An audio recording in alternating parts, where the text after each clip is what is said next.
तस्य धीमहि धियो यो नः प्रचोदयात्।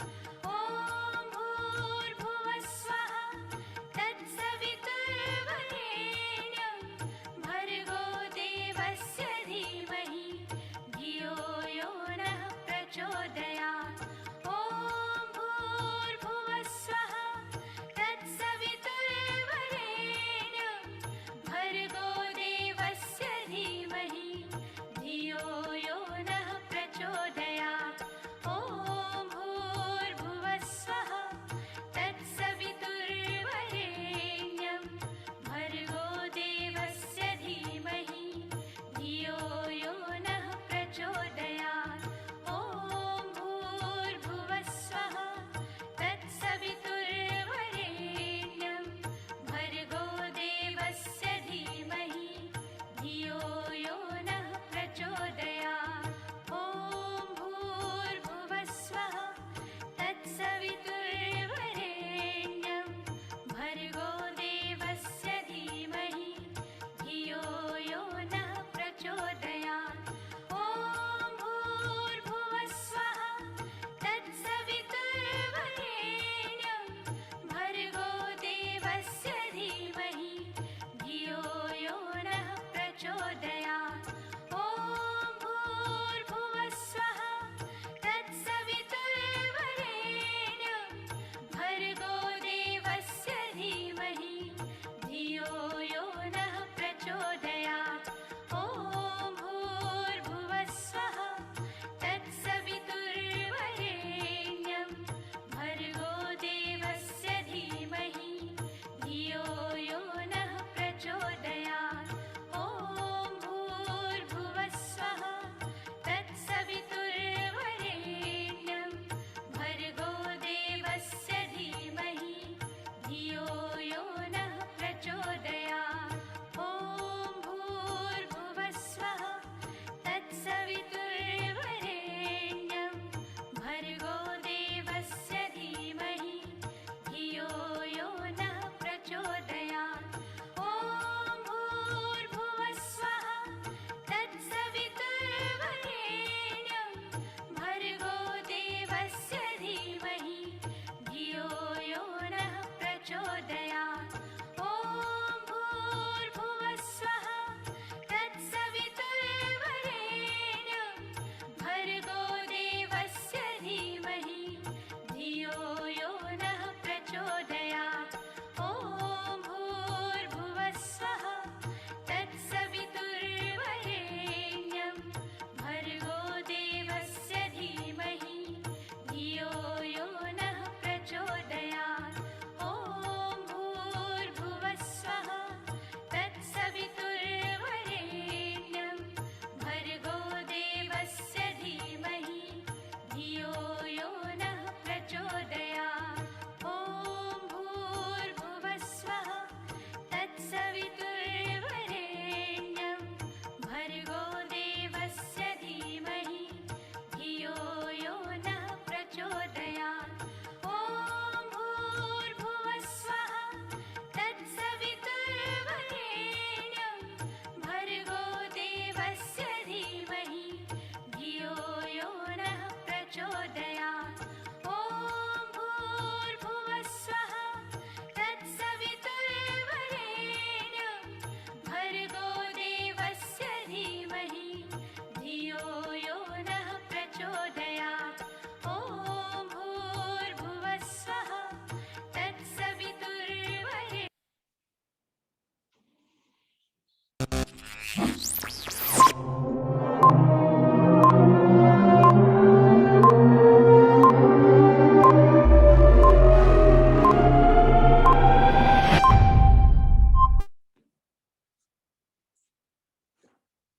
A very warm good morning to everyone. We welcome all the faculty members and the delegates to the third day of APPEC 2022. Today's sessions are going to be very close to our heart, as we'll be talking majorly about the cardiovascular system and the anesthetic concerns pertaining to the various cardiac disorders. And to begin with our first session, I would like to invite our chairperson, Dr. Murlidhar Kanchi. Sir is Director of Academics and is a professor and senior consultant in the Department of Anesthesia and Critical Care at Narayana Hrudayalaya Institute of Allied Health Sciences. Sir's area of special interest are cardiac anesthesia, teaching and research, and transesophageal echocardiography. Sir's major achievements, to enumerate a few, are Rukmini Pandit Award for the best research paper in the Indian Society of Anesthesiologists in 1990. He's been awarded the Professor of International Health at University of Minnesota, USA from 1999 onwards. Sir is the course director for International and National TE Workshop under ACTA. He is Dean of Indian College of Anesthesiologists and has attained PhD degree from Maastricht University, Netherlands. We welcome you, sir, and I would like you to continue with the session. Thank you, sir. Thank you very much for the kind introduction. I'm really excited to be part of this program, exciting program. Thank you for the invitation. Without wasting much time, I would like to invite Dr. Vivek Gupta, who is the consultant cardiac anesthesiologist and coordinator of ECMO program in the Hero DMC Heart Institute, Ludhiana. Sorry. And he has several achievements to his credit, which are listed in this slide. And I would request Dr. Vivek Gupta to proceed ahead with the discussion on valvular heart disease. And if I may say so, Vivek, kindly restrict your time to the allotted time so that we can have some fruitful discussion at the end of it. And the audience, from the audience and other participants, if you have any questions, please put it on the chat box.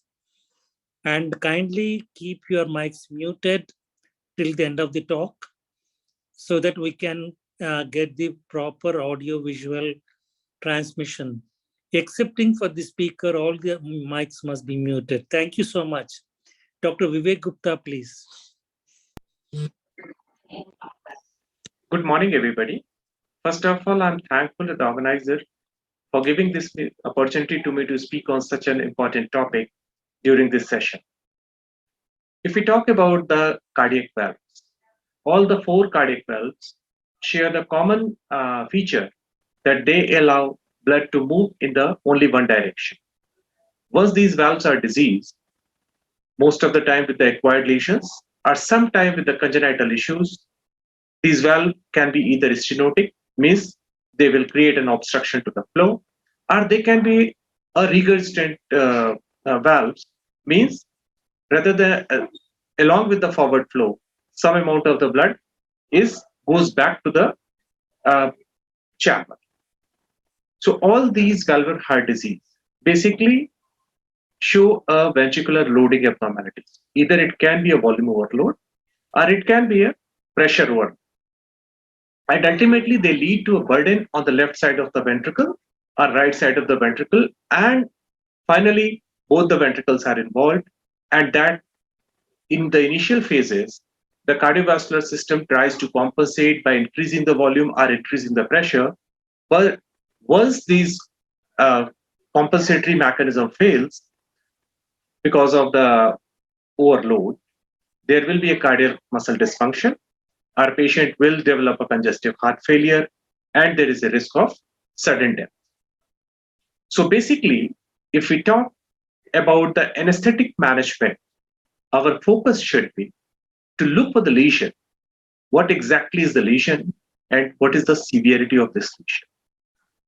Whether it has affected the cardiac muscles, or how much is the dysfunction, and what about the other organs like kidney, liver, other organ system? How much is the cardiac output and how much is this dysfunction is causing, whether it is a compensated or is uncompensated. So to evaluate these patients and managing in the perioperative period, what is important that we understand what drugs are going to affect to the heart rate, to rhythm, to a preload and afterload, myocardial contractility, besides the systemic blood pressure and systemic and pulmonary vascular resistance. So this is how we can manage the hemodynamics in the perioperative period. So in this talk, we are going to talk about the aortic stenosis and regurgitation. mitral stenosis and regurgitation, mitral valve prolapse, tricuspid stenosis and regurgitation, along with the prosthetic valve management. So just to remind you about the NYHA functional classification, class 1, there is no limitation to the physical activity. Patient can do ordinary physical activity without any problem. And class 4 is the worst one, where they are unable to carry out any physical activity without discomfort. And symptoms are even present at rest. So what is important for us as an anesthesiologist, that we focus on the history. Most of the time, we tend to forget. This is important that we ask the history of a rheumatic fever. Sometimes these patients are IV drug abuser and they develop an infective endocarditis. So we have to ask about this history, especially in the younger population. Then we have to look for any morphinoid features like those who have some genetic issues associated with the valvular heart disease, or any history of surgery in the childhood, or any prior valvular history, or any prosthetic valve. How much is the exercise tolerance in these patients? Do they get fatigued very easily? What are the symptoms of dyspnea, orthopnea, dependent edema, chest discomfort, paroxysmal nocturnal dyspnea are very important. And moreover, the neurological symptom, do they have any stroke or any other thromboembolic events?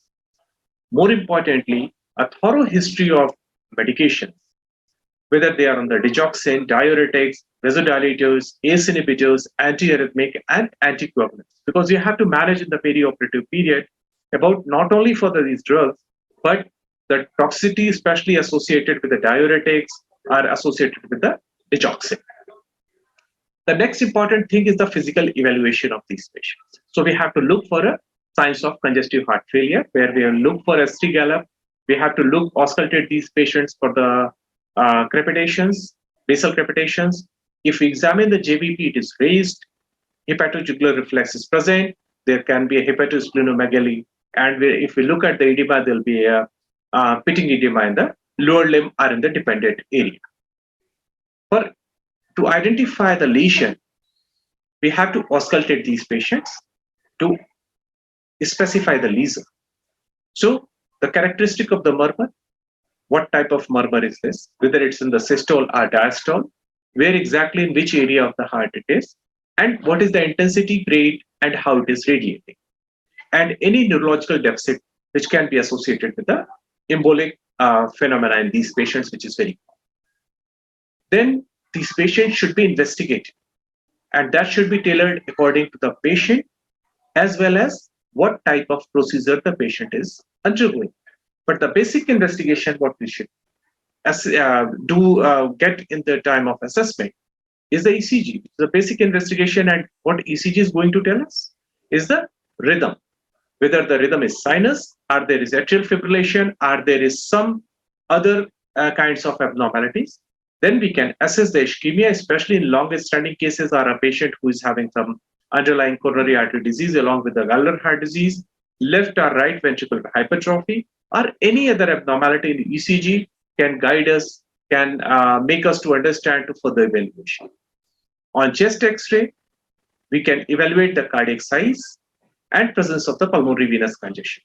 Echocardiography is the gold standard, where we get about the chamber dimensions, valve areas, transvalvular gradient, how much is the regurgitant fraction, what is the ejection fraction, whether there is any associated regional wall motion abnormality, to guide us about the underlying coronary artery disease along with the valvular heart disease. And if there is a prosthetic valve, then that can also be evaluated for its functionality, as well as if there is any abnormalities such as there is a leak in the prosthetic valve, or there is some vegetation or some infective endocarditis component. Routinely, cardiac catheterization is not required in these patients, but if a patient is having a coexisting coronary artery disease, or the severity of the stenosis or regurgitation is too much, where it is difficult to identify, then possibly cardiac catheterization is important, or to rule out even the intracardiac shunts, or if there is a discrepancy in the clinical finding as well as in the echo finding. Other investigation which are very, very important, because so many times these patients on the diuretic, digoxin, are potassium-sparing diuretics. So electrolyte, especially potassium, renal functions, because Secondarily, the renal kidney is affected in the valvular lesions, and there can be a renal dysfunction. Coagulation abnormality, because of two reasons: hepatic congestion itself, there can be coagulation abnormality, or sometimes these patients are on anticoagulants, so their coagulation status must be evaluated. If the patient is having some significant pulmonary symptoms, then definitely arterial blood gases should be done. The patient who are at risk for developing infective endocarditis, the prophylaxis, antibiotic prophylaxis is recommended. Like a patient is having a prosthetic valve, or there is a history of infective endocarditis, our patient is having a complex cyanotic congenital heart disease, our patient has any shunt or conduit in place, or any cardiac valve malformation like a bicuspid aortic valve, or any surgical valve repair history. If all these are there, these patients are high risk and must get the antibiotic prophylaxis.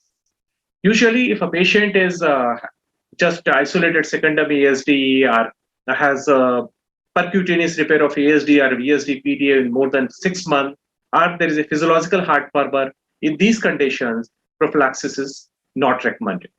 So, coming on the individual lesions, if to start with the aortic stenosis. Basically, aortic stenosis develops due to the degeneration or calcification of the aortic leaflet, and finally, it leads to stenosis. This is usually in the aged population, and presence of bicuspid valve actually causes more of the stenosis rather than a tricuspid valve. So, what are the causes? If we talk about the infant, children, or adolescent, there's a possibility of congenital aortic stenosis, or there is a subvalvular aortic stenosis in the form of some subvalvular membrane. Or congenital supravalvular membrane is also can lead to aortic stenosis. In young adult and middle-aged, the calcification and fibrosis of any congenitally bicuspid aortic valve are commonly associated with the other valve lesion is a rheumatic aortic stenosis. In elderly, it is basically because of degeneration and calcification due to aging. So what happens? There is obstruction to the ejection of blood into the aorta because of the decreased size of the aortic valve, which pushes the ventricle to work more to maintain the stroke volume in the initial phase. We know that the normal aortic valve area is 2.5 to 3.5 centimeters square. Once the transvalvular gradient goes beyond 50 and the aortic valve area is less than 0.8 centimeters square, that's called as severe aortic stenosis. And it is always associated with some degree of aortic regurgitation. So pathophysiology, we can understand that there is a narrowing of the aortic valve, what it does exactly. So initially, the left ventricle tried to work to make sure that the cardiac output is maintained. In that situation, this leads to more work to the left ventricle, and that leads to left ventricular hypertrophy. This leads to a compression of coronary artery, so there is a decreased oxygen supply. This leads to myocardial ischemia. This is further aggravated because there is an increased myocardial oxygen demand. So there is an uncompensation and there's a myocardial ischemia, and that's why these patients present with a chest pain. Because there is a narrowing of the aortic valve, so there is a decreased cardiac output. And we know that in the severe aortic stenosis, the contribution of the left atrium is almost 40%. In spite of that, there is a incomplete emptying of the left atrium, and that leads to a back pressure changes and pulmonary congestion, and that further worsens the right-sided heart failure. So how these patient presents? In the mild to moderate disease, usually patients remains asymptomatic, but the symptoms tried once these compensatory reserves get exhausted, patients present with the angina, syncopal attack, and dyspnea. So these three are the triads, and there is a high risk for sudden death in these patients, and there can be episodes of acute pulmonary edema. When we examine these patients, we can see the slow rising carotid pulse. There can be a narrow pulse pressure. Because of the LV pressure overload, there is a heaving apex beat, and we can see auscultate the ejection systolic murmur in the aortic area, and if we auscultate the chest, we'll find the fine crepitation at the base. If we further look at the ECG, it will show the left ventricular hypertrophy. X-ray chest can show an ascending aortic dilatation because of there is a post-stenotic dilatation. So you will see the arch, ascending aorta and arch is dilated. Echocardiography and Doppler assessment will guide us the severity of the aortic stenosis, where we can see the aortic valve area, transvalvular pressure gradient. We can see evaluate the left ventricle, and we can see that there is a hypertrophy. Valve is thickened, calcified. There is a problem with the mobility of the leaflets, and there is most of these cases there can be a bicuspid aortic valve, and that basically leads to aortic stenosis, and there can be systolic or diastolic dysfunction. If we look at the severity, the mild, the mean pressure gradient less than 25, and in severe it is 40 to 50, and if it goes beyond 50, it's critical, and in the critical, the aortic valve area is less than 0.7 centimeters square. What treatment options when these patients are diagnosed? In asymptomatic patients, usually it's a medical management, but if the patient is symptomatic, aortic valve replacement is recommended. And if the patient is having a coronary artery disease along with this, then probably a dual procedures, revascularization along with the aortic valve replacement. Percutaneous aortic balloon valvulotomy is also done in cases of adolescent or young adult who is having a congenital, usually with a congenital lesion. In the older population, those who are high risk for the surgery, aortic valvular implantation is percutaneous valvular implantation is a treatment option. As an anesthesiologist, we should understand that this is a fixed output state where the LV is hypertrophied and it is very sensitive to ischemia. So what is important that we should try to prevent any hypotensive episodes and any hemodynamic changes which can lead to a decreased cardiac output. So our target should be maintain normal sinus rhythm, because we know that the atria is contributing almost 40% of the cardiac ejection. We should avoid any bradycardia, tachycardia, especially the bradycardia, avoid any hypotension, and ensure that there is an adequate preload, that the intravascular fluid volume is adequate. How do we manage the intraoperative hypotension? Make sure that there is adequate preload. Treat aggressively any intraoperative hypotension with alpha agonist like a phenylephrine boluses. Any arrhythmia should be treated aggressively. Rapid transfusion to correct the hypovolemia, and cardioversion if there is any arrhythmia. Inotrode should be started only if there is signs of myocardial ischemia which are persistent in spite of adequate treatment. And we should avoid any vasodilator in these patients with the aortic stenosis. Induction, it's a preferred general anesthesia. Neuroaxial blockade, we have to be careful that there is a risk of hypotension. How do we induce these patients? Induction agent, etomidate, we can use opioids, midazolam. One should avoid the ketamine. Thiopentone can decreases the preload, and propofol can cause hypotension due to decreased cardiac output. So these should be used carefully or should be avoided. The maintenance of anesthesia should be with the nitrous oxide and volatile anesthetic agent, and opioids can be done with the opioid alone. If there is a severe LV dysfunction, then possibly opioid can be a good option in the high doses. Fentanyl 10 to 25 microgram per kg or sulfentanyl 2 to 5 microgram per kg as a primary anesthetic for maintenance. We should choose those neuromuscular blocking agents which has a minimum hemodynamic effect, such as rocuronium. Now, coming on the aortic regurgitation, this can be congenital due to the bicuspid aortic valve or disproportionate cusp, or it can be acquired usually with the rheumatic heart disease associated with the other valves. There can be infective endocarditis, or it can be traumatic.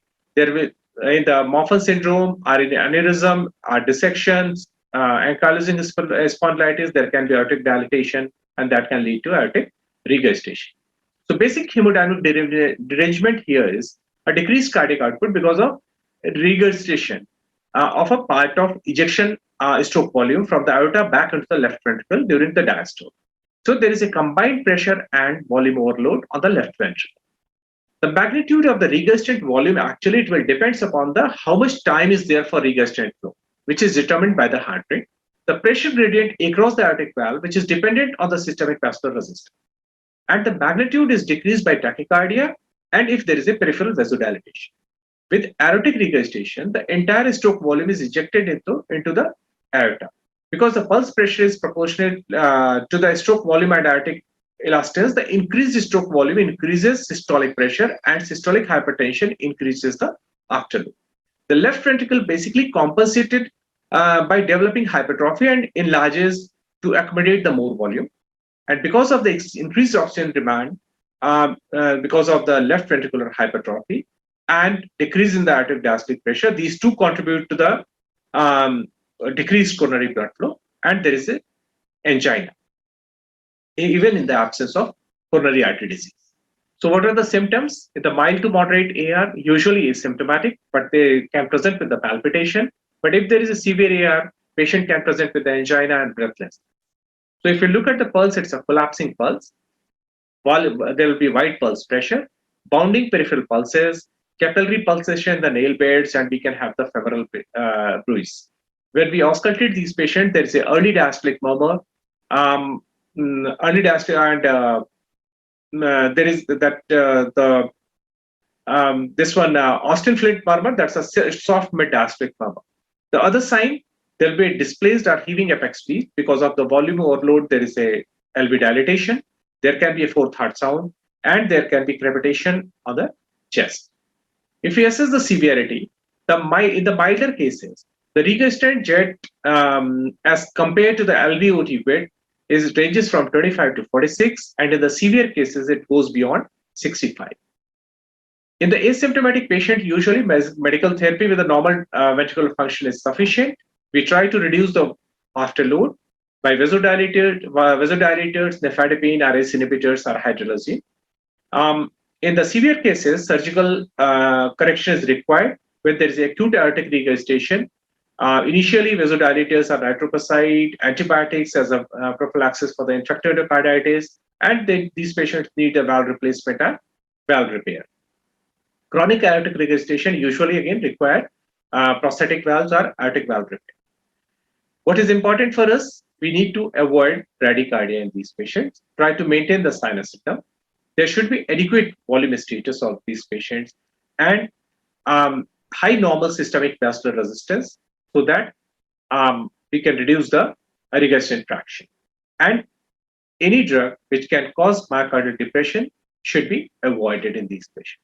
So if the patient is stable, we can induce these patients with a sodium thiopentone or etomidate.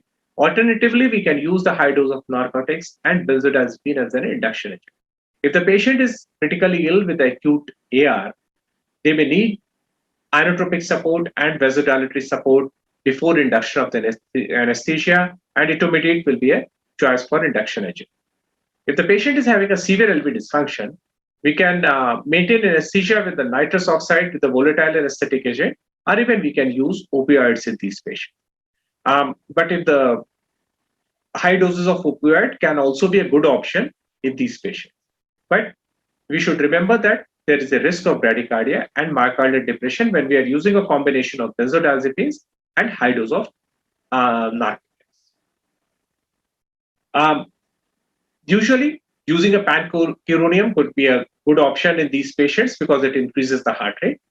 Bradycardia should be treated very promptly, especially when there is a hemodynamic compromise, using the atropine, or even epinephrine can be used, but this can be a poor choice because it increases the afterload. Hypotension, if not responding with a conventional therapy, then probably vasopressor may be required. And regional techniques are well tolerated in these patients. If there is no other contraindication, we can choose the regional techniques. Coming on the mitral stenosis, almost always it is associated with the rheumatic heart disease. And especially in the elderly population, we can see that there is a heavy calcification. Besides this, rarely it can be a congenital mitral stenosis because of rheumatoid arthritis. There can be mucopolysaccharidosis, malignant carcinoids, or sometimes there's a prosthetic valve which has become stenotic. Usually in the females, diffuse thickening of the mitral leaflet and subvalvular apparatus. There can be commissural fusion and calcification of the annulus and leaflet. This process takes 2 to 3 decades, which happens over a period of time with an initial episodes of rheumatic fever. Over the time, the mitral valve becomes stenotic and gradually patient develops the congestive heart failure, pulmonary hypertension, and right ventricular failure may also develop. If there is atrial fibrillation due to the LA dilatation, patient can develop pulmonary edema. Otherwise, there is a more gradual rise in the left atrial pressure, which tend to increase the pulmonary vascular resistance, which develops a pulmonary hypertension, right ventricular hypertrophy, and there will be a functional TR and right heart failure. The normal mitral valve orifice is 4 to 6 centimeters square, and it is basically a mechanical obstruction to the left ventricular diastolic filling, secondary to the progressive decrease in the size of the mitral valve. This obstruction produces an increase in the left atrial volume as well as the pressure, because left atrium has to work more to eject the blood in the left ventricle. In the milder cases, left ventricular filling and stroke volumes are maintained at rest by an increase in the left atrial pressure, and symptoms usually develops when the mitral valve area decreases below 1.5 centimeters square. As the disease progresses, the pulmonary venous pressure will keep increasing, and due to increase in the left atrial pressure. And ultimately, there is a transduction of the fluid in the pulmonary interstitial space. This will lead to a decreased pulmonary compliance and increased work of breathing, and that will lead to a progressive dyspnea on exertion, and gradually patient will start developing breathing issues. So the clinical feature, how these patient presents, usually due to pulmonary congestion, patient will be breathless, patient will present with a cough. There will be a low cardiac output state, that's why patient will be complaining he's getting tired very quickly. When there is a right heart failure, patient will have ascites and the pedal edema, that edema from the dependent side. There will be palpitation due to the atrial fibrillation. And when there is a pulmonary congestion, or even in some cases of pulmonary embolism, patient will present with a hemopsis. Pulmonary hypertension, the patient will complain the chest pain. And if there is a thromboembolic events, patient may present with a stroke or even in the limb ischemia. These patients may have the mitral phases. There is a atrial fibrillation, that's if you feel the pulse, it's irregular, or there can be a pulse deficit. We can get the right ventricular heave or loud P2 as a sign of pulmonary hypertension. When we auscultate these patients, there will be first heart sound is loud, and we'll get an opening snap.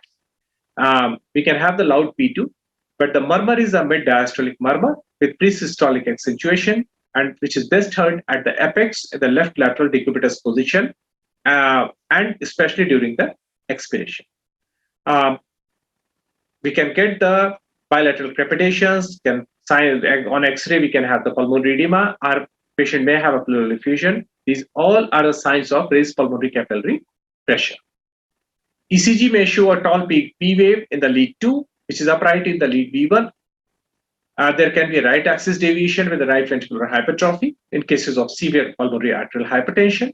X-ray will show a left straightening of the left cardiac border.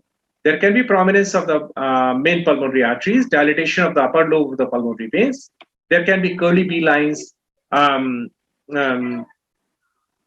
even the horizontal, which are horizontal lines, most prominent in the lower and the mid zone. Echocardiography will help us to understand the anatomy of the mitral valve. How much is the leaflet thickening, calcification, what is the restriction, the mobility, and how much the subvalvular apparatus is involved. The severity of the mitral stenosis can be assessed by calculation of the mitral valve area, and we can get the transvalvular gradient. Left atrial appendage must be seen for any thrombus, because that can be a culprit for the thromboembolic event.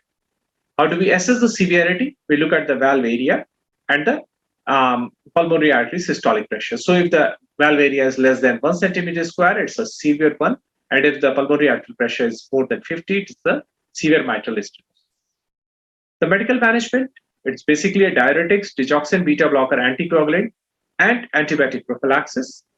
The definitive treatment, it can be surgical or it can be a percutaneous one in the cath lab. So the surgical option can be mitral valve replacement, mitral valvulotomy, or in the cath lab, it can be a balloon mitral valvulotomy. What is our anesthetic goal? So maintaining an adequate diastolic filling time. So we have to prevent a tachycardia, and that needs to be addressed promptly during the perioperative period. There should be adequate preload, but we should ensure that there is no volume overload, because that will lead to further pulmonary vascular congestion and will precipitate the congestive heart failure. We should avoid any factor which can lead to a pulmonary vasoconstriction or impair the RV dysfunction. So any acidosis, hypoxia, and hypercapnia should be avoided. We should ensure that there is a adequate myocardial contractions. We should try to maintain sinus rhythm as much as possible, and we should avoid to play with any afterload, increase in the afterload that will further reduce the flow. Preoperative medications, we should ensure that there is we are reducing the anxiety, which can lead to a tachycardia. So low dose opioids and benzodiazepines, but make sure that you are not doing over sedation in these patients. All the drugs to be continued in the preoperative period. Anticoagulants, we can continue for the minor surgery, but for the major surgery, and especially when we are choosing for regional techniques, we should discontinue anticoagulants. During induction, we should avoid the ketamine. Intubation and muscle relaxant, we should ensure that these are cardiostable drugs, especially vicuronium or rocuronium. Any drug which is releasing histamine, especially like the atracurium, should be avoided.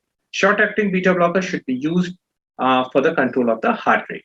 The maintenance with a low concentration of volatile anesthetic and opioid. Nitrous oxide should be avoided, especially in cases of pulmonary hypertension. And a slow reversal to prevent any drug-induced tachycardia with the anticholinergic drugs.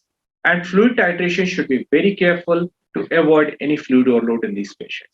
The monitoring in all these patients, in the asymptomatic patients, we can choose the routine monitors, which we do routinely, especially in those patients when there is no evidence of pulmonary congestion.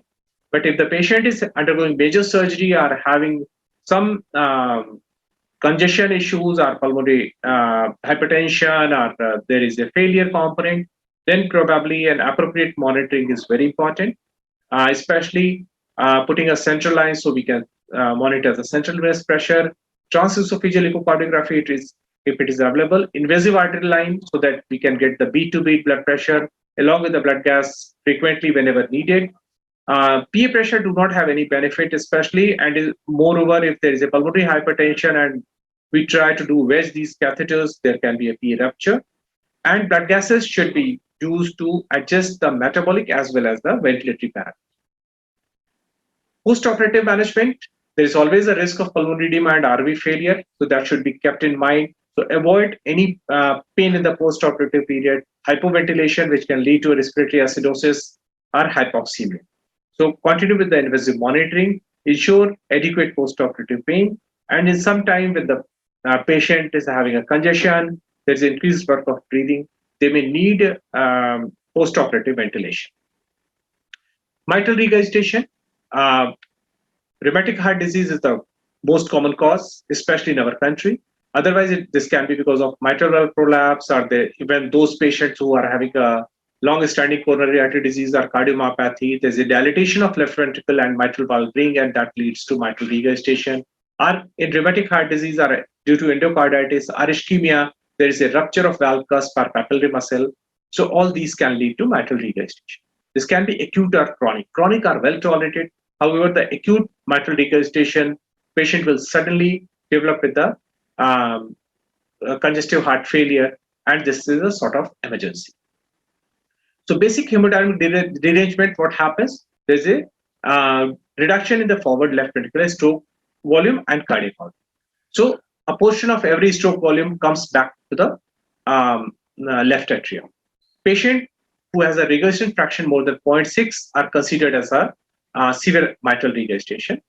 The fraction of left ventricular stroke volume and regurgitation depends on several factors. That what is the size of mitral valve orifice, what is the heart rate, because this determines the duration of ventricular ejection, and what is the pressure gradient across the mitral valve. These gradients are related with the left ventricular compliance.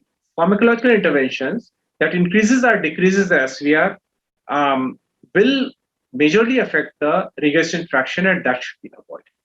So how these patients present? They present with the dyspnea because they have the pulmonary venous congestion. low cardiac output state, so they present with the fatigue, is the fatigability, palpitations, and right heart failure. When we examine these patients, they have the cardiomegaly, atrial fibrillation or flutter, they have the pansystolic murmur in the apical area, and they show the signs of pulmonary venous congestion, the form of crepitation, pulmonary edema, and effusion, and there is a signs of pulmonary hypertension and right heart failure. ECG shows left atrial hypertrophy or left ventricular hypertrophy. X-ray show are enlarged left atrium and left ventricle, and there is a lung field shows a pulmonary venous congestion and pulmonary edema. On echo, we can get a dilated LA and LV, and there will be a structural abnormality in the mitral valve. There can be prolapse, or there is a rupture of papillary muscles, or there can be there is a rupture of the cardiac tendon. Cardiac catheterization is required, especially to rule out any coexisting coronary artery disease, or to assess the other functions. How do we assess the severity? If the regurgitant fraction is more than 55, it is severe, and if it is 10 to 30, it is mild. So we assess the regurgitant orifice area with the echocardiography. If it is more than 0.4 centimeters square, this means this is a severe mitral regurgitation. Medical management requires diuretics, vasodilators, digoxin, anticoagulant, and antibiotic prophylaxis.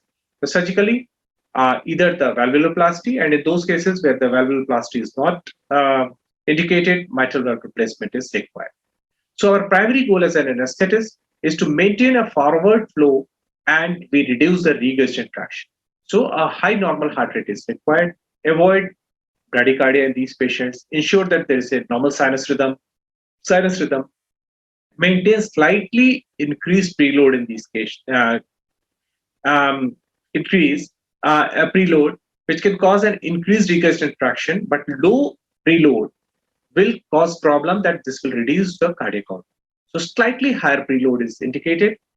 Decreased afterload will help to improve the forward cardiac output, but you should make sure that there is no sudden increase in the systemic vascular resistance, and ensure that there is an adequate cardiac contractility, because otherwise the cardiac output will drop. So during induction, IV induction is preferred. Make the induction agents dose adjustment so that we are preventing any increase in the systemic vascular resistance and any bradycardia. So pancuronium will be a good option as a relaxant because it increases the heart rate. Maintenance with the volatile anesthetic. In the severely compromised cases, we may need to use opioid-based anesthetics. Is preferred, but one should be very careful that the myocardial depression should be avoided in all cases. Acid-base status and respiratory parameters should be near normal, so the ventilator should be adjusted accordingly, and there should be sufficient time between the breaths. So expiratory time should be a bit higher so that we allow adequate venous return. Mitral valve prolapse, again, it's common in young women. It can be associated with the various syndromes or thyrotoxicosis or SLE, systemic disorders. It can be anatomical or functional. Functional means it is just a bowing, not actually any problem with the valve. Patient may present with anxiety, palpitation, dyspnea, or fatigue. There is a risk of cerebral embolic stroke, infected endocarditis, or dysarrhythmias and sudden death. So one should be very, very careful while inducing these patients. So functional disease from those with a significant mitral regurgitation, we should ensure that it's a functional, not any anatomical deformity. Beta blocker should be given to control the arrhythmias throughout the perioperative period, and these patients may require anticoagulant to prevent any thromboembolic events. So the basic principle is to avoid any sedentary sympathetic activity, avoid any decreased systemic vascular resistance, and any hypovolemia. Usually, these patients have a normal LV function, so they tolerate general anesthesia and regional anesthesia very well. Volatile anesthetic agent induces the myocardial depression, so it can be beneficial in these patients. Regional, because there we have to ensure that there is adequate intravascular volume so that there is no fall, volume to prevent any fall in the systemic vascular resistance.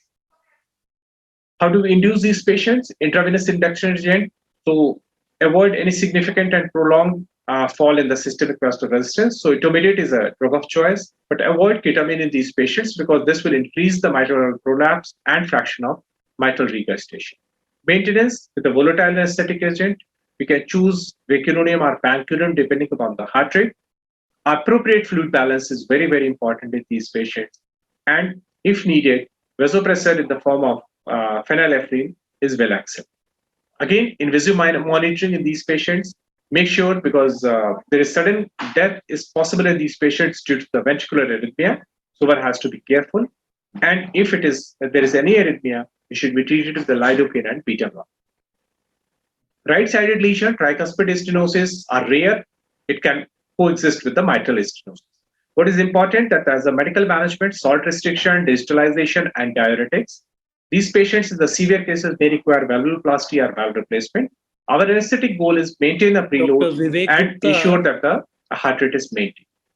Tricuspid regurgitation usually is a functional caused by a tricuspid annular dilatation due to a secondary RV enlargement or pulmonary hypertension. Or there can be other causes such as infective endocarditis, rheumatic fever, any chest trauma, or Epstein Barr. It is tolerated well with the most of the patient until there is a pulmonary hypertension. In moderate to severe TR, tricuspid annuloplasty may be considered. Avoid nitrous oxide in these patients because it increases the fraction of TR. Dobutamine isoprenaline is needed sometimes to dilute the pulmonary vasculature and improve the forward flow. Just a few words about the prosthetic valve. Prosthetic valve can be of two types, bioprosthetic valve and mechanical valve. Usually bioprosthetic valve, they have the lesser life, but is used in the old age population patients because their anticoagulant is not needed and there is a more risk of bleeding in the older population patient. So it is made up of heterogeneous graft, made up of animal tissues, and they have the low thrombogenic potential. They don't require anticoagulation. Usually aspirin is recommended in these patients. Mechanical valve, they have the long lasting, but they need a lifelong anticoagulation, a warfarin therapy. So aspirin is usually combined with the warfarin in these patients. And if there is an aspirin allergy, then clopidogrel should be administered. So as an anesthetist, you must know if the patient is having prosthetic valve, whether it's a prosthetic valve or it's a mechanical valve, because your plan of anticoagulation or antiplatelet drugs or choosing anesthesia technique will depend upon the on what drug patient is and when to stop these drugs. So how do we approach? Complete history and physical examination. Which type of valve is there? What's the location? On auscultation, whether we are getting a closing sound and appropriate high-pitched sounds. But bioprosthetic valve do not have those auscultatory characteristics. If there is any murmur with the prosthetic valve, it is suggestive of any endocarditis, or probably there is some valve means paraprosthetic leak. So they should be auscultated carefully and they should be evaluated echocardiography carefully. So those patients who are for the non-cardiac surgery, for the invasive procedure, low risk of thrombosis with these valves. So warfarin should be stopped 48 to 72 hours prior to surgery, and we allow INR to fall to 1.5, and we can restart the warfarin 24 hours after procedure. But if in those cases where there is a high risk of thrombosis, example, there's a mechanical mitral valve or mechanical aortic valve with any risk factor, so warfarin should be stopped 48 to 72 hours prior. We should start unfractionated heparin when the INR falls below 2, and it should be stopped 4 to 6 hours prior to surgery. And we should start warfarin as early as possible. And heparin should be continued till the INR returns to the therapeutic range of heparin.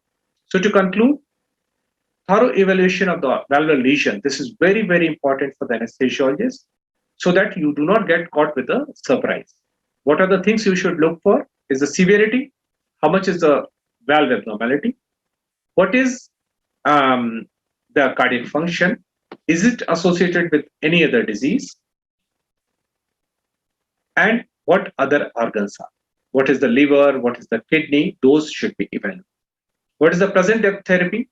And what is its impact? Means if patient is on digoxin or diuretics, potassium level, renal function, this all has to be evaluated. So an appropriate preoperative preparation if it is not an emergency surgery, and anesthetic goals or plans should be made according to the pathophysiology. Which valvular lesion, what is going to worsen this patient and what should be avoided. In the moderate to severe cases, we should choose invasive monitoring in the form of invasive arterial blood pressure monitoring and at least central venous pressure. And if we have a transesophageal echocardiography, we should do a transesophageal echocardiography.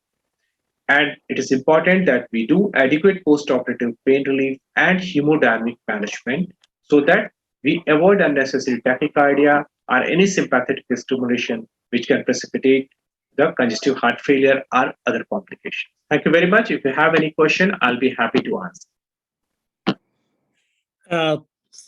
Thank you, Dr. Vivek Gupta. That was an excellent overview of valvular heart disease and anesthetic management. You have covered the topic, huge topic in a nutshell, and thank you for that. You started with NYHA, then what are the signs of congestive heart failure? What are the investigations? The major valvular lesions. And if there are any questions, we'll quickly go through that. There is one question in the chat box about what is preferable. Is it opioid induction or inhalational induction in these patients? Would you like to take that question, Dr. Vivek Gupta? Yes. Please unmute yourself. Sure. And yeah. Good morning, sir. It's a sir. very good presentation. Thank you for that.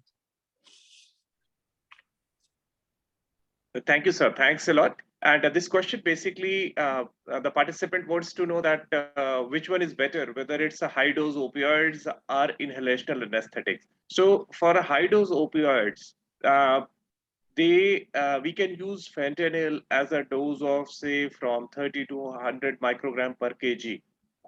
The only main concern with the high dose opioids is that there can be a risk of bradycardia, which can be always countered with using a pancuronium as a muscle relaxant. But one has to be careful when we are doing a high dose opioids induction that if the surgery is not a prolonged one, then there will be an issue during the recovery. Comparing it with the inhalational anesthetic induction, inhalational anesthetic induction will cause more hemodynamic variation. And we have a much safer agents like itomidate now. So a combination therapy is preferred so that we can achieve the benefits of individual drugs and we can avoid the side effect of the other drugs. Thank you. Thank you for that response. And also we need to choose the drugs based upon the requirement of a given patient. As you correctly said about what is the pathophysiology, what are the goals of management, what should be the heart rate, what should be the preload, what should be the afterload, what should be contractility in a given case, depending upon the nature of the lesion and extent of disease. These factors also dictate the choice of induction agents. And also the other point with high dose fentanyl is that you must have a facility for post-operative ventilation if you are using high dose opioid induction. So without that, actually, we are moving away from high dose fentanyl and high dose opioids because now people are thinking about opioid sparing surgery. The less and less opioids are being used. So maybe anywhere from 5 to 10 micrograms of fentanyl may be more than enough in a major surgical procedure, whether it's cardiac or non-cardiac. And if there are any other questions, I don't see any other question there. And thank you very much because we are a bit about 5 minutes or so late. Thank you so much, Vivek, for that excellent talk. It was a very good overview. And we would like to catch up with you sometime later. And can we move to the next lecture of congenital heart disease? Dr. Anjali Kochar. Dr. Anjali Kochar is an associate professor in Safdarjung Hospital, Delhi. She is again an accomplished anesthesiologist, and we look forward to learning a lot from Dr. Anjali Kochar. Dr. Anjali, please share your screen and start the talk. Thank you so much. Very good morning, sir. Good morning, I will like to, everyone. I'm Dr. Anjali Kochar from VMMC and Safdarjung Hospital. And I'll be talking about anesthetic implications of congenital heart diseases. In this talk, we are going to learn about the classification, the pathophysiology of acyanotic and cyanotic heart diseases, individual lesions that are commonly asked in the exam, I'll be touching upon. And in the last half of the presentation, I'll be talking about the implications for non-cardiac surgery. Now, congenital heart disease is the commonest birth defect with an incidence of 8 to 10 per 1,000 live births.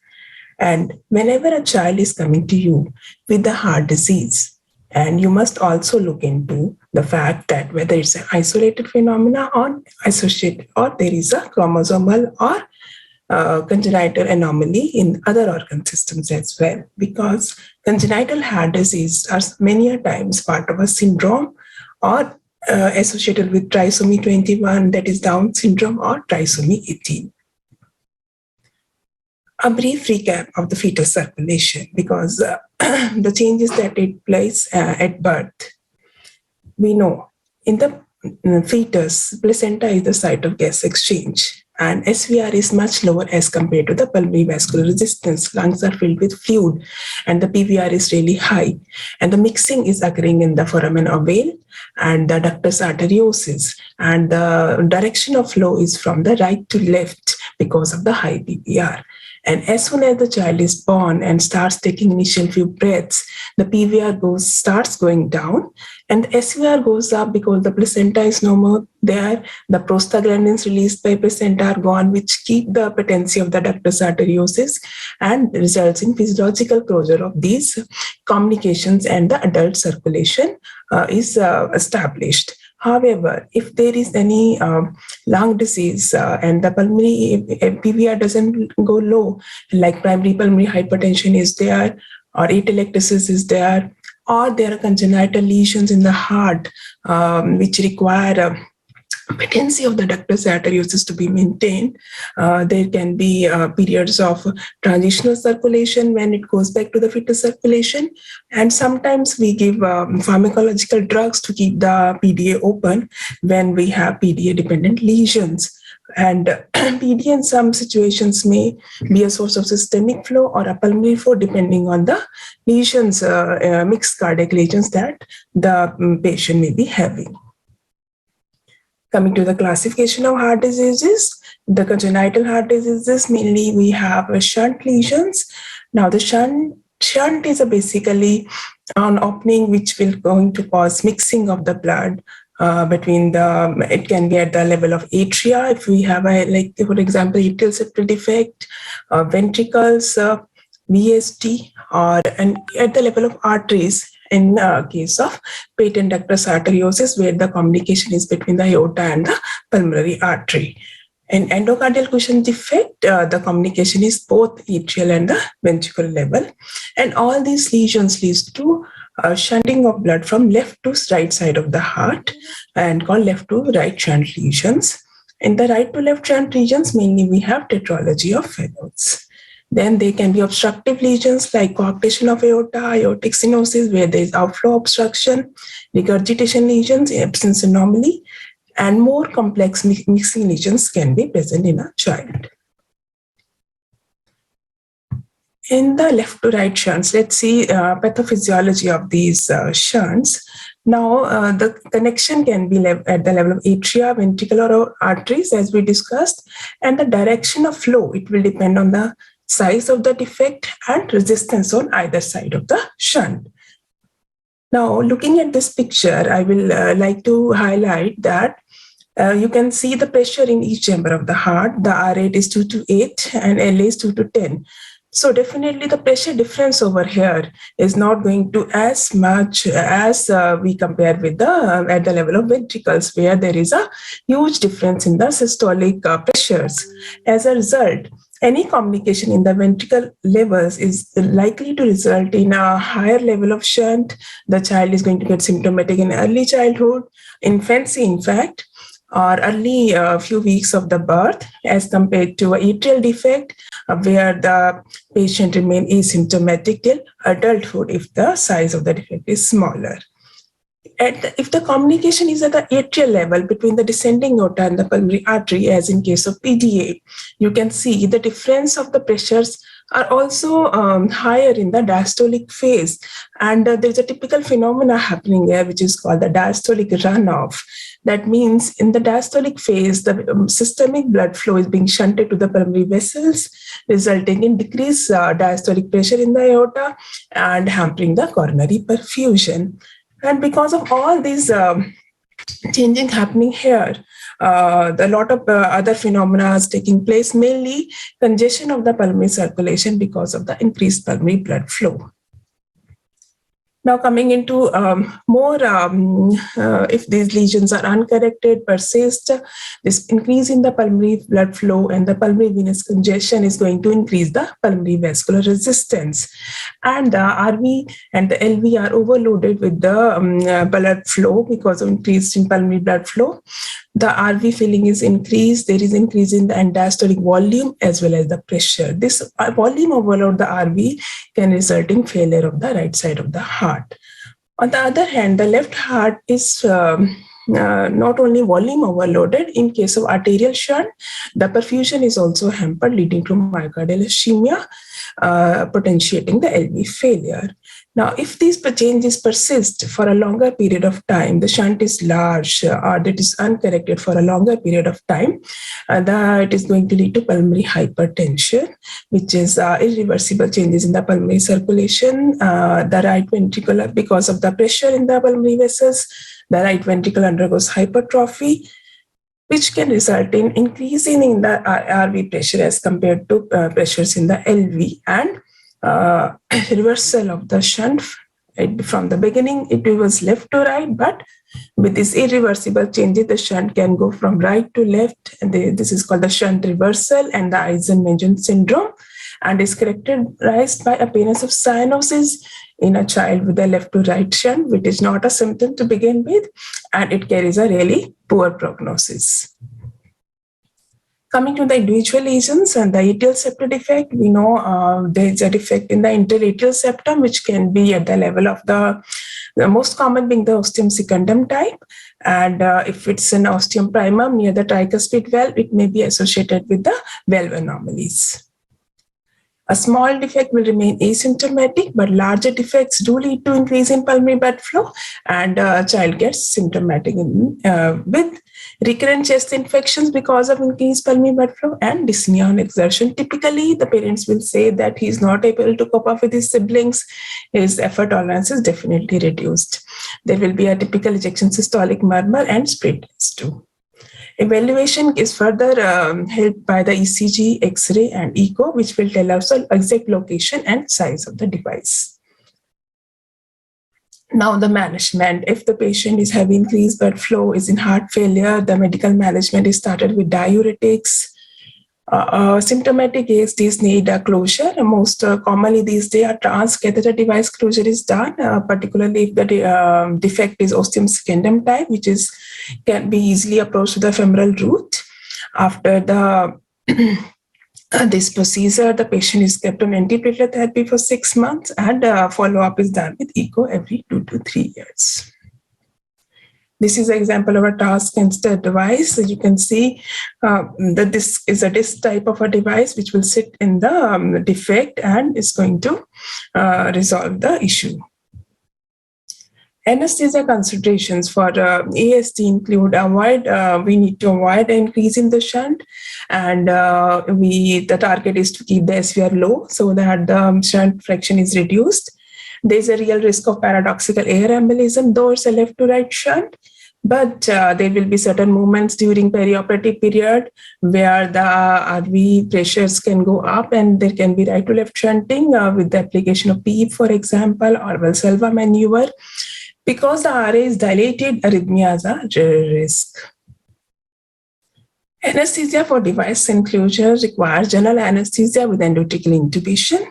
Balanced anesthesia technique should be used, and in left to right shunt, ASD induction with sevoflurane is safer. Also, because we want to extubate the patient on table, maintenance can be done with inhalational TIVA or dexmedetomidine can be used in such patient. Post-procedure monitoring is very, very important for all such patients. VSD, the most common congenital heart defect seen in 20% of the patients, and it can be isolated or part of a complicated mixed lesion. Depending on, it has been classified by various methods depending on its location or the size. In the location, we can see the muscular and there's a perimembranous type. Most common being 80% of these are going to close spontaneously. Or based on the flow, it can be a restrictive defect with the pulmonary flow is not that markedly increased. The QP-QS ratio, which tells about the flow going to the pulmonary vis-a-vis the systemic circulation is less than 1.5. Moderately restrictive defects, they increase the pulmonary blood flow markedly. There is increase in the RV systolic pressure as well as the left ventricular and diastolic pressure.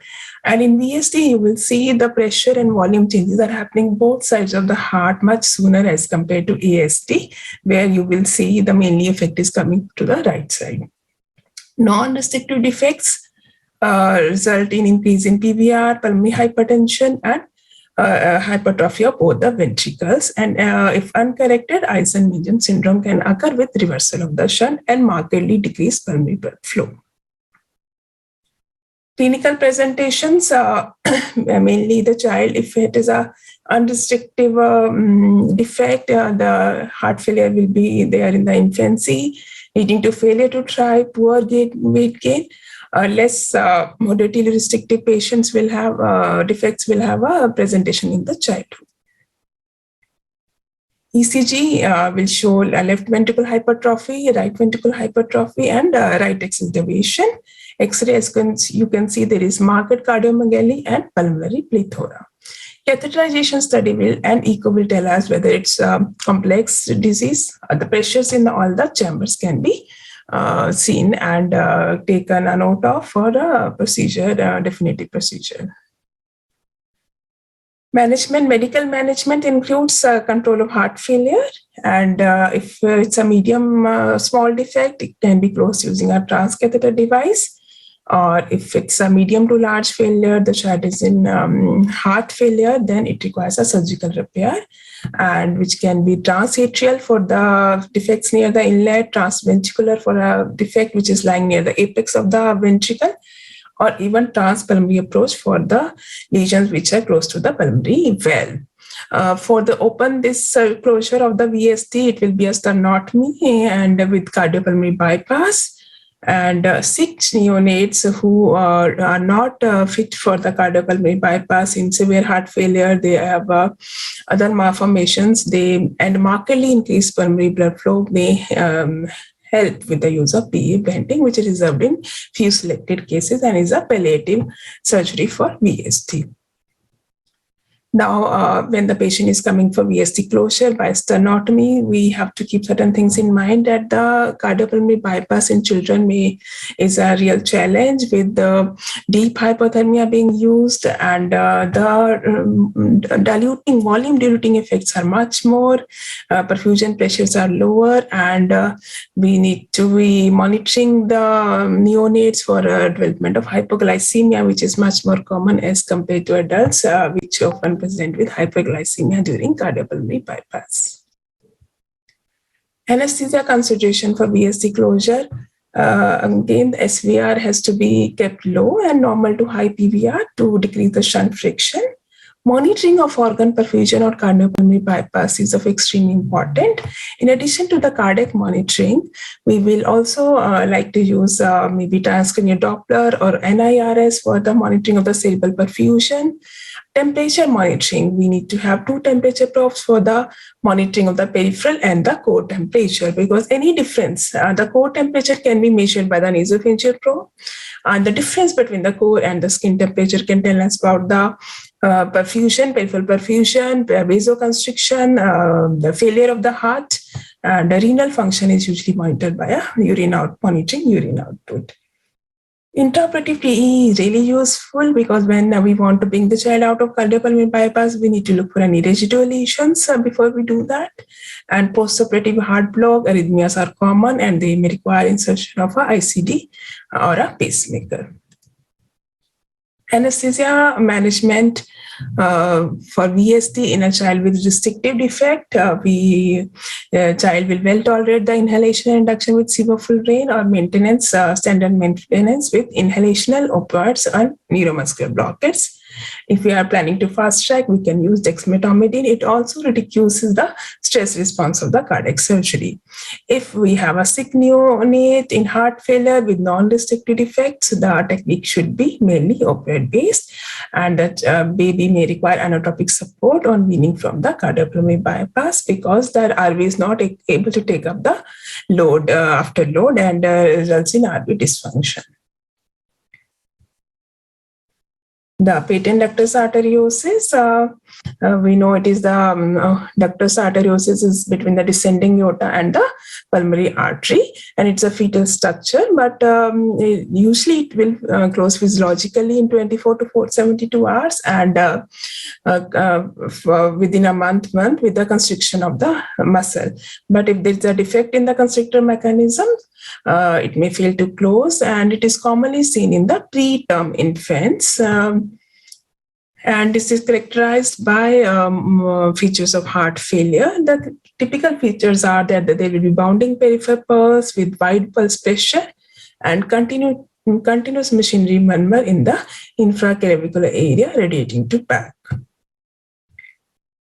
Evaluation is by chest X-ray, ECG, and echo, which will tell us for the size of the defect and direction of the shunt. For closure of the PDA, initially medical treatment is started with the initial 1 or 2 weeks. Indomethacin is given, and if it fails to solve the purpose, either a transcatheter device or a open surgery via left thoracotomy is done to ligate the patent ductal arteriosus. Anesthesia consideration for ligation of PDA include consideration that it is a premature baby. So we have to avoid giving 100% oxygen. We have to really take care of the temperature management.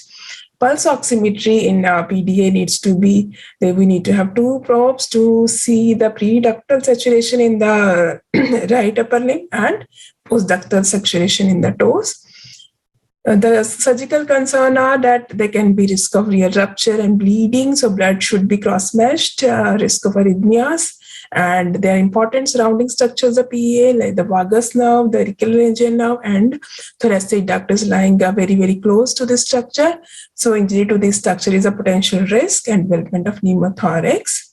Post-ligation, increase in the blood pressure is usually seen and it requires vasodilators. Now, a brief about the cyanotic lesions. The common cyanotic lesions that we have is tetralogy of Fallot with an incidence of 7 to 10%. It has 4 cardinal features. There is a ventricular septal defect, which is large and non-restrictive type. There is a right ventricular outflow tract obstruction, which can be at the level of the pulmonary valve, above it, or subvalvular in 50% of the cases. And there is marked right ventricular hypertrophy and overriding of the aorta is present in TOF. Now, this TOF has various anatomical variants. For example, if there is a mild pulmonary stenosis, this TOF will behave like unrestricted VSD, and the baby is going to be acyanotic, and the baby is called pink tet. In more severe pulmonary stenosis, the cyanosis is going to appear, and there can be more severe cases of pulmonary atresia or absent pulmonary valve. Now, TOF is a typical example of right to left shunting, which is happening because there is marked right ventricular hypertrophy and there is right ventricular outflow tract obstruction. As a result, the mixing is occurring at the ventricular level, but the direction of shunt is from the right to left, causing mixing of deoxygenated blood to the systemic circulation. As a result, there is hypoxia, there is cyanosis, And the cyanosis can be seen only if the hemoglobin is more, deoxygenated hemoglobin concentration is more than 5 gram%. So it is obvious that an anemic child is less likely to show cyanosis, and it is a central cyanosis. The parents will come to you and say that the tongue of the baby is bluish in color. There is pressure overload of the RB and RB failure. The right ventricular outlet obstruction has both fixed and dynamic component. The dynamic component is that the infundibular muscles present in the right ventricular outflow, they go into spasm because of the various stimuli, and they can further exacerbate the obstruction and the cyanosis. As a result, there is a feature called dead spells, which are hypercyanotic episodes in uncorrected TOF. And due to reduction in the blood flow because of the infundibular muscle spasm, the triggers can be sympathetic stimulation, exercising, breath holding, even simple day-to-day activities, crying, feeding, defecation, hot bath. All this can lead to precipitation of this spell. Perioperative period anesthesia induction, putting an IV cannula can also precipitate its spell. The symptoms are that child is restless, agitated, cyanosed, and there is tachypnea and hyperventilation. And if it persists for long, there can be a seizure. The child may become limp, unresponsive, and there is loss of consciousness. Now, and what is happening in the pathophysiology over here is that either there is reduced SVR, which is increasing the shunt, or there is infundibular muscle spasm. The muscle spasm we know is happening because of the crying, pain, or any sympathomimetic agents. And SVR is reduced with the hot bath, there is sepsis, there are vasodilating agents, and all this can lead to increased titulation with decreased pulmonary blood flow. So there is increasing hypoxia and leads to reduced perfusion, causing acidosis. The CO2 is increasing, PO2 is low, but PVR is increased because of the increased hypoxia. So the child tries to take pants, and there is tachypnea, and causing increase in the systemic return. The venous return is increased, further exacerbating. So it's a vicious cycle, and there can be several steps which we can do to break this cycle. And it is very important because a TOF child will have a saturation of maybe 75 to 80%, and he's balanced on that. But with this dead spell, it may go down to 60s. The saturation may go down as low as 60s, and the child is really compromised. So how do we treat it? Maintaining the airway, supporting breathing and circulation, giving 100% oxygen because it is going to decrease the PVR. Calm the child, provide the child sedation or analgesia as the requirement, give morphine or fentanyl. IV fluid bolus is really helpful because it dilates the right ventricular outflow tract and can promote the pulmonary blood flow. We have to increase the SVR and the child himself may assume the knee chest position, causing constriction of the major arteries in the thigh, and even the abdominal aorta can be pressed if it's in the OT table and cardiac surgery is going on. Phenylephrine IV can be given to increase SVR. Pulmonary vascular resistance needs to be kept low to promote pulmonary blood flow using 100% oxygen and hyperventilation. Infundibular muscle spasm can be reduced by use of a beta blocker, or in the theater, we can use 2 to 3% sevoflurane to break the spasm and promote pulmonary flow.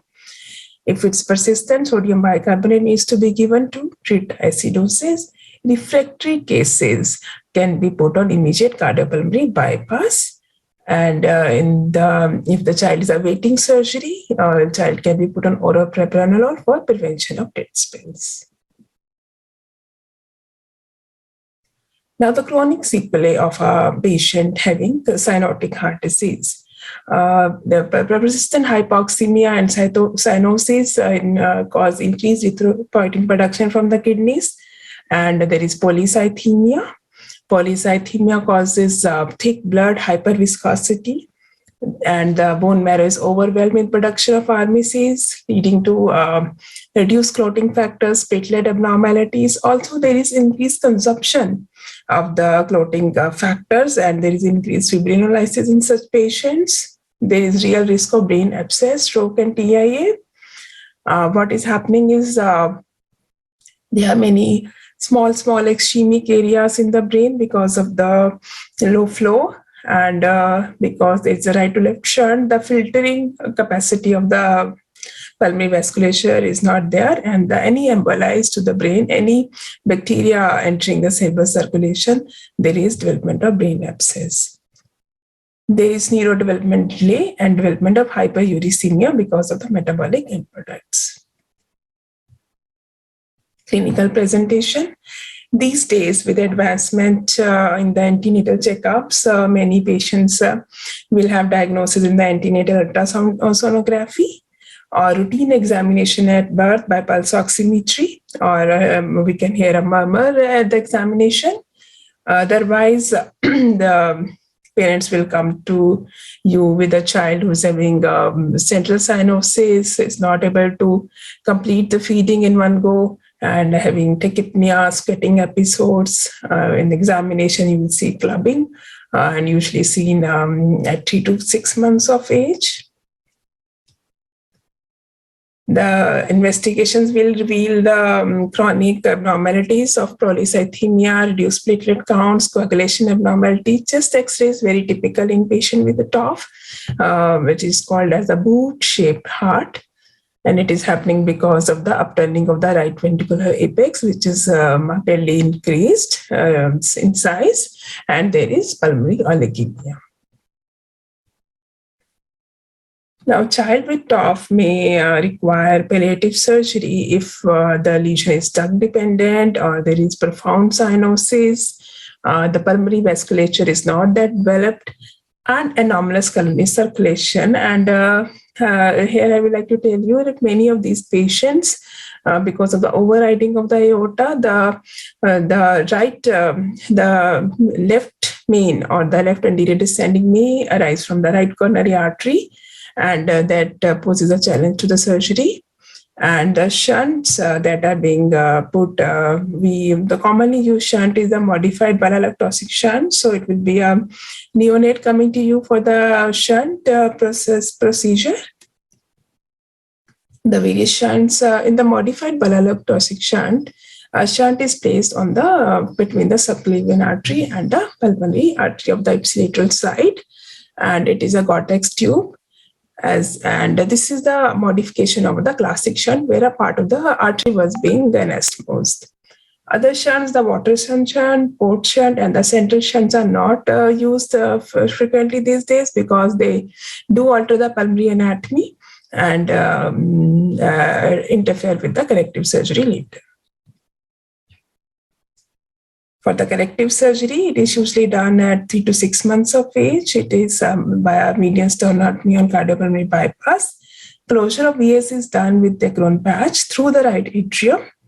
There is correction of aorta overriding, resection of the RVOT muscle bundles, and transannular patch may be put to relieve the RVOT. Though the repair may be successful, but there can be long-term sequelae with the arrhythmias in the right bundle branch block or junctional ectopic tachycardia is very common. Residual defects of VSD or RVOT. There can be pulmonary regurgitation when the transalveolar patch is being used, and RV dysfunction. Anesthetic consideration for TOF patients include any prevention of dead spell by ensuring that you do smooth induction of anesthesia. There are concerns related to polycythemia, hyperviscosity, and clotting abnormalities. If the child is having hematocrit of more than 65%, we need to do erythrophoresis to decrease the thickness of the blood. Risk of air embolism, RV failure in the post-op, and antibiotic prophylaxis has to be ensured because it's a cyanotic heart disease. And We have to take caution in the monitoring that pulse oximetry may overestimate saturation, and there is a widened ET-CO2 and arterial CO2 gap. So it's best to go, get an arterial blood gas to get to know about the exact PO2 and PCO2 values. The goals of anesthesia management are to maintain high SVR and avoid any increase in pulmonary vascular resistance to decrease the shunt frictions. The minimal hours of the fasting are to be done as per recommendation. And during that period, even IV fluids can be given to the child to avoid any decrease in the volume. Preload to the RV, because the preload is low, the output is going to be reduced. In patients with right to left shunt, the inhalation and induction is going to be slow because the pulmonary blood flow is markedly reduced. And vis-a-vis IV induction, which is going to be faster because the blood is directly going into the systemic circulation, and it is without passing through the pulmonary vasculature. Ketamine is the agent of choice as it increases the PSVR, and because of the endogenous release of catecholamines and any changes in the pulmonary vascular resistance, they are overcome by quick securing of the airway and achievement of ventilation. At all times, we need to avoid any hypoxia, hypercarbia, acidosis, or hypothermia, and any other factor which can cause increase in the pulmonary vascular resistance, including higher mean airway pressures, which can result from application of PEEP or higher tidal volume, and the catecholamine release has to be avoided. And we can give 100% oxygen to keep pulmonary vascular resistance low. Slight alkalosis is recommended, and temperature has to be maintained. And even spontaneous ventilation can be maintained to achieve low pressures, low mean airway pressure, wherever it is applicable. Not all, it is not applicable in each and every case, though. Now a brief about the anesthesia consideration for non-cardiac surgery.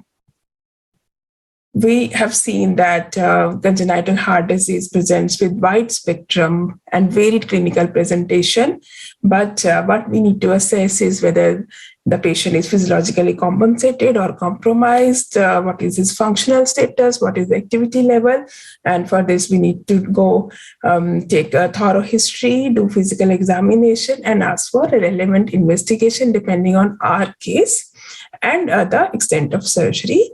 Cardiology review is important. We need to see the papers, and also if the between the last checkup and the present, when you are seeing the child, if there are any changes in the symptoms, definitely we need to have a review. When we are dealing with the child, parental counseling is very, very important. The AHA has given risk satisfaction for non-cardiac disease. Of course, if it's a small ASD, PVA, isolated VSD, and corrected cases of left to right shunt, the risk is mild, and highest risk is seen in cyanotic heart diseases, Eisenmenger physiology, and mixed lesions. So detailed preoperative history, including the history of the medication, because these kids will be many on cardiovascular medications, and we need to keep the anesthetic considerations in mind. Previous surgery and anesthetic exposure to see if there were any airway issues, previous corrective and palliative procedures, because sometimes there is a shunt. So we need to be knowing which side we need to put the, it may have issues with the central venous placement or the arterial monitoring. Previous history of prolonged ICU stay, because if there is prolonged ICU stay during childhood, in infancy, there can be subglottic stenosis, which can interfere with the airway management. Physical examination to support the findings in the history, investigation relevant and to the case and to the surgical procedure. Antibiotic prophylaxis is to be given as per AHA recommendations, and all patients don't require antibiotic prophylaxis. These are the categories: mainly unrepaired cyanotic heart disease, repaired CHD with residual defects, or completely repaired congenital heart disease with prosthesis and for 6 months till the endothelialization is taking place. Previous endocarditis and prostatic cardiac valve are other indications for antibiotic prophylaxis. Preparation and monitoring. If it's a sick patient, high risk case, we can use intraoperative TEE and invasive monitoring. Otherwise, routine monitoring is sufficient. The goals and the principles of anesthesia management include: in cases of left to right shunt, avoid any increase in the SVR, avoid myocardial depletion to precipitate heart failure, avoid any fluid overload. In right to left shunts, maintain high SVR, avoid an increase in the PVR, and adequate hydration is to be maintained. Pre-medication, when it's a child, we need to pre-medicate. And if it's a cyanotic heart disease, child with pulmonary hypertension, it is very, very important to reduce anxiety and prevent excessive crying. But be cautious of excessive sedation and do monitor your patient with pulse oximeter.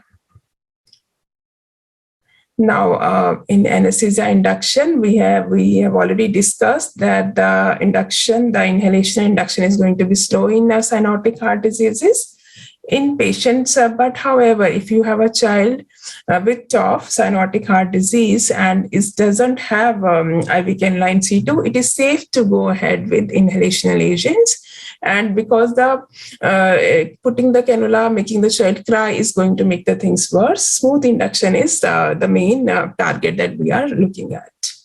In left to right shunt, sevoflurane is safely used for inhalational induction, and in stable patients, we can use propofol as well, if the IV line is in place. Now, a word about the inhalational agents. We know all inhalational agents called the vasodilatation. However, halothane is most commonly associated with myocardial depression and hypotension. Iso and sevoflurane are cardiostable, but isoflurane is, as we know, is not suitable for inhalational induction. And desflurane is not used much in cardiac anesthesia. So sevoflurane becomes our inhalational agent of choice. Maintenance of anesthesia is done depending on the lesion, shunt, and surgery, but we have to take care of our. One thing is that the IV line has to be de-aired in all cardiac patients, particularly in all children. It is my practice to avoid any air bubble going into the circulation, to avoid any risk of paradoxical air embolism. Nitrous oxide is also avoided because it's a potential risk of increasing the size of air bubble and on its effects on the pulmonary vascular resistance. Postoperative care, depending on the case, you may require ICU setup, or at all costs, the common problems of hypoxia, hypercarbia, hypovolemia are to be kept in check and avoided. Normothermia is to be maintained. Pain control is very, very important with the use of multimodal analgesics, use of regional anesthesia, and ultrasound-guided nerve blocks wherever it is applicable to give the nerve block.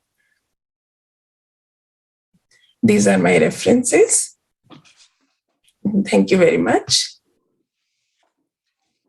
Thank you, Dr. Anjali, for the excellent presentation on congenital heart disease and the anesthetic management. Very well done. Thank you, sir. If there are any questions, we will address it. But before we open the chat box, I would like to say that the survival of these patients depends upon the balance between the circulatory pathophysiology and compensatory mechanisms. And these patients, when they come for non-cardiac surgery, we have to see basically three important things. One is whether they are in heart failure, which may be present in left to right shunts. Do they have pulmonary hypertension, again seen in left to right shunts, and whether they have cyanosis. And we have to determine what is the degree of these disorders, heart failure, pulmonary hypertension, and cyanosis, and tailor make the anesthetic management to the particular given patient and the disease process. The second point I would like to make is that in tetralogy of Fallot, RV failure is not commonly seen because that VSD is very unrestrictive. It's wide open VSD. And even if the RVOT obstruction is severe, some blood will flow through the aorta, though deoxygenated. So RV failure is not that common. And with these two comments, I would like to open the see the chat box. I do not see any questions there. Anybody wants to ask any question?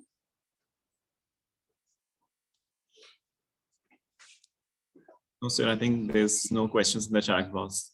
Thank you so much. I think Dr. Anjali has clarified most of the points, so there are no questions. Thank you so much.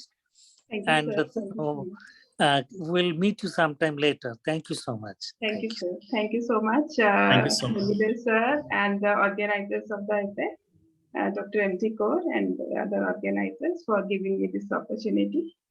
And Thank I you. hope, students have been benefited by this talk. Absolutely, your approach was very systematic. You started with fetal circulation, then you went on pathophysiology classification, then you went to the individual lesions. It was quite well done. Thank you so much. Thank you, sir.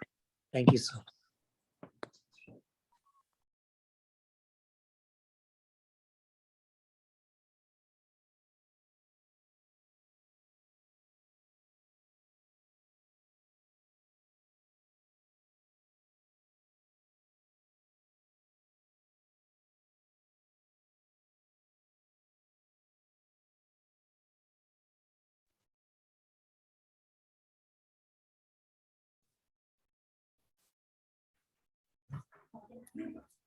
Thank you, sir. Thank you, ma'am. Moving on to our next session for today. That will be a short case presentation.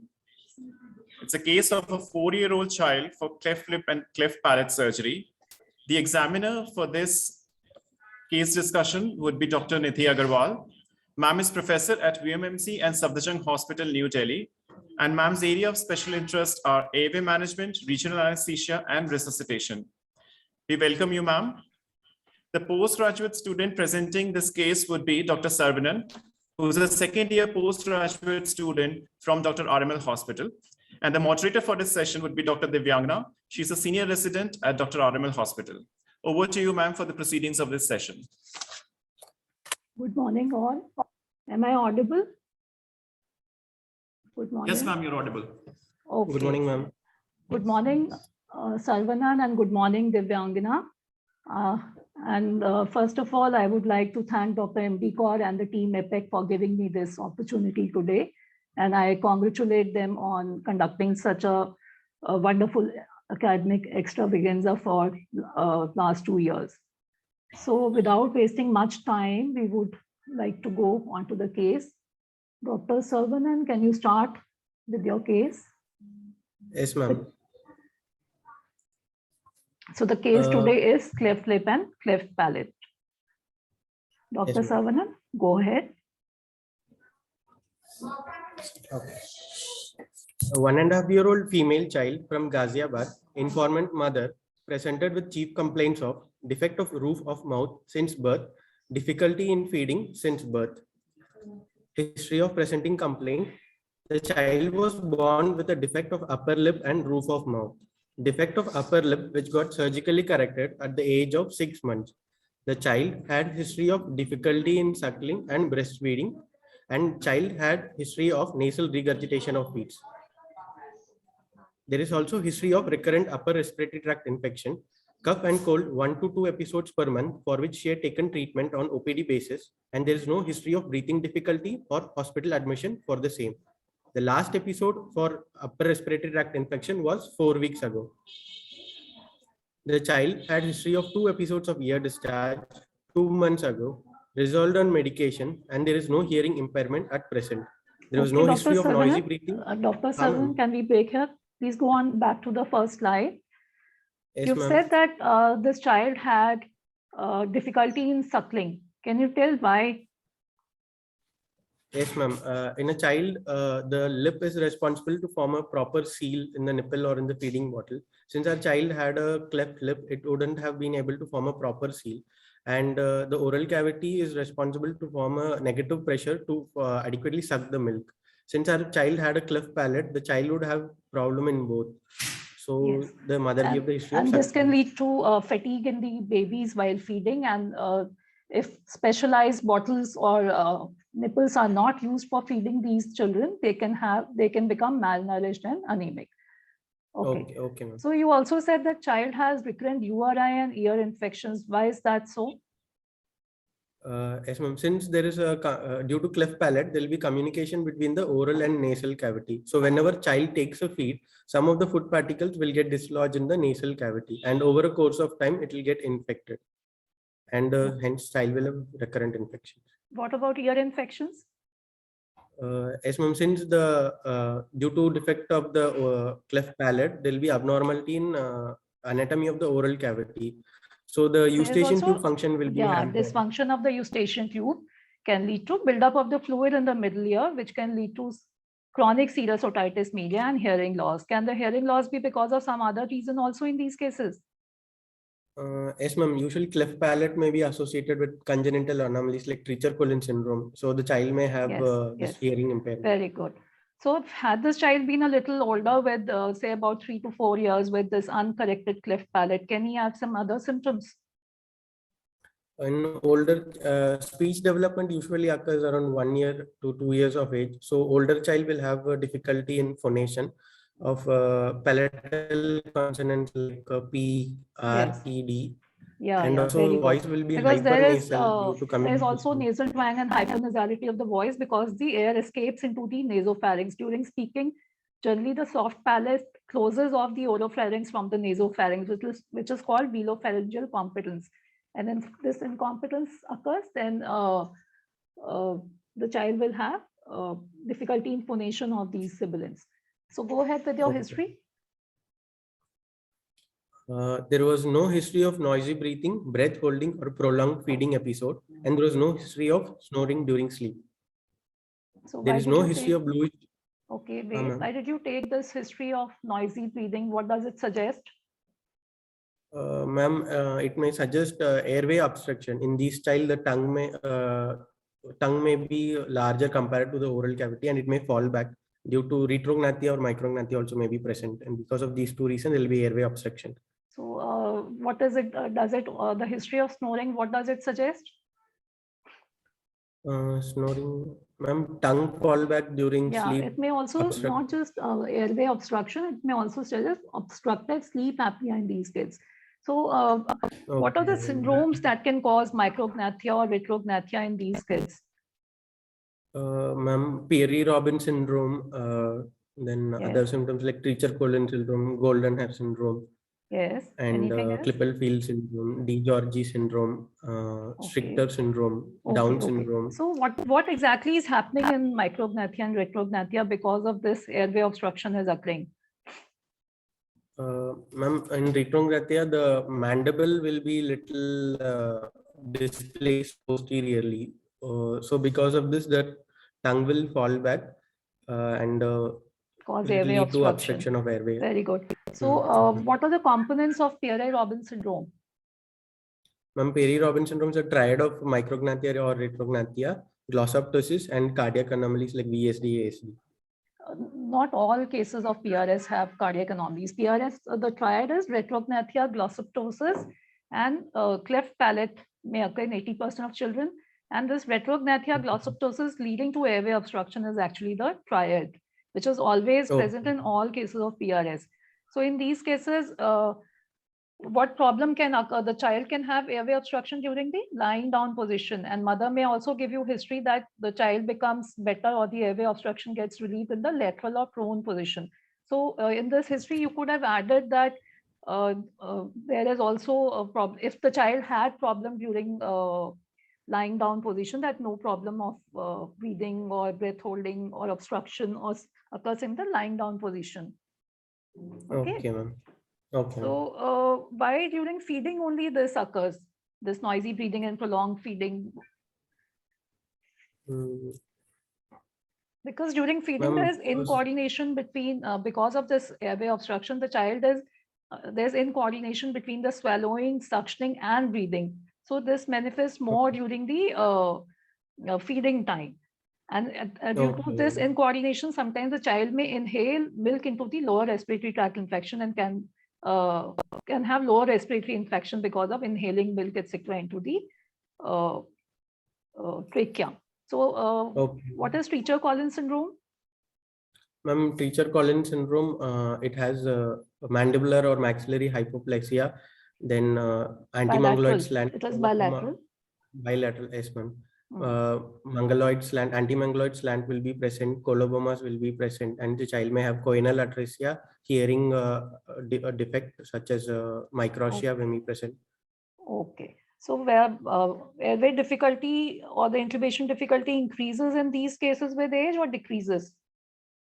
Ma'am, it increases with age because due to mandibular and maxillary hypoplasia, the space in the oral cavity will be keep on reducing.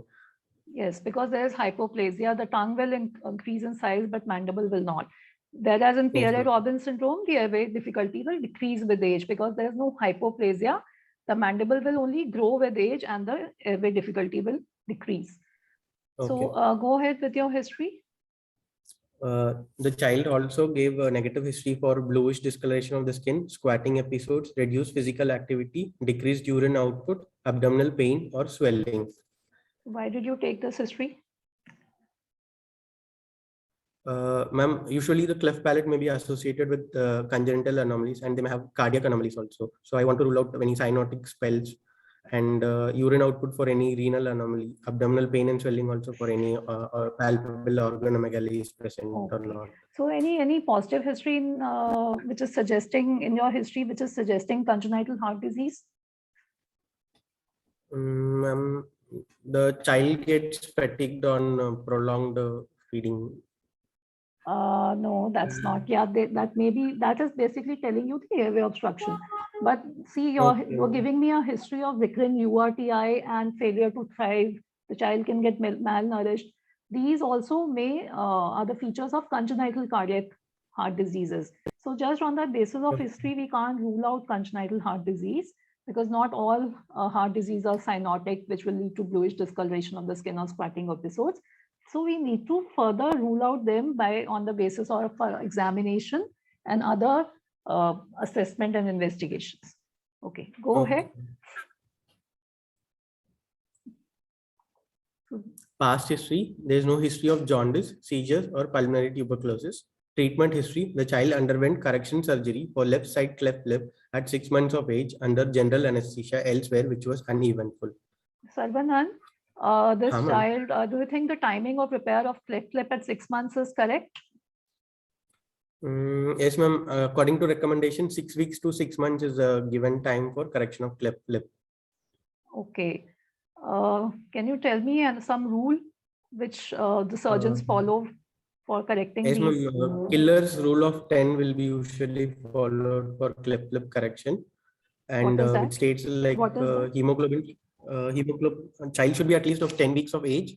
Weight should be around 10 pounds, and the hemoglobin minimum is 10 gram percentage, and total count should be less than 10,000 for a surgery. So 10 weeks of age is roughly about say 3 months.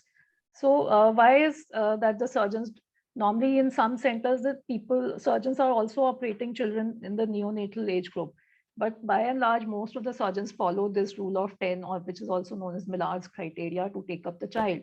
So why is that surgeons don't prefer to do it before 10 weeks? Ma'am, at least by 10 weeks, we will get some adequate window to investigate the child for any congenital anomaly. And also there will be adequate growth of the child about in 10 weeks. And we also avoid exposure of general anesthesia in a neonatal life. Okay. And okay, yes, that suffices it. But is there any, okay, tell me what are the 2 types of cleft lip? How will you classify yes, cleft lip? Cleft lip can be classified as unilateral cleft lip or a bilateral cleft lip, and it may also be a median cleft lip, or it can be a complete cleft lip or a incomplete cleft lip. So what is a complete cleft lip? Ma'am, complete cleft lip will involve it'll involve the alveolus, and it'll extend to the lip and even involve the floor of the nose.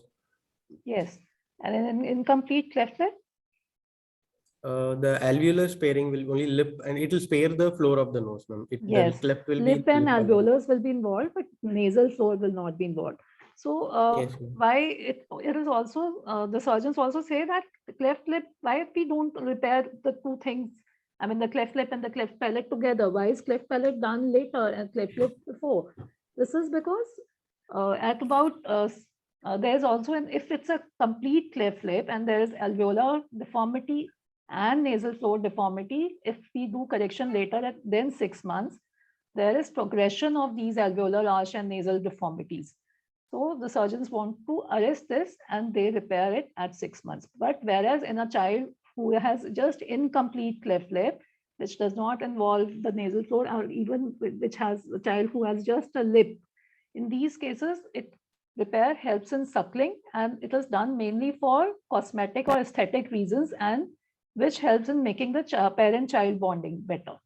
No other reason. Okay. So what is the ideal timing for cleft palate repair? Ma'am, palate should be repaired around 9 to 12 months of age. Why not earlier? Ma'am, because it will hamper the growth of the face if you do it earlier. Yeah. Face and palate. Palate growth is hampered. And later then, what time will lead to impairment of speech development? About 18 months. Okay, So before 2 years, surgeons prefer to do this. And our child is of 18 months of age. So this is correct time Yes, for ma'am. undergoing cleft palate.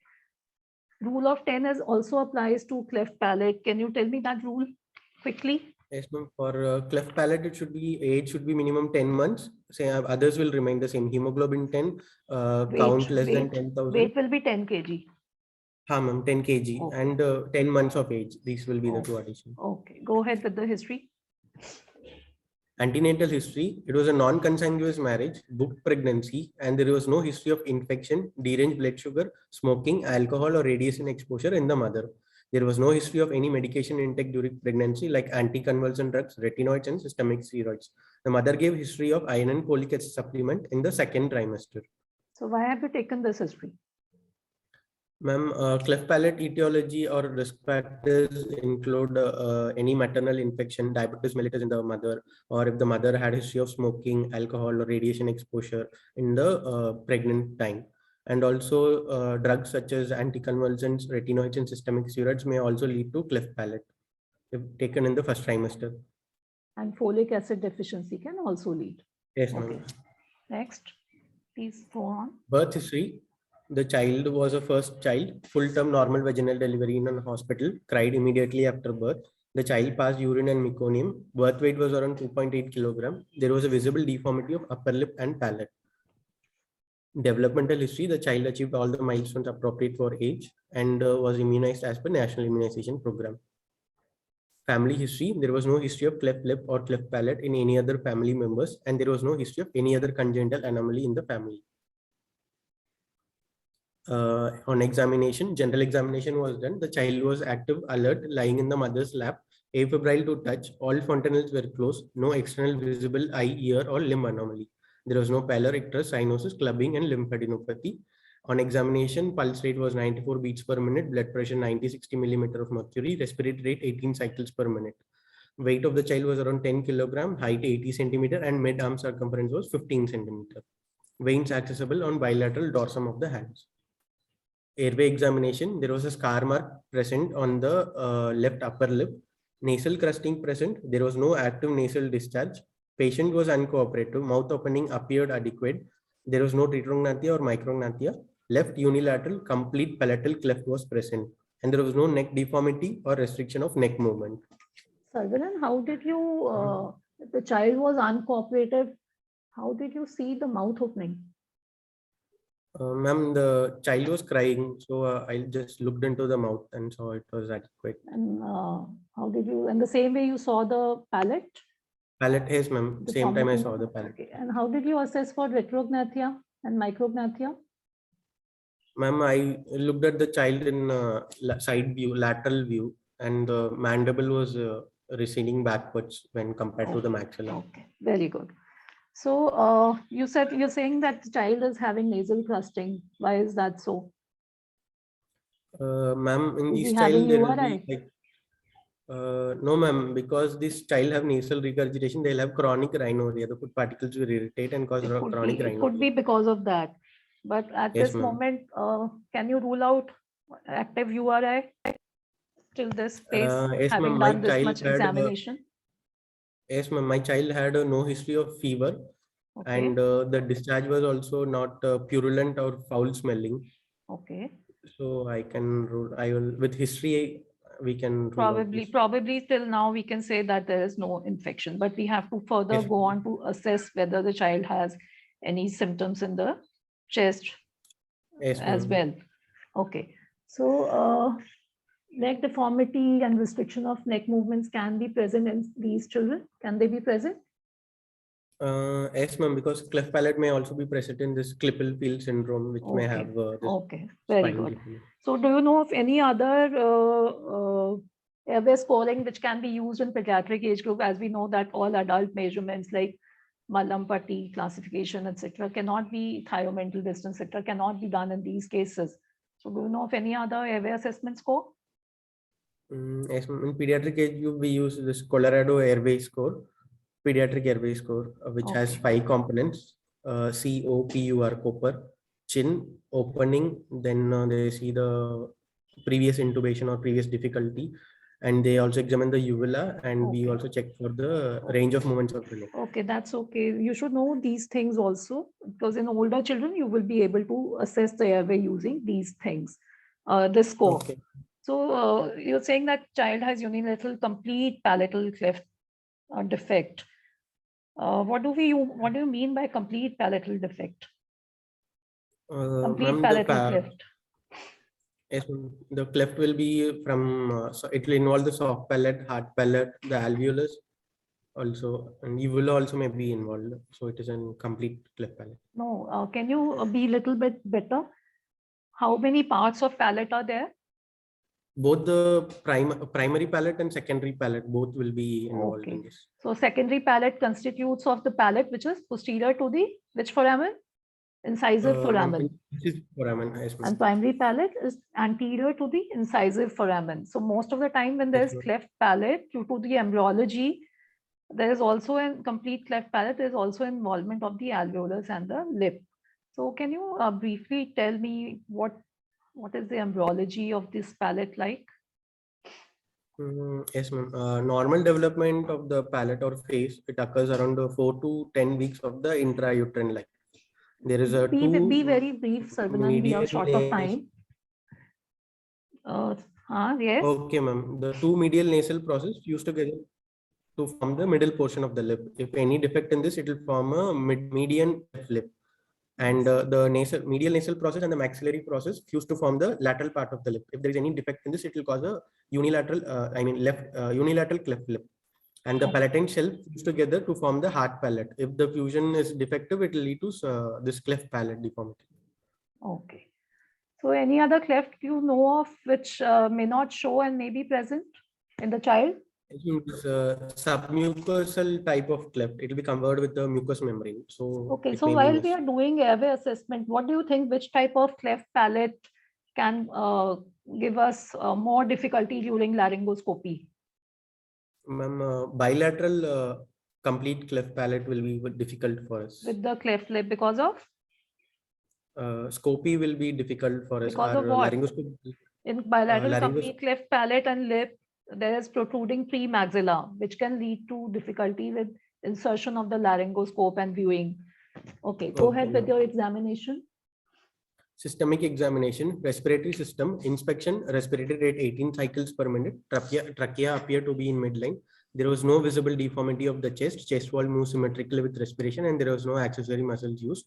On palpation, trachea confirmed to be in midline, chest circumference was around 45 centimeters. On percussion, resonant notes in all areas felt. Auscultation, normal vesicular breath sounds in all areas, and there was no added sounds. Cardiovascular system, first and second heart sounds heard, no murmurs present, and per abdomen and central nervous system examination was within normal limits. So, okay, Ma'am, shall I summarize? Yes. 1.5-year-old female child presented with left unilateral complete palate and repaired cleft lip with nasal regurgitation and past history of recurrent ear infection, upper respiratory tract infection, not requiring hospital admission, and no developmental delay or any other congenital anomaly, with current weight of 10 kilogram, admitted for palatoplasty. Okay.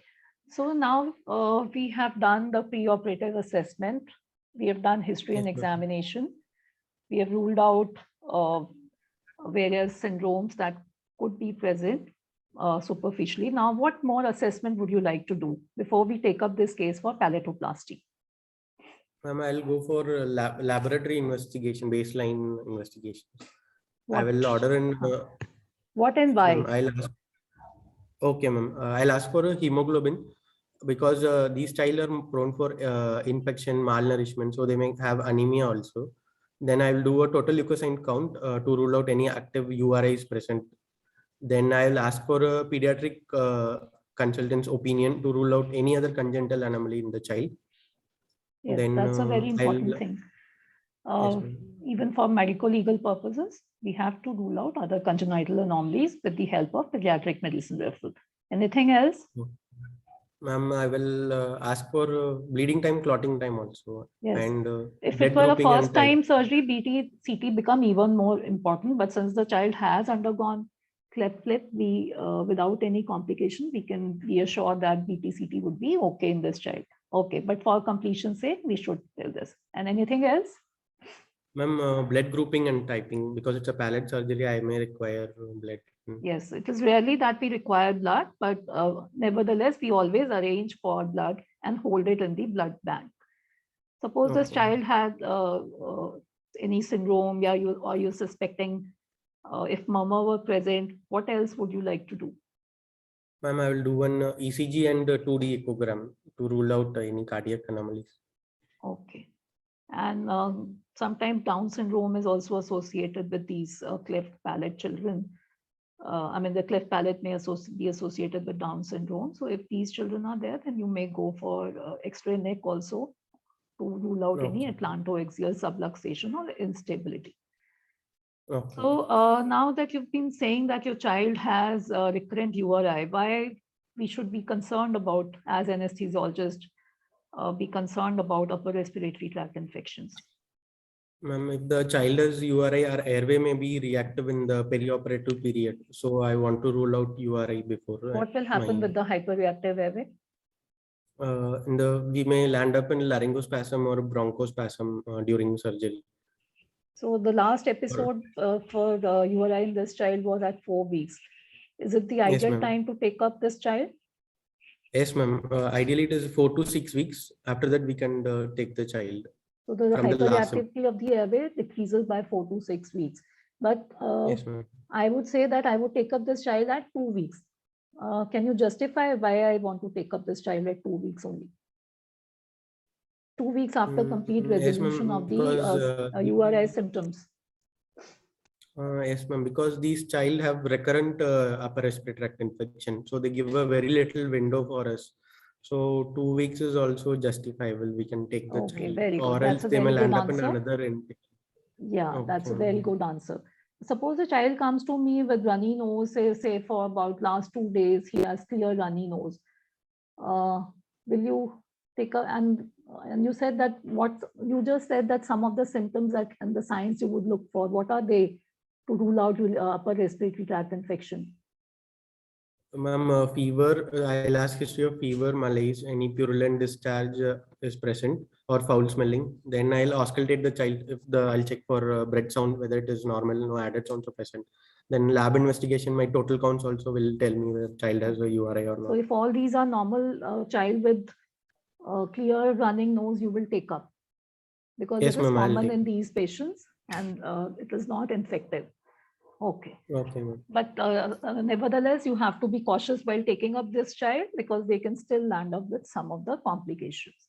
So now what pre-op orders would you like to write for this case? Yes, ma'am. Like- I'll get an yes, ma'am. First, I'll get consent from either of the parent. Then I'll brief them about the NPO status. I'll tell them like for solid food, keep it for 6 hours, and for breast milk 4 hours, and 2 hours for clear liquid. Then So do yes, ma'am. Okay, go ahead. And you, Then what else would you write in the write pre-op orders? pre-medication or sedation orders I'll write, ma'am, like oral midazolam at the dose of 0.5 milligram per But kg. normally we don't write that in our pre-op orders because we give that ourselves about half an hour prior Outside to the the- surgery.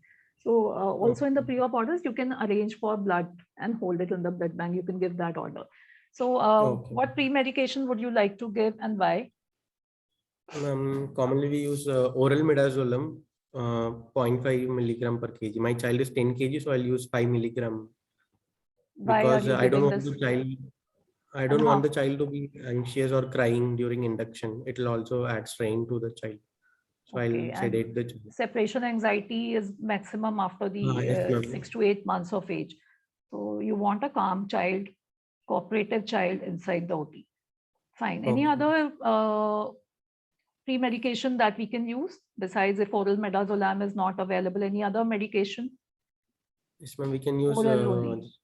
syrup triclofos and at the dose of 50 milligram per kg, and promethazine syrup. Promethazine also can be used. Like Okay. Can we use oral ketamine? yes, ma'am. Oral ketamine 6 to 8 milligram per kg. We can 5 use. milligram per kg, but we don't have oral ketamine syrup. So what are we using generally if we want to use ketamine? We are Ma'am, using the- IV preparation, 50 milligram per ml, and we dilute it Okay, in ma'am. same volume of apple juice or some sweet solution so that it becomes palatable. But we don't exceed 0.2 ml per kg body weight of the child to so as not to increase the gastric volume, because we are giving this Okay. drug just half an hour prior to the surgery. So Okay, what ma'am. is your plan of anesthesia for this case? I'll Okay. give. Would you, Yes, ma'am. if this child had micrographia or retrognathia, would you give pre-medication? No, ma'am. It is a predictor of difficult airway, so I will avoid pre-medicating Because they these can child. they can have airway obstruction because Yes, of ma'am. that. Okay, so what is your plan of anesthesia? Ma'am, I will go with general anesthesia with endotracheal intubation and controlled mechanical ventilation for this child. Before taking this child up, would you like to do some preparation in the OT? Yes, ma'am. Since it's a pediatric age group, first I will check the OT temperature and switch on the warmer. I'll ensure my IV fluids are warm and connected to the burette set. Then I'll check my anesthesia machine and attach pediatric circuit like this Jackson Reese modification wire TPs. Then I'll check whether pediatric ambu is available.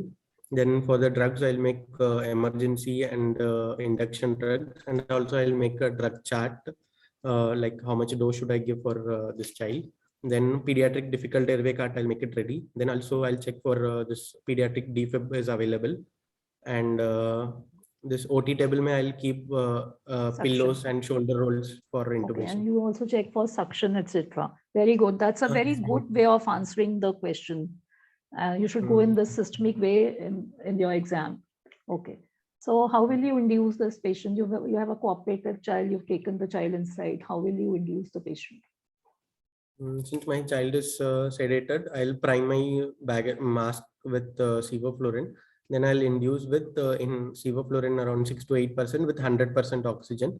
Once the child is induced, I'll attach secure an IV line, and side by side I'll attach the monitors also, ASA monitors, pulse oximetry, ECG, and non-invasive blood pressure.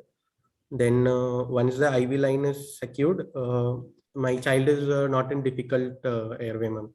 I'll perform check ventilation. Once check ventilation is done, I'll give IV. Saravanan, wait here. You should always, if IV line is present, when you're talking about induction, you can say, I would either use sevoflurane, or if IV line is present, I can also use an IV induction method using titrated doses of propofol. So that should be your answer always.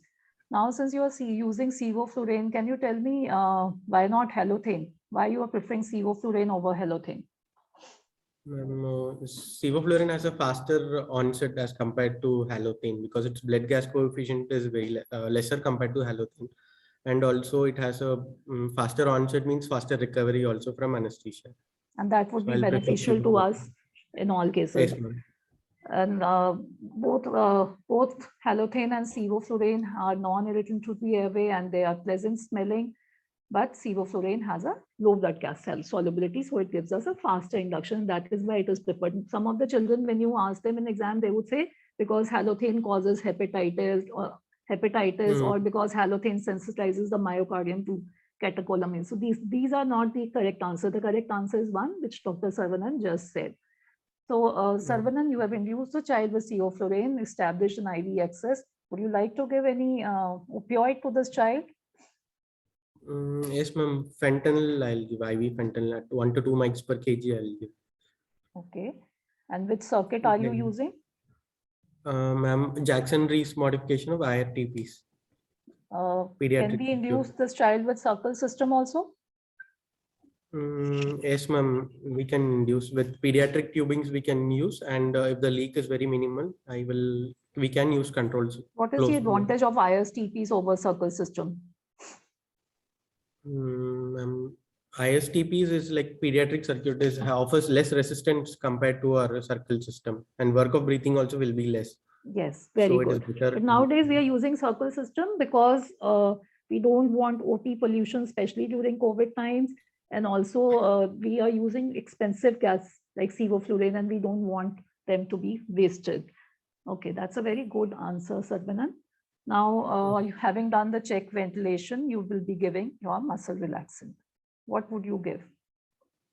Ma'am, I'll give injection Vecuronium at the dose of 0.1 milligram per kg. And after 3 minutes of intermittent positive pressure ventilation, I'll secure the airway with direct so laryngoscopy. now you're doing bag mask ventilation, and you're seeing that with each breath, your stomach is getting inflated and the chest is not rising. What will you do? I will correct my bag and mask ventilation.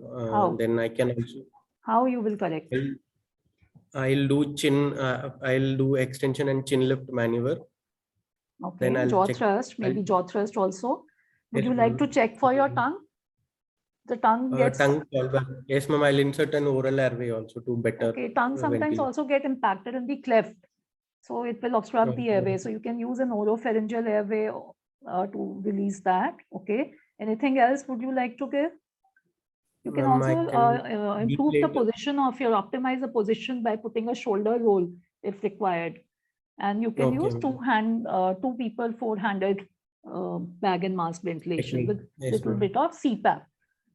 And you can also check if the gastric extension is too much, it will hamper with your bag mask ventilation. So you can put an OG tube or NG tube and relieve the obstruction as well. So, okay. Now you've done the bag mask ventilation IPPV for 3 minutes. What would you do? I'll perform a direct laryngoscopy with one size blade. Then I'll secure the airway with like 3.5 mm cuffed ring RAE tube. Okay. So during laryngoscopy, do you think any problem can occur in these cases of cleft palate? In between the cleft, the laryngoscope blade may get stuck, so I may not be able to proceed with the scopy. Okay, very good. Suppose there's protruding pre-maxilla, what other technique can we use? Which is hampering for us to go in the midline or to the right side. Ma'am, I'll use this right paraglossal technique with straight blade, which will improve my scopy also. And this can also, this right paraglossal or the right molar techniques can be used even for children with retrognathia or micrognathia, because here there's no space to displace the tongue in the, as the submandibular space is very small. So we can just avoid the tongue. We can just go through the paraglossal technique and the molar technique to visualize the glottis. And what position would you like to use for intubation in these children? Head and neck position? Ma'am, head will be extended, head will be extended, neck flex. I'll use a head ring and shoulder roll also. Okay, you want to have these children, sometimes the large occiput makes the head flexed. So you can put a shoulder roll, and sometimes you may also need a ring to stabilize the head and bring the external auditory meatus in line with the sternal notch. Okay, now you're saying that you would be using a cuffed ring Adair Elvin tube. Can you tell me what is ring Adair Elvin tube? What are its advantages in this case? Yes, ma'am. RE tube is a preformed south-facing tube. It has a preformed bend at 90 degree and at an acute angle. It is not 90 degree, but it is more acute angle. 90 degree is Oxford tube. So we are using this preformed tube? Why? Can you tell me? Ma'am, because it is preformed, it will be away from the surgical site, so it Can you doesn't show us come the interfere. picture of that? Yes, ma'am. Sure. Yes, ma'am. Yeah. So on the left side is the south facing oral RA tube. You can see the bend there. Can you show us another picture? On the left side, sorry. So on this picture on the left side, can you see a mark, rectangular mark, black colored mark? This should be actually on the outer margin of the lower lip, so that the bend is directly placed on the lower lip and the tube bends along the contour of the chin away from the surgical field. This allows the surgeon to put their retractor without kinking our tube and gives a better access to the surgeon. So what are the problems with this tube? Yes, ma'am. Since it's a preformed tube, the tube may be either too long or too short for a given child, as shown in this picture.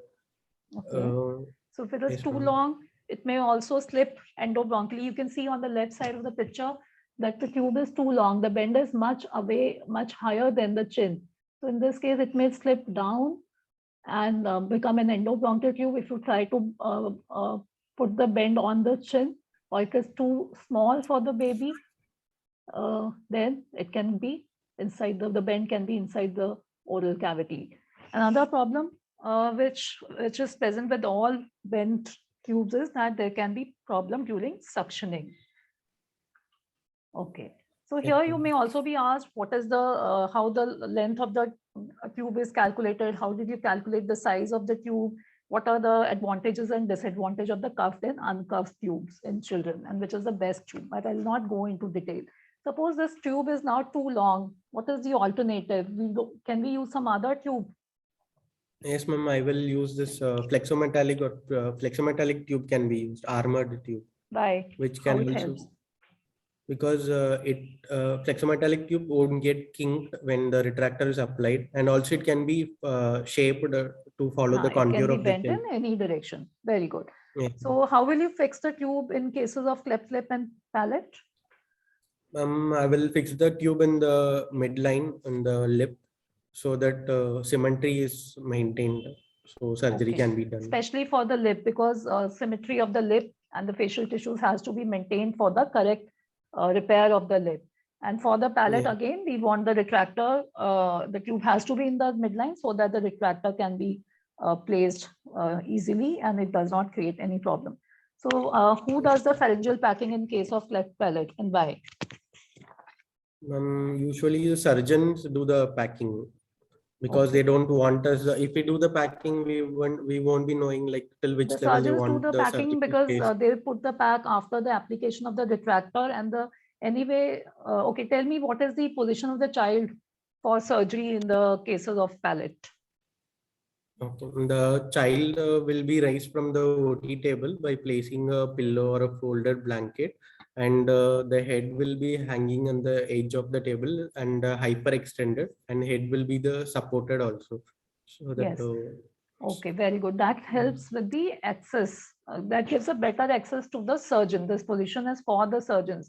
But what is the problem to us with this position? Ma'am, since the head is hyperextended, the tube may be accidentally extubated or dislodged also.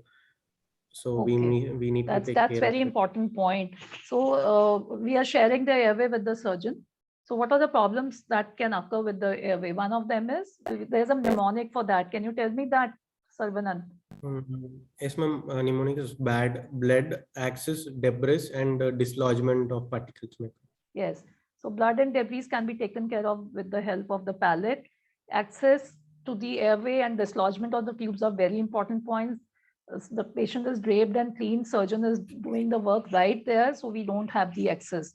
So while monitoring, we forgot a very important point, Sarvanan. We should have one precordial stethoscope placed on the left side of the patient, left chest of the patient, in the preferably in the axilla. Can you tell me why? How will it help us?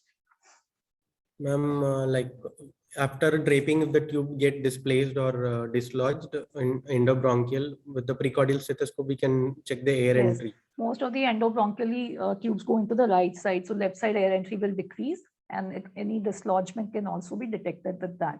That gives us kind of an access to the airway, to the chest for detecting early. So throughout the surgery, we have to be careful regarding circuit disconnection, endotracheal dislodgement because of sharing of the airway. Now, how will you maintain anesthesia? Ma'am, I'll maintain with inhalation agent sevoflurane with mixture of nitrous oxide and oxygen. Then I'll top up opioids, fentanyl, always and mention neuromuscular block. You should always mention that oxygen nitrous 50-50, low flow of anesthesia using circle system with top-ups of fentanyl and vecuronium with the required doses always. Okay, since we are short of time, I'm going a little fast. Now, surgeon is going to apply a retractor. What is the name of the retractor and what problems can occur to us with that retractor? Ma'am, the surgeon applies Dingman dot retractor, and during application of retractor, the tube may be kinked or blocked between the retractor and the palate. So our airway pressures will rise and air entry will be decreased. So we may not be, ventilation will be hampered. So here endobronchial intubation can also occur. So what you should be observing while the surgeon is putting retractor before and after? Ma'am, I'll check the tidal volume which is being delivered and peak pressure also. So if there is any if change you are on the volume control ventilation mode, your peak airway pressures are going to rise. So you have to know the previous pressures to tell the surgeon about the pressures being rising. Also, you can have keep the bag in your hand and you will know that the compliance of the bag has decreased, resistance has increased. And suppose you put the child in pressure controlled mode of ventilation, then there will be peak airway pressure will never rise. So you have to look at the tidal volume, which will decrease in a child. So don't forget this point. Okay. Now, surgeon is going to inject something into the palate. Can you tell me what he will inject into the palate before starting the surgery? He will inject adrenaline to decrease the vascularity of the surgical field. Concentration of 1 and 2 lakhs. What we should tell the surgeon before he injects? Ma'am, I'll tell him the maximum volume which he can inject, like not the 10 volume, mics per maximum dose. Okay, and the volume, both you have to know. So what is the percentage of, why it is important to us that he injects, does not exceed certain dose of adrenaline? Because we use this inhalation. Yes, ma'am. We use inhalation agent. So it increases the sensitivity of the myocardium to arrhythmias. So very good. ADR catecholamines will increase the arrhythmogenicity. So I'll calculate the dose like 10 mics per kg. So what is the maximum dose? Halothane is the agent which sensitized to the most. So what is the maximum dose we allow of adrenaline? 10 mics 10 per microgram kg. per kg, right? So 1 in 2 lakh has 5 microgram per ml. So we can calculate and tell the surgeon. And suppose surgeon is also using lignocaine with adrenaline. So what is the maximum allowable dose of lignocaine that you would allow? 5 to 7 milligram per kilogram. Kg with adrenaline. So Yes, that ma'am. would, in this case, is about 70 milligram with 7 milligram per kg, which will come only to 3.5 ml of 2% lignocaine with ADR. The surgeon may dilute it to maximum of 7 ml of 1% lignocaine with ADR. So other thing that we should be concerned in these cases is hypothermia. So you've already said that you would, in children, you would use forced air bombers and warm fluids, etc. Now, what analgesia would you like to give to this child? Introp and Yes, ma'am. I'll go with opioids IV fentanyl, and I'll at the dose of 1 to 2 mics per kg, and I'll use paracetamol also in the intra period at 10 to 15 milligram per kilogram for pain management. which route? Ma'am, IV in intra period, I'll give intravenous route only. 15 milligram per kg body weight IV. Yes, ma'am. We can Yes, also ma'am. use PCM suppository. We don't have IV PCM in the dose of 40 milligram per kg body weight. Normally, we say that analgesia is multimodal analgesia technique we use. We give a combination of PCM, opioid, and local block. Which local block will you give in cleft lip? Quickly, I just want the names. For cleft lip, I'll use infraorbital nerve block. And for palate? Greater palatine and nasopalatine nerve block can be used. Okay, and this surgeon also infiltrates the palate locally with lignocaine and adrenaline that supplements our anesthesia intro. There are blocks like suprazygomatic maxillary nerve block, greater or lesser palatine nerve block, and nasopalatine nerve blocks. But generally, we are not using these blocks. local infiltration by the surgeon helps. And also in palate, I generally, in our institution, we give morphine in the lower doses to as a multimodal analgesic. This thing we give about 0.05 to 0.075 milligram per kg in palate cases where there is better, smoother emergence and less crying with the use of morphine, because it's a longer acting analgesic, and this can decrease the swelling and bleeding from the surgical site later on. So, Okay. but if the child is syndromic baby, of course, we will not give morphine. We only give titrated doses of fentanyl, if at all. And we should always look for respiratory depression in these cases. Apnea and bradycardia can occur with this thing. So one thing at the time of induction, we forgot to give one very important pre-medication, which will also prevent emesis. Can you tell us? Steroid dexamethasone cover we didn't give. Yes. So 0.1 milligram per kg, and it will help us not only with anti-emesis, it will also help us with what? Decreasing the Post-operative airway edema. post-operative airway edema. So, okay. Now the surgeon has finished his surgery and he's handed over the baby to you. So what all would you like to see? What would you like to do now? Ma'am, I'll first remove, I'll do a gentle laryngoscopy and remove the oral pack. Then I'll check for any active bleeding is present or any clot is present. Then I'll also look for any airway edema which is also present. Okay. Then and you will also after I ensure can- that hemostasis has been done. You know, the surgeon never dewashes. He actually shows to you with the retractor on that, look, there is complete hemostasis. I have removed the pack. Generally, he only removes the pack. And once you give him the go-ahead signal, then only the surgeon will stop and go and dewash. So what are the post-op complications that you are expecting in these cases? Post-op, there may be airway obstruction may be present, and Okay. Because of due to what the- cause? What are the causes of airway obstruction? There may be swelling of the tongue. one is like yes, ma'am. Then there may be the child is not used to this small Okay, there may be oral cavity. because- sorry for the delay. There may be swelling of the tongue because of the prolonged use of retractor, oropharynx, and nasopharynx. The child may have laryngospasm. There may be inadequate space for mouth breathing because the surgery, the cleft has been sealed and the tongue is large. The child will take time for breathing, and even retained plaque and blood and secretions can cause the airway obstruction. The surgeon generally puts a tongue suture in the tongue to avoid the tongue. In case the tongue falls back or there's a swelling, you can pull out the tongue. So now how will you reverse this case? Once you have administered the reversal, the child is I awake. will, yes, Which ma'am. I'll position wait would for the you- child to be full lateral position. I'll prefer lateral position for extubation so that Yes. my secretions don't enter the trachea. Okay. Then I'll wait till the child is fully awake and able to move all the limbs against gravity. Once And the all adequate muscle reflexes are power is- intact. Yes, ma'am. Okay. So, Then only I and will- while extubating, would you like to do some maneuver? Artificial yes, cuff ma'am. maneuver. You can give a forced ventilation, positive pressure ventilation, which will push away the blood and secretions away. So, Okay. is there a chance of laryngospasm in the post-operative period because of retained blood and secretions?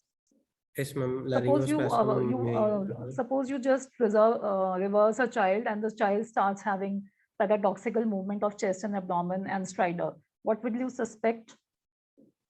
Ma'am, I'll Laryngospasm? suspect. Yes, ma'am. Laryngospasm. How will you immediate manage post-op that? period. How will you manage? Ma'am, first I'll turn 100% and give bag and mask ventilation with continuous positive airway pressure. If the spasm is not broken, I'll You give said you will give bag Larson's mask maneuver by ventilation? giving pressure between. Sir, you will Yes, not ma'am, give I'll bag hold the mask mask. ventilation. You will only give 100% CPAP. If you give ventilation, the air will go into the stomach. So you will give 100% tight mask and tight bag with 100% oxygen and CPAP and Larson's maneuver. And if Yes, still ma'am. it is not broken, then you would like to deepen the plane of anesthesia with what? Bolus Propofol. of propofol. Yes, ma'am. Why not? Why not inhalational agent? Ma'am, because since the larynx is closed, the Yeah, sevoflurane very can't good. enter. Very good. Since the larynx is closed, there no inhalation agent will go in. And still, if it is not broken, then you would use scoline Scoline, and yes, ma'am. ventilate the kid. Okay, so No. more or less we have covered everything. One last thing that is left. Suppose you encounter a child with micrognathia and retrognathia, difficult airway. So in these cases, the planning your strategy is very important. Communication with your team is very important. The main aim here is to do pre-oxygenation, para-oxygenation, and preserve spontaneous ventilation at all times.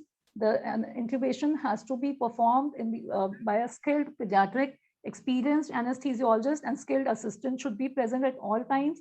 Always remember, a first attempt is the best attempt. If the anesthetist is accomplished with fiber optic or video laryngoscope, he should go ahead with that. And spontaneous ventilation should always be preserved. You should always limit the number of attempts. Beforehand, you should always also check for front of neck access.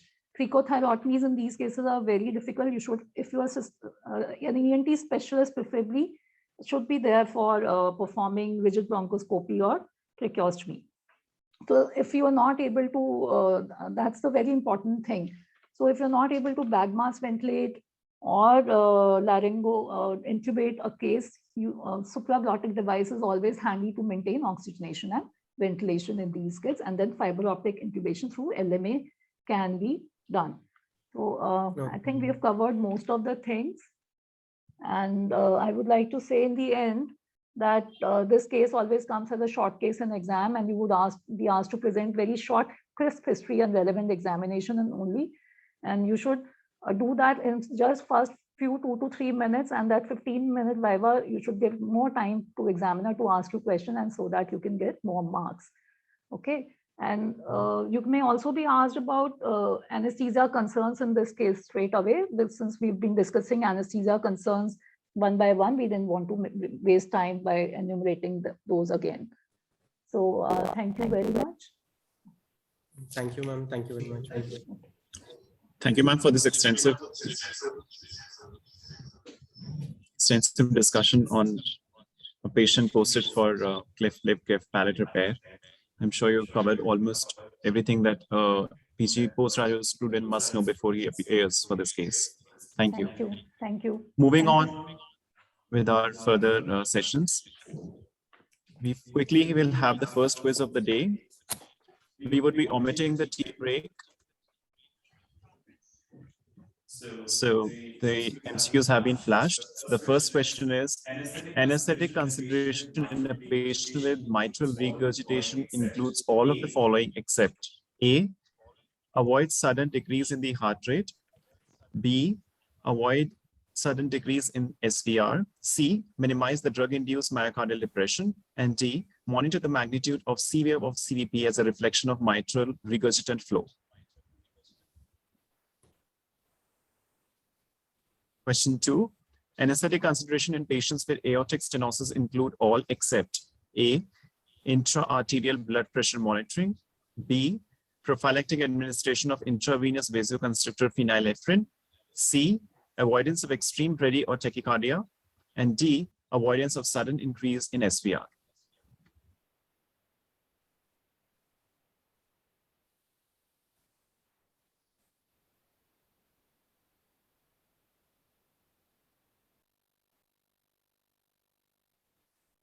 So we'll move ahead with our further session. And in continuation with cardiac anesthesia, we have the next session, which will be chaired by Dr. Manjula Sarkar. Ma'am is professor in anesthesia and is in charge of cardiac anesthesia at D.Y. Patil School of Medical Sciences, Navi Mumbai, and her area of keen interest are cardiac anesthesia. We welcome you, ma'am, and I hand over, ma'am, the session proceedings.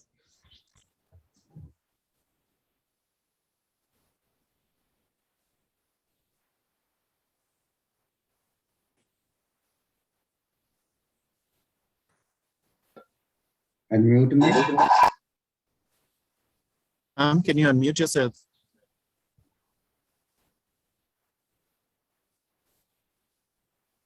Ma'am, you're not audible. Can you hear me now? Can you hear me now? Yes, we can. Yes, ma'am. Can you hear me now? Yes, ma'am. Okay, fine. Yes, ma'am. Okay, fine. Thank you, Nitin, for a kind introduction. And this session is on the cardiac anesthesia. As all of us knows that cardiac anesthesia is little challenging in comparison to general anesthesia because the heart is involved and there are so many other comorbidities for which we have to really take care, and the monitoring has to be accordingly. So first speaker of the session is Dr. Sanjula Barmani. She's director and professor at GV Pant Institute of Postgraduate Research at New Delhi. And her area of interest is cardiac anesthesia. And she's going to speak on cardiac anesthesia monitoring, cardiac output monitoring, how cardiac output monitoring is going to help us. So I welcome Dr. Sanjula. The screen is for yours.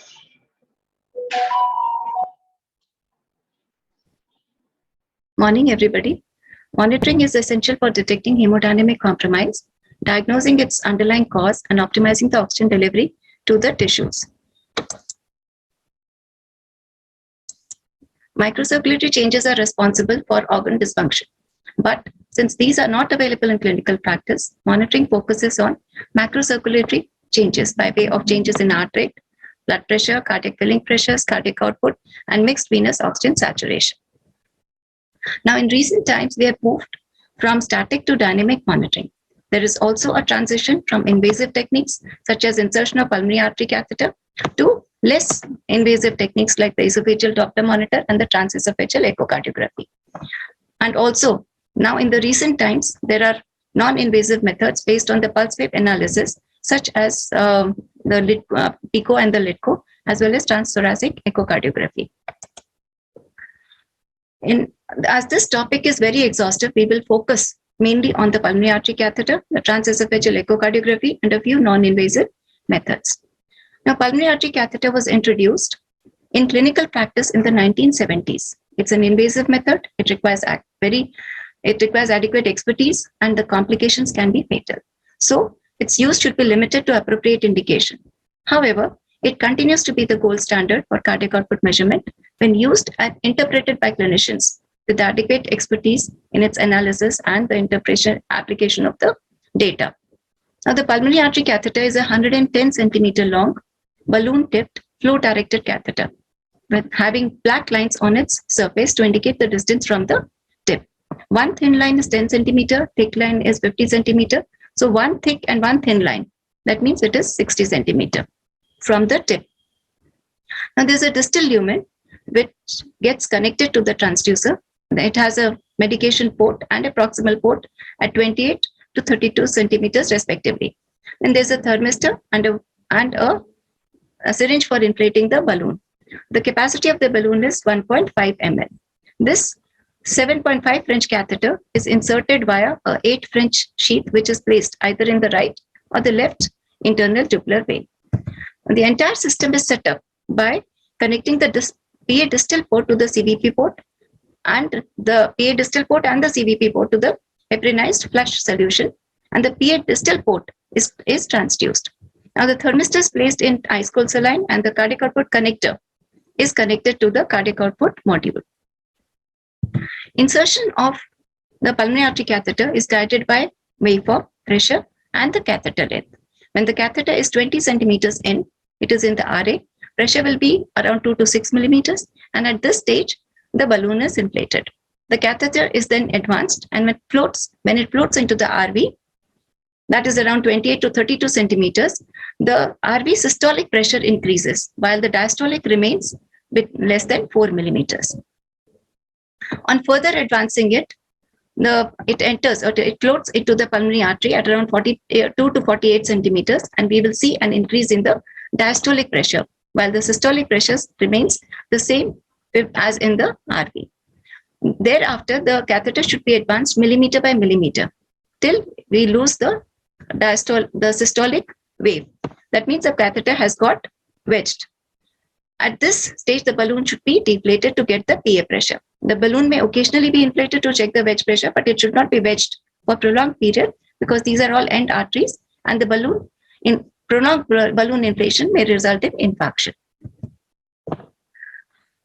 For measuring cardiac output, 10 ml of ice-cooled saline is injected via the proximal injected hub at a constant speed within 4 seconds, and an average of 3 readings is taken as the cardiac output. Now, the cardiac output, it assumes thermodilation method, it assumes 3 conditions. 1, there should be complete mixing of the indicator and the blood. Second, there should be a constant blood flow. And thirdly, there should be no loss of indicator between the site of injection and the place of detection. Therefore, inaccurate estimation of cardiac output may result in the presence of tricuspid regurgitation, arrhythmias, intracardiac shunts, very low cardiac output, or if we inject it very slowly, taking more than 4 seconds at incorrect temperature with incorrect volume. It will also be inaccurate if the PAC is in the wedge position, thermistor is impinging on the vessel wall, or the proximal port is within the venous sheath. Now, the PAC has a key advantage over other methods in that it provides us PA pressure. It gives us the right and the left-sided filling pressures, and also the mixed venous oxygen saturation. Mixed venous oxygen saturation is the saturation of hemoglobin in the blood from SVC and IVC, which is sampled in the pulmonary artery. And this is influenced by a balance between the oxygen supply and demand. Therefore, it's an indirect measure of oxygen delivery and tissue oxygenation. If we rearrange the APPEC equation, we see that the venous oxygen content values are determined by the arterial oxygen content, oxygen consumption, and the cardiac output. Now, the SpO2 values are initially maintained by increase in oxygen delivery, including an increase in the cardiac output. When this gets exhausted, or if the cardiac output decreases due to some reason, then the venous oxygen reserve is used by increasing the oxygen extraction, thereby resulting a decrease in the mixed venous oxygen saturation. Beyond this, if the oxygen demand cannot be met, anaerobic metabolism results and lactic acidosis occurs. Any decrease in the mixed venous oxygen saturation should alert us that there is a change in the oxygen supply to demand ratio, as seen in case of decreased cardiac output, hypoxemia, or anemia. Increased values of mixed venous oxygen saturation are seen in case of sepsis, left to right intracardiac shunts, severe MR, and hypothermia. Pulmonary artery catheter is also useful to give us other hemodynamic parameters such as cardiac index, systemic and the pulmonary vascular resistance index, then stroke volume index, left and the right stroke work index as well. Now, this is a summary of various clinical scenarios which can be diagnosed with the help of pulmonary artery catheter. We can distinguish hypovolemic from cardiogenic shock. In hypovolemic shock, there will be a decrease in PCWP, but in cardiogenic shock, it increases. The tamponade and pulmonary embolism are diagnosed because of their distinctive waveforms. In acute VST, there will be a step up in the saturation of pulmonary artery blood. Now, pulmonary artery catheter should not be floated if there is active infection at the site of insertion, or if there is a right-sided ventricular assist device. A relative contraindication is LVBB due to the risk of developing RVBB also and complete heart block during insertion. In such a case, external or transvenous pacing should be made available. Now, the complications which are specific to the placement of PA catheter are looping of the catheter. Vessel rupture can occur during balloon inflation. So, balloon should be inflated very slowly, keeping a watch on the pressure tracing. As soon as the systolic peak disappears, further inflation should be stopped. Perforation, pulmonary artery infarction occurs if balloon is inflated for prolonged periods of time, or if it gets autovesh because of it move, and we do not withdraw it or reposition it. Thromboembolism can occur if it gets infected and acts as a nidus. Now we come to transesophageal echocardiography. Now, transesophageal echocardiography is a semi-invasive monitoring and diagnostic tool. The multiplane TE probe is a modified gastroscope with a motor-controlled ultrasonic transducer at its tip. Some standard views of like the upper esophageal, mid-esophageal transgastric or the deep transgastric views are obtained by probe manipulation within the esophagus. The probe can be maneuvered by advancing and withdrawing it, turning it to the right and left, and there is also a large wheel on the handle, which can help in deflexing and retroflexing the tip by moving it clockwise and counterclockwise respectively. Then the small wheel allows the lateral flexion or the side-to-side movement of the tip. There are also two buttons on the handle. One increases and the other decreases the ultrasonic beam from 0 to 180 degrees. T is very useful as a monitoring tool in the following situations. Supposing there is hemodynamic compromise, we can assess to find out the cause of this hemodynamic compromise. We can assess the ventricular function, valvular function, see if there is a presence of pericardial effusion. We can assess the volume status and also find out if there is any signs, the findings suggestive of pulmonary embolism or cardiothoracic surgical complications. In the presence of unexplained hypoxemia, we can look for any intracardiac shunts, ventricular function can be assessed, and pulmonary embolism findings can be looked for. We can also look for sources of emboli and diagnose aortic dissection. Now, global ventricular function can be assessed by inspecting the left ventricle in the transgastric mid-papillary short axis view. This is a normally contracting left ventricle with an ejection fraction of more than 50%. As you can see, all the walls are moving well. Septum, anterior wall, lateral wall, inferior wall, all are moving well, and the ejection fraction is more than 50%.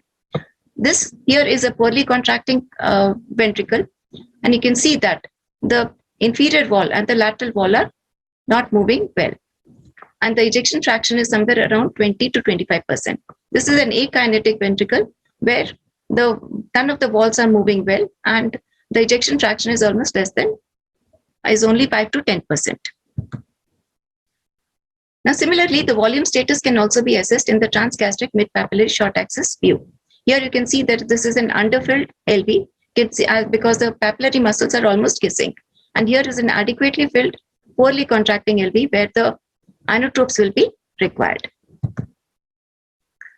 Now, another essential part of ventricular assessment is the assessment of the right ventricle.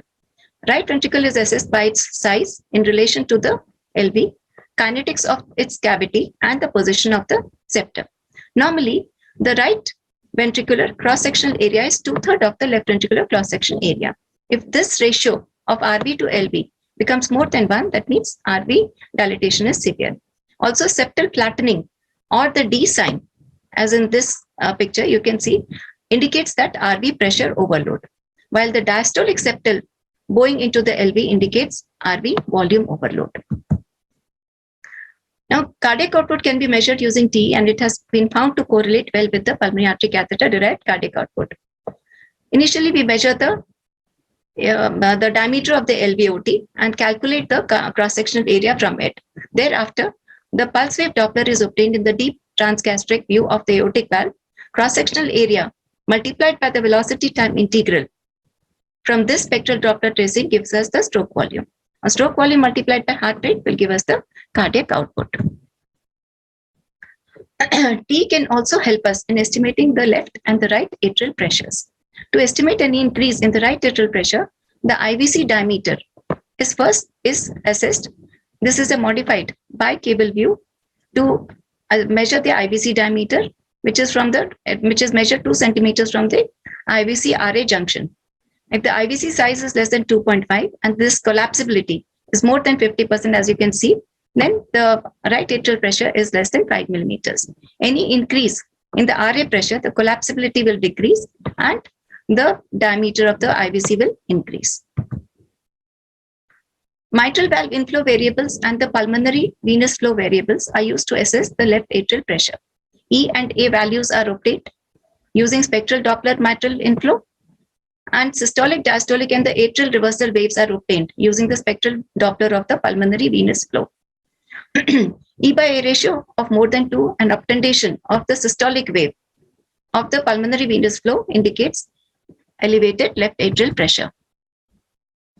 Recognizing cardiac tamponade in critically ill patients is important use of T. Here we can see the pericardial effusion, and the M mode will reveal diastolic collapse of the RV.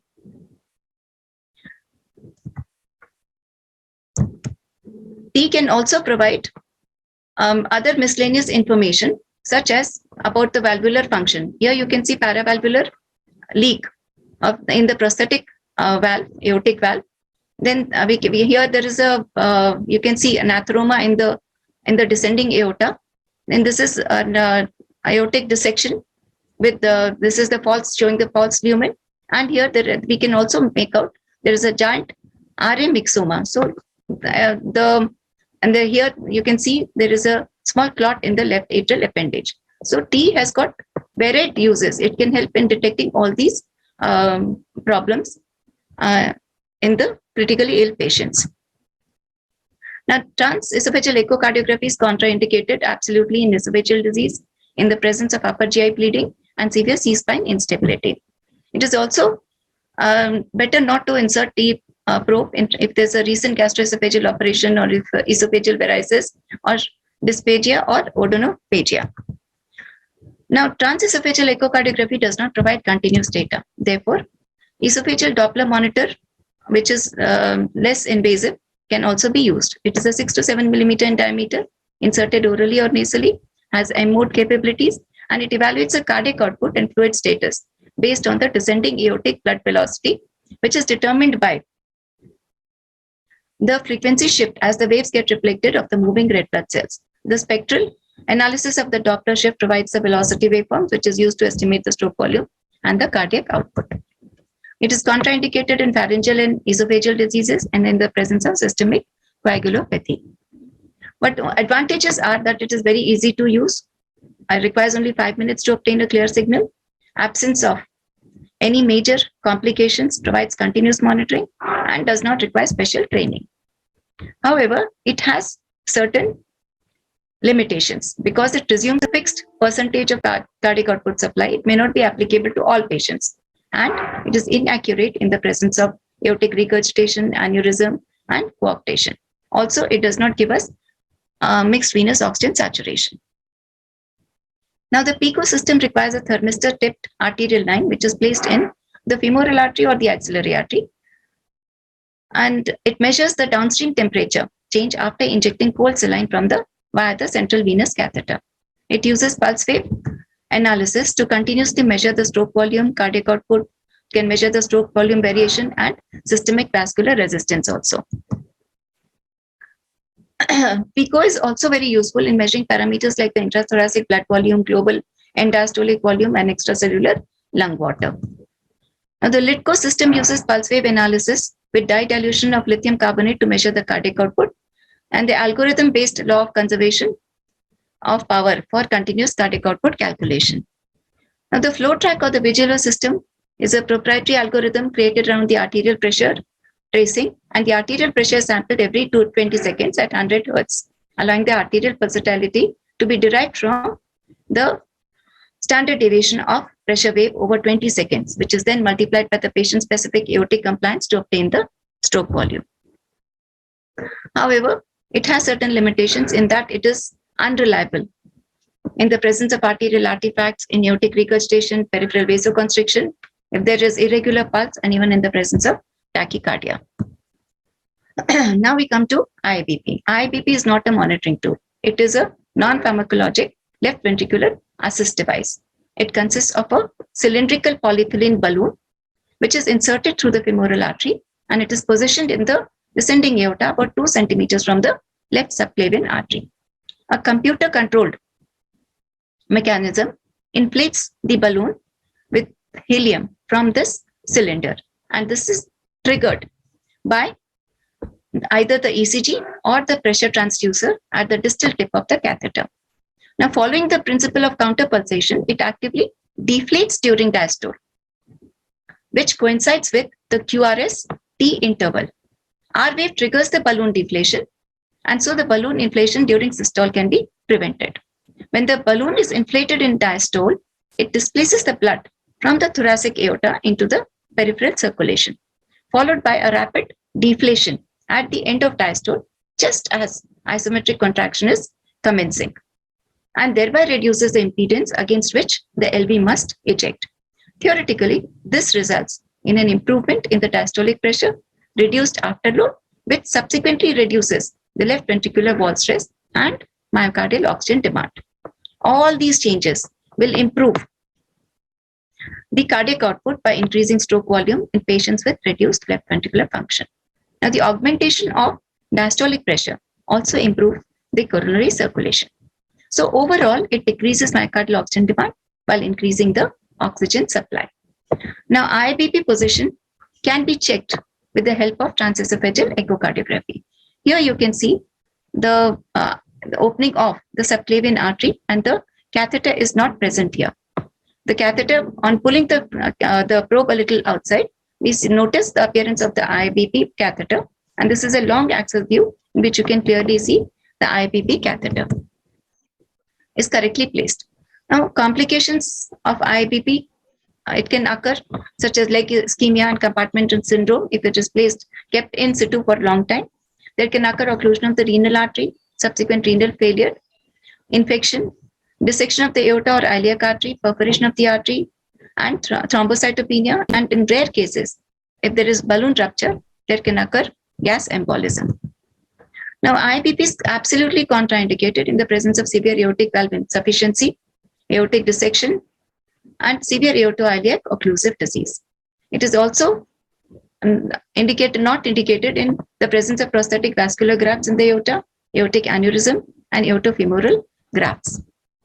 So to conclude, although efforts are on to have an ideal hemodynamic monitoring system, which will require all these variables, but it is not the monitoring system itself that can improve the outcome, but expertise in data analysis and interpretation to guide the therapy.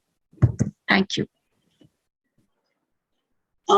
Thank you, Dr. Sanjula, for telling us about all the different methods of monitoring cardiac output monitoring by invasive and non-invasive means and semi-invasive also.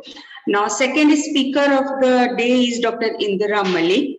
She's from PGIMS Rohtak, and her achievements are she's fellow in ACTA, severe national and international papers and publications and various chapters in the book.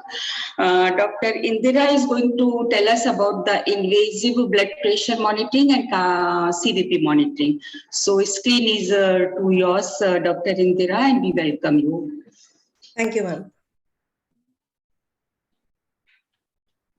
Good morning, respected chairpersons, faculty, and dear delegates. To start with, I would like to express my heartfelt gratitude towards Team APPEC 22, ABVIMS and RML Hospital for giving me the opportunity to speak on these two very important topics, the intra-arterial blood pressure monitoring and the central venous pressure monitoring. So these two topics are not just important from the point of view of appearing for your examinations. They are also important regarding your future anesthesia practice. So let's start with intra-arterial blood pressure monitoring. So as we all know, this is the gold standard of blood pressure measurement. Reason being that it is a continuous beat-to-beat indication of the arterial pressure and waveform. Also, it allows for frequent sampling of arterial blood for lab analysis, which is a necessity in any major surgery. So what are the components of this system? The intravascular catheter, which should be less than or equal to 20 gauge in size, because this is less thrombogenic and exhibits better dynamics. Then we have the fluid-filled tubings and connections. These are known as the pressure tubings. Then there are the stopcocks and the continuous flushing device. So here I would like to add that earlier only heparinized saline was considered suitable for use as a flushing device. But now with the concerns of heparin-induced thrombocytopenia becoming more and more prominent when these solutions are used long-term, we are now using normal saline without adding any heparin to it. And in our institute also, we are using only normal saline for flushing this whole system at the rate of 1 to 3 ml per hour. Then we have the electromechanical transducer, the electronic analyzer, and the electronic storage and display systems. So here you can see on the left side is the picture of the arterial cannula. This is a 20 gauge arterial cannula, and we are using the same at our institute. And then there is a guide wire and catheter, which is used for arterial cannulation. And on the right, you can see a picture of the pressure transducer with pressure tubings and the flushing system. So what is the function of the transducer? The transducer converts the mechanical forces into electrical current or voltage. A modern disposable transducer has a silicone diaphragm which acts to link the fluid wave to the electrical input. When the diaphragm of a transducer is distorted by a change in pressure voltages are altered across the variable resistor of a Wheatstone bridge contained in the transducer. This in turn produces a change in the current, which is electronically converted and displayed. So the output standard for any standard transducer is 5 microvolts per volt excitation per 1 mm of Hg. Therefore, it can be used with any type of monitor. The dynamic response of a bare transducer is in the 100 to 500 Hertz range. Now, another important aspect is the leveling of the transducer, because without that, we will get a wrong reading. So for accurate measurements, the system must be leveled to the phlebostatic axis, that is the fourth intercostal space mid-axillary line. A low transducer will overread, whereas a high transducer will underread. Then the next important aspect is the zeroing of the transducer. So to read correctly, atmospheric pressure has to be discounted from the pressure measurement. How do we do this? By exposing the transducer to atmospheric pressure and calibrating the pressure reading to 0. Now the analysis and the display system, that is simply our monitor. So this is a computerized system for acquisition and display of the pressure signals, derivation of numerical values for systolic, diastolic and mean pressures. It also displays trends. It has alarm functions, internal data storage. Automated data transfer is possible to an anesthesia information management system, and it has printing functions. So this is an arterial waveform. As you can see, the systolic and diastolic pressures, then the pulse pressure and the mean arterial pressure are demonstrated here. So what is important is that this is not a simple sine wave, but a sum of component sine waves. And Fourier analysis is the process by which we analyze a complex waveform in terms of its constituent sine waves. Now, another important phenomena which has most students stumped is the procedure of damping. So what is damping actually, and how do we know whether the system is optimally damped, underdamped or overdamped?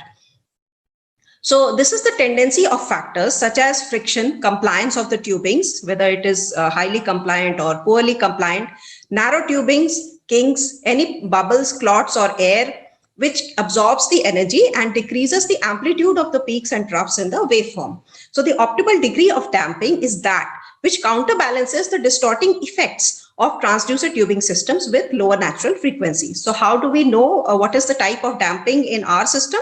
By using the fast flush test. This demonstrates the harmonic characteristics of a pressure monitoring system.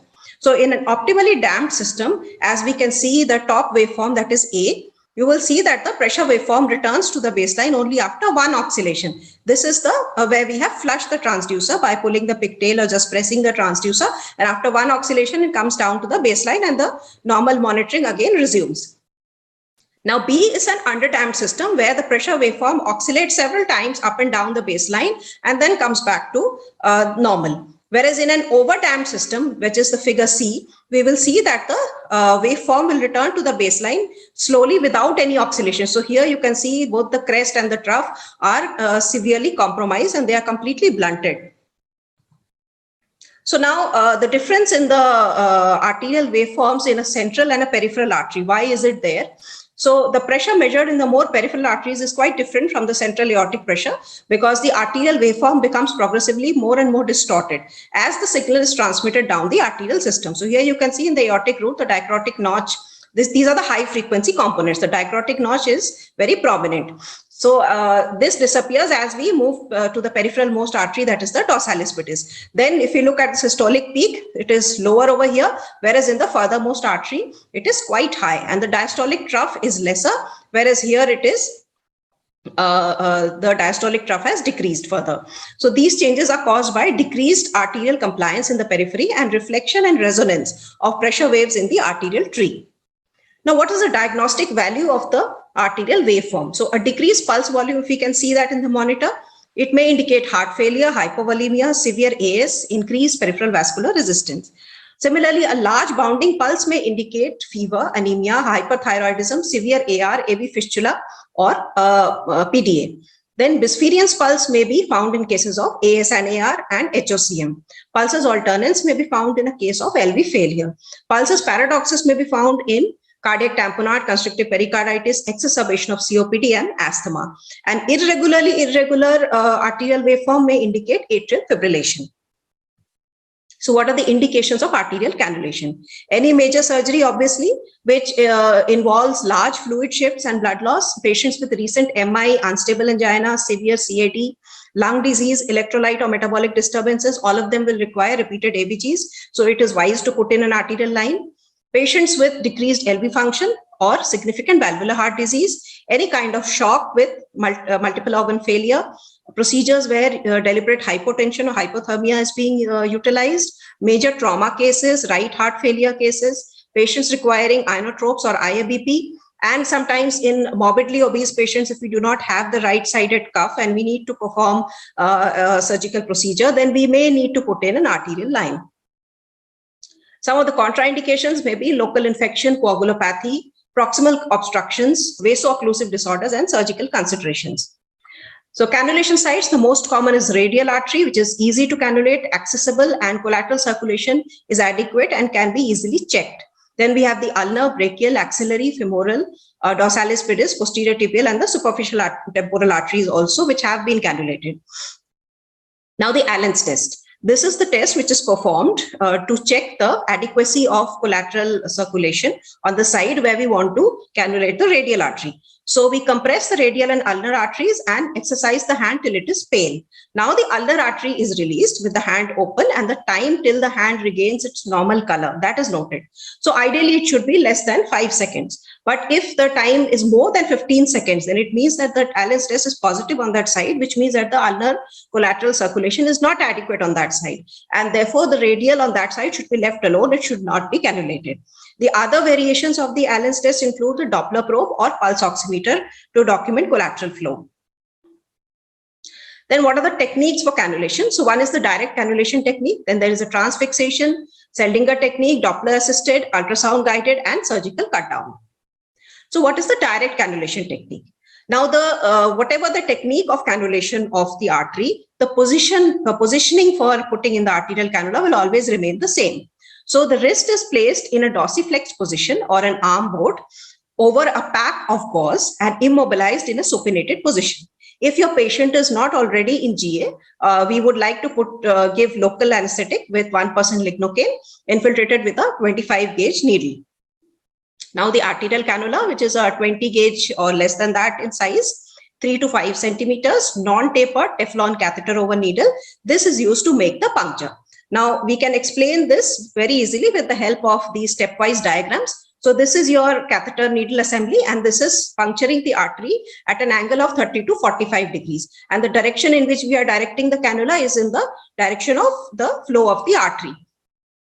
So as soon as the catheter and needle assembly enters the arterial lumen by puncturing the anterior wall, we will see a free flow of blood coming into the cannula. So now immediately when the free flow comes, we reduce the angle from 30 to 45 to 10 to 15 degrees. And then we withdraw this needle slightly and we just push the catheter inside the arterial lumen. So here you can see finally the catheter is inside the arterial lumen and then we connect it with our flushing system.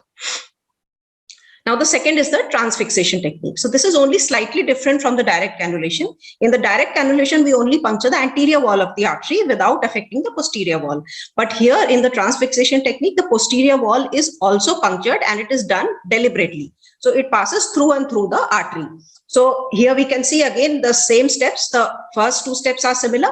So the catheter has and the needle has entered the arterial lumen and now both of them are taken past the posterior wall of the artery. So now again blood will stop coming here because the catheter and the needle both are outside the lumen. Now we can deal with it in two ways. Either we withdraw the needle completely and then we start withdrawing the catheter slowly till free flow of blood comes here, and then we direct the catheter inside by slightly putting in the needle with the help of the needle or with the help of a guide wire.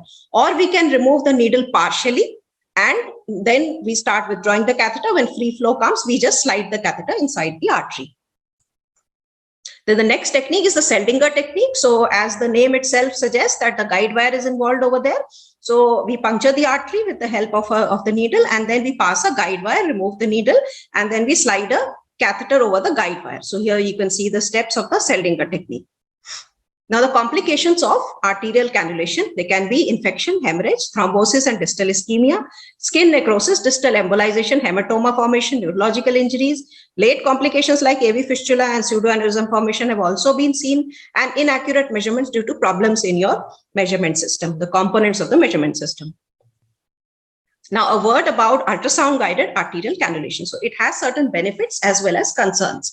So the benefits are that there is greater success on first attempt, lesser overall attempts, better patient comfort, less complications. If there are any anatomical abnormalities, that can be demonstrated by the ultrasound. In case of non-palpable or weakly palpable pulses, the ultrasound is a useful tool. And of course, for emergency access. But the concerns are that there can be a poor asepsis because of the use of the ultrasound, and additional training is required. And of course, the availability of equipment may not be always there. These are some of the questions which you can be asked on arterial cannulation. Now coming to the next part of the talk, which is equally important, which is about central venous catheters. So they can be classified by the number of lumen they have or by the technique of insertion, Seldinger or non-Seldinger. So non-Seldinger simply means the catheter over needle assembly. Now, just like the arterial waveform, we have the CVP waveform. So it has the ACXVY pattern, in which the A, C, and V are the upstrokes and the X and Y are the downstrokes. So the A wave is due to atrial contraction. The C wave is due to closure and bulging of the tricuspid valve into the RA. The V wave is due to passive atrial filling during ventricular systole. X descent is due to pulling away of the tricuspid valve from the RA during RV systole. And the Y descent is due to opening of the tricuspid valve.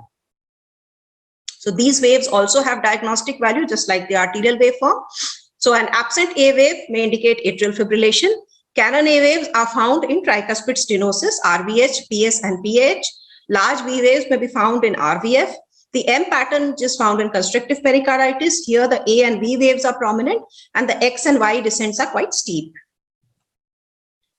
So the indications of central venous catheters, quite similar to the arterial cannulation, major operative procedures, then intraoperative volume assessment, although we now have much more dynamic values to assess intravascular volume status as compared to CVP. But still, the CVP line is not completely dispensable. We may need it to give multiple infusions, to give TPN. In cases of major trauma, then there are procedures where high risk of venous air embolism is there, like sitting position craniotomies. There also, we would like to put in a central venous catheter through which we can aspirate the air. Then for ICU patients where frequent blood sampling is required. And of course, sometimes when there is inadequate peripheral access. So what are the insertion sites of central venous lines? The most commonly, of course, internal jugular vein, followed by the subclavian, the external jugular, femoral veins, and the antecubital veins. So internal jugular cannulation was first described by English and colleagues in 1969. The right IJV is preferred over the left because it has a straighter course. Then there are three different approaches, the anterior, middle, and the posterior approach, of which the middle approach is most commonly used. Here the IJV is punctured at the apex of a triangle formed by the clavicle, medial, and lateral heads of the sternocleidomastoid. Again, very important to pay attention to the positioning of the patient. The patient is placed in 10 to 20 degrees Trendelenburg position with head turned to the left side if the right vein is being cannulated. Sometimes in obese or short-necked individuals, an additional shoulder roll may be placed horizontally under the shoulders to extend the neck further. Then in the anterior approach, the vein is punctured at the medial border of the sternocleidomastoid at the level of the laryngeal cartilage. And the posterior approach, it is punctured at the intersection of the sternocleidomastoid with the external jugular vein. So the advantages of IJV cannulation are that it has a high success rate. The access is very easy from the head end of the table. So for us, it is very convenient. Then less chances of pneumothorax are there. But of course, it has the risk of carotid puncture, and it is difficult to locate in short, thick-necked, obese individuals where ultrasound may be a useful tool. Then the subclavian vein. Now, this also has two different approaches, the supraclavicular and the infraclavicular approaches.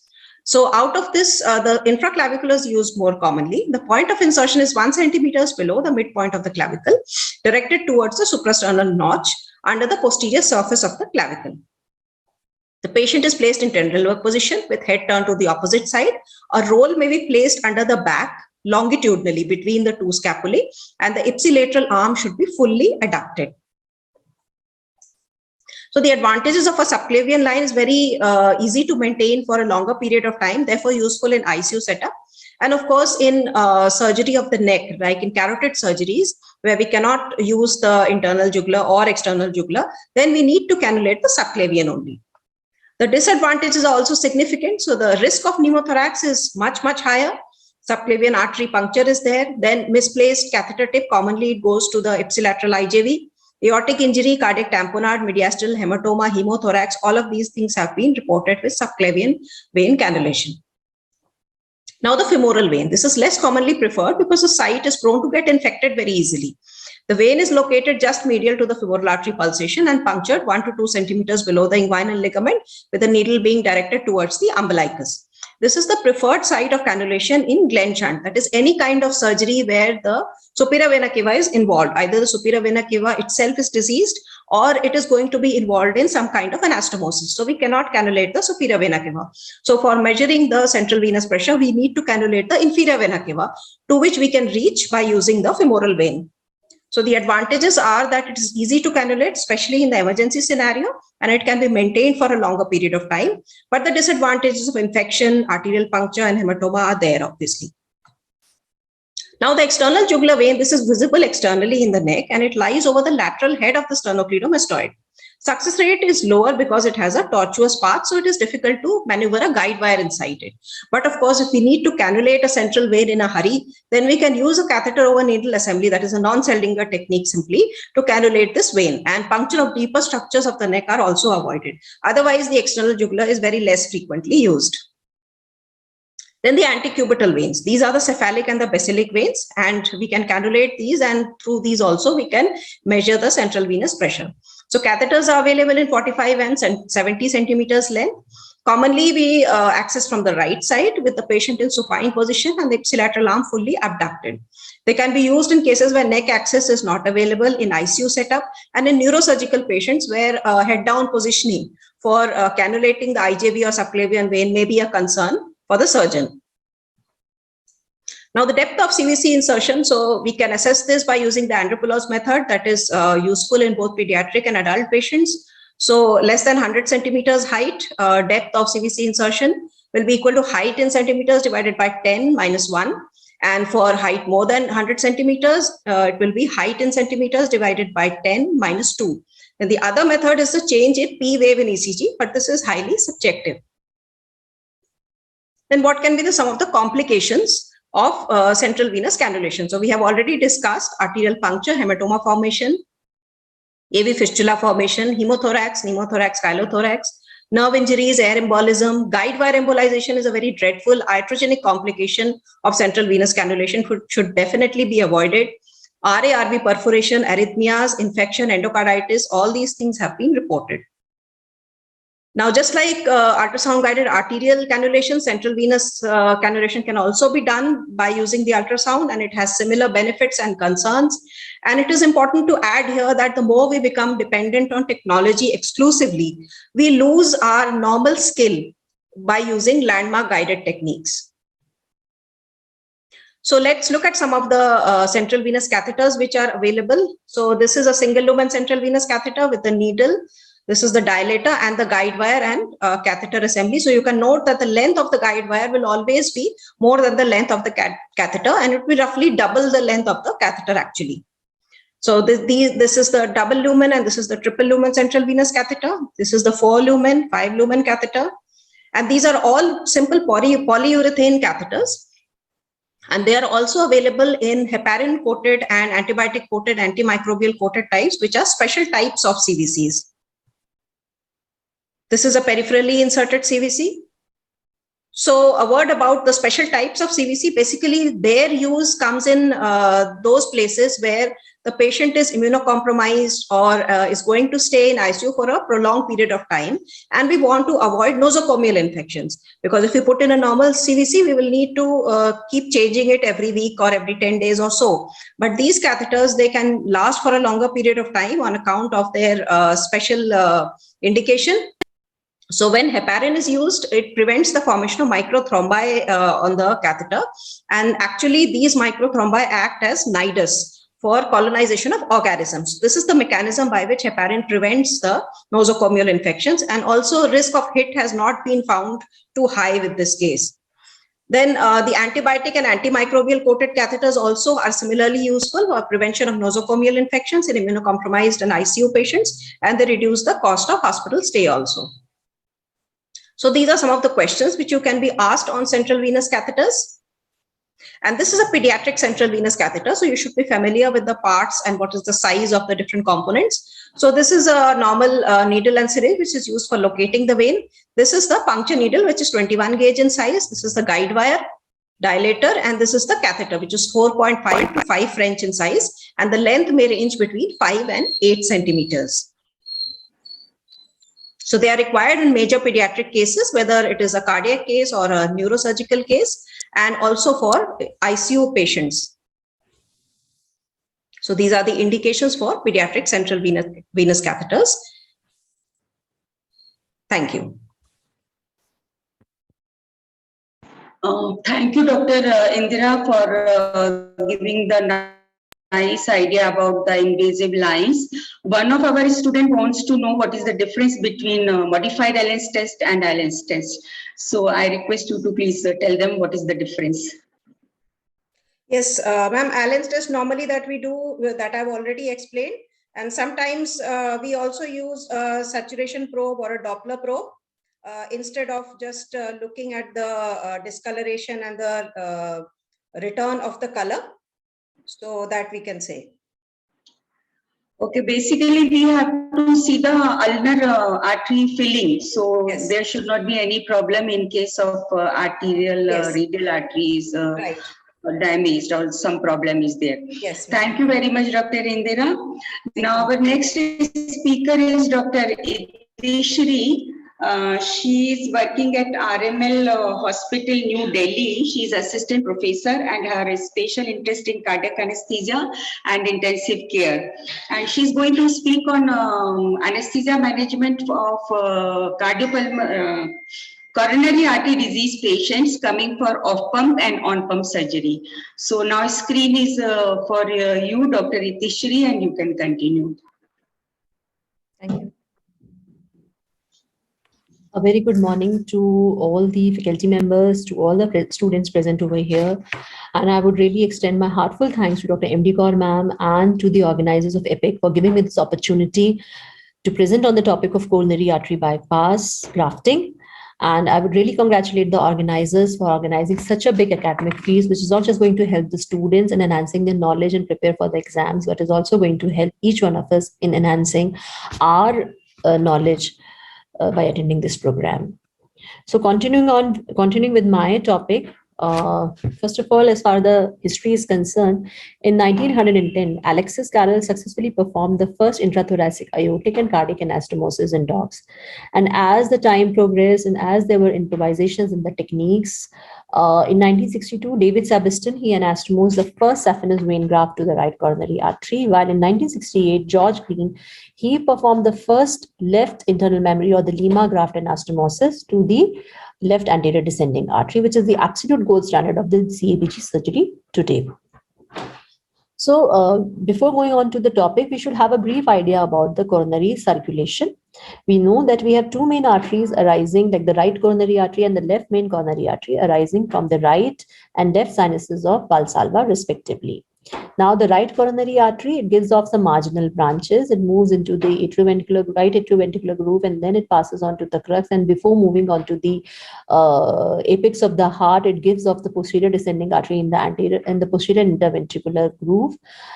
And that supplies, the posterior part of the interventricular septum, as well as the AV node in around 60% of the patients and sinus node in around 60% of the patients again.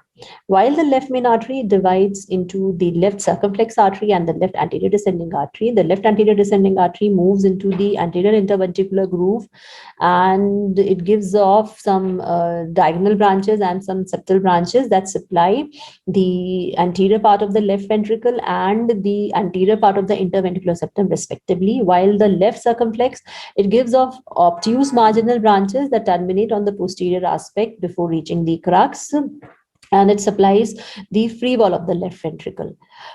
Now the coronary system, it is referred to as a dominant system according to the takeoff of the PDA. If it arises from the right coronary artery, it is the right dominant system. And if it arises from the left coronary artery, it is the left dominant system. And in that case, if the PDA arises from the left coronary artery, then whole of the ventricular septum is supplied by the left ventricle, then by the left circulation. And then it also supplies the AV node, and it supplies the sinus node in around 40% of the cases. The phenomena of codominance is said to happen if the PDA arises both from the left circumflex and from the right coronary artery. So these are the major areas of distribution of the three major vessels. Then we have the venous drainage, of course, which finally drain into the coronary sinus, which is located in the posterior atrioventricular groove or into the right atrium. Then we have some innate collateral vessels that provide an alternate path for blood flow to the ischemic myocardium. Now, the coronary vasculature functionally is divided into large epicardial arteries of around 300 micrometer in size that offer little resistance to the blood flow. These epicardial arteries then move downwards, vertically downwards into the endocardium, and they finally, keep on decreasing in size. And as they decrease in size, there are vessels around 100 to 200 micrometer in diameter that offer the greatest resistance to the flow of the blood. And these arteries are actually, as they move towards the endocardium, they have become the end arterial circulation. So in coronary artery disease, it is the diminished ability of the endothelium of the epicardial coronary arteries to dilate in response to the increased flow. So what are the determinants of coronary blood flow? Before going on to this, actually we should know about the phasic flow in the coronaries. Now, because of the periodicity of the contractions and because of the compressive forces of the myocardium, especially the left myocardium, these endocardial arteries, they are compressed during the systole. Now we see that during the systole, on the left side of the heart or the left ventricular coronary filling pressure, there is an absence of gradient. So there is no filling of the coronary arteries. While during the diastole, there is a gradient that drives the flow of blood from the aorta into the left coronary artery. Okay, and the left myocardium is perfused majorly during the diastole. While in cases of right ventricle, because it's a thin-walled structure, so obviously there is a gradient both during systole and diastole, and it is perfused both during systole and diastole. Now, the cerebral perfusion pressure is actually the aortic diastolic pressure minus the left ventricular end diastolic pressure. So, the determinants of coronary blood flow are the perfusion pressure, the extravascular compressive forces, of course, and then these various factors, the metabolic, the myogenic, the neural, the humoral, and the endothelium, which finally forms the common pathway for regulating the vasomotor tone. Now, heart is actually a highly active metabolic organ, and per gram of oxygen consumption is very much high as compared to other organs. So heart consumes around 5% of the cardiac output, and the normal coronary blood flow is around 250 ml per minute. That increases to around 1000 ml per minute during the exercise. And the major factors which determine the myocardial oxygen demand are the heart rate, the contractility, and the ventricular wall tension. So in any patient undergoing anesthesia, especially ischemic heart disease patient undergoing anesthesia, or for his medical management, the major factors that have to be kept in mind so as to maintain this precarious balance of supply and demand is to maintain the heart rate, maintain an adequate diastolic blood pressure, hemoglobin concentration, and oxygen saturation. There is something which is known as endocardial viability ratio, which represents the myocardial oxygen supply demand balance, and a ratio less than 0.7 is associated with subendocardial ischemia. So the hallmark of coronary artery disease is the development of atherosclerotic plaque, and whenever a vessel is, he starts to have symptoms when the vessel is around 50% blocked, and the symptoms are present at rest when the vessel is 90% blocked. So there is then intimal lipid plaque, which because of the process of chronic inflammation, accumulation of the platelets and the macrophages, there are episodes of thrombosis, there is an endothelial dysfunction and vasoconstriction, and then there is a plaque rupture that might result into complete occlusion of the coronary artery. So what happens because of this stenosis, that there is an increased pressure gradient that causes a decreased distal perfusion into that area of the myocardium. Then the microcirculation is already maximally dilated because of the stenosis, so it doesn't dilate further during the exercise. Then during the exercise, there is a phenomena of coronary steal happening that again, puts the myocardium at risk into a more vulnerable position. So when to revascularize such patients, patients with ischemic heart disease? There are, various ways to get on to see if the patient has to be, should go undergo medical management or should be revascularized. And in the revascularization also, if he should undergo percutaneous coronary intervention or he should go coronary artery bypass grafting. In the nutshell, if the patient has left main disease, where the left main is blocked around 50 or more than 50%, or if left main equivalent, which is more than 70% stenosis of the proximal LAD and the LCX, significant left ventricular dysfunction is present, there is intractable angina pectoris, or if there is a complex free vessel disease, the patient should undergo coronary artery bypass grafting. So this table summarizes on the grade 1 and grade 2A recommendations for the STMI, non-STMI, and stable ischemic heart disease who should undergo CABG according to 2021 ACC AHA guidelines. So what is the anesthetic management of the patient undergoing CABG? Now, obviously, for any patient undergoing any surgery, we got to do a preoperative assessment that involves the assessment of the severity of disease by stratifying the risk for that patient, by understanding the functional limitation of the patient, then if any specialized testing is needed for this patient. And this helps us in identifying, opportunities for reducing the perioperative risk. Now, as anesthesiologists, we are interested in knowing about the risk of the patient because we want to prognosticate if this patient is, going to land up into low cardiac output syndrome. He might need an IABP or he might need an LVAD later on, or he might, go into arrhythmia, or he might develop congestive heart failure, or he might even develop deep sternal wound infection.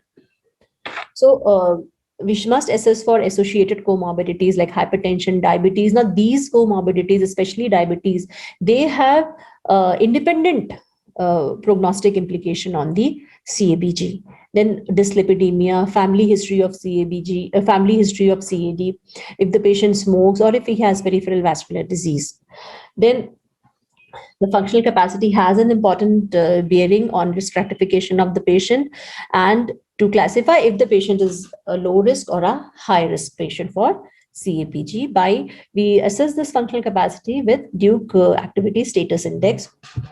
Knowing about the NYHA classification of dyspnea, Canadian classification for angina also, if this patient had episodes of congestive heart failure previously, because congestive heart failure patients are a high risk subset of patients undergoing CABG.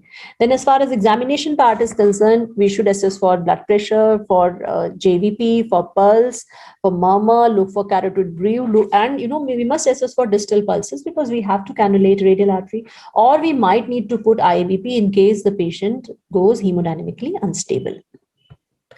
So, as I said, risk stratification is very important from the point of view of therapeutics also, as well as from the point of view of prognostication of the patient. Various scores are the STS score, the Euroscore 2, and the Syntax score, which also helps in guiding the revascularization strategy. So there are certain preoperative high-risk cardiac characteristics like acute unstable angina, acute MI, left main disease, ejection fraction less than 30%. They all have a bearing on the prognostication of the patient undergoing CABG. So what are the investigations we need when the patient is going to undergo CABGs? Obviously, the basic or the routine investigations like the CBC, LFT, KFT, electrolytes, blood sugar, HbA1c. The blood sugar has to be controlled. There shouldn't be any anemia. 12-lead ECG for diagnosing or to know if the patient had an infarction in any territory. If he has ongoing ischemia, if he has any conduction abnormalities, the chest X-ray, the echo for, knowing about the valve abnormalities, for regional wall motion abnormalities, and for knowing the LV function. Now, stress ECG, it tells about the ischemic threshold, and it helps in even prognostication of the patient. If the patient is able to achieve around 85% of his heart rate, maximal heart rate, you know that this patient is a low risk patient. Then stress echocardiography using dopamine in case the patient cannot exercise or if he has some conduction abnormalities. Myocardial perfusion scan using diparacetamol or using the technetium. They are actually helpful in knowing endocardium or the myocardium at risk. Obviously, the gold standard is the coronary angiography. Then we have intravascular ultrasound also that helps in guiding the revascularization strategy. The carotid Doppler. Certain institutes, they perform carotid Doppler in every patient undergoing CABG, while certain institutes, like in ours, we perform carotid Doppler in certain patients, like certain subsets of patient, if he already has a history of stroke or TIA, or is a case of peripheral vascular disease, we go in for carotid Doppler to know if he might need a carotid endarterectomy along with a CABG. Then these patients are at, they are given certain drugs, beta blockers. If there is no contraindication to beta blockers, they should be administered at least 24 hours before CABG and resume back as early as possible, because yes, we want to maintain or we want to restrict the heart rate within 50 to 60 beats per minute, so that the diastolic filling of the left ventricle is not hampered with. Then aspirin, it should be administered preoperatively and it should be started as early as possible, that is within 6 to 24 hours, rather within 6 hours, to maintain the saphenous vein graft patency. Then inhibitors of purinergic receptors P2 Y12, they should be stopped or discontinued at least 5 to 7 days before surgery, or 24 hours if the surgery is urgent, because if they are continued, then there is an increased risk of bleeding, then there is increased requirement of transfusion as well. In case the patient is a high risk patient, we cannot stop them, or the patient has had just a drug eluting stent within an year, then or 6 months, then we can have a bridging, we can stop them and start them with a bridging therapy, and then there are therapy with heparin. And then there are reports of using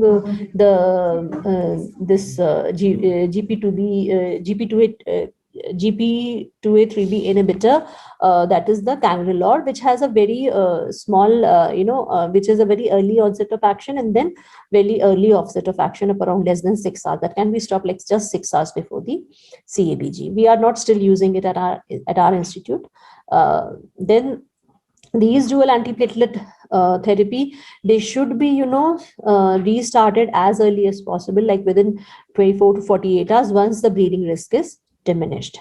Then the use of preoperative statins. Statins are the drugs which have been shown to reduce all-cause mortality rates. They have a bearing on platelet aggregation. They have a bearing on myocardial reperfusion injury. So they should be continued or they should be started before CABG. Then there is a controversy regarding the preoperative discontinuation of ACE inhibitors and ARBs, and we don't routinely stop these drugs in our center before surgery. There are no firm recommendations for diuretics also. We continue it, but of course, we need to ensure about adequate serum potassium levels. Then as far as heparin is concerned, it all depends upon the regimen of the surgeon, but it should be discontinued 4 hours preoperatively for stable patients and can be continued up till pre-cardiopulmonary bypass period for critical LN disease or acutely unstable angina patients. There are no firm recommendations for OHAs also. However, glucose control must be ensured, and variability in the glucose levels intraoperatively should be avoided. So there are some ACC 2021 ACC-HA guidelines on the drugs also.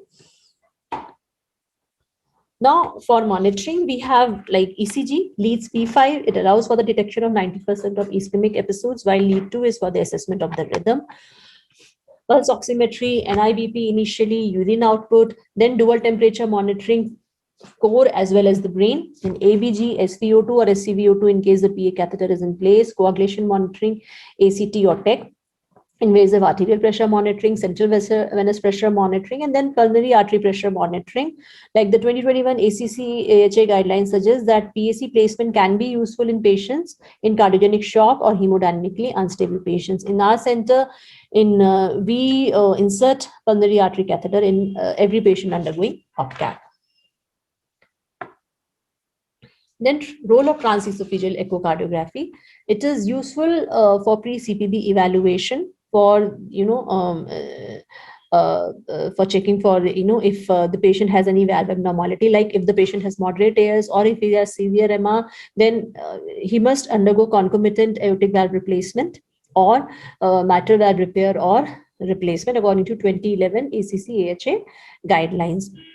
Then if the transesophageal echo is in place, then we can, diagnose the diastolic dysfunction or diagnose any regional wall motion abnormality even before the development of the ECG changes because of the ischemia. And worsening of RWMAs after CABG is suggested as a prognostic indicator of adverse cardiovascular outcome. Then the transesophageal echocardiography, it is very much important for the assessment of aorta for the presence of atheromatous plaque, so that we can, locate the site for like an appropriate site for the aortic annulation or for cross clamping, or if the aorta is so much calcified or atherosclerotic that a no test technique should be used during the OPCAP surgery. Then neuromonitoring, it is recommended to decrease the incidence of poor neurologic outcome associated with cardiac surgery, especially when on cardiopulmonary bypass. It has an enhanced risk of neurocognitive dysfunction and strokes. That's why there's a role of cerebral oximetry, and there is a role of BIS as well, or the processed electric encephalography, for monitoring of the depth of anesthesia and for the titration of the anesthetic agents. Now, if for the anesthetic management, the most important part or the most important role is to avoid any sorts of hemodynamic response preoperatively, in the form of anxiety, or in the form of, when we are inserting the IV, or we are, performing the radial cannulation, or during the endotracheal intubation, or during surgical stimulation. There are innumerable steps where we might stimulate the patient, and some, detrimental hemodynamic changes might occur because of an imbalance between the myocardial oxygen supply and demand. So first of all, there must be an adequate pre-medication. We pre-medicate our patients night before surgery with alprazolam as well as in the morning of the surgery. And once we take the patient inside the OT, we give 1 mg of midazolam, we sedate him. So whenever we are putting him on IV, and then yes, of course, supplemental oxygen. Role of alpha-2 agonist has come into the literature, but still it's controversial. Like dexmedetomidine, still it's controversial because of the propensity of causing hypotension and bradycardia. Now, induction. A tight control of hemodynamics is necessary. Obviously, we want to avoid any ischemic episodes. Initially, high dose of opioid was considered to be the technique of choice because of the cardiac stability it provided. But nowadays, we don't go in for high dose of opioid, especially with the concept of fast tracking coming in. We use etomidate. Then we have propofol. We have volatile agents because of the phenomena of causing ischemic preconditioning. And then we want to fast track our patients also. Then benzodiazepines are used as a pre-medication drug, and along with narcotics, we have high dose. Then we have neuromuscular blockers and neuromuscular blockers. Pavilon is avoided nowadays because of the propensity of causing tachycardia, and then we don't use that high dose of opioids, that is around 10 mics per kg, because that causes bradycardia. Nowadays we use either vecuronium or rocuronium. So various induction techniques are high dose opioid, total intravenous anesthesia, and mixed intravenous and inhalational anesthesia. Now, during cardiopulmonary bypass, we maintain anesthesia. In our institute, we follow a total intravenous anesthesia by supplementing opioids and benzodiazepines and neuromuscular blockers into the cardiopulmonary bypass circuit. But the centers which have vaporizers for supplementing volatiles during the CPB, they use it because of facilitating earlier extubation. Then we follow a BIS-guided anesthetic maintenance. We follow a lung protective ventilation strategy, and during off-pump ventilation, the off-pump CABG, the ventilation is adjusted to improve visualization during cardiac lifting and displacement. As far as fluid therapy is concerned, CABG patients undergoing on-pump CABG are fluid restricted, while those undergoing off-pump CABG, they are filled with fluids if there are no contraindications. However, there are inconsistent results for the goal-directed therapy in cardiac surgery, which is still under evaluation. As far as perioperative analgesia is concerned, like intraoperative, we supplement with opioids, but perioperatively, an emerging role because of the fast tracking, again, an emerging role of non-opioid medications like acetaminophen, ketamine, dexmedetomidine is there. And then there is an emerging role of the truncal nerve blocks as a part of multimodal analgesic approach and reducing opioid consumption.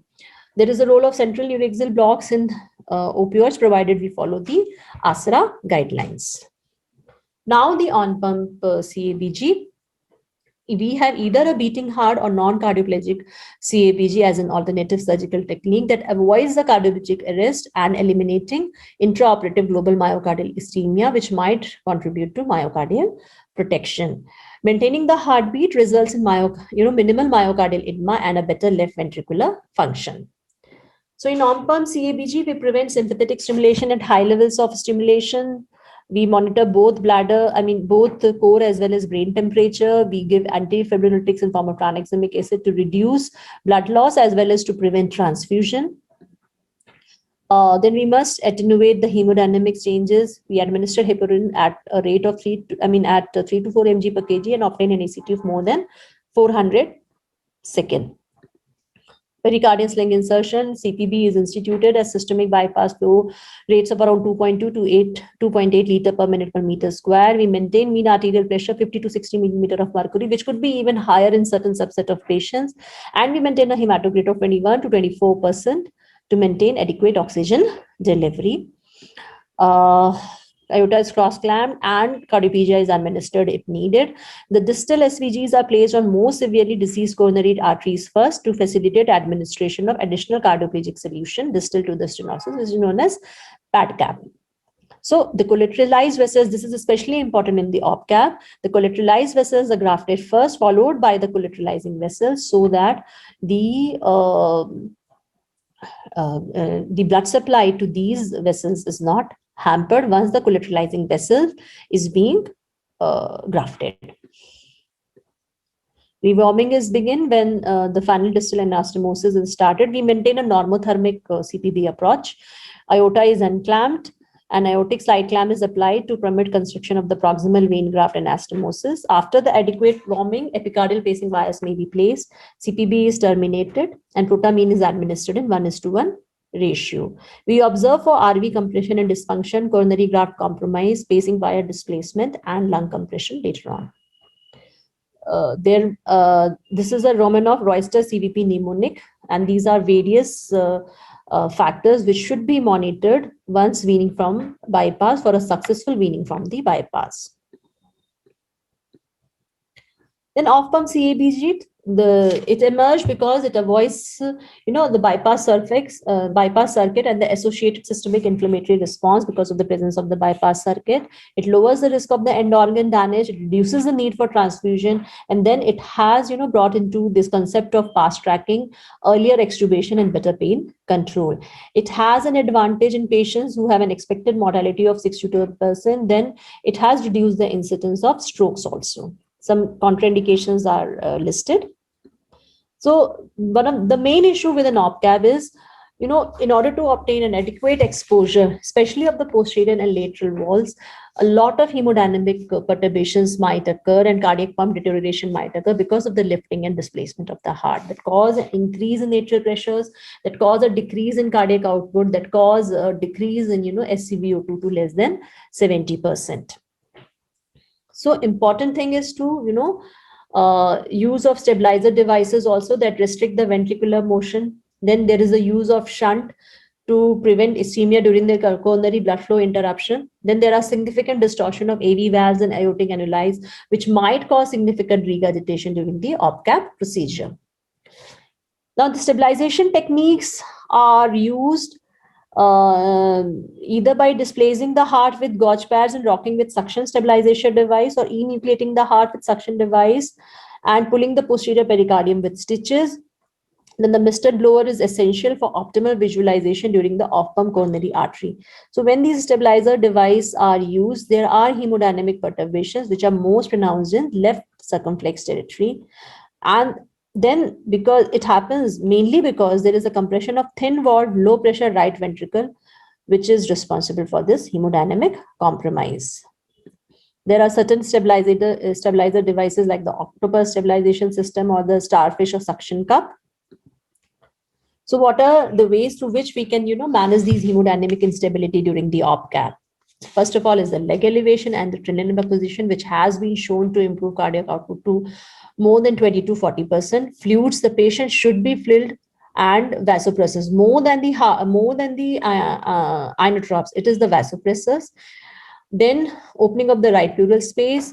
Whatever positioning we are doing, either leg elevation or Trendelenburg, it should be progressive. And then following the pad cap, which is coronary perfusion independent of the systemic arterial pressure. There is coronary flow interruption also because we are grafting the vessels, and various methods are there to prevent the ischemia caused because of coronary flow interruption. First of all, it is like reducing the oxygen consumption by decreasing the heart rate and contractility, maintaining the mean arterial pressure of 60 to 80 millimeter of mercury, ischemic reconditioning, giving magnesium sulfate as to avoid arrhythmias, then obviously insertion of intracoronary shunts to prevent distal ischemia. During monitoring, diagnostic accuracy of ECG is reduced because of displacement. Then right atrial and pulmonary capillary wedge pressure again are significantly increased because of the verticalized heart. We have to know that. Then we must avoid hypothermia because a pump is missing over here. And the OR temperature should be kept around 24 degrees centigrade. Use of fluid warming should be there. Forced air heating devices or heating mattresses should be used.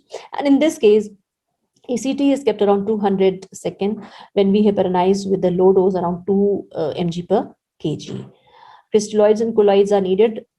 In this patient, if there are no contraindications, this should be a filled patient. Fluids are one of the mainstays of management or for increasing the cardiac output during the displacement and lifting of the heart. Intraoperative blood transfusion is needed if the hemoglobin is less than 6 or hematocrit is less than 18 to 24%. Transfusing at hemoglobin more than 10 grams per liter does not improve oxygen transport. Then various vasoactive agents are required when the heart is, displaced. It's phenylephrine, nitroglycerin, noradrenaline, epinephrine, dobutamine, vasopressin, and levosimendan all have their, indications and contraindications. Then obviously we have intraoperative ischemia in bypass or off bypass. And to prevent this intraoperative ischemia, it is usually resolved with the administration of NTG infusion. Then we should, maintain the heart rate, and we should, maintain the left ventricular end diastolic pressure, which can be done with the help of the NTG infusion. NTG also, when combined with phenylephrine, increases coronary perfusion pressure, and it also prevents arterial graft spasm. Other measures are obviously the use of beta blockers, use of calcium antagonists, magnesium that causes arterial vasodilation and decreases the incidence of atrial tachycardia. And yes, we should maintain the potassium concentrations of blood at around 4.5 milliequivalents per liter. Now, there are certain situations when we need to convert this off pump into on pump if any of the following persists for more than 15 minutes, or if there is a technical difficulty in obtaining adequate exposure or mobilization of the target coronary vessels. Certain complications are perioperative MI, early graft occlusion, low cardiac output, vasoplegia, arrhythmias, pericarditis. Non-cardiac complications are prolonged ventilation, renal failure, stroke, bleeding and reoperation, sternal wound infection, occlusion or stenosis of bypass graft or non-bypass coronary arteries. These are the differences between on-pump and off-pump CABG. Post-operative care, of course, involves maintenance of sedation, analgesia, ventilatory strategies, and bundles of care for preventing infection, maintaining tight hemodynamics, And fast tracking is something when we want to extubate our patients within 4 to 6 hours of the surgery. And these are some suggested criteria for extubation. These are the references. Thank you so much.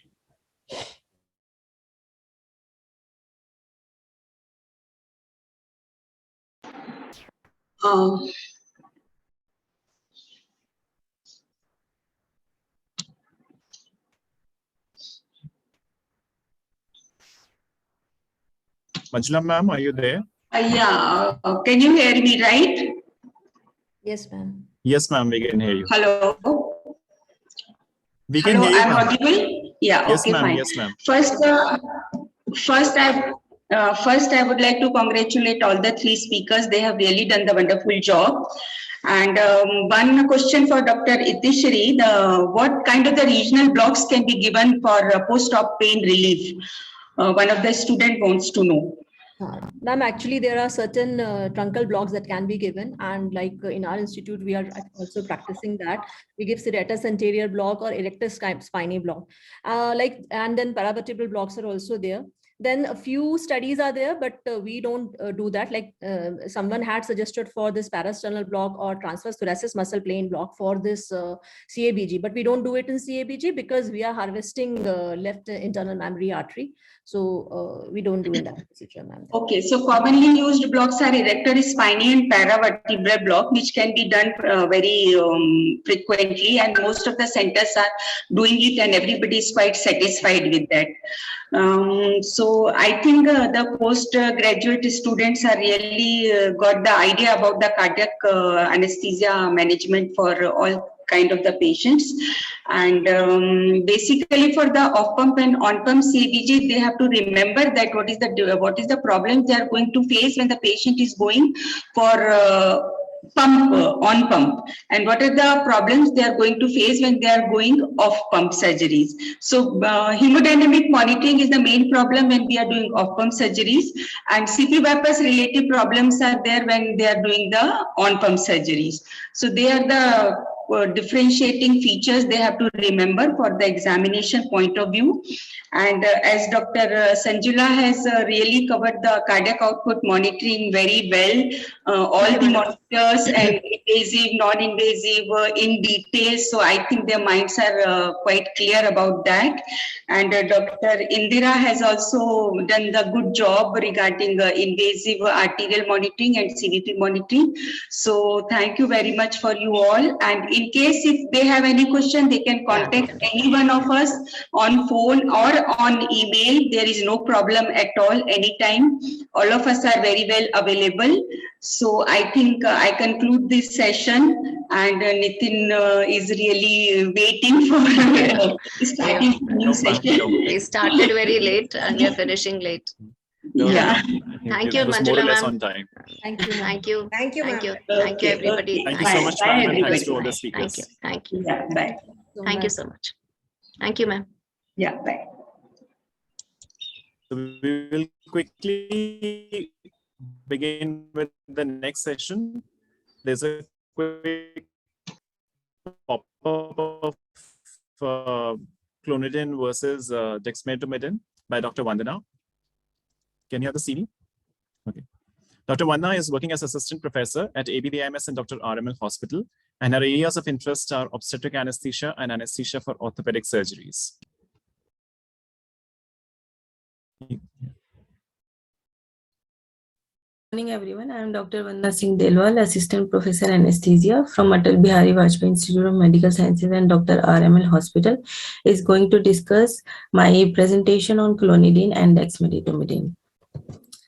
Nowadays, alpha-2 agonists assuming greater importance as anesthetic adjuvants and analgesics. Both clonidine and dexmedetomidine are alpha-2 agonists, as clonidine is prototype of this class, was introduced in 1966 under the trade name of Catapres, while dexmed is newer super selective drug introduced in 1999, later on under the trade name of Presidex. Clonidine was FDA approved in 1974 for its clinical uses. Also FDA approved in 2010 for treatment of ADHD in children, that is attention deficit hyperactivity disorder. Dexmedetomidine got FDA approval in 1999 for sedation of intubated and mechanically ventilated patients. Both the drugs are safe in pregnancy. Here we can see ampule of clonidine and dexmedetomidine injections with packed form. You can get these drugs in your table viva, in which you have to explain the drug, like each 1 ml of clonidine ampule contains 150 microgram of active ingredient clonidine hydrochloride. Similarly, for dexmedetomidine, 1 ml ampule of dexmedetomidine contains 100 microgram of active ingredient dexmedetomidine hydrochloride. Then the class of the drug, then their pharmacokinetics, pharmacodynamics, their therapeutic uses, side effects, which we are going to discuss in later on slides. Coming to the pharmacokinetics, clonidine has 200 times more alpha agonistic activity than alpha 1, while for dexmedetomidine it is 1600 times more. That's why clonidine is a partial agonist and dexmedetomidine is considered as full agonist. Clonidine is an aniline derivative, and dexmedetomidine contains imidazole ring in its structure. Both have same volume of distribution, that is 2 to 3 liter per kg. Clonidine has long half-life of 12 to 24 hours, while dexmedetomidine has shorter T-half of 2 hours only. The less bound a drug is, the more efficiently it can traverse cell membranes or diffuse. So clonidine is more efficient compared to dexmedetomidine, which is 94% protein bound. Clonidine is about 50% metabolized in liver by cytochrome P450 system. The remaining 50% is excreted unchanged in urine, while dexmedetomidine undergoes near complete hepatic metabolism to inactive metabolites which are excreted by kidney. Clonidine reduces inhalational requirement by 50% to maintain the MAC, which is higher in case of dexmedetomidine, that is 90%. They both have several routes of administration, but for clonidine, we mostly use intrathecal and epidural route. For dexmedetomidine, we use intravenous route, mostly for infusions in loading dose 1 microgram per kg over 10 minutes, followed by infusion 0.2 to 0.7 microgram per kg per hour. For clonidine, every route has different dosages. For oral dose, we use 3 to 5 microgram per kg. For IM, IV, 1 to 3 microgram per kg. For transdermal patch, 0.1 to 0.3 released per day. Intrathecal, 75 to 150 microgram. For epidural, 1 to 2 microgram per kg. Here the diagram showing physiology of the various alpha-2 adrenergic receptors. Some biological functions are controlled by counteracting alpha-2 receptor subtypes, like alpha-2A receptor causes decreased sympathetic outflow and decreased BP, while its counteracting subtypes, that is 2B, increases BP. Also, anesthetic action like sedation, anxiolysis, and analgesia mediated by alpha-2A receptors. And an important effect, that is anxiolysis, is mediated by alpha-2C receptor subtypes. Some points about pharmacodynamics. Clonidine has both centrally and peripherally mediated analgesic properties, which is used as a part of multimodal approach to analgesia, particularly in combination with opioids, where it augments its analgesic effect without reducing its respiratory depression, while dexmedetomidine causes sedation, which is closely resembles endogenous sleep without disturbing the intracranial and cerebral perfusion pressure. It also has analgesic effect but is not routinely recommended. Both causes bradycardia and hypotension, but in some cases, life-threatening bradycardia can occur with dexmedetomidine uses. Clonidine does not cause clinically significant respiratory depression, while dexmed has minimally effect on respiratory drive, that is, it keeps the airway patent and ventilation in presence of increasing sedation. Both have rare effects on gastrointestinal and endocrine system, that is anti-sialgog, decrease insulin release, and inhibition of antidiuretic hormone. Some important therapeutic uses. Clonidine was introduced primarily as an antihypertensive agent, while dexmedetomidine is used for sedation, that is cooperative sedation. That means patient is arousable at any point of sedation. Clonidine is used mostly as an adjunct to local anesthetics, while dexmedetomidine sedative properties used for invasive and non-invasive procedures. Invasive procedures like awake fiber optic intubation in challenging patient of obstructive sleep apnea, difficult airway, or anterior mediastinal mass, in awake craniotomy, in non-invasive procedures like CT, MRI, EEG.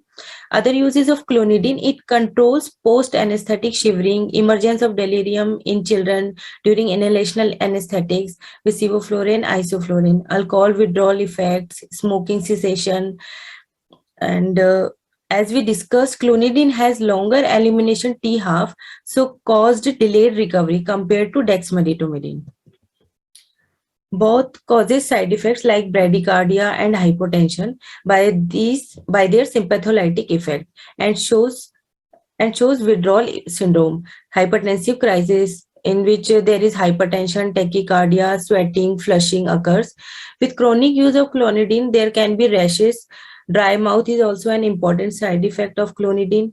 Dexmedetomidine can cause life-threatening bradycardia with high infusion rate more than 0.7 microgram per kg per minute, together with loading dose, and hyperexcitability and arrhythmia in infusion longer than 24 hours. Tricyclic antidepressant and chlorpromazine abolish the antihypertensive action of clonidine if used combinedly, while dexmedetomidine should be cautiously used with other sedatives, anesthetics, and beta blockers. Thank you for listening. Thank you, Dr. Vandana, for this concise description about the two drugs and beautifully comparing them. There are no questions in the chat box, so we'll just proceed with our next session.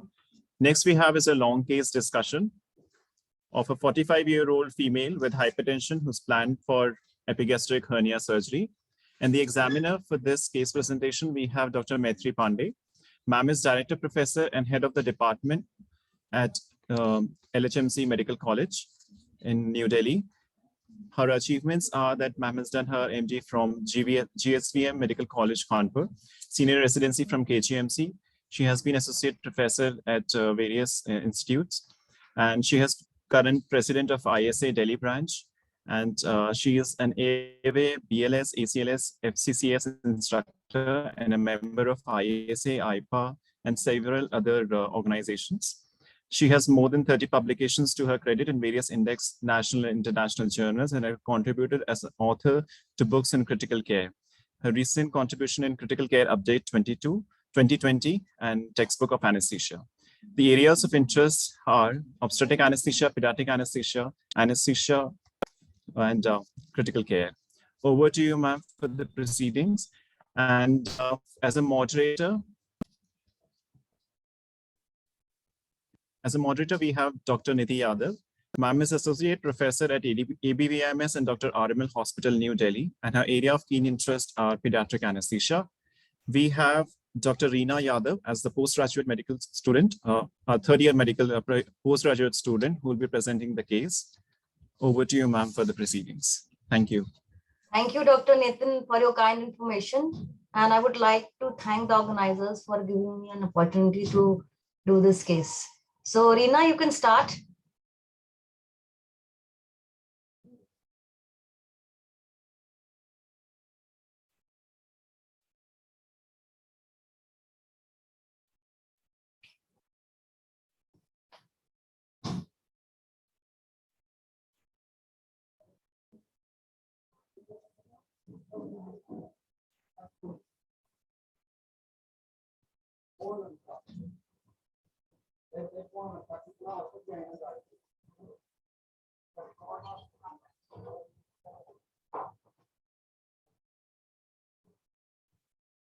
Reena, you're not audible. Reena is not audible. I can't listen to her. Good afternoon, ma'am. Yes, now you're audible, yeah. Good afternoon, everyone. I'll be presenting I'll be presenting case of Mr. Anand, 40 years old male, resident of Uttamnagar, Delhi and laborer by occupation. Patient presented with chief complaints of swelling in the abdomen above umbilicus over previous surgical scar for the past 2 years and pain over the swelling for the past 6 months.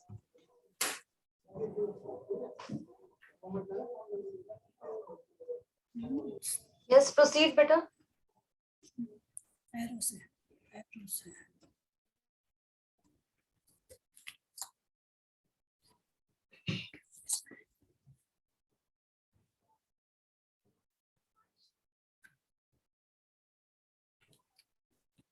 Ma'am, in history of presenting complaints, patient was Reena, go apparently slow, well okay? 2 years back when he started. Go slow. Yes, ma'am. Patient was apparently well 2 years back when he started developing swelling over a previous surgical scar site, which he ignored. It was gradually in onset, increasing in size from the size of a lemon and has attained the present size of an orange.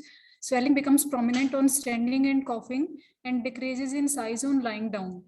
Patient started developing pain over the swelling. Since last 6 months, pain is intermittent, dull aching, mild in intensity, increases on straining and lifting heavy objects, and relieved on rest. There is no radiation of pain, no history of chronic cough, constipation, no complaint of nausea, vomiting, sudden loss of weight, loss of appetite, or abdominal distension. No history of trauma to abdomen in past. Just a minute, past- Neha, excuse me. Why did you, Reena, why did you take history of chronic cough, constipation and other history, negative history? Yes, ma'am. I took a history of chronic cough and constipation because in these conditions, patient will strain, and if he had a previous surgery or and a weak scar, so it might herniate, the contents of abdomen might herniate through the weak wall. Okay. And I took history of nausea, vomiting, sudden loss of weight, loss of appetite or abdominal distension to rule out any malignant lesion. And trauma can also lead to herniation. So I took the histories, yes. So as the swelling is increasing in size and becoming prominent on standing and coughing, you wanted to rule these things out. Most probably you're thinking on the lines of hernia. Is it? Yes, is it? Okay, proceed. Yes, proceed. In past history, patient had previous history of emergency laparotomy for gut perforation 6 years back under general anesthesia, which as per history was uneventful. Patient is a known case of hypertension since last 6 years, diagnosed during previous surgery, and he was started on medication for the same and is compliant to medication. There is no history of chest pain, ghabrahat, palpitations, difficulty in breathing. No history of weakness or paralysis of extremities or sudden episodes of loss of consciousness. There is no history of vision abnormality and no history of decreased urine output. Okay. No history of peripheral edema or puffiness in face. No history of severe headache, bleeding from nose, undue anxiety, redness of face, dizziness. No history of any psychiatric illness. No history of weight gain or loss. No history of steroid intake, illicit or herbal drug use or antipsychotics. There is no history of snoring. There is no history suggestive of diabetes mellitus, tuberculosis, asthma or thyroid disorder. No history of any allergy or seizure disorder in the past. No history of COVID infection in the past, and he got 2 doses of COVID vaccine. Last dose received 6 months back. Okay. So, proceed. Yeah, why have you taken so many no history of this edema and this chest pain? And in personal history, patient is laborer by vegetarian by diet. Patient is vegetarian. Neha, I just wanted to ask you, why have you taken history of no history of so many things? Why do you want to take so many history? And so what is your aim? Am I audible, Neha? Sorry, Reena, sorry, Reena. Reena? Yes, ma'am. Why have you taken this history of no history of chest pain in this patient which you are presenting? Yes, ma'am. I took history of chest pain, ghabrahat, palpitation, and difficulty in breathing to rule out any past ischemic events to the myocardium. Okay. And I took history of weakness or paralysis of extremities or sudden episodes of loss of consciousness to rule out any cerebrovascular accidents, and vision abnormality to rule out hypertensive retinopathy. and decrease urine output to to rule out any CKD or any ischemic event to renal. Okay. So you renal want to rule out the end organ damage which is caused by hypertension. Is it? Yes, ma'am. Yes. So is Yes, it ma'am. important? Is it important to know any end organ damage in this patient, hypertensive patient who is on treatment? Yes, ma'am. Yes. What does it Yes, tell ma'am. you? If patient had any of the ischemic events to vital organs, then his hypertension must have been uncontrolled in the past, and Or it the will patient is not affect the compliant to the treatment. Yes, it may have been Yes, ma'am. have been present before, and it was just incidentally discovered during the last surgery, and when already the end organ damage had been done. And you must know all these things before you proceed. Okay, you proceed. Okay. In personal history, patient is laborer by occupation. He is educated up to 8th class. He belongs to lower socioeconomic status. He is vegetarian by diet. His bowel and bladder habits are normal. His sleep pattern is normal. Patient is non-smoker, non-alcoholic, and there is no history of tobacco use. Reena, what is the significance of smoking in this patient? Is there any significance? You have said, no, he is a non-smoker. Yes, ma'am. Yes. Yes, ma'am. Ma'am, smoking increases the risk of ischemic events to myocardium and to also the cerebrovascular accidents. Very good. It increases the risk associated with hypertension and its complications. So it is very important to elicit whether the patient is smoker or not. Okay, proceed. In family history, patient is married with 2 children. He has 2 siblings with elder brother hypertensive and sister without comorbidities. In treatment history, patient is a non-hypertensive for past 6 years on regular treatment. He is on tablet Telma H40 12.5 HS. So what is your provisional diagnosis? Ma'am, provisional diagnosis, the patient, 40 years old male patient, non-hypertensive on regular treatment with complaints of swelling and pain over previous surgical scar, probably a case of incisional hernia. Okay, so now you proceed for examination. In general examination, patient is conscious and oriented to time, place, and person. Consent was obtained and examination was done with the patient comfortable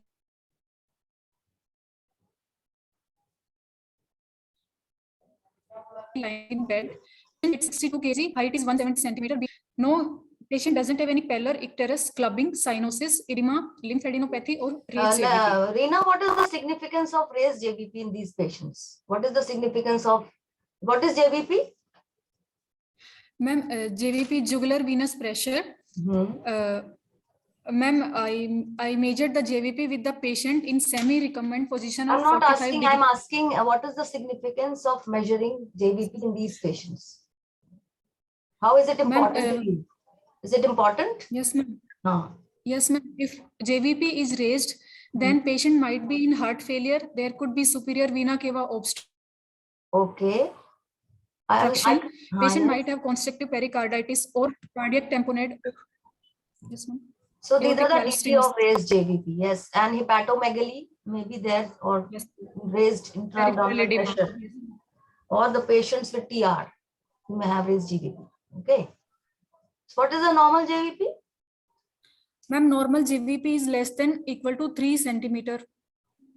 3 millimeters of mercury. 3 millimeters of mercury, but you cannot measure by, can you measure it? How can you measure? Only JVP masking, how will you measure the height of JVP? You will say that it is raised or not, isn't it? Yes, ma'am. Ma'am, I'll ask the patient to be in semi-recumbent position of 45 degrees. Then I'll put a vertical scale over angle of sternal angle or angle of Louis, and I'll put a horizontal scale over the most raised visible pulsations of internal jugular vein. Then I'll measure the vertical height between the 2 scales, and this will be the reading will be. I'm asking you, what is the normal JVP like? Normal is, ma'am, less than equal to 3 centimeter of water. It is, when you see for the students, when you are measuring like this, it is just visible. And how will you differentiate from carotid pulsation, JVP? How will you differentiate? For the sake of the students, I'm telling that carotid is better palpable than visible and JVP is better visible than palpable. That is how we differentiate between a JVP and a carotid pulsation. Now you proceed. Carotid. Yes. Yes. Reena, proceed. Reena, you proceed. Ma'am. Yes, ma'am. Ma'am, pulse rate 86 beats per minute measured in left radial artery, regular in rate and rhythm, normal volume, vessel wall not palpable, and no radial or radiofemoral delay. All peripheral pulses are palpable. Blood pressure is 138 by 86 millimeters of mercury taken in left arm in supine position. Respiratory rate was 14 per minute, regular, abdominothoracic in nature. Breath holding time was 30 seconds. METs were more than 4. Patient was afebrile to... Reena, why have you taken breath holding time? Ma'am, breath holding time signifies cardiopulmonary reserve of the patient. So is this normal, 30 seconds?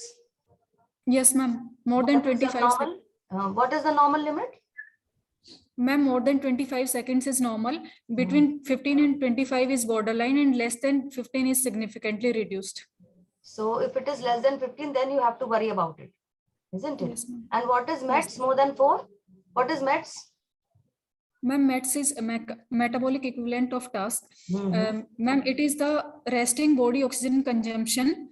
It is equal to 3.5 ml per minute of per minute per kg of oxygen consumption. So very good. And what does more than 4 mean?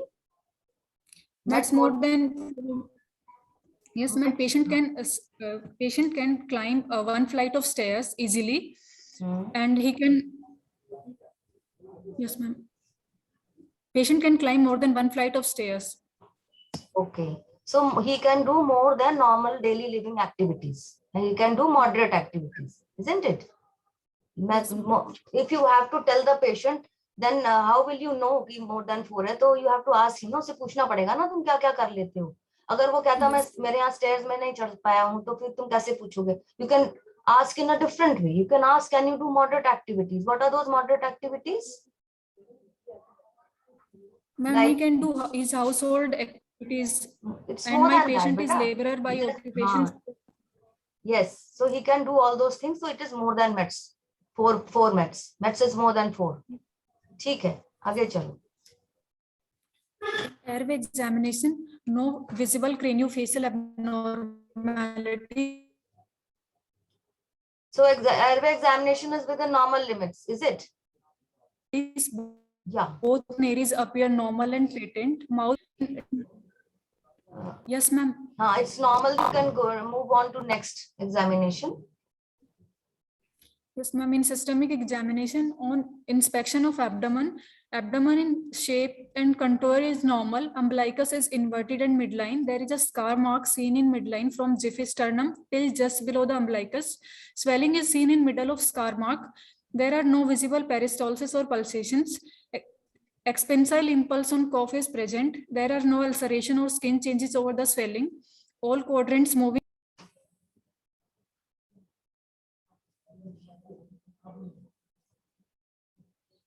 What happened, Rina? I can't see you or hear you. Rina?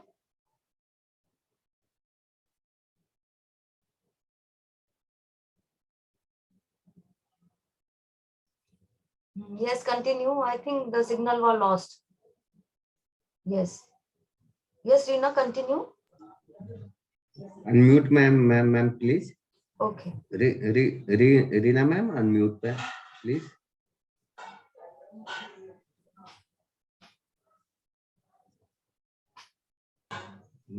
Unmute ma'am, please.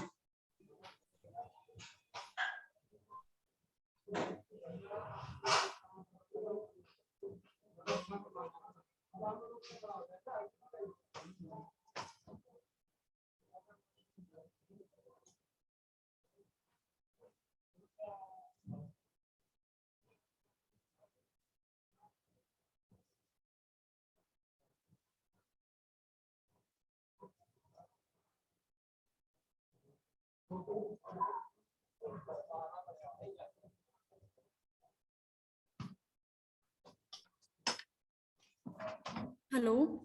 Yes, ma'am. Start, please. On palpation, all inspectory findings were confirmed. On palpating the swelling, 6 into 5 centimeter size swelling in midline. The 5 slides cannot be seen. Are they visible on screen, Reena? Yes, I can't see them. Ma'am, Slides are not visible.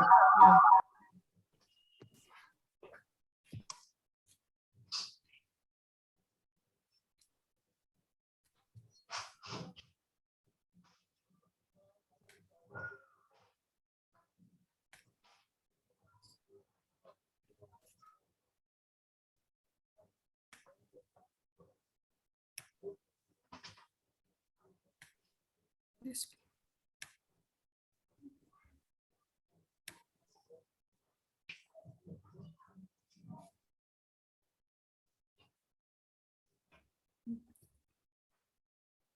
Ma'am, is it visible? Yes, now it is visible. Yes.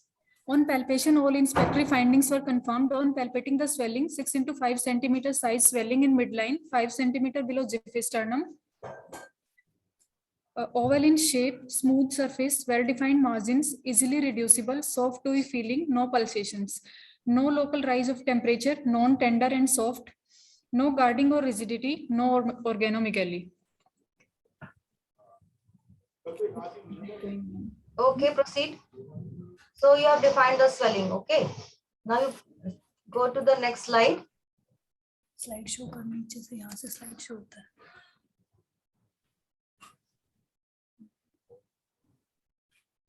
क्या हुआ?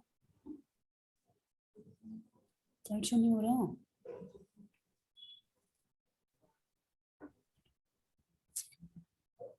On percussion over the abdomen, tympanic note is heard over the swelling, dull note is heard. On auscultation, no vowel sounds heard over swelling, normal peristaltic sounds heard over other parts of abdomen. In respiratory system, on inspection, trachea appears to be midline, shape of chest appears normal, respiratory rate is... Anything abnormal in respiratory system? No, ma'am. So you proceed to next system. Cardiovascular system, on inspection, no visible precordial bulge, no visible pulsations or raise in JBP, no scars, sinuses, dilated veins in any part of thorax, no bony abnormality of spine or rib cage noted. On palpation, inspectory findings were confirmed. Apex beat felt in left fifth intercostal space, 1 centimeter medial to mid-clavicular line, no heave or thrill palpable. Any positive finding in CVS? No, ma'am.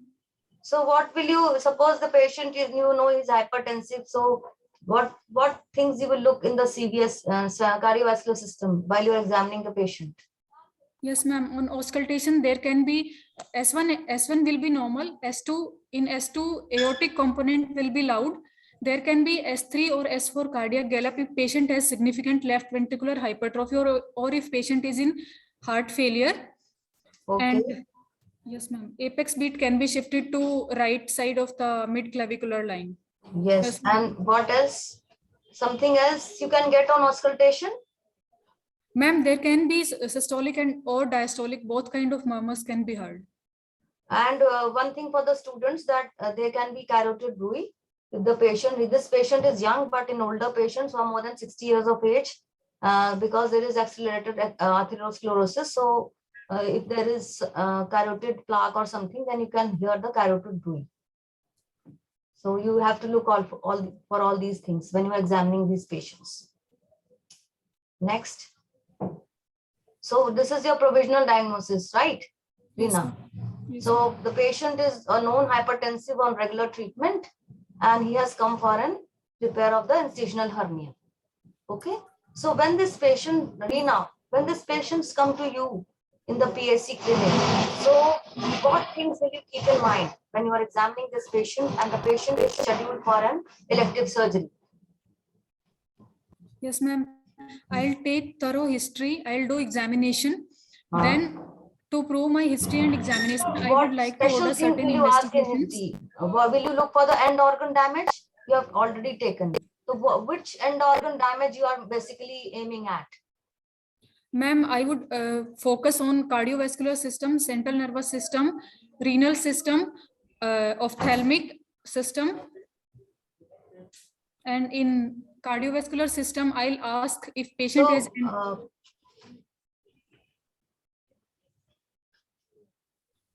Yes, ma'am. Yes, you have already done so. So you have to take, hello? Yes, ma'am.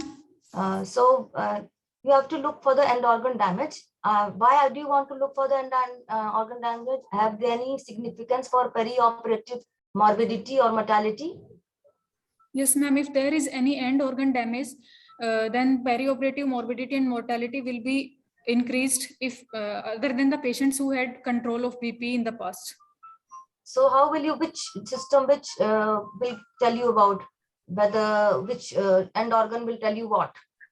Which end organ will tell you what? Which type of morbidity will be there? Suppose the patient is giving history of ischemia. Okay. Then what morbidity are you expecting during the perioperative period? Yes, ma'am. If patient has any episodes of ischemia, then cardiovascular morbidity and mortality, including intraoperative and perioperative risk of MI or arrhythmias, will be increased. Yes. And for renal? For renal, there will be post-operative renal failure. Patient will be having decreased urine output or elevation of serum creatinine. Serum creatinine may be there, and you have to take care of the intake and the output in these patients. You have to be very meticulous in these patients, and you have to look at the pharmacokinetic and dynamic of the drugs which are using in the for the anesthetizing these patients. Okay. And if the patient is having any CNS symptoms like transient ischemic attacks or weakness or something like that, then you have to keep an eye for the stroke in these patients. So all these things you have to consider in the preoperative period. Okay. And of course, if the patient is not taking regular treatment, this patient is taking a regular treatment, but the patient is taking irregular treatment and the BP is not so much controlled, then there are more chances of hemodynamic lability during the operative period in the perioperative period. The patient may have sudden hypotension, sudden hypertension, and so these patients may have all these things. Okay? And the patient may be having, if the BP is not properly controlled, most probably the patient is having hypertension for a long period of time, which is not controlled, and most probably he's having LVH also. Okay? So you have to take care of all these things in our preoperative evaluation. Now this patient has come to you, and what investigations will you plan in this patient for an elective surgery? Ma'am, I'll order for complete blood count to look for hemoglobin, because my patient is a laborer, so he might have anemia, and for surgery also I would like to get baseline hemoglobin. Then I look at total leukocyte count if there is any infection, and I will look at platelets, because I will be introducing an epidural catheter. I will get kidney function test done to rule out if there is any elevation of creatinine or increase in urea. And I will get serum electrolytes done, because patient is on thiazide diuretic, so there can be hypokalemia, hyponatremia. And I would like to order liver function test also as a baseline, because this is my institutional protocol. Then I would like to get PT-INR done, because I will be introducing epidural catheter. And I would like to get urine routine microscopy done to rule out any microalbuminuria. Then I will order 12 lead ECG to look for if there is any. What will microalbuminuria tell you? Ma'am, microalbuminuria will tell that the patient is having increased risk of renal complication in the perioperative period. It tells about before it is the first sign of renal compromise. Even the creatinine and urea may be normal, but microalbuminuria is the first sign of renal compromise. So you have to be careful in these patients. Okay. Then I will order for 12 lead ECG to look if there is any left axis deviation, left ventricular hypertrophy, left ventricular strain pattern, or if patient had any previous myocardial ischemic event, then there will be pathological Q waves. Then patient might be in atrial fibrillation. There can be bundle branch or another or some other heart blocks. So I look for all these things in ECG. Okay. Then I will order chest X-ray. In chest X-ray, I'll look for cardiomegaly or aortic root dilatation or unfolding of aorta. So when you are examining a chest X-ray, what else will you see? when you order or examine a chest X-ray, what else you will see apart from all these things? The first thing which you would, if you want to comment on the size of the heart, then first thing should be what? Ma'am, for cardiomegaly, I would see cardiothoracic ratio. That is no. First thing you see that the patient must not be in supine. It should be an erect film. Okay? Erect PA film should be there. Then only you can comment. If the X-ray has been taken in supine position, then you cannot comment on the cardiac size. Okay? Proceed. Yes. Yes, you proceed. Then I'll order fundoscopy to rule out if there is any papilledema. So what does fundoscopy tell you indirectly? Ma'am, fundoscopy tells about hypertensive retinopathy. And if the yes, and it will tell about retinopathy to hai, you cannot change anything. But what will you? It will tell to an anesthetist. Anesthetist को क्या बताएगा? It will tell you about the rough guideline of the cerebral vasculature. Okay, you cannot see the cerebral vasculature, no? So when you are doing a fundoscopy, you can see what are the position of the arterioles, the end vessels. So it will tell you indirectly the central nervous system vessels. Okay? आगे चलो. Then I'll order for COVID-19 RT-PCR within 72 hours prior to surgery. Okay. And anything else? Ma'am, that's all in investigations. Acha. I think you must also, because sometimes these patients bleed a lot, you can just get a blood grouping, and okay, you can get a blood grouping done in the investigations. You can ask for a blood grouping. Blood grouping and cross. Okay. So this patient is posted for this incisional hernia repair. So how will you plan it? What pre-op orders will you write in this patient? Ma'am, I'll take written informed consent. I'll explain the patient about the anesthetic procedure to be done inside the OT. I'll ask the patient to be NPO 6 hours for solids and 2 hours for clear fluids. Okay. Then I'll ask the patient to take tablet alprazolam 0.25 milligram in the night and 0.25 milligram 2 hours before surgery. I'll ask the patient to take his antihypertensive dose in the evening prior to surgery. And I'll ask for BP charting and bring it to OT. Then I'll ask for morning serum electrolytes. Then I'll check, I'll confirm the COVID-19 RT-PCR report that it is within the 72 hours of surgery. Then, ma'am. What else? You want to say see something in the charts? Then for the patient, you will order something. Yes, ma'am. I'll ask the patient to bring the BP charting to OT. Yes, you have to write that to do the BP charting and bring to the OT. And nowadays, previously it was used to be said that the patient is on ACE inhibitors or ARB blockers. It has to be stopped 24 hours before surgery. So what's your take on it?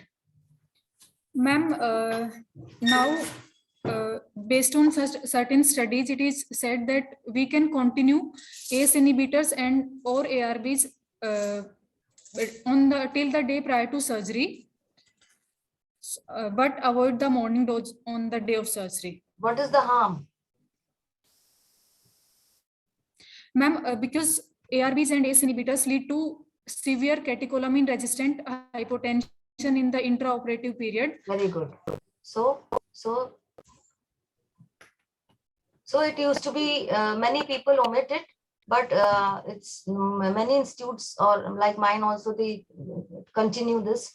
And we have to take care that the doses should be not be when will you not take it? When will you not take it? If the doses are too high, or he's on patient is on multiple antihypertensive drugs. BD dose. And it ideally it is quite safe. It is taken 10 to 12 hours before the surgery. So this is the recent which has been found that it is quite safe the patient, and if you take care of the patient should not be hypovolemic, then such an intractable hypotension is not seen. Okay.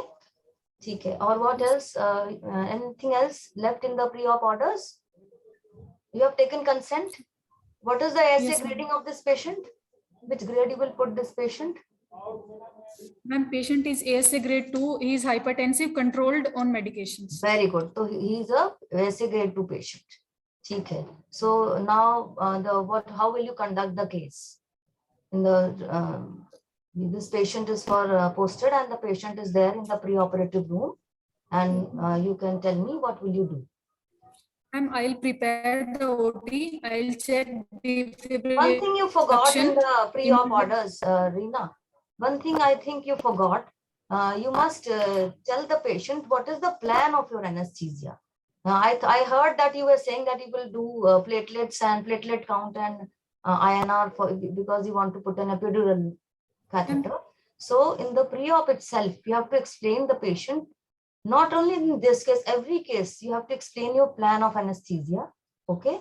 And if you want to plan any post-operative analgesia, then you have to, I think, tell the patient about how will you assess the patient, like NRS scale or VAS score, whatever he was using in the post-operative period for assessment of pain. So you have to tell this in the pre-op orders or in the pre-operative period, all these things, okay? ठीक है, चलो आगे. Ma'am, I'll prepare the OT. I'll check defibrillator, suction, emergency airway cart, all the emergency drugs, anesthesia workstation, and I'll keep the induction drugs ready. Okay. Then I'll take the patient on OT table. I'll attach all the standard ASA monitors, including temperature, non-invasive BP, ECG electrodes, and non-invasive BP, pulse oximeter, and temperature. Then I'll ECG electrodes. Yes, ma'am. 3 lead or 5 lead? Ma'am, 5 lead. Why? Ma'am, I'd like to observe 2 leads, lead 2 and V5.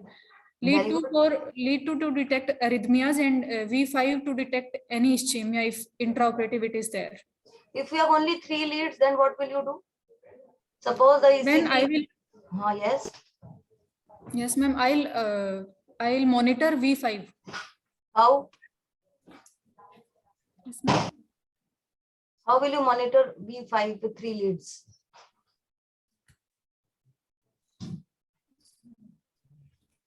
Okay, I'll tell you. With only 3 leads, we can monitor V5 by this was known as CM5 mode.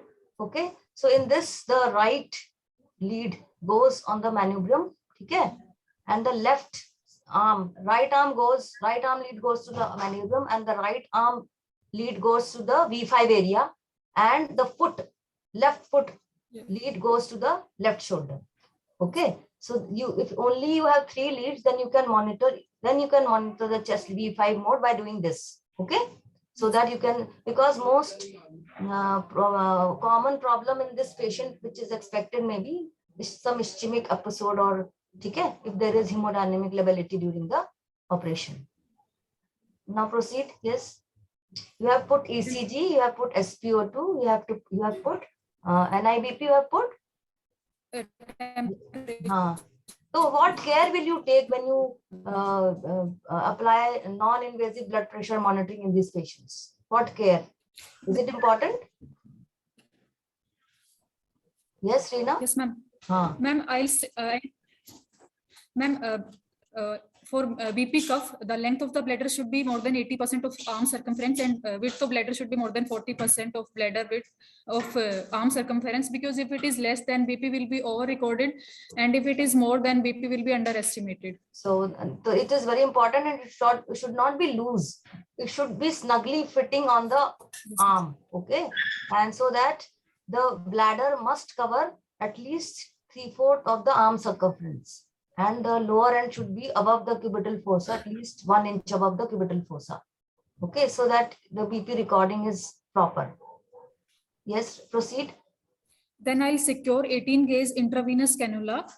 Then I'll position the patient for epidural catheter insertion. After painting and draping, I'll put epidural catheter in T8, T9 intervertebral space.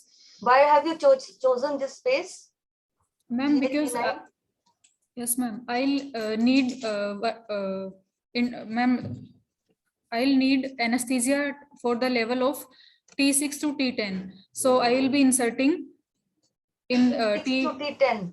Yes, ma'am. But you said, I think, T6 to T10. Okay. Anesthesia or analgesia? You are planning only under epidural? No, ma'am. Analgesia, post-operative and intraoperative. And intraop analgesia. Okay. So you have chosen T6, T8. T7, T8. What you said? T8, T9. T8, T9. Okay, fine, fine. Then I'll give test dose before induction to rule out any intrathecal or intravascular insertion. Then I'll start with induction, ma'am. Yes. I'll pre-oxygenate the patient with 100% oxygen for 3 minutes. Then I'll give in pre-medication, I'll give injection midazolam 1 milligram IV. I'll give after pre-oxygenation or before pre-oxygenation? What, ma'am? You will give injection fentanyl before pre-oxygenation or after pre-oxygenation? Ma'am, after pre-oxygenation, ma'am. Why?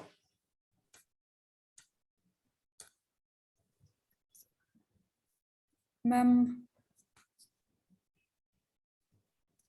what is the aim of giving fentanyl before induction? Ma'am, okay, you continue, I'll tell. Then what will you do? You have pre-oxygenated, you have given fentanyl. I'll tell you, because what is the onset of action of fentanyl? IV fentanyl. Rina, what is the onset of action? Ma'am, 5 minutes.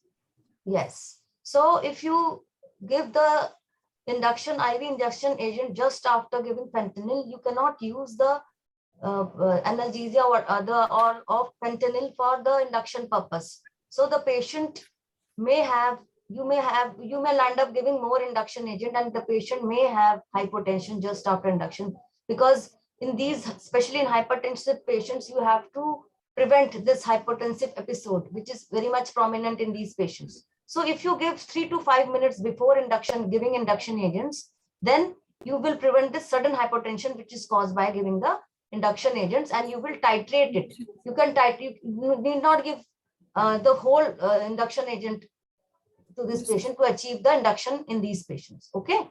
So in these patients, you give, because you know there is no airway problem, you examine the patient is not sick. So if you can give it right from the beginning when you start the pre-oxygenation. Okay.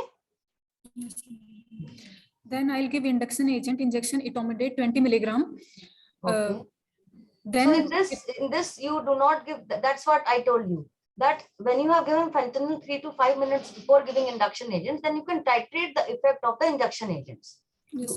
Okay, so that you do not use unnecessary higher doses, which may, even though etomidate is very cardiostable, but still it does have its own side effects. Okay, so you will be using less of it. And suppose if you are using, you don't have etomidate, many institutes do not have etomidate. So they, which drug would you suggest for them? Which induction agent you will suggest? Ma'am, yes. I can give injection thiopentone also and injection propofol also in graded doses. In graded. So it will help in these conditions. It will be very helpful, so that you will avoid sudden hypotension after induction. Okay? Yes. You have given etomidate, and then I'll check ventilate the patient. Rina, the patient is hypertensive. So wouldn't you like to give something for which this thing you are giving? Sorry. You want to, after check ventilation, what will you do? Would you like to give anything to blunt the response of laryngoscopy and tracheal intubation? Yes, ma'am. Ma'am, I can. Ma'am, what will you do? You tell me. Then we can discuss what else can be done. Okay. Yes, ma'am. Ma'am, to decrease the sympathetic response to laryngoscopy and intubation, I can give injection lignocaine 1.5 milligram per kg 90 seconds prior to laryngoscopy and intubation.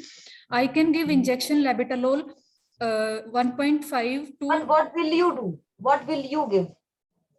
Ma'am, I'll give injection lignocaine 90 milligrams 90 seconds prior to laryngoscopy. Okay. Yes, so when will you give that? Ma'am, after giving muscle relaxant, that I will give 3 minutes before laryngoscopy, and 90 seconds after that, and 90 seconds prior to intubation. So which muscle relaxant you are using? Ma'am, muscle relaxant injection vecuronium. Okay, so you are using vecuronium and you want to give 90 seconds after you have given vecuronium. That's what you want to say, no?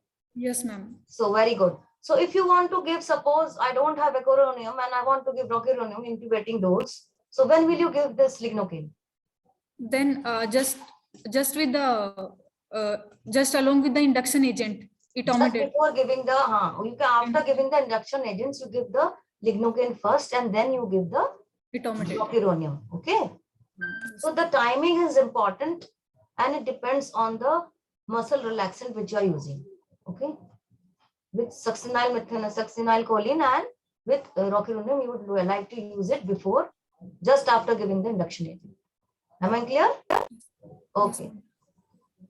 So you have given vecuronium and now you have given lignocaine 90 milligram 9. Okay, IV. Then proceed. Then I'll do gentle and smooth laryngoscopy. Within 15 seconds, I'll intubate the patient's trachea with polyvinyl chloride cuffed ETT of size 8 millimeter internal diameter. And after confirming the endotracheal intubation with end-tidal CO2 and bilateral equal air entry, I'll fix the tube at right angle of mouth. Then I'll put the patient on volume controlled ventilation mode. Yes. So now I would like to ask you, Reena, that what are the other methods of controlling this sympathetic response to laryngoscopy and intubation? Ma'am, I can deepen the plane of anesthesia with volatile inhalational agents. I can give injection labetalol, 1.5 milligram per kg as bolus dose in the 20 milligram boluses as per the response. Then I can also give injection esmolol 0.5 mg per kg as bolus. And I can also use opioid boluses also I can use. What is the harm in giving opioid boluses? Which opioid? Ma'am, I'll use bolus of fentanyl, ma'am. So what is the recommended dose of fentanyl to blunt the laryngoscopic response? Yes, ma'am. I can go up to 2.5 to 5 microgram per kg. So what is the harm in giving high dose of fentanyl? Ma'am, intraoperatively, it is very cardiostable, but in post-operative period, it can lead to respiratory depression. No. What is the duration of action of fentanyl? Ma'am, what, ma'am? Duration of action, ma'am? Yeah. Ma'am, it will be, ma'am, 3 to 4 hours. 3 to 4 hours. It's quite, तुमने ज़्यादा बता दिया, कम होता है, ठीक है? Duration of action कम होता है. And is the signal lost? Am I audible? Dr. Nitin, am I audible? Yes, ma'am. Yes, ma'am. Okay, I can't. Achha. So it's usually the operation will take around 1.5 to 2 hours, and by that time the fentanyl will be gone. And of course, you would not like to have all its effects gone in the post-operative period. The main disadvantage of giving high doses is chest rigidity.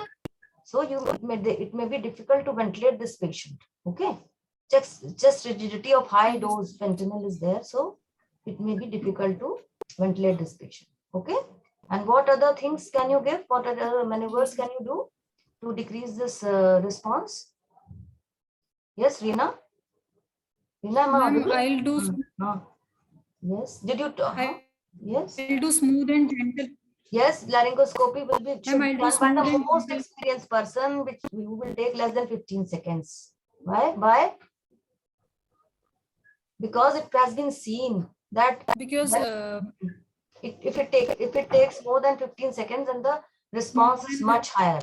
So you want to do brief and small time for this. And what else can be done? Something else can be done? Ma'am, I'll deepen the plane of anesthesia with volatility. Okay, and there are many other drugs which have been quoted, but I'm not going to discuss about them. One thing you can do, you can plan this case under supraglottic airway. Okay, in that way you can avoid laryngoscopy and intubation. You can plan your second generation supraglottic airway can be used in this case. Okay, okay. Proceed, yes. So you have taken care of this hypertensive response to laryngoscopy. Then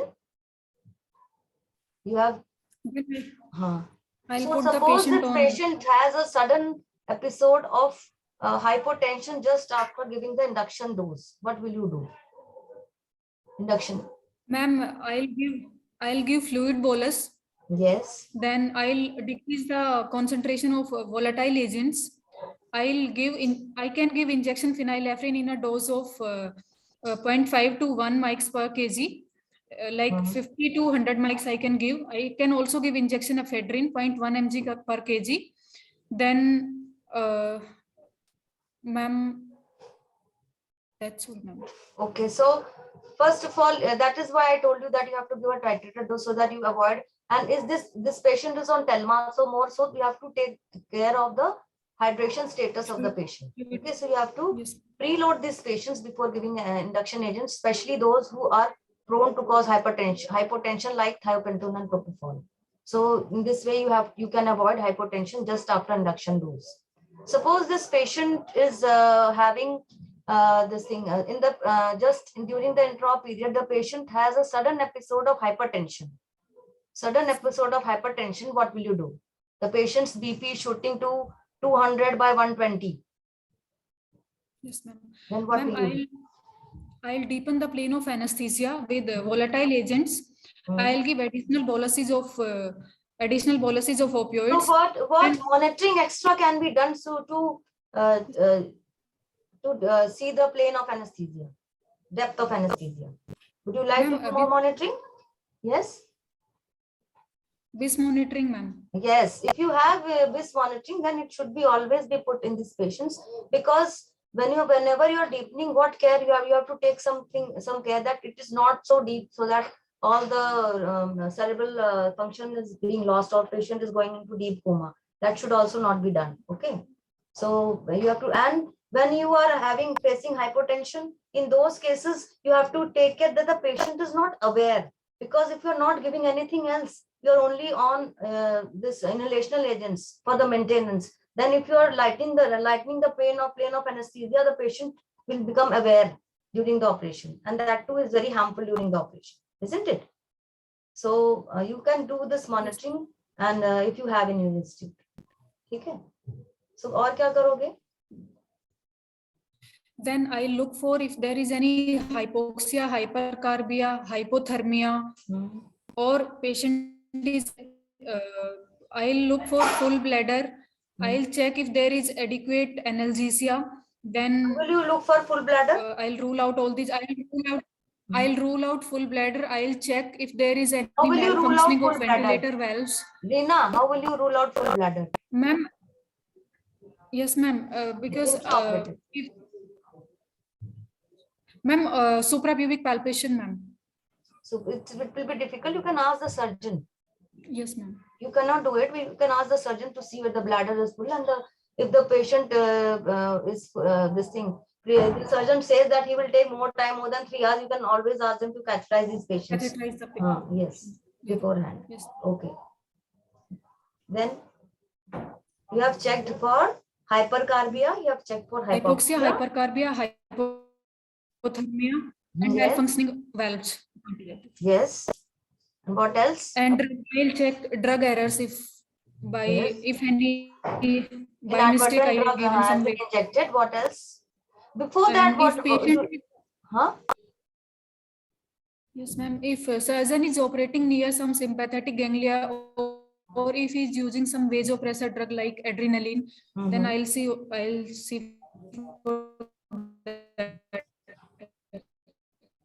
Okay, your sound is lost to me. I cannot hear you. Reena, I can't hear you. Yes, ma'am. And now you are audible. Connection is unstable. Yes, और क्या देखोगे? और क्या देखोगे? सबसे पहले ना आप ये देखोगे एंडोब्रोंकियल तो नहीं हो गया, whether the tube अंदर तो नहीं चली गई, कराना तो नहीं टच कर रही है. इन सब में all these causes hypertensive responses. So you have to see whether all these things are there or not, or patients extremities are well padded. Any pain can be there in somewhere else also. There may be the patient's arm may be hyperextended, or the neck may be flexed. So the positioning of the patient is right or not. You have to check all these things before going for further therapy. So now you have checked all these things. Everything is all right. So what else would you, still the BP is not controlled. What will you do? Ma'am, after checking all the drug errors and everything, I'll and ruling out. Why do you want to control the BP? What harm can it do? Ma'am, it will lead to increased surgical loss and patients, ma'am, organ perfusion. It can lead to, ma'am, intracerebral hemorrhage. Yes. Or some vascular rupture. It can lead to, if BP is too high, then it can lead to aortic dissection. Okay, and it can lead to myocardial ischemia or MI भी कर सकता है ना, है ना? Yes. ठीक है. So what therapy now you will give after checking all the things, whether it is in order or not? After checking all other things, I'll go with pharmacotherapy. I'll use injection labetalol in a bolus dose of 1.5 to 4 milligram per kg as IV bolus, and then infusion of 0.5 mg per kg per hour. When then do you expect the effect of labetalol? Ma'am, peak effect. How much time? Yes. Yes, ma'am. Peak effect comes in 5 minutes, ma'am. 5 to 10 minutes. Okay. So you have to wait for 5 to 10 minutes before you give the next dose. Is it? Yes, ma'am. So suppose labetalol is not available with you. So what would you like to use? Something else you would like to use? Ma'am, I can use injection esmolol or injection metoprolol. So which one will you prefer? Esmolol or metoprolol? Ma'am, esmolol I'll use, ma'am, because it is its effect comes in within 1 or 2 minutes. Yes, very good. And it is effect goes also fast. Okay. Easily So after a bolus, you have to start an infusion if you want a sustained effect or an antihypertensive effect. Esmolol infusion I will start. So which one is better, labetalol or esmolol? Ma'am, for BP control, labetalol is better, ma'am. For BP control. But what is the problem with labetalol? Ma'am, labetalol tachyphylaxis, ma'am. It has to be, usually it is given in boluses, okay? And if it is a longer acting, it is much more longer acting than esmolol. Okay. So when the stimulus is gone, the patient may come back to the normal BP. So the effect of labetalol will be there. इसका half life कितना होता है? T half. Labetalol का ज़्यादा होता है ना? Yes, ma'am. So if you have esmolol and you can use it in infusion if the surgery is of shorter duration, so that you don't overlast the duration of surgery. Okay. Yes, ma'am. So what else? What are the other antihypertensive agents which can be used in the intraoperative period? Ma'am, I can use hydralazine in the dose of 5 to 20 mg. I can use injection nitroprusside or nitroglycerin also in the dose of 0.5 to 10 mics per kg. So what care will you take when you are using NTG or nitroprusside? How are they different from this esmolol and labetalol? Yes, ma'am. Ma'am, ma'am, I have to give these in titrated doses because they can lead to precipitous hypotension, and they can lead to, there can be tachycardia also with the infusion of NTG and first thing it has to be done that these should be given with the invasive blood pressure monitoring. You said you were doing non-invasive BP monitoring in this, so for this you have to have an invasive blood pressure monitoring, bit-to-bit monitoring which should be there, especially with sodium nitroprusside. Okay, you should not do with the NIBP monitoring only. Understood?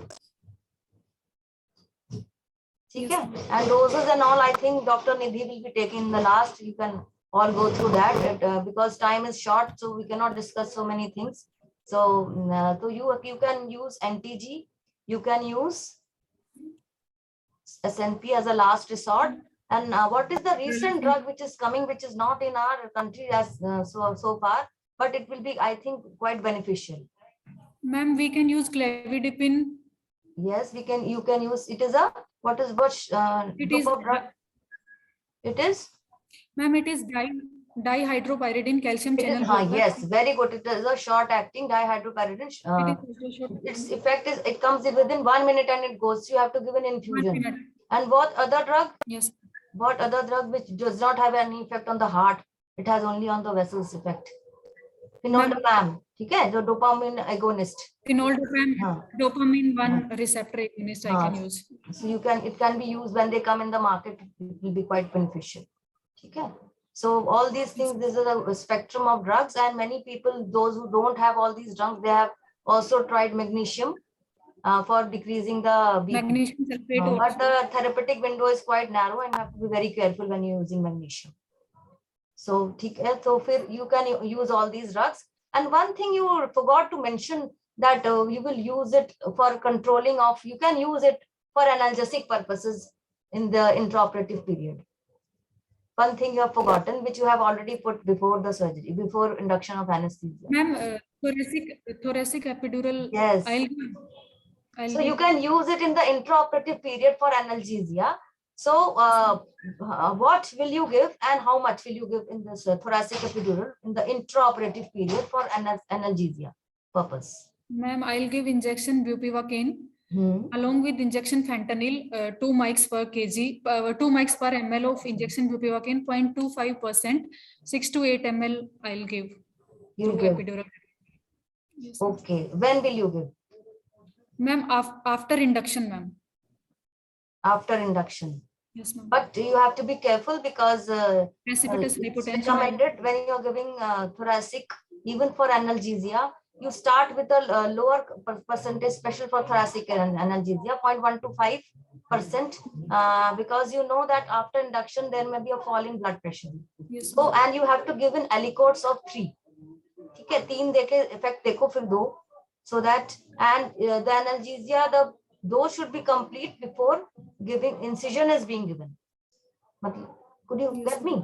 So because the stimulus will start from the incision, so there is some time till the incision, so you can give an aliquots so that you do not cause any hypotension, in these patients. Why hypotension is maybe there in this for when you are giving thoracic epidural? Why? Because for lumbar we are not so bothered. Because ma'am, cardio. Yes, ma'am. Sympathetic cardio accelerator fibers arise from T1 to T4. So higher levels can block these accelerator fibers and can lead to precipitous hypotension. And That will be second thing equally is harmful. that sympathetic chain is from T1 to T12. The more number of sympathetic chain you block, the more hypotension it will cause. So when you are given at the TA, T9 level, so if you are giving 6 ml, तो कहाँ तक expect करते हो होगा analgesia देगा? Ma'am, T2 ma'am. क्योंकि thoracic में हर per segment is around 1.5 ml, ठीक है? तो पूरा ऊपर ही तो नहीं चला जाएगा, ठीक है? नीचे भी जाएगा 50-50%, हाँ, ठीक है? तो इस तरह से you can also increase the dose. ये है नहीं कि 5-6 दिया तो you stop at that. You can even increase. You can give up to 8 to 10 ml to have proper analgesia in these patients. Okay. And what is the duration of analgesia when you are giving bupivacaine 0.25% in these patients? क्योंकि अगर आपको supplement भी तो करना पड़ेगा ना? Yes, ma'am. हाँ. What is the duration of analgesia? Ma'am, I'll check the level intraoperative. How will you check? Because you have given GA to the patient, no? Ma'am, duration will be 1.5 hour, ma'am. कितना होता है? bupivacaine का duration usually it's much higher, 3 to 4 hours. But in the intraoperative period, because you are giving only analgesic doses, you may have to top up in 1 to 1.5 hours. Okay. And if you do not have bupivacaine, what are the other choices you have? Ma'am, I can give ropivacaine also. Yes. How much? What percentage? Ropivacaine, ma'am, 0.2%, ma'am. 0.2%, yes. 0.2% ropivacaine can be given in the same volume, and you can also add additives in this. So, yes, okay. So if you are adding any additive, it is better to give 0.125% of bupivacaine and 0.2% of ropivacaine along with fentanyl if you are using 2 mics per ml.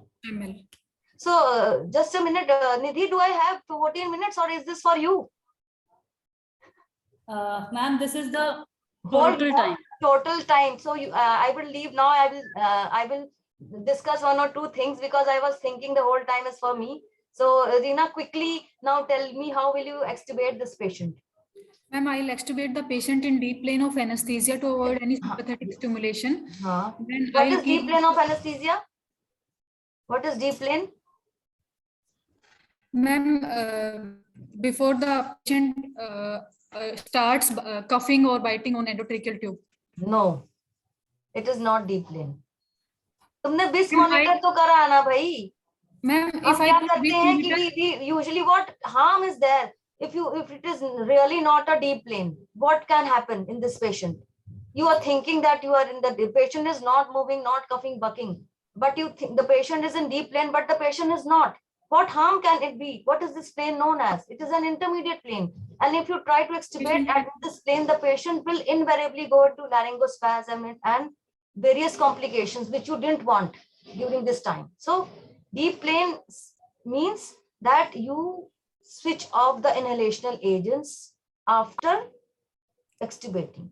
इसको plane मत light करो, और या तो बिस है तो बिस मॉनिटर करो फिर करो. एंड इसका हार्म भी हो सकता है. The mass ventilation is difficult or the patient is heavy, then you may not be able to maintain his airway. Okay, so something else can be done. You can use drugs, no? I'll use drugs. जो आपने पहले use करा एस्मोलॉल use कर सकते हो. You can use drugs for even lignocaine can be given before extubation so that it is smooth and the patient doesn't cough. Or we have left one thing I think Nidhi can cover. In intraoperative fluid management should be meticulous. Intake output has to be taken care of because these patients are normally volume constricted. So they are usually dehydrated hypertensive patients. You have to be careful when you're volume overloading them, because in the post-operative period, when the vasodilation effect of the anesthetic drugs are gone, then the patient may be overloaded with the fluid and they may be having hypertension in the post-operative period. Okay, so in the post-operative period, we have to monitor these patients for minimum of,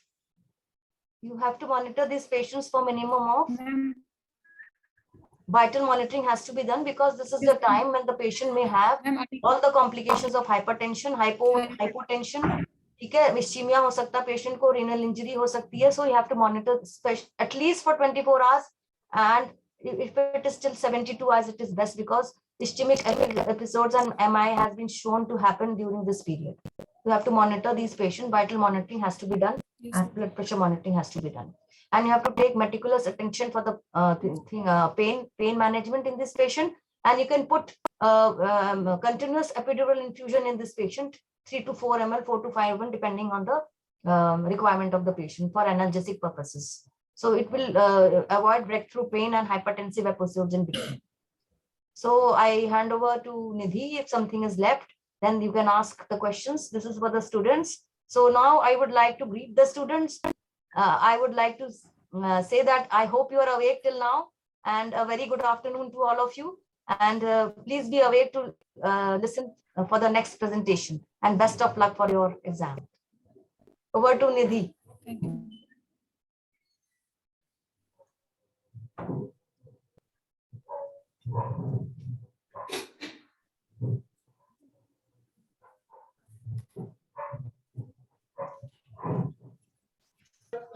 Unmute ma'am, please.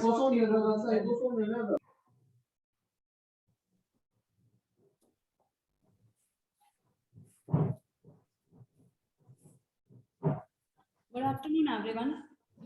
Today, we will now summarize whole case. The topic is perioperative management of patient with systemic hypertension. In this presentation, we will learn the definition, classification, pathophysiology of hypertension, what are the end organ damages it causes, pre-op goals, antihypertensive drugs, pre-op evaluation, intra-op concerns for the patient during induction, laryngoscopy, the fluid management of the patient. Unmute ma'am, please.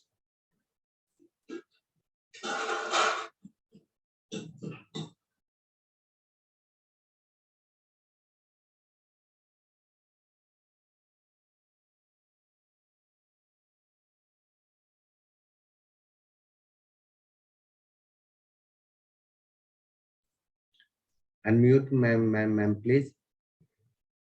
Please unmute it.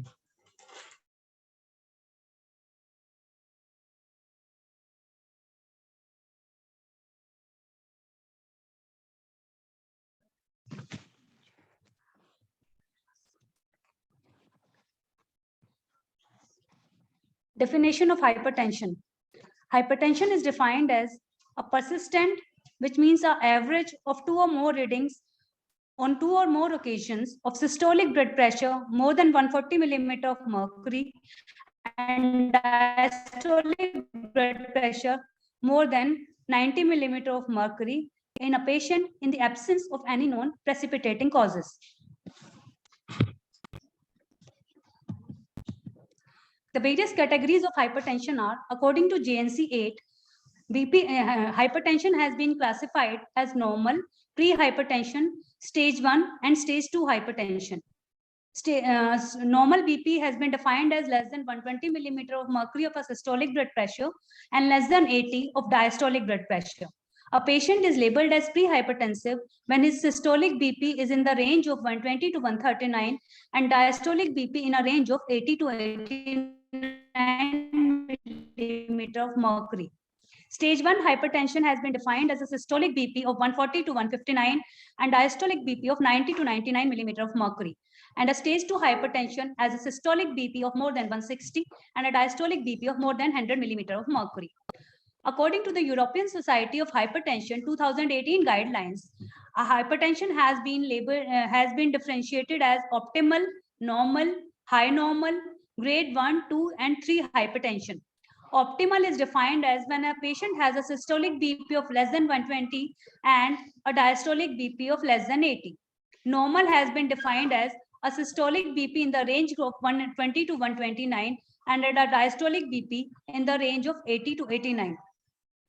High normal has been defined as a BP in the range of 130 to 139 and a diastolic BP in the range of 85 to 89. Grade 1 hypertension, a systolic BP in the range of 140 to 159 and a diastolic BP in the range of 90 to 99.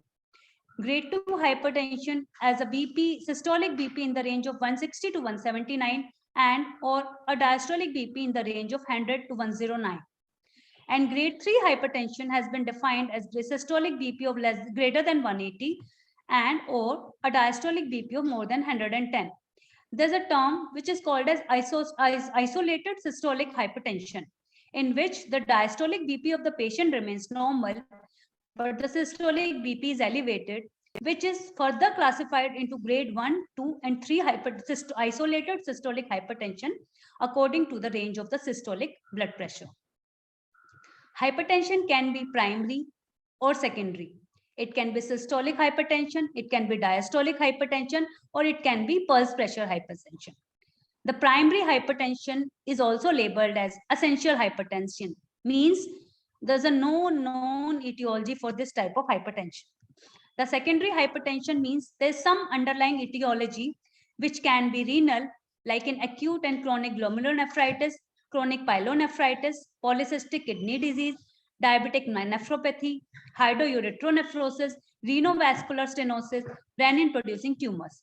The various endocrine causes are adrenal Cushing's, primary aldosteronism, congenital adrenal hyperplasia, pheochromocytoma, acromegaly, hypothyroidism, carcinoid, use of oral contraceptive pills, and corticosteroids.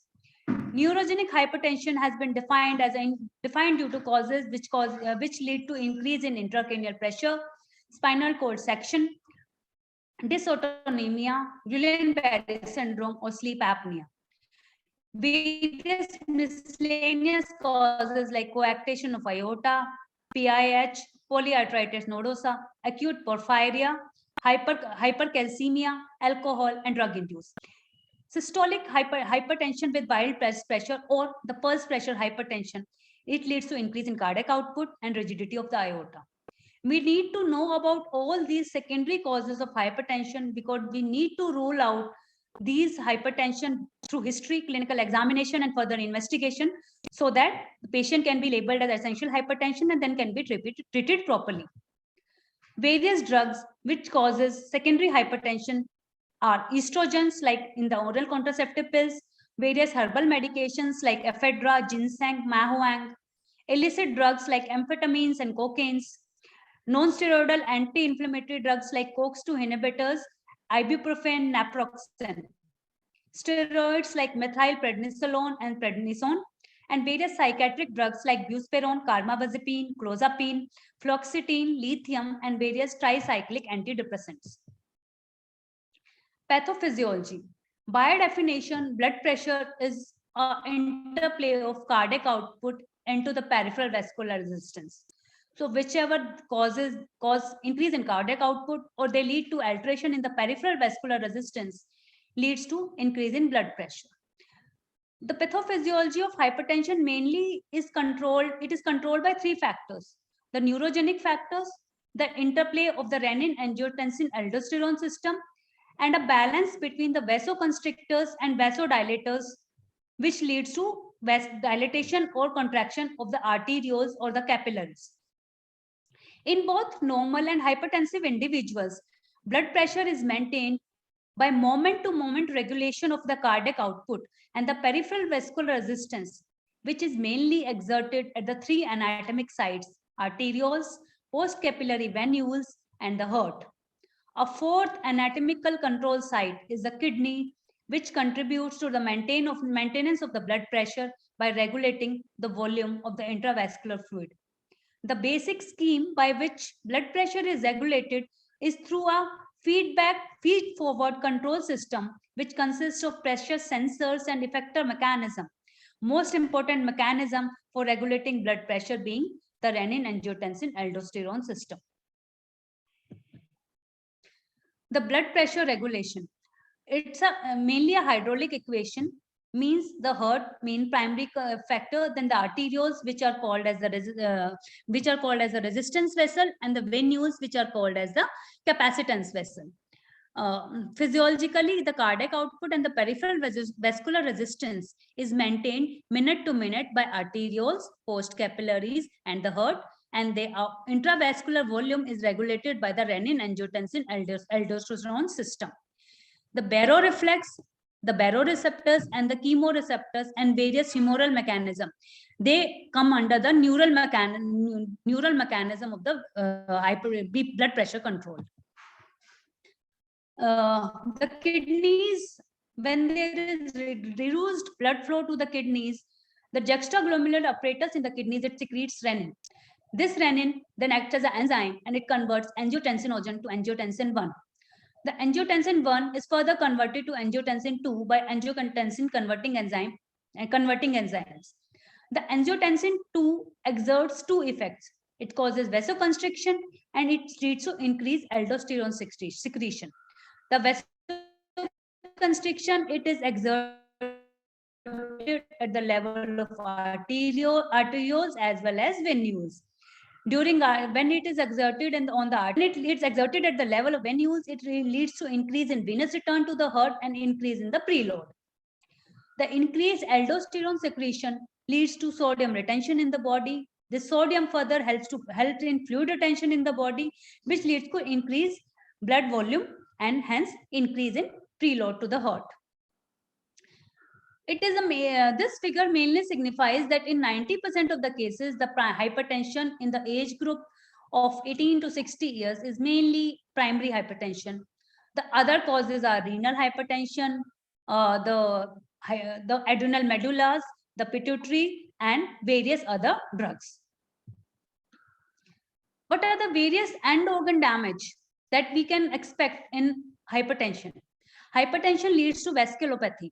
It leads to endothelial dysfunction, remodeling, generalized atherosclerosis, arteriosclerotic stenosis, and aortic aneurysms.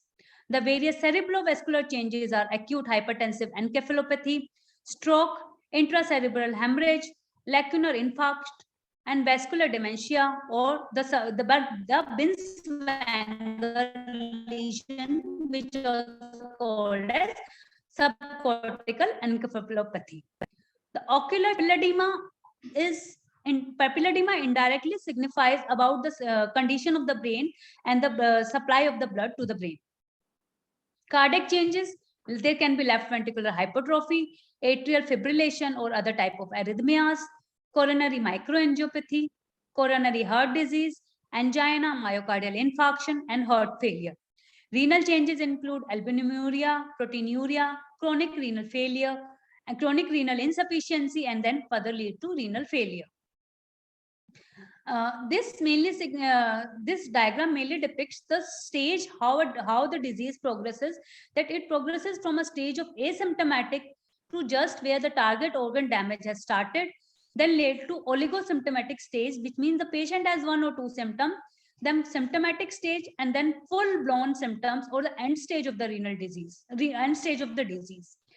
The main sites where the hypertension leads to a bad outcome is mainly in the kidneys, heart, and the brain.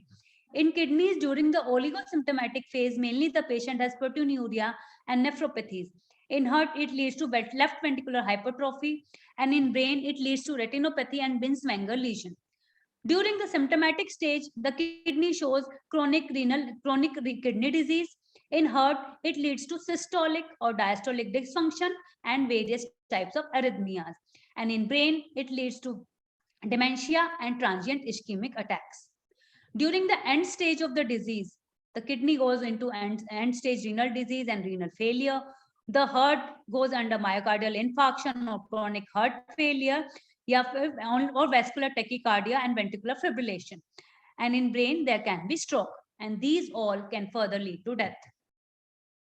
What are the preoperative goals of a hypertensive patient going under surgery? For elective procedure, asymptomatic patients with mild to moderate hypertension, means stage 1 and 2, proceed with surgery without any increased risk. Evidence of end organ damage or severe hypertension, BP is to be gradually lowered to a level of less than 140-90 millimeter of mercury over a time interval of 6 to 8 weeks. For the emergency procedure, maintain systolic and diastolic blood pressure within 20% of the baseline and mean arterial pressure within 25% of the baseline. We should keep in mind that during hypertension, the autoregulation sets the limit of blood pressure for the critical organs to at a higher level. So lower limit of autoregulation has been found to be 113 millimeter of mercury in severe untreated or partially treated hypertensive patient, 96 millimeter of mercury in formerly severe hypertension but now on treatment, and 76 millimeter of mercury in normotensive patient. A 25% decrease in mean arterial pressure reaches the lower limit of autoregulation. So we should ensure that mean arterial pressure should not be lowered to more than 25%, to within norm, to be not more than 25% of the baseline. So during the conditions of controlled hypotension is a deliberate lowering of the blood pressure to decrease the surgical blood loss to minimize the end organ damage. In controlled hypotension, systolic BP of the controlled hypotension should be greater than the patient's usual diastolic blood pressure. The recommended BP goals according to the JNC 8 and 2017 ACC-AHA guidelines. We will leave the JNC 7 guidelines, we'll go according to JNC 8 and 2017 ACC-AHA guidelines. According to them, for general population, the blood pressure goal is 1. This table just depicts that ACC-AHA recommends a much tighter control on the blood pressure than the JNC 8 classification. Like according to JNC 8, for general population, the blood pressure should be with less than 140/90 millimeter of mercury. Whereas according to 2017 ACC-AHA guidelines, the blood pressure should be less than 130/80 millimeter of mercury. For older patient, means patient greater than 60 years of age, according to JNC 8, the BP should be lower up to 150/90. But according to 2017 ACC-AHA guidelines, the systolic should be less than 130 millimeter of mercury. In patient with end-stage renal disease or the patient with diabetes, according to JNC 8, the blood pressure should be less than 140/90 millimeter of mercury. Whereas according to 2017 ACC-AHA guidelines, it should be less than 130/80 millimeter of mercury. The JNC 8 recommendations and the recommendations by AHA-ACC committee on the diagnosis of hypertension. JNC 8 does not recommend any guidelines for the diagnosis of hypertension, whereas according to ACC-AHA, they have said about regular BP monitoring and attempting lifestyle modification before the initiation of therapy. What are the guidelines for treatment initiation and threshold and targets? According to JNC 8, adult patient greater than 60-year-old diastolic and systolic blood pressure treatment should be initiated and threshold of 150 by 90 millimeter of mercury should be maintained. Whereas according to ACC/AHA guidelines, lower the systolic blood pressure initiation target to 140 millimeter of mercury in adults. In adults greater than 18 years of age and less than 60 years of age, with adult patient with diabetes and CKD, systolic diastolic blood pressure treatment initiation thresholds has been lowered to 140 by 90 millimeter of mercury according to GNC 8 recommendations. Whereas the same according to ACC/AHA, it should be less than 130 by less than or equal to 130 by 180 millimeters of mercury. The selection of therapy. According to JNC 8, for non-Black adults, including diabetics, the starting drug therapy should be thiazides, calcium channel blockers, ACE inhibitors of ARBs. Whereas according to ACC/AHAs, it should be ACE inhibitors or angiotensin receptor blockers. For Black adults with diabetes, the first line therapy should be thiazide diuretics or calcium channel blockers. Whereas according to ACC/AHA guidelines, they should be ACE inhibitors or ARBs. What are the main antihypertensive agents? The antihypertensive agent can be classified as those targeting on the renin-angiotensin system, like angiotensin converting enzyme inhibitors, captopril, lisinopril, ramipril, angiotensin receptor blockers like candesartan, losartan, and direct renin antagonist like aliskiren. There can be adrenoreceptor antagonists like beta blockers, alpha blockers, and alpha plus beta blockers. Beta blockers like propranolol, metoprolol, alpha plus beta blockers like labetalol and carvedilol, and alpha blockers like prazosin and terazosin, and phentolamine. Calcium channel blockers of phenylalkylamine categories, dihydropyridines and benzylthiazepine. Phenylalkylamines are verapamil, dihydropyridines include amlodipine, nimodipine, and benzylthiazepines include diltiazem. Diuretics, it can be thiazide diuretics, loop diuretics, or potassium-sparing diuretics, aldosterone antagonist. Thiazide diuretics are benzfluoromethazine and chlorothiazide, hydrochlorothiazide. Loop diuretics are furosemide and bumetanide. And potassium-sparing, aldosterone antagonist are amiloride and spironolactone. Vasodilators like hydralazine and minoxidil, centrally acting drugs like clonidine and methyl-dopa, and ganglion blockers like trimethophan. There's a recent newer treatment for hypertension have emerged, and they are under investigations right now.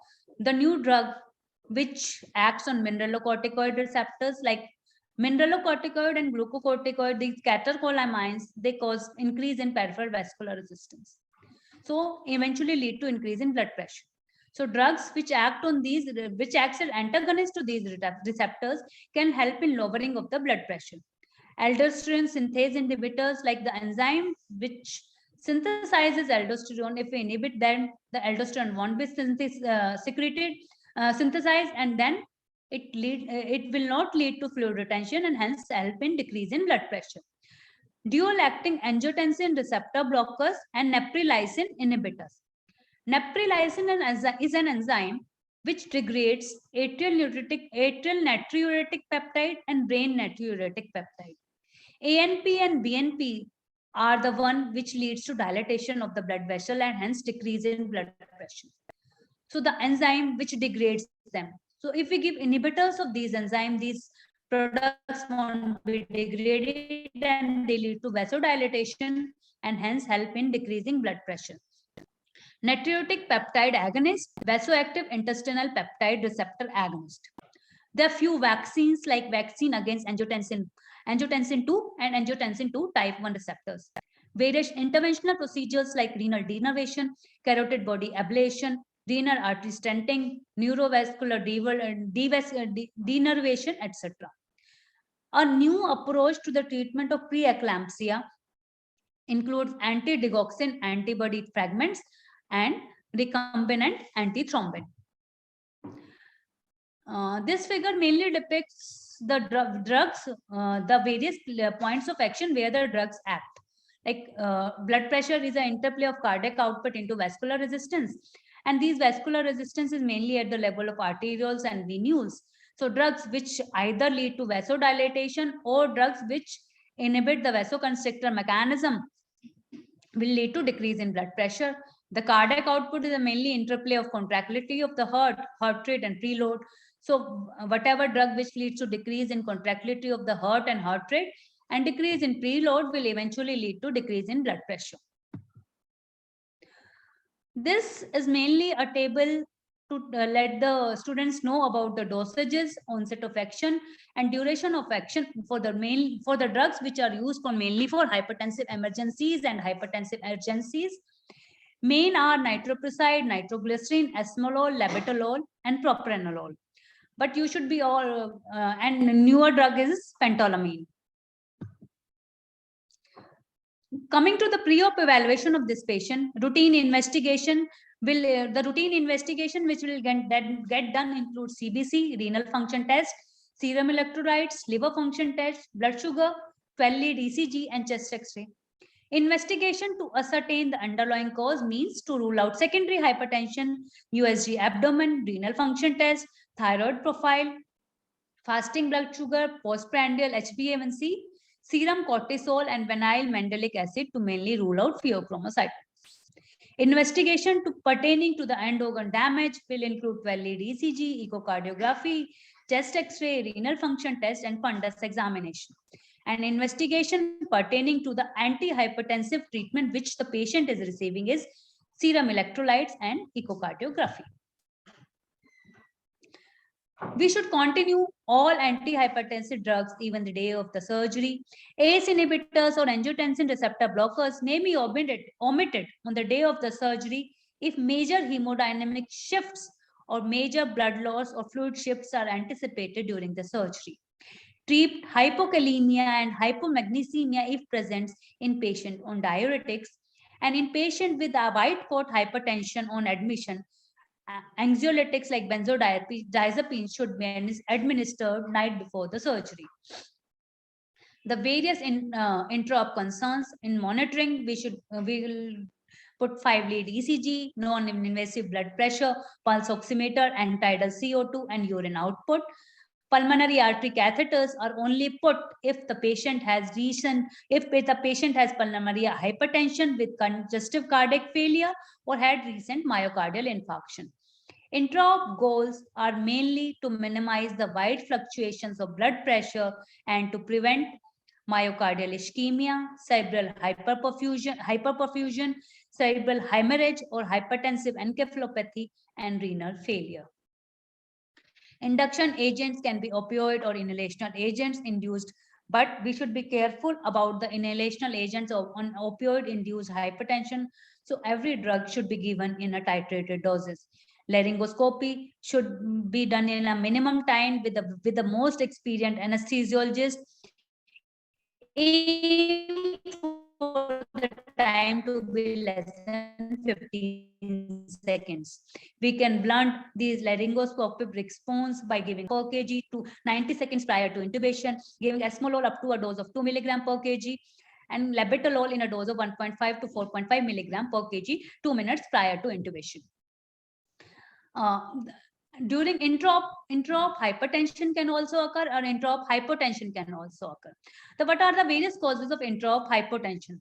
Intra-op hypotension can be mainly due to systemic vasodilation under the effects of general anesthetics, sympathetic blockade due to spinal or epidural anesthesia, hypovolemia, blood loss during the surgery, mechanical ventilation means IPPV leads to hypotension. Various drugs like angiotensin receptor blockers, if they are given in the high doses. Various arrhythmias also leads to hypotension and acute coronary event. Pulmonary thromboembolism, if massive, does also lead to hypertension. The various causes of intraoperative hypertension are during inadequate pain of anesthesia or analgesia, hypothermia, hypervolemia, during reversal and recovery. In the post-operative period, it can be due to hypoxia, inadequate analgesia, and full bladder. So we should take care of all these factors whenever hypotension or hypertension occurs and rule them out before proceeding to any therapy. Intraoperative anesthetic agents like opioid, inhalational agents, butorphanol, lignocaine, they can be given for the hypertension. First, we should go for our inhalational or induction anesthetic agents during the intraoperative hypertension and then go for the antihypertensive agents. But during the time of extubation, we should first go for the antihypertensive agents to lower the blood pressure. The various antihypertensive agents like adrenergic blockers like alpha blockers like phentolamine, beta blockers like propranolol and metoprolol, esmolol, alpha and beta blockers like labetalol. We can give direct vasodilators like nitroglycerin and nitroprusside, and newer drug is dopaminergic agonist like phenoldopan. Intraoperative fluid management. Diuretic therapy and vasoconstriction usually render these patients hypovolemic, but adequate fluid replacement without overhydration should be the rule to prevent postoperative hypertension. In the presence of left ventricular hypertrophy, left ventricular compliance curve shifts upwards and leftwards. So left ventricular diastolic pressure is attained at a higher level, thus higher pulmonary artery occlusion pressures are required. But we go for pulmonary artery catheters only in the patient if they have CHF or they had a recent MI. What are the main concerns during extubation and reversal? Adequate analgesia should be provided to the patient. The patient should be extubated in a deeper plane of anesthesia. Supplemental analgesia with regional block, spinal or epidural, or bilateral subcostal tap, rectus sheath block can be given in these patients. Consider antihypertensive agents before extubation and avoid hypothermia, hypoxia, hypercarbia, and full bladder. Postoperative concerns are mainly postoperative hypertension. It can be due to from the emergence of anesthesia, pain, hypothermia, hypercarbia, hypoxia, full bladder, relative hypervolemia if you have given more fluid during the intraoperative period, and withdrawal from some antihypertensive agents like clonidine, and hypotension as we have seen during the intraoperative period. So as to conclude, identify cause of the hypertension. If present, identify the end organ damage. The goal is to control perioperative hypertension to protect the organ perfusion. Proceed with elective surgery for class 1 and class 2 hypertensive, maintaining a blood pressure within 20% of the pre-op values. Continue all antihypertensive agent even on the day of surgery. Maintain euvolemia intraoperatively and empty the bladder prior to extubation, and special care during induction and extubation. Thank you.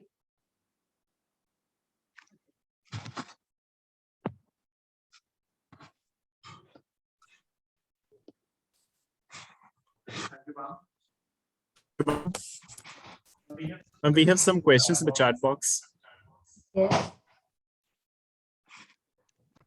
First one is, can you explain again, ma'am, how do we use the monitor, 3-lead monitor for lead 5? Okay. So when we have how to monitor lead 5 using the 3 leads of ECG? Yeah. So we have 3 leads, one for the right shoulder, one for the left shoulder, and one for the left foot. ठीक है, इसमें 3 होते हैं ना. तो जो right shoulder वाला होगा वो मैन्यूब्रम पे आ जाएगा, राइट शोल्डर वाला, और लेफ्ट शोल्डर वाला चला जाएगा V5 एरिया पे. ठीक है, V5 वाला और फुट वाला आ जाएगा लेफ्ट शोल्डर. ठीक है, am I clear? Yes, ma'am. And the other is, ma'am, what is the best choice of anesthesia in this patient, regional or GA? So I would say, because Reena was absolutely right, she was in saying that it was combined GA with epidural, and general anesthesia it could have been done with a supraglottic airway. In that way, you could have avoided the intubation and extubation laryngoscopic response for hypertension. So why not only on regional? Because it is an upper abdominal surgery. So the patient may be uncomfortable even with complete and you may cause hypotension in order to give anesthesia to the upper abdomen. So there are more chances of hypotension, and hypotension is worse in this patient because it can also cause myocardial infarction in the intraoperative period, and which may be missed, and you can know only after in the post-operative period. So in order to have a stable hemodynamics, it should not be done only under regional, because you have to give anesthetic doses of local anesthetics. Though under inexperienced hands, if the surgeon is experienced, then it can be done. But during normal circumstances, the combined approach is much better, and it will give to a stable hemodynamics. Is it clear? The next question is, why invasive BP monitoring for NTG? So just now Nidhi showed that it acts so fast, and it is a arteriolar vasodilator. So the BP decrease in BP may be sudden, and it may be again hypotension may be very sudden, which may not be recorded by invasive. Non-invasive. Non-invasive तो 1 minute बाद ही करोगे ना, beat to beat तो होगा नहीं. तो इसमें beat to within seconds the BP can fall, and it may cause harm in these patients. So that is why we should never give NTG without intraarterial monitoring.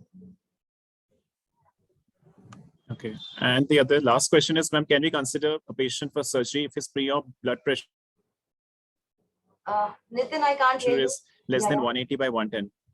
Yes, it can be. And the last is, considered. can we consider a patient for surgery if the pre-op blood pressure is less than 180 systolic and 110 diastolic?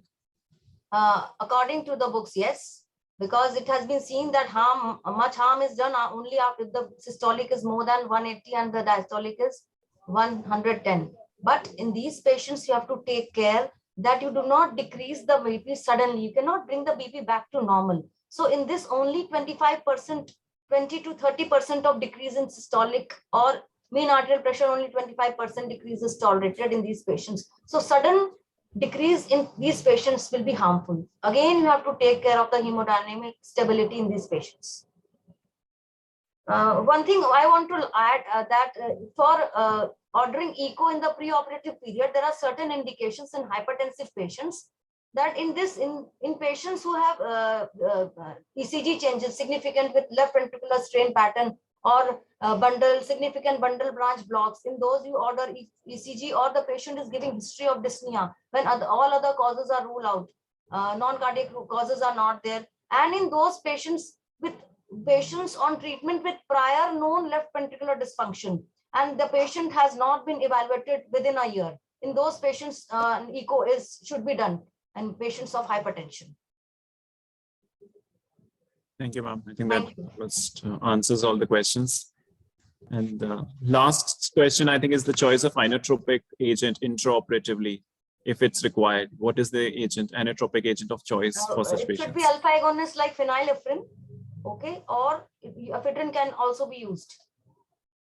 Sure. Thank you so much, ma'am. It was a wonderful presentation, and I'm sure PG will benefit immensely from this. Thank you so much. Thank you so much. Thank you, ma'am. Thank you, Nidhi. Thank you, Nitin. And thank you, Reena. So we won't be having a lunch break. We'll continue with our sessions so that there's no further delay in the subsequent presentations. Before that, we'll quickly have our quiz. So first, I'll tell the answer of the first quiz. That was, the question 1 was, anesthetic consideration in a patient with mitral regurgitation includes all of the following except. The answer is D, monitor the magnitude of the C wave of CVP as a reflection of mitral regurgitant flow. And the second question was, anesthetic consideration in a patient with aortic stenosis includes all except. Answer is D, avoidance of sudden increase in systemic vascular resistance. We will be telling the winners in the end of quiz 1 and 2 together. So we'll have quiz 2 now. Yeah, so the questions are reflected on the screen now. So the first question is, the central venous pressure waveform in cardiac tamponade is characterized by A, abolition of the X descent, B, abolition of the Y descent, C, the CV waveform, or D, tall C waves. The second question is, general guidelines for separation from cardiopulmonary bypass include all of the following except A, the core body temperature of at least 34 degrees Celsius, B, stable heart rhythm or pacer rhythm, C, heart rate around 80 to 120 beats per minute, and last option D, that is adequate ventilation with 100% oxygen.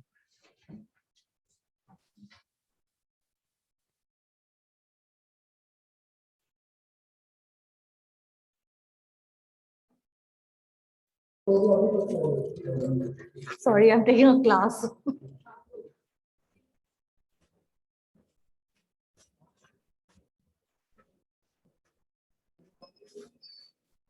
Welcome to the post-lunch session. The chairperson for this session will be Dr. Pragati Ganju, ma'am. Welcome, ma'am. Ma'am is Director, Professor and Head of Department of Anesthesiology and Intensive Care, Head of Neuroanesthesia Unit and GB Pant Institute of Postgraduate Medicine, Education and Research, Maulana Azad Medical College, New Delhi. Ma'am's area of interest is neuroanesthesia, neurocritical care. Welcome, ma'am. Thank you so much. And I'm glad to be back this year again after last year. And it's my pleasure to welcome the eminent speaker at the session. That is Dr. Raj Tobin. She needs no introduction. Everyone knows her very well. But still, for all those who don't know her, the newcomers, she's Director and Head in Department of Anesthesiology and Pain Medicine at the Max Super Specialty Hospital in Saket. And she is an expert in onco-anesthesia, anesthesia for renal transplant, urology and robotic surgeries. She's a DNB examiner and also a CCLS instructor and a reviewer for the Indian Journal of Anesthesiology, the regional section. She is very well known for regional anesthesia. This is what I've heard about you, Dr. Raj, everywhere, that you are a master in regional anesthesia, but your topic is different today. And I'm sure we are all going to learn through it. This is about management of anesthetic management in a patient who has pacemakers or intracardiac devices. And for the PGs, I must tell you that it may sound big, and you will always pray that we don't get a patient like this who's coming in with the pacemaker and intracardiac, but it is inevitable. You are unlikely to escape a situation like that. And so it's better to learn it right away and learn how it's a very challenging situation. And I'm sure Dr. Raj is going to tell us a lot about it. Welcome, Dr. Raj. Thank you so much, Dr. Pragati. Thank you. Good afternoon, everyone. At the start of my presentation, I would like to thank Dr. M.D. Kaur and Dr. Neja Banerjee for extending this invitation and for making me a part of this academic program.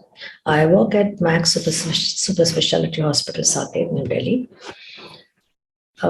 So let's look at the concerns that matter to us as anesthetists when we are faced with a patient with cardiac implantable electronic device.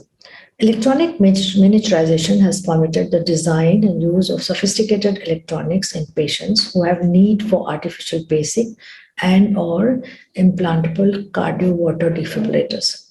These devices are no longer confined to merely keeping the heart beating between a minimum rate pacing function and a maximum rate ICD function, as they are now being used as therapy to improve the failing heart. Now let's look at the indications for CID.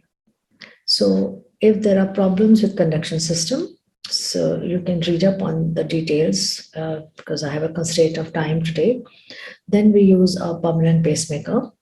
If what is required is treatment of life-threatening arrhythmias, then we have artificial implantable cardio-water defibrillators. If it's treatment of heart failure, then we have cardiac resynchronization therapy devices and cardiac resynchronization therapy with defibrillator in case that is a requirement too. Adjunct to heart failure management, then implantable pulmonary artery pressure monitoring, heart failure monitoring system. So what are the types of cardiac implantable electronic devices which are available today? There are pacemakers, single or dual chamber. There are also biventricular pacemakers, and then there are cardiac loop recorders. Now, cardiac loop recorders are basically for patients who have episodes of arrhythmia, unstable arrhythmias, but they don't get picked up in 24 or 48-hour Holter monitoring. Then these recorders are put so that recording can be done over a few days or weeks, and then they can be assessed, analyzed, and treatment can be started. Now, what are the different types of pacemakers? So pacemakers can be temporary. So one, we saw this classification, single, dual chamber, or biventricular. Then classification based on whether it is temporary or permanent. So temporary pacing can be done via multifunction pads, which many of you must have seen in your operation theater, kept alongside the defibrillators in OTs. Or pacing can be done via external electrodes on the surface of the heart. So some of you who work in a cardiac setup might have seen an anesthetist at the head end with the pulse generator, and the cardiac surgeon places the leads on the surface of the heart in patients who are coming off pump. Or the pacing can be done through transvenous leads, as we see in patients of symptomatic bradycardias who present in our triage. Then there are permanent pacemakers. So once a patient has been assessed and decision has been taken, the patient is going to require pacemaker. Now, for the rest of his life, maybe, then we put a pacemaker under the pectoral area in adults, abdominal wall in children, and there is technology now to support leadless pacemakers too. When I spoke about biventricular pacemakers, I was talking about cardiac resynchronization device. So biventricular pacemakers are indicated for symptomatic patients with moderate to severe cardiac failure with a left ventricular ejection fraction of less than 30% and a widened QRS interval. Biventricular pacing optimizes the timing of right and left ventricular contraction, which is otherwise uncoordinated with sole right ventricular pacing, hence the term CRT. So it helps in synchronizing the contraction of both the ventricles and generate a better cardiac output.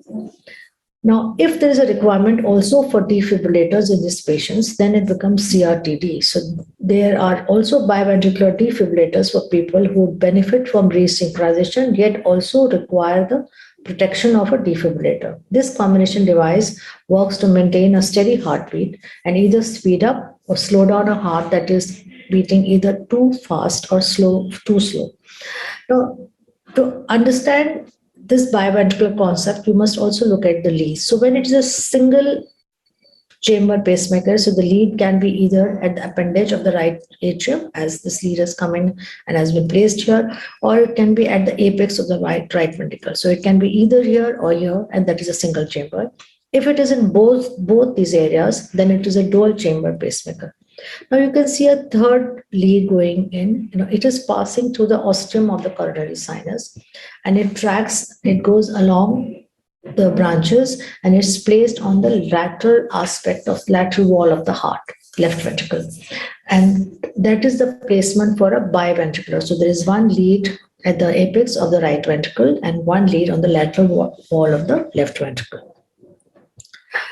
Then there is a generic code to understand what kind of pacemaker the patient has. And I'm sure most of you are familiar with this because it is even taught in the MBBS days. So there can be, it's the chamber which is paced, it's a chamber which is sensed. Then what is the response, whether it is inhibited or triggered? I shall come to it in my later slides. Is there any rate modulation, which is an added feature, and multi-site pacing? So this classification has been suggested by the North American Society of Pacing and Electrophysiology, and also British Pacing and Electrophysiology group. This is used worldwide, right? Now, what is an asynchronous mode? This is the most important mode for us to understand as anesthetist. So if you look at this, an asynchronous mode is only the atrium or the ventricle, or maybe both of them are being paced, but there is no sensing. It is also called a competitive mode because here the mode is competing with the inherent rhythm of the heart. Mostly asynchronous mode is set at a rate slightly lower than the inherent rate of the heart if the patient is not pacemaker dependent. The idea is that it should not fall into the relative refractory period of a depolarization and cause a spike and the patient starts getting a palpitation, So that is how the cardiologists manipulate the rate in a case of asynchronous mode. So if the patient is totally pacemaker dependent, then it's not a problem because, it will pace and patient will have a contraction. But if patient has an inherent rhythm, then we do not want this clash of contractions to occur because it doesn't care about the inherent rate of the heart. Mostly used for temporary pacing applications or in an environment like ours in operation theater, where electromagnetic interferences can cause inhibition of pacing based on sense intrinsic electrical activity. Asynchronous atrial pacing is helpful when intact AV conduction is present, but asynchronous ventricle pacing is often used in emergency situations, example, acute high degree AV conduction block. So this is the AAO, or VOO, or DOO. So as anesthetist, this is the mode that we mostly deal with in operation theater.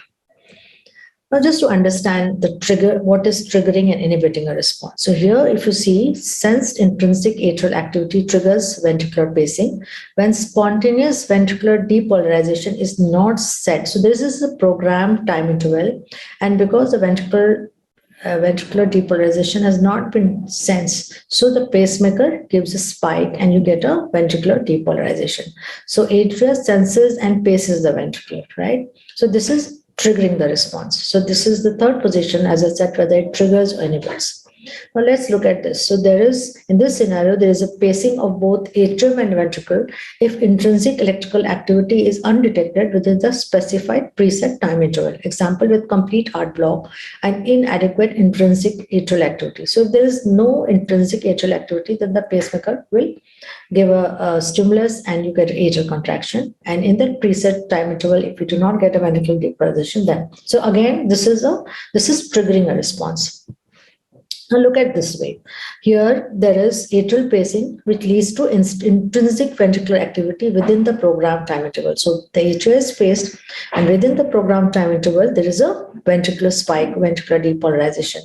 So what the pacemaker does, it inhibits the stimulation of the ventricle because it has sensed that the intrinsic rhythm has taken over and given us a ventricular depolarization and ventricular contraction. So this is an inhibitory response. This is just to understand what exactly we mean by the positions.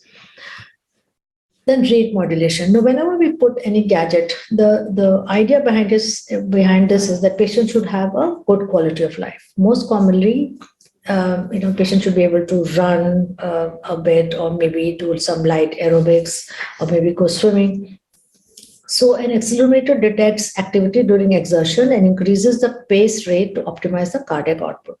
So, other sensing mechanism may detect an increase in physiological parameters, including minute ventilation or myocardial contractility, and adjust the heart rate accordingly. Because an accelerometer cannot pick up if the patient is bicycling, because as far as the accelerometer is concerned, the patient is stationary. So here, other parameters, other physiological parameters are there, which the pacemaker senses and increases the output of the pacemaker accordingly.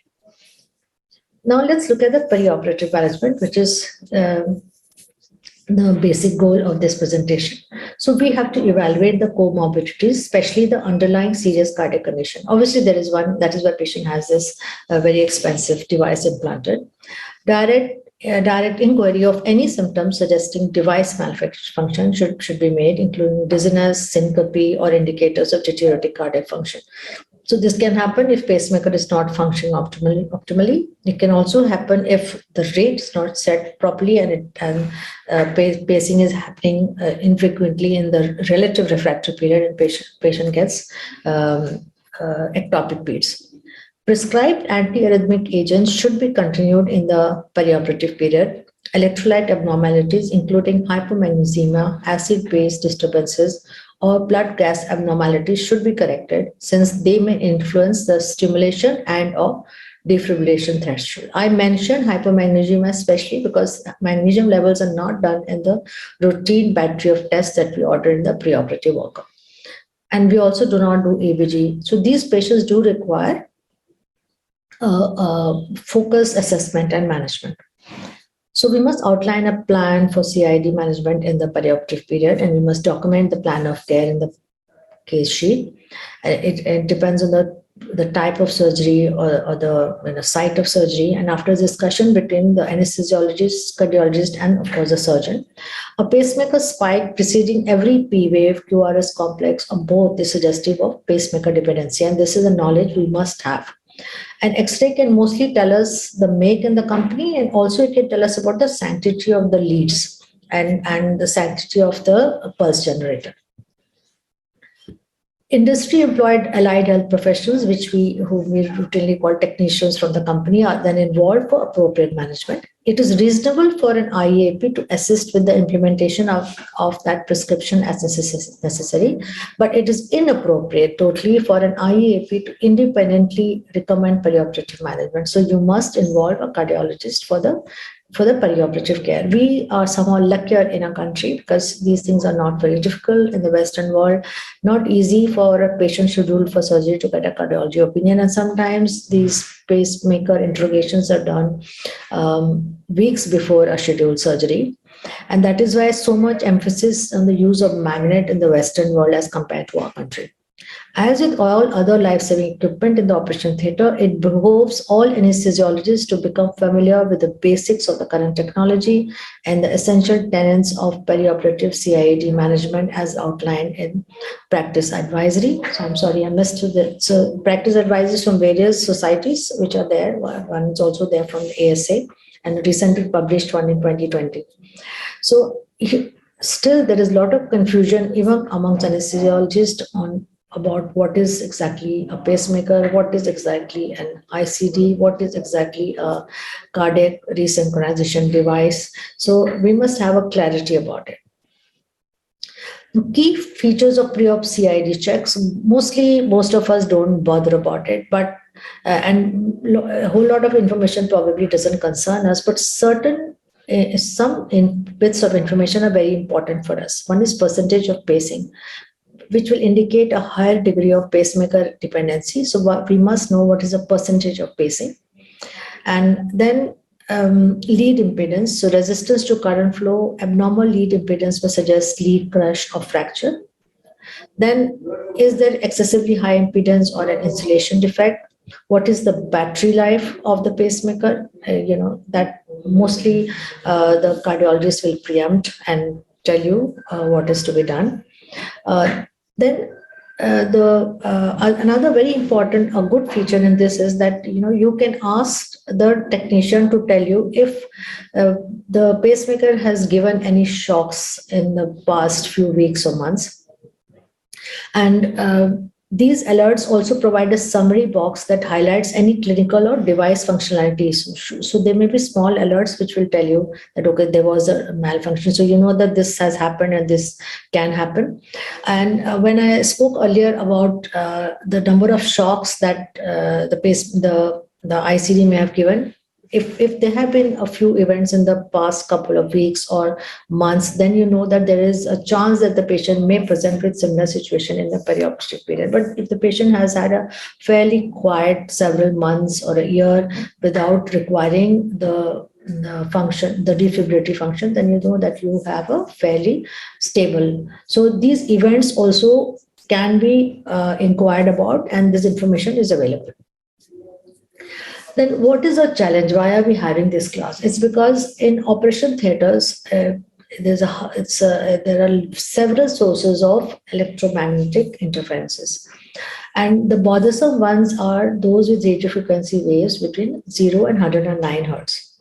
So electrocautery, monopolar or bipolar, evoke potential monitors, nerve stimulators, fasciculations, shivering, large tidal volume, external defibrillators, magnetic resonance imaging, radio frequency ablation or lesioning, extracorporeal shock wave lithotripsy, and electroconvulsive therapy, and some such. So these are the ones which hamper the working of a pacemaker or a CIS, a cardiac implanted electronic device.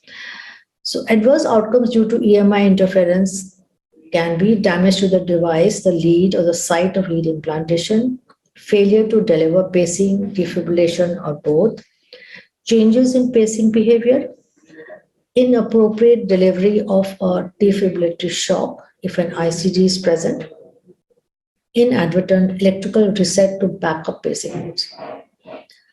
Higher frequency waves like X-rays, gamma rays, infrared and ultraviolet light are unlikely to cause interference with CIAD function, though repeated and or prolonged exposure to certain types of radiation can cause deterioration of insulation.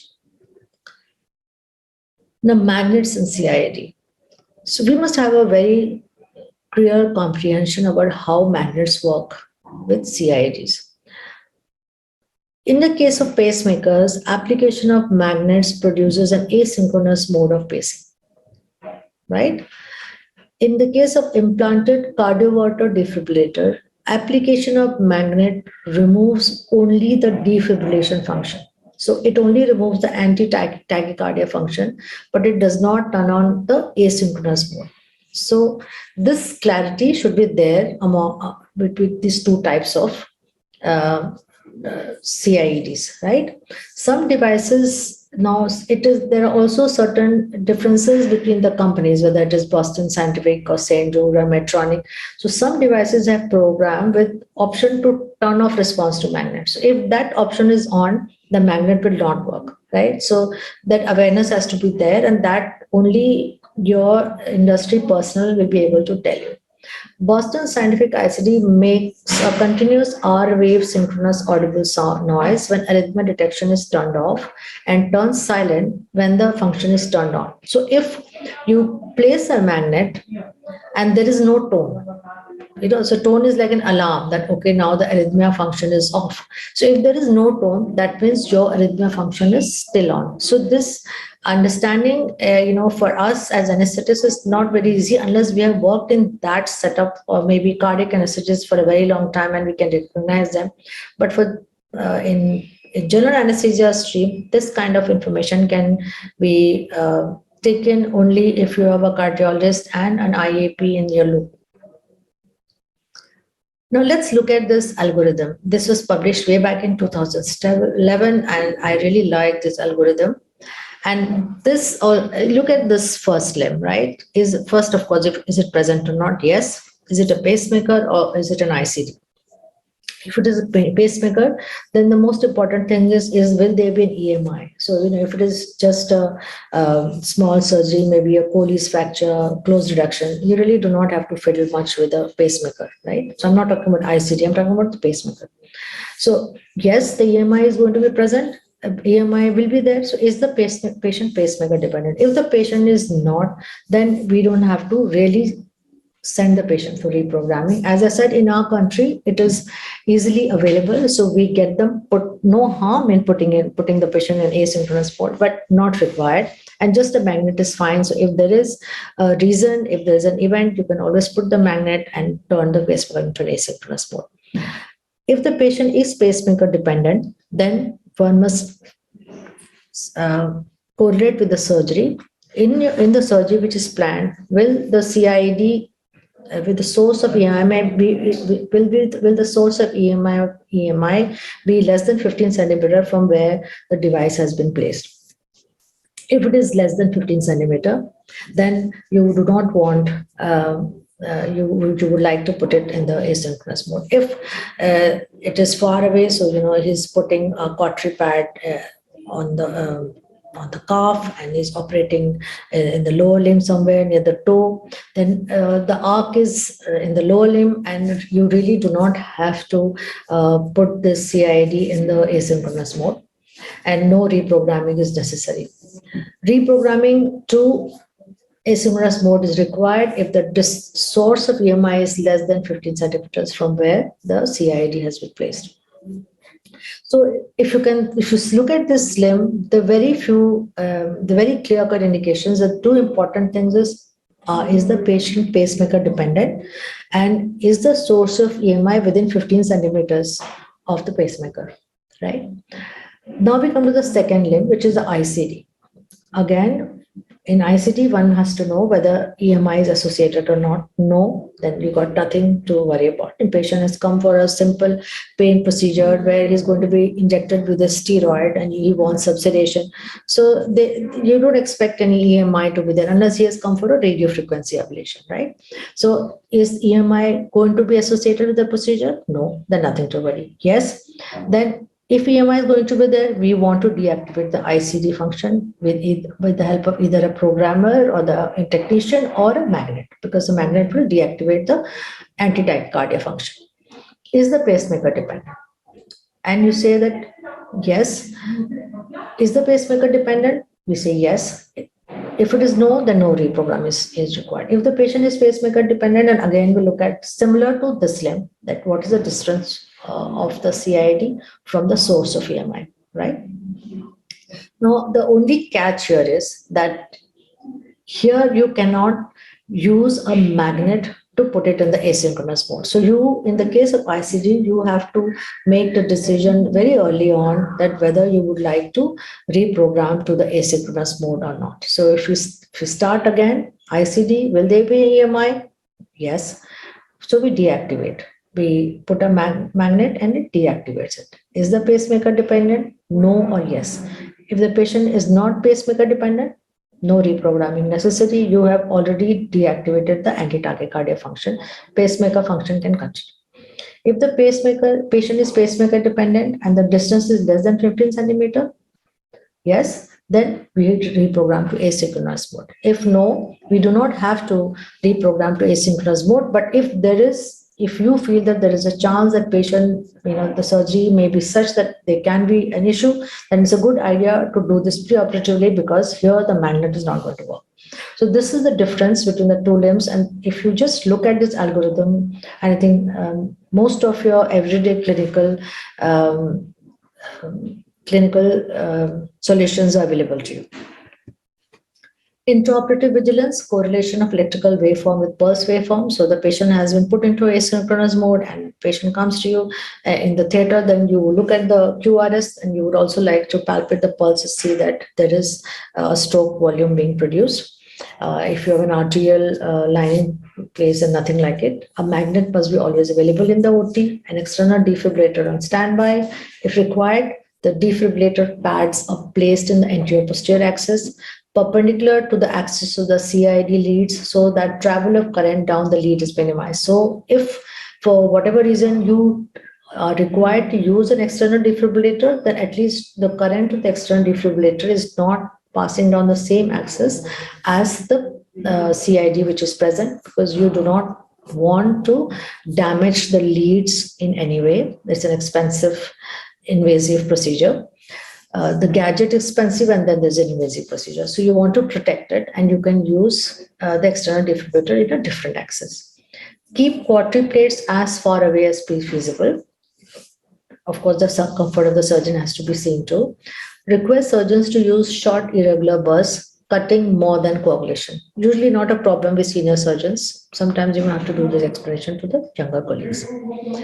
So this is the reason why bipolar is not a reason for worry, because the arc is so small, it finishes right here. We don't have to worry. But in the case of unipolar, when you put a pad, then the arc is very wide. So whether the pad is here or the pad is, under the cuff, if it is here, not so much to worry. If the surgery is on the knee and you have the arc is over here, but in these surgeries it becomes very close to the pacemaker or the CID, and that should be an area of concern to you, and you should do a proper planning in the preoperative period. Intraoperative vigilance, anesthetic techniques or drugs have no impact, but sequelae of anesthetic management can have an impact. Hyperventilation, which can abruptly lower serum potassium concentration, significant acid-base, electrolyte, or both, any disturbance in them, because this is something which directly affects the myocardium. Significant volume loads, transfusion of blood, myocardial ischemia, high blood concentration of local anesthetics that can increase capture thresholds of the leads and alter lead impedance. This should be always kept in mind. And one must watch out for dislodgement of recently implanted device. So the patient has had a device implanted in less than a month, and patient comes for a surgery which requires positioning, maybe a prone positioning. So it is your responsibility to make sure that somebody has looked up the device, the pulse generator, and the leads the post-operative period, that everything is absolutely fine. If the plan is to place a pulmonary artery catheter or a central venous line, then we must have a preoperative X-ray and a post-operative X-ray and correlate the two and make sure that the leads and the pulse generator are exactly where they were when the patient came to you.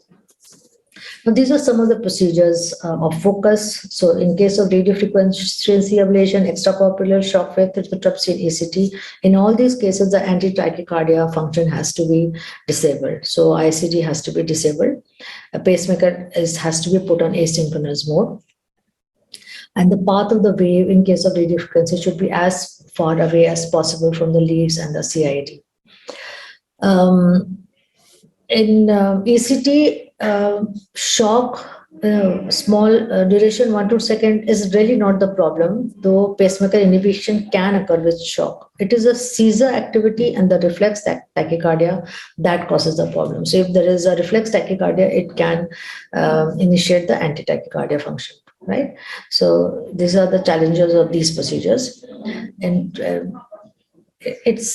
the literature, I mean, whichever I have looked up, says that transcutaneous electric nerve stimulation is considered contraindicated in patients with CIDs. There are, if you look at some of the, the ones you can buy and keep at home, they also mention that you should not use it in patients with CIDs. Tissue expanders in breast where magnets are used to orient a needle to allow fluid filling to occur should be avoided. Earlier, MRI was completely contraindicated in patients with these devices, but now we have MRI compatible gadgets which are available. So you involve the cardiologist and the technicians, and they come and put it in the MRI compatible mode, and patients get. So in our hospital, in the radiology department, many patients with these implanted cardiac devices get an MRI done safely. Radiation therapy, we shield the device and relocate if feasible. It is not contraindicated. Ionizing radiation can cause cumulative damage to the insulation of the leads and the semiconductor circuitry within the pulse generator. So that is the challenge in radiation therapy. The troubleshooting during surgery. So if there is a malignant ventricular tachyarrhythmia, we stop the surgical procedure and we remove the magnet. This is in the case of ICD, and the anti-tachycardia or defibrillator function gets activated, right? So this is only if you have been using a magnet. Otherwise, you need the help of your cardiology colleague and the industry partner. Other option is we shock with an external defibrillator in an anterior posterior axis. So this is one emergency that you can come across in a patient with these implanted devices. In the post-operative period, certain patients will definitely, all patients mostly, but where you have tinkered with their programs. So any patient who has been put on asynchronous mode, obviously you would want to reprogram them before sending them home. Patients with CIDs who underwent hemodynamically challenging surgeries such as cardiac surgery or significant vascular surgery, they would need an interrogation in the postoperative period. Patients with CIDs who experience significant intraoperative events, including cardiac arrest requiring temporary pacing or cardiopulmonary resuscitation, and those who require external electrical cardioversion, they would definitely require an interrogation to ensure that everything is fine. In the postoperative period, certain patients where the site of UMI was above the umbilicus, like cardiothoracic, very close to where the device is, they would require an interrogation. Patients with CIDs who underwent certain types of procedures that emit EMI with a greater probability of affecting the device function. So those patients, again, you would want maybe like a patient who has undergone lithotripsy. So you would want, there's a lot of shaking and vibration in lithotripsy. So those patients should be interrogated in the postoperative period. And patients with CIDs who have a logistical limitation that would prevent reliable device evaluation within 1 month from the procedure. So you have maybe not done, not put the patient on asynchronous mode in a patient with a pacemaker, and then you have conducted the surgery safely, but the patient is going back to his village or some place where there's going to be no access to interrogation of the pacemaker, and this is an opportunity for you to make sure that patient goes home safely. So these patients should, the pacemaker should be integrated, and we can take take a lead in getting this done because patient is under our care. And now I end my lecture and thank you all for your patient hearing. I acknowledge the references in the next 3 slides from which I've gathered matter for teaching purpose in this presentation. So this is the practice advisory which I mentioned to you, 2020, and certain other articles from 2011, 2016. This is a book given to me by my colleague from cardiology, Dr. Mishra, and the first 100 pages. This is a very, very easy read. You can read within an hour and or 2 hours, and the first 100 pages are very, very useful for us as anesthetists, and I request all of you to give it a shot. And this, of course, is the 2011 guide. The algorithm has been picked up from this publication. And thank you very much for this opportunity and for giving me your time. With the permission of chair, I will take any questions. Thank you so much, Dr. Raj. There is a question in the chat box, and that is from Dr. Nidhi, and she wants to know what are the considerations of SAB in patients with pacemaker?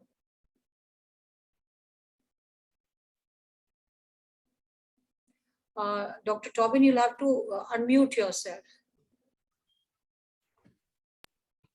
So as I mentioned to you, the problem is not so much of anesthesia. The problem is the surgery, the site of surgery, the source of EMI.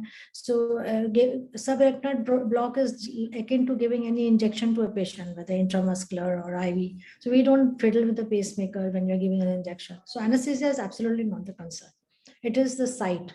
So for me, like a breast surgery, a cancer patient, it's such an easy surgery. Otherwise, if you see as an anesthetist, the patient doesn't have too many issues.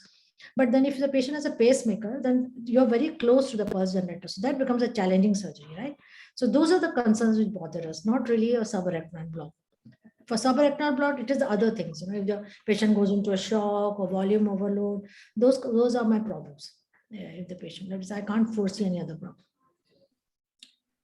There are no more questions in the chat box, but I'd like to know for all major procedures, we put in the lines, central lines, and in cardiac, we also use in the pulmonary catheters and all. So what is your take on that? Like how this is a very good question. I was thinking that maybe somebody will, there are times when we take a chance, we put a sonography guided line and we keep it like a little short. We really don't go right into, we keep the length, so it helps us even if it is high up in the superior vena cava. So we mostly put it for volume measurements when we do. Sometimes in patients we may put a femoral, but we usually by and large try to avoid a femoral line for the reason of infection. But yes, we have put central lines in patients, but there is a high vigilance. We take an X-ray, then we remove it very gently, or sometimes we put a CM on. So that sensitivity, and it is given in the overs, the sensitivity is very much there. That there is a pacemaker wire, and we don't want to cause any issues. And secondly, do you have is there any consideration for the anesthetic drugs, do's or don'ts, any specific which you think should be avoided or altered, or you think we can go ahead with the routine anesthesia and just take care of the... So if you see pharmacology, pharmacologically, there can be so many, do's and don'ts. But in my practice, we come across patients with pacemaker very often. And I don't think I've had to alter my practice much to give any kind of anesthesia in these patients. So my focus mostly as I told you, that how we shouldn't hyperventilate. We should, we should not allow electrolyte shifts. We should keep the induction and reversal very smooth. You don't want a patient jumping, at reversal. So my focus is more, and of course, local anesthetic systemic toxicity. We talk so much about it, but we don't see it very often. So that would be in my mind. And any drug which can arrhythmogenic, any drug which can cause bradycardia. So my focus is mostly in this. So as such, if you ask me, Dr. Pragati, is there any drug which I'm avoiding? I really can't think of anything as such, as a contraindication. One last question from you, very small. Do you have the industry person is there? You call the person for the before the case and the cardiologist. Do they have you have both of them around? Or? Yeah. So we are a little lucky in the sense that a cardiologist is always involved in these patients. So what would you recommend for people who don't have a cardiologist? Would you recommend both these people should be around you? Call them beforehand? So, if you look at that's why I gave so much focus for management on how do you manage pacemaker. So even though we have a magnet, I don't remember the last time I used it, because I'm lucky to work in a setup where there's a cardiologist and IAP all the time available. But that is why the focus on how to manage and where you really do not have to touch the pacemaker or ICID unnecessarily. So if you see what surgery you're doing, and if you're in a setup where you feel you do not have this kind of backup, then you should send the patient to a setup where it can be done. But most of the surgeries in a patient with pacemaker or implantable cardiac device can be done safely if you understand the physiology and you know the site of surgery. And it's a good idea to have you can send the patient outside to a cardiologist. And like I told you, that most of them devices will give you a read up on is it functioning well, what is the dependency like, and if there is any problem with battery or impedance, they will correct it and send to the patient. And so earlier, long time back, I was in a setup where we used to send the patient out, and they would kind of come with that written instruction that this is. So it gives you a very good idea, even if you're not in a setup where this facility. Thank you so much, Dr. Tobit. That was very nice. It was a pleasure sitting through the lecture, and thank you, organizers, for having me in. And I think we can close. Thank you, Pragati ma'am. Thank you, Raj Tobin ma'am. It was a very informative presentation. Thank you, ma'am. Thank you. Next, we have a case discussion, and the case discussion on ischemic heart disease planned for spine surgery.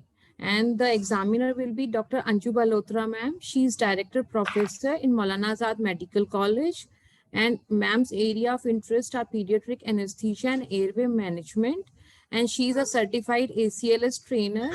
And she has several publications in international and national journals. And she is also on review board of several journals. And she is a member of specialist board of anesthesiology at NBE. And the moderator for this session is Dr. Rupesh Yadav. He is Associate Professor in ABBIMS and Dr. RML Hospital, New Delhi, and areas of interest are transplant anesthesia, pediatric anesthesia, and critical care. The presenter for this session is Dr. Anjani Shri. She is a postgraduate student in ABBIMS and Dr. RML Hospital. Welcome, ma'am. Welcome, Dr. Rupesh. Over to you, ma'am. Good afternoon. At the outset, I'd like to thank all the organizers for inviting me for this case presentation.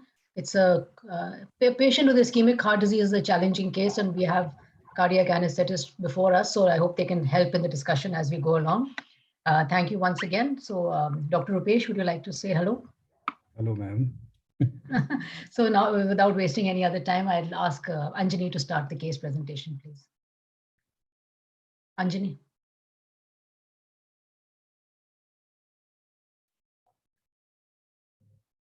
Anjani, you can start the case, please.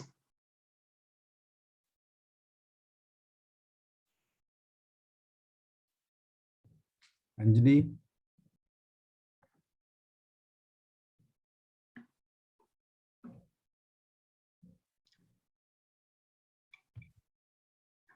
Our case today is a patient with ischemic heart disease coming for spine surgery. And Dr. Anjani, you can start with the history and the examination, please.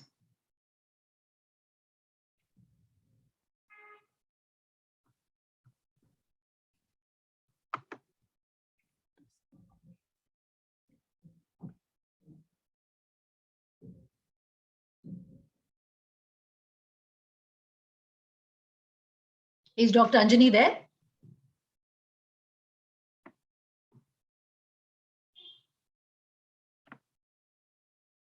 Organizers? Yes, ma'am, she is here, ma'am. She is here. She is having some problem in presentation. Ma'am, she is just come. All right.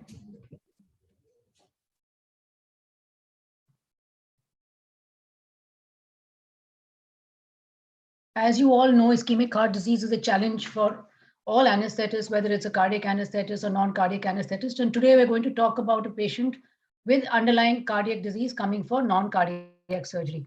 Now, the ramifications of the ischemic heart disease are so many-fold.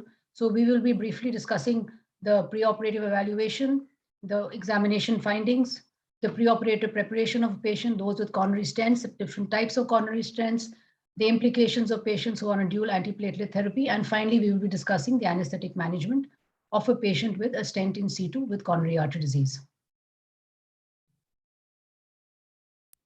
Screen start. On हो गया तुम्हारा, on हो गया, on हो गया. Slide show करो.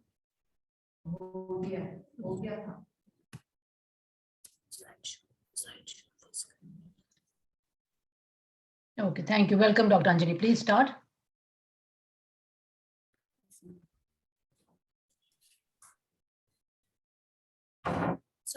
Anjali. Yes. Mr. Shyamlal, 55 years old male from Delhi, who is a security guard by occupation, presented with complaints of lower back pain for past 5 months. History of present illness. Patient pain in the lower back region 5 months back. It is an onset, progressive, dragging in nature, radiating to the back of right thigh till right foot. It was aggravated with walking, relieved temporarily by lying down and taking medication. There is no history of loss of weight loss and fever, no history of bladder incontinence, no history of trauma.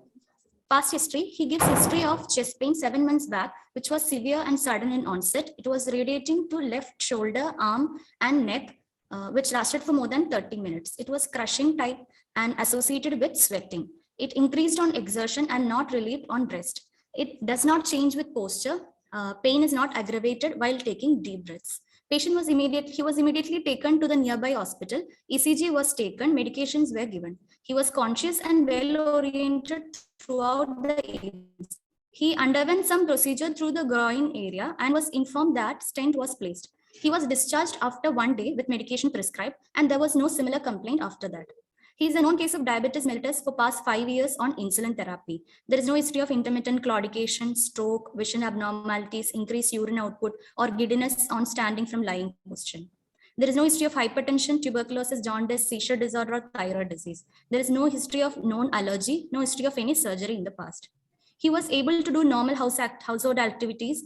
He was able to climb 2 flights of stairs and was able to run before this back pain.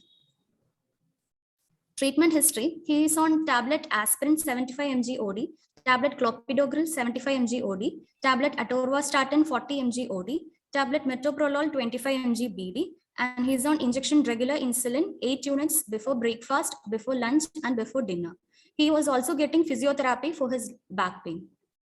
Personal history, he's a security guard by occupation. He consumes mixed diet. He's a smoker for past 20 years and he stopped it 1 year back. He's a non-alcoholic and his bowel and bladder habits are normal.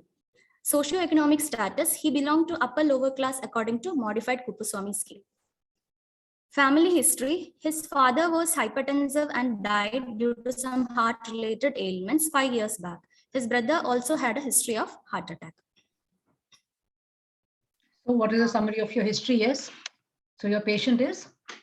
So my summary is, he's a 55 years old male with history of lower back pain for past 5 months, a case of diabetes mellitus on insulin therapy, and known case of ischemic heart disease post PPCA stenting 7 months back on dual antiplatelet therapy. Okay. General physical examination. After getting consent from patient was examined. He was conscious and oriented. His BMI was around 2.3 kilogram per meter square. With pulse rate of 68 per minute, regular in rhythm, good in volume, normal character, no pulse deficit, no radiofemoral delay or peripheral pulses were palpable. His BP was 130 by 80 mm of mercury measured in right upper arm in sitting position. His respiratory rate was normal, regular, and abdominothoracic. Temperature was afebrile. There is no pallor, icterus, cyanosis, clubbing, lymphadenopathy, or pedal edema, and no raised JVP was visible. His airway examination appears to be normal. In central nervous system, his higher mental functions are normal. Motor system, there is no normal in tone, power. There is no atrophy or no abnormal movement. Power was found to be 5/5 in bilateral upper limb and lower limb. In sensory system, there is no neurological deficits observed. Reflexes, superficial and deep reflexes were normal. Spine examination, on inspection, there is no obvious deformity, no swelling, no scars or sinuses. On palpation, inspectory findings were confirmed. Skin was normal to touch. The tenderness was present over L4, L5 region. The certain test was done for L4, L5 region, that is straight leg raising test, which was found to be positive at 40 degree. Braggard's test and Lessegue test was positive. On systemic examination, cardiovascular system, chest wall was bilateral symmetrical in shape. There was no precordial bulge or pulsation. On palpation, inspectory findings were confirmed. Apex beat at left 5th intercostal space, 1.2 centimeter medial to the midclavicular line. No thrill, no parasternal heave. On auscultation, first and second heart sounds were heard. There was no murmur. Respiratory What are the system. specific things that you look for in the cardiovascular examination of a patient with CAD? Ma'am, mainly the features of heart failure, so they can have left ventricular hypertrophy, or right ventricular hypertrophy, so there can be precordial bulge can be there. Okay. Or the parasternal heave can be there if there is ventricular hypertrophy. Can they have a bruit? Do you want to look for a bruit also in the? Yes, bruit can also. Okay. Okay, carry on. Or most often times the cardiovascular system examination is fairly normal in most of these patients. All right, carry on. On respiratory system, bilateral vesicular sounds was heard in all areas. No added sounds was there. Okay. Abdominal examination, no abdominal examination. It was soft, non-tender, no guarding or rigidity, no organomegaly. On auscultation, normal bowel sounds was heard. Normal bowel sounds were heard. So now, yeah, what is your diagnosis based upon the history and examination findings? What is your diagnosis?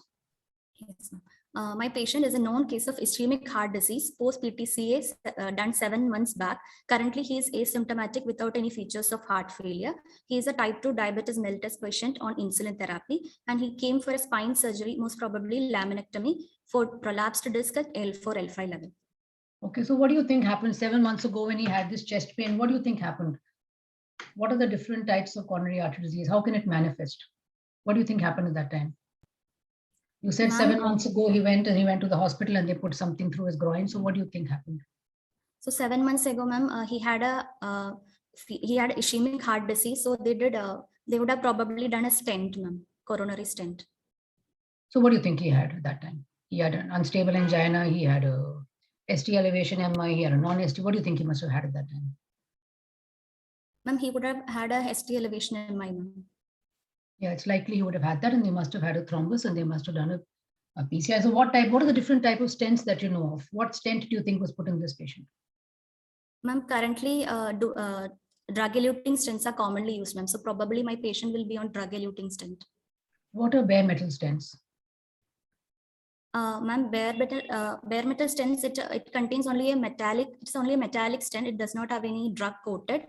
So which was used only in olden, mostly used in olden days. Currently only drug-eluting stents are used. Yeah, BMS is still used in certain centers. So what was the problem with bare metal stents? What was the problem? The problem with bare metal stents, ma'am, it can cause acute and subacute stent thrombosis. Due to what? What is the? Because of the neointimal hyperplasia. All right. So then they found that around 30% of these stents get blocked within a period of a few months. So then came the advent of drug-eluting stents. What are the different types of drug-eluting stents? Ma'am, different types of drug-eluting stents are, it's mainly 4 generations. First generation is a drug-eluting stent with sirolimus and paclitaxel. Second generation, it is doterolimus and everolimus. From third generation onwards, it's like everolimus based stents came. Third generation, it is a platinum chromium based stent. And fourth generation, it's a newer stent that is bioabsorbable or disappearing stents. Okay. So in your case, what do you think this patient has got? You think he's got a drug-eluting stent. Yes, ma'am. When is it likely that patients will receive a bare metal stent? In which situations do you think the cardiologist will put a bare metal stent in the current scenario? Ma'am, currently bare metal stents are used in case when the surgery should be done immediately. Like if you don't have so much window period, then bare metal stents can be put. Or if the patient is like non-compliant to therapy, he cannot. So are you trying to say that you can do an elective for a longer time? You can do an elective non-cardiac surgery earlier if the patient has got a bare metal stent as compared to a drug-eluting stent. Yes, this is what ma'am. you're saying. So a bare metal stent may be put in that patient who is planned for a surgery who cannot wait for 3 or 6 months. So in that case, you can put a bare metal stent. In which other situations can you put a bare metal stent? When the patient is having a high risk of bleeding due to prolonged antiplatelet therapy, in such patients also we can, like cardiologists, do bare metal stenting. Okay, so patients who are either cannot tolerate prolonged dual antiplatelet therapy or patients who are not compliant, yes, or those patients who they think will not be compliant. So still in our country, they're still putting a lot of bare metal stents. But in this case, we are assuming now that your patient has got a drug-eluting stent. Okay. So now this patient has come to you in the PSC clinic. He has come, the surgeon has posted him for a laminectomy. Okay. And he's come to you in the PSC clinic and they want to prepare him for surgery. Now, what are the important things that you have to see in this patient? Ma'am, important things are like, first we have to optimize the patient, ma'am. Preoperative evaluation should be done, ma'am. That is, we have to optimize the patient's comorbidities and we have to risk stratify the patient according to ACCHA guidelines. And and whether further testings are required or not, that should be seen. And the plan of anesthesia should be seen. So these are the main goals in the PSC clinic. Okay, very good. So when a patient with coronary artery disease comes to you, you want to know whether he is optimized. You want to know the status of his cardiac illness, whether he's going to tolerate that procedure or not, and whether any further intervention or any other further revascularization or anything is required. Okay. Yes, ma'am. What is the indication? Supposing we send the patient to the cardiologist and say, do a revascularization and he'll be fine, go and test him and do revascularization. Is there any role of routine revascularization before non-cardiac surgery? Routine revascularization is not there, ma'am. Only if there are indication, then only revascularization will be done. Yes, revascularization should only be done if there are the indications according to the existing clinical practice guidelines in that department if the patient needs it, but not merely to get the patient through any surgical procedure. Okay, that should be very clear to all of us. Okay, so your patient has come to you, now you have to evaluate him. The AHA has suggested an algorithm for the evaluation of patients of ischemic heart disease undergoing non-cardiac surgery. Can you take me through the steps of that algorithm? Yes, ma'am. In the first step, what do you see?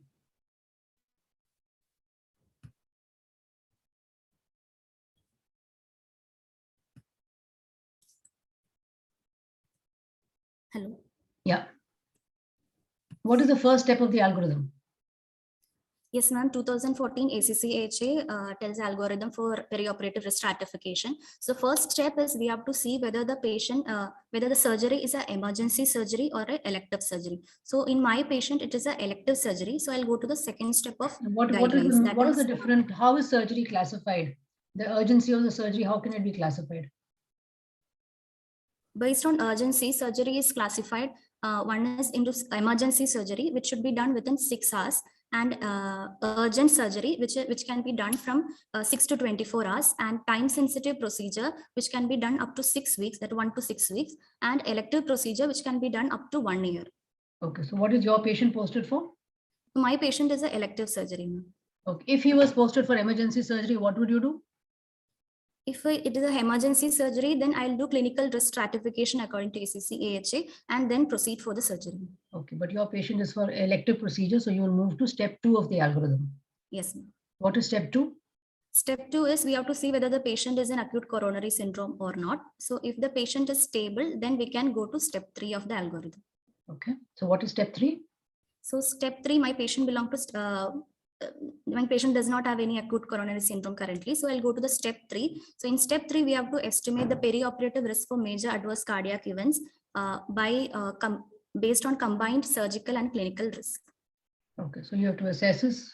So how do you assess this risk of MACE, major adverse cardiac events? What are major adverse cardiac events? What does it mean? Ma'am, major adverse cardiac events are myocardial infarction, then pulmonary edema, ventricular tachycardias, then complete heart block and cardiac arrest. And ventricular fibrillation. Okay. Okay, ventricular fibrillation, not tachycardia. Okay, so you are worried that the patient is going to have this in the next 30 days after the surgery. So to assess the risk of the patient developing a MACE, there are certain tools have been used. What are these different tools that can be used to see the patient's risk of developing a MACE? Yes, ma'am. There are mainly 3 types of multivariated indices to assess the risk. So the most commonly used is revised cardiac risk index, ma'am. Okay, what is that? So revised cardiac risk index includes 6 parameters. That is history of ischemic heart disease, history of heart failure, history of cerebrovascular accident, patients with creatinine more than 2 milligram per deciliter, and patients who are diabetic and who are on insulin therapy, and the type of surgery, whether it is intrathoracic, intra-abdominal, suprainguinal vascular surgery. Okay, so this was given in, what is the advantage of this? This is used very commonly. This index is used very commonly. What is the advantage of this index? Revised cardiac risk index. What are the advantages of this? The advantage of this index is it's a simple tool and it's a validated tool which is used for past 5 to 15 years, and it's an accepted tool. It is easy to calculate also. Okay, so in your patient, what is his RCRI? So in my patient, he had a history of ischemic heart disease, and also he is a diabetic on insulin therapy. So his RCRI is 2. When a patient's RCRI is 2, then what does it make him? A high risk of MACE or an elevated risk or a low risk of MACE? When the patient's RCRI is 2 or more, he belongs to, so my patient is an elevated risk case. Okay, so if the patient has only one of these factors, then he's at a low risk of MACE. If the patient has 2 or more than 2 of these factors, then he automatically goes into the elevated risk of MACE. Okay, which other tools have been used for assessing this risk? Can you describe any other tools? Ma'am, other tools are American College of Science National Surgical Quality Improvement Program. It's a web-based calculator, and ACS Myocardial Infarction and Cardiac Arrest Calculator. Okay, so there are 2 of them: American College of Surgeons National Quality Improvement Surgical Improvement Program, MICA, or Myocardial Infarction Cardiac Arrest, and the other one is the same, American College of Surgeons NQSIP Surgical Risk Calculator, right? What are these 2? Yes, ma'am. Tell me a little bit about these 2. Yes, ma'am. ACS NSQIP risk calculator, it's a purely web-based calculator. It includes around 21 variables, and also they say about the duration of hospital stay also. But this tool is currently not validated. And the second tool is myocardial infarction cardiac arrest calculator. That is also a web-based calculator, but this tool is validated in a single study. Okay, so basically they both are web-based calculators. They both may prove to be better than the RCRI, but at the present time, they have not been validated. The American College of Surgeons, NQSIP MICA, has been validated only in one study, whereas the other one has not been validated at all. But it is predicted that that will be a better tool because it has got 21 variables. It is assessing 21 variables, but it requires us to sit on a computer and enter those variables manually. So it's time consuming, and we are not using it freely yet. So most places are using a revised cardiac risk index for assessing whether the patient is at a low risk or an elevated risk of MACE. Okay, Anjani. Now your patient is an elevated risk of MACE. If he was low risk of MACE, supposing he was not diabetic, he only had history of ischemic heart disease, then that would make him at a low risk of MACE. Then what would you do? Then further testings are not required according to ACC-HA, so we can proceed to the surgery. Okay, but your patient is also a diabetic that makes him have a score of 2. So now we move into the elevated risk category. So what will you do next? So since my patient is having elevated risk according to RCRI, I will see the functional capacity of the patient. Okay, you will now assess the functional capacity of your patient. How can you assess the functional capacity of any patient? Ma'am, functional capacity can be assessed based on metabolic equivalent task. What is that? What is the metabolic equivalent task? What is one MET? Ma'am, one MET is basal or resting oxygen consumption in a 40-year-old 70 kg man, which is approximately 3.5 ml per kg per minute. Okay, so we want to know the patient's METs. So how Yes, can ma'am. you assess? Which activities can you ask in the history to give you an idea of the patient's METs? Ma'am, since my patient before back pain, his METs was around 9 to 10, that is good METs. So that means he was able to do heavy activities, able to like carry heavy furnitures around the home, or able to do cycling. So prior to his back pain, you're saying his METs were good. They were probably more than 10. They were excellent, perhaps. Around 9 to 10, ma'am, good METs. Around 9 to 10 prior to the back pain. But now he's had back pain for the last 5 months, and he had a stent put 7 months ago. Yes, So ma'am. what is his today? What are his METs today? Ma'am, since he is having a low back pain, the METs cannot be assessed. So my patient, I will categorize under unknown functional capacity or unknown METs. Yes, this is often a problem, and especially in orthopedic patients coming for THR, they come into the category of indeterminate METs. So your patient has come into the category of indeterminate METs. Now, if your patient had METs more than 4, then what would you do? If my patient is having METs more than 4, then for further testings are not required, I'll proceed for the surgery. But if your patient has got METs less than 4, or the patient has got indeterminate METs, then what do you do? Since my patient has got indeterminate METs, then I will think whether further testing will make any change in the perioperative care. Then I will send the patient to a cardiologist for further assessment. Okay, because we cannot know how this patient will behave under stress. So in this case, since your METs are indeterminate, you will send the patient to a cardiologist for further evaluation to see if he requires any pharmacological stress testing to see whether he has got any myocardium, which is at risk of developing ischemia during the non-cardiac surgery. Agreed? So you send the patient, the patient comes to you in the PSC clinic, you have gone through the patient's history and examination, and now you have sent the patient to cardiologist. You are not happy because you don't know what his METs are, whether he is going to tolerate the surgery. So you send him to the cardiologist. Okay, the cardiologist sees him, he reviews him, he does an echocardiography for the patient. The echocardiography shows a hypokinesia in the basal segments and ejection fraction of 40 to 45%. Okay, and the ECG shows Q waves in lead 2, 3, and AVF. And the cardiologist says that it's okay, patient is on a beta blocker, patient is on a statin, patient is on DAPT. So you can proceed with a non-cardiac surgery, and after that he can follow up in the OPD. Okay, so patient now comes back to you. He has gone through the algorithm. We have assessed his cardiovascular status according to the AHI algorithm. He has now come back to you. So now now you have a patient who is a 55-year-old male. He has got a stent in C2, probably a drug-eluting stent. He is on these drugs, and he has come to you to PSC again after obtaining opinion from the cardiologist. Now what will you do? How will you now proceed with further anesthetic management? Yes, Come back to ma'am. the PSC clinic. So now he has come back from the cardiology clinic. So he'll be probably having an ECG and echo with him. As you said, he's having an ECG and echo with him. So I'll further ask for some more investigations such as complete blood count. And he's a diabetic, so I want to know his fasting blood sugar and postprandial, his HbA1c, and also his liver function and renal function test. Then, so this investigation I will ask from the patient. Okay, so you will now assess his investigations. You've asked for echo ECG, you've got. And then when we were talking about METs, tell me one thing, is there any other way of assessing the patient's functional capacity? What is the Duke's activity index? Yes, ma'am. There is one more way to assess functional capacity, that is Duke's activity status index. Here they enumerate 12 activities that the patient can do, the 12 daily activities that the patient can do, and they give weight for each of the activity. So from Duke, and finally we get a Duke score. From Duke score, we can calculate the peak oxygen consumption of the patient, and from peak oxygen consumption, we can calculate the METs of the patient. All right, so it is basically a questionnaire that you can evaluate. Is it better, or is it better, or is METs better for evaluating the functional status?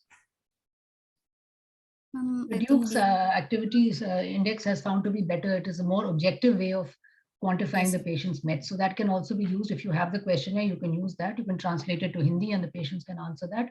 And based on that, you can calculate his score, and you can calculate his VO2 max or his peak oxygen consumption. So that we had left out in the functional evaluation. Anyway, to get back to the PSC, so you've ordered certain investigations for the patient. You ordered a hemogram, KFT, LFT, blood sugar. What you ordered a glycosylated hemoglobin? Why?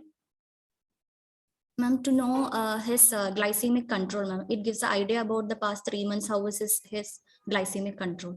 Okay, so his glycosylated hemoglobin has come to say 7. All right. Okay. And BP is 130/80, pulse rate is 62 per minute, and other investigations are all within normal limits.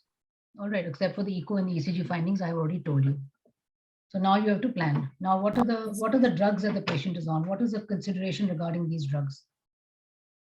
Patient is on multiple drugs. Yes, ma'am. So my patient is on dual antiplatelet therapy. So so he's on a low dose aspirin. So I'll ask him to continue the low dose aspirin, and clopidogrel I'll ask him to stop 5 days before the surgery. And he's on beta blockers and atorvastatin. So I'll ask him to continue the beta blockers. I'll ask him to continue the atorvastatin. Let's just talk about the dual antiplatelet therapy first. Anjani, let's just talk about dual antiplatelet therapy first. Okay. So your patient is on dual antiplatelet therapy, that is clopidogrel and aspirin. Okay, what are the guidelines, latest guidelines for discontinuing dual antiplatelet therapy before elective non-cardiac surgery? Yes, ma'am. So the latest guideline for patients posted for elective non-cardiac surgery, first we have to see whether the patient is in a bare metal stent or drug-eluting stent. So if the patient is on a bare metal stent, then at 30 days of dual antiplatelet therapy should be given. Before that, patient should not be taken for a elective surgery. So if it is more than 30 days, then it is a class 1 recommendation to proceed for the surgery. If the patient is on dual antiplatelet therapy and on drug-eluting stent, then patient should ideally continue the dual antiplatelet therapy for 6 months. So if he has completed 6 months, then it's a class 1 recommendation to proceed for the surgery. If it is less than 3 months, then the patient should not be taken for the surgery. If it is between 3 to 6 months, then based on the risk-benefit ratio, we can discontinue it and we can proceed for the surgery. Okay, very good. So these guidelines have changed. In the earlier 2014 guidelines, they said wait a year. Now they are saying after 1 year, you can, it's a class 1 indication after 1 year to stop or to discontinue the clopid or proceed with surgery. Why do you think this change has been made? Is it because of the type of stents? Yes, ma'am. Nowadays, they are using newer generation stents. So 1 year of dual antiplatelet therapy is not required. Yes, because of the evolving new stents where the risk of thrombosis is much less. So they have brought the time period down from 1 year to 6 months. And in fact, even between 3 and 6 months in the middle of that period, if the risk of delaying surgery outweighs the risk of stent thrombosis, then we can proceed for surgery. It's a class 2B indication. Yes. Okay. So your patient is how many months after stent? Now he is 7 months, ma'am. He's 7 months after stent. Okay. So now you are wanting to discontinue the clopid and you want to continue the aspirin throughout the procedure. Yes. Okay. Now supposing this patient has, when will you stop the clopid? 5 days before surgery. You will stop the clopid 5 days before surgery. You will continue aspirin throughout the surgery.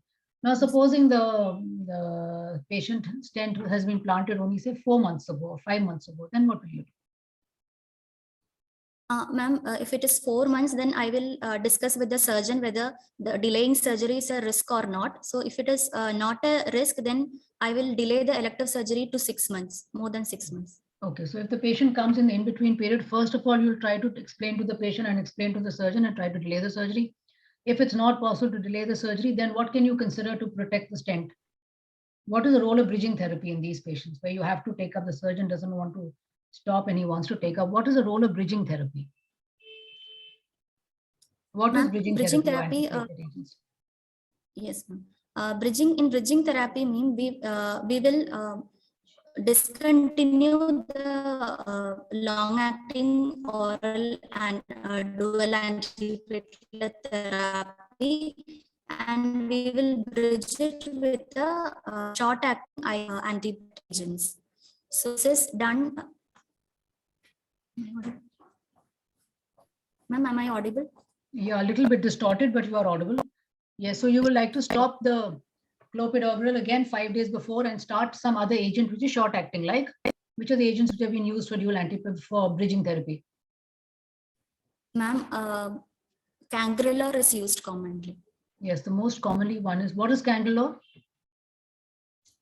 Ma'am, cangrelor is a short acting IV ADP inhibitors or P2Y12 inhibitors. Okay, it's also P2Y12 inhibitor. So what is the main advantage of Cangrelor compared to Clopid? Advantage is it is a irreversible drug. It is a reversible drug and it is short acting. Okay, so basically what are you doing when you're doing bridging therapy? What is the advantage of substituting Clopid with Cangrelor? Make that clear to all of us.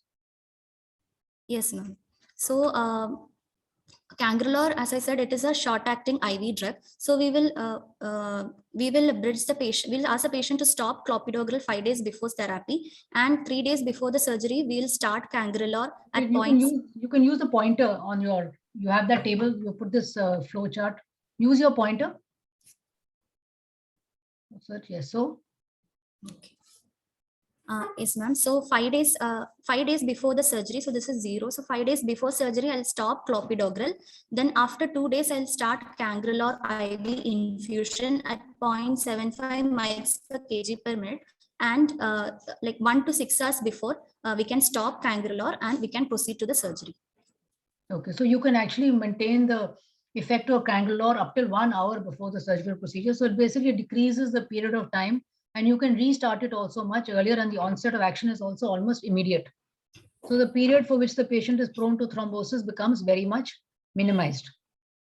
In which other situations can you think bridging therapy will be helpful? In one situation we have discussed where the time is not elapsed for stopping DAPT, and we want to keep that window, the minimum, where the patient is unprotected from receiving any of these antiplatelet drugs. What are the other indications for bridging therapy with antiplatelets? The indications are like when withholding the antiplatelet causes thrombosis, or continuing the antiplatelets causes bleeding, especially in a hemorrhage in a closed space surgeries. So these are the indications. Okay, so number one is patients who are at a very high risk of thrombosis. Yes, in those patients, if you stop Clopid 5 days earlier, then you are a little worried that in that meantime, he might develop stent thrombosis in that window. So you can bridge it with the use of a short-acting drug, of which Cangrelor is the most commonly used drug. The other thing you said is patients who are at a high risk of hemorrhage or at a high risk of bleeding into a closed space, which may be significant for that patient. So in that case, you can even stop aspirin for that short period of time and keep his risk of stent thrombosis minimized by starting a short-acting agent, in which the window period for discontinuing antiplatelet agent will be minimized. Is that okay? Which are the other agents that have been used? Which are the other short-acting reversible agents that can be used? One is Cangrelor. Apart from Cangrelor, yes, ma'am. Apart from Cangrelor, we can use glycoprotein 2B3A inhibitors such as eptifibatide and terofibin. Okay, so these have also been used. What is the current status of bridging therapy for antiplatelets? Is it recommended by the AHA? No, ma'am. Currently, it is not recommended by AHA. Yes, currently the AHA has not found any benefit of doing bridging with antiplatelet agents. All the European guidelines are suggesting it can be considered, but there are no clear-cut indications from the AHA regarding bridging therapy. But one should know about Cangrelor. It's a short-acting reversible with a very short onset of action and a very quick offset of action, which can be used for bridging therapy in specifically indicated cases. Okay, so now your patient, now coming back to your patient was on Clopid and your patient was on aspirin. You stopped the Clopid 5 days before. What is Clopid? Clopidogrel, what is it? Ma'am, clopidogrel is a P2Y12 receptor inhibitor or ADP inhibitor. Okay, now supposing I tell you that there is a high incidence of treatment failure with Clopid, what do I mean? Yes, ma'am. There can be incidence of Clopid failure. This is because of the genetic polymorphism seen with clopidogrel. Clopidogrel is a prodrug which is activated by cytochrome 2C19. So there can be genetic polymorphism in 5 to 15% approximately population. So the effectiveness of clopidogrel may not be seen in certain population. Yeah, so actually in a very high percentage of people, there might be treatment failure. Which are the other drugs that can be used in place of Clopid? Can you name some of the other? Yes, ma'am. Clopidogrel is an irreversible drug. Apart from that, there is ticlopidin, that is an older drug. Then clopidogrel, ticlopidin, and prasugrel. Yeah, so in fact, ticlopidin has received a black box warning because it's associated with aplastic anemia and other blood problems. But you can use prasugrel for a more reliable action, but it is also more potent. So it should not be used where there's a risk of bleeding, but it is a more reliable drug as compared to Clopid. So having said that, Clopid is the most common drug that we all are encountering, and we have stopped Clopid 5 days before, and she is continuing the aspirin throughout the surgical procedure. What about the beta blockers? And beta blockers, it is recommended to continue beta blockers on patients who are taking it chronically. It is a class 1 recommendation. Okay, what are the problems? But supposing a patient comes to me in the PSC clinic and I see him today and he has got multiple risk factors, RCRI score is of 3 and above, and I decide I want to start beta blocker today, so I give him in the night and I give him a dose in the morning to control the intraoperative heart rate. Am I doing something good or am I doing something bad? If I start it today for surgery tomorrow. Then it is bad, ma'am. We should not start beta blockers within a day of surgery. Yes, an acute starting of beta blockers within 12 to 24 hours of surgery is not to be given. Why? What are the problems? Ma'am, the rate will be difficult, and also there can be precipitation of hypotension. There can be a risk of stroke also. Yes, it has been found that there's a high risk of stroke and hypotension, and the drug cannot be titrated. So acute starting of beta blockers is now a class 3 recommendation. It is harmful. But if a patient is on beta blockers on a chronic therapy, it must be continued, and that is a class 1 recommendation, like you said. What are the advantages of beta blockers? How are they helpful in these patients? Yes, ma'am. Ma'am, surgery is a physiological stress period, so there will be release of catecholamines. So what beta blockers do is that they inhibit the sympathetic stimulation, such as increase in heart rate, contractility, hypertension, everything. So patient on beta blockers will be having a reduced heart rate and reduced BP. So this will reduce the myocardial oxygen demand for the patient, and by reducing heart rate, the coronary perfusion pressure is also improved. So his coronary perfusion pressure is improved. So the diastolic time is increased and the coronary perfusion time is increased. Apart from that, what other beneficial effects are there of beta blockers? Apart from that, beta blocker has an anti-arrhythmic effect and also a plaque stabilization effect. Okay, so they have multiple anti-inflammatory effects, plaque stabilization, anti-arrhythmic. They decrease the myocardial oxygen consumption by the negative inotropic action, and they also decrease the heart rate, and so decrease myocardial oxygen consumption and increase coronary perfusion filling time. So they are beneficial. So beta blocker you would like to continue throughout the perioperative period. What about statin? Your patient is also on atorvastatin. Is that important or it doesn't matter? It is important, ma'am. According to ACCHA, is a class 1 recommendation to continue the statin therapy. Yes. Why? What is the importance of statins? Again, as I keep telling all the postgraduates, there are very, very few class 1 indications in medical science. Continuing beta blockers and continuing statins are 2 of these class 1 indications. Statin, if you must pay attention to that, many of us don't pay enough attention to the statin. If the patient is on a statin, he must receive it throughout the perioperative period because, Anjani, what are the beneficial effects of a statin?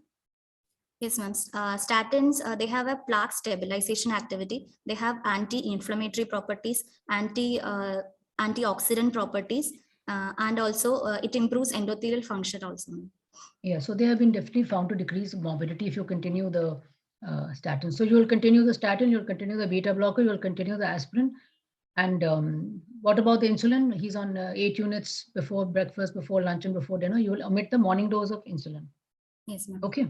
Now, supposing this patient has also, what other drug could this patient be on? Patient with ischemic heart disease are often on ACE inhibitors and ARBs. Supposing your patient is on ACE inhibitor or an ARB, then what would you like to do about that? Would you like to continue it or stop it? Ma'am, I'd like to continue AC inhibitors or ARBs. What does the AHA say about that? According to the AHA, it is reasonable to continue. They have given that option, but definitely continuing an ACE inhibitor during the surgery is associated with hypotension. So some people, depending upon the patient's type of surgery, the potential for bleeding and blood loss, whether the patient is on multiple drug antihypertensive therapy or single drug therapy, you may or you may not. That is up to the individualization according to the patient. So the AHA has actually left it open that it may be reasonable to continue them. And now European guidelines are more and more suggesting that you should stop them 24 hours before surgery because they are associated with significant hypotension. Okay. But that depends upon your clinical discretion depending on that particular patient. Okay, so your patient has got his beta blocker. Any other pre-medication you'd like to give to this patient? No. Any other pre-medication? Patient is coming for surgery tomorrow. You've seen him in the PSC clinic. You've given the instructions. His clopid has been stopped. Any other instructions? Yes, ma'am. I will give a pre-medication for my patient because anxiety can cause catecholamine release. So I'll put him on tablet alprazolam 0.2 at night. and antibiotic prophylaxis as per the hospital protocol. And I will educate about the NPO guidelines, that is 6 hours for solid foods and 2 hours for clear liquids, and written informed consent explaining about the intraoperative MI, postoperative mechanical ventilation, and intraoperative sudden cardiac arrest. Okay, so you'll explain the higher risk of perioperative cardiac morbidity and mortality. Anything else? Your surgeon is for a spine surgery in the prone position.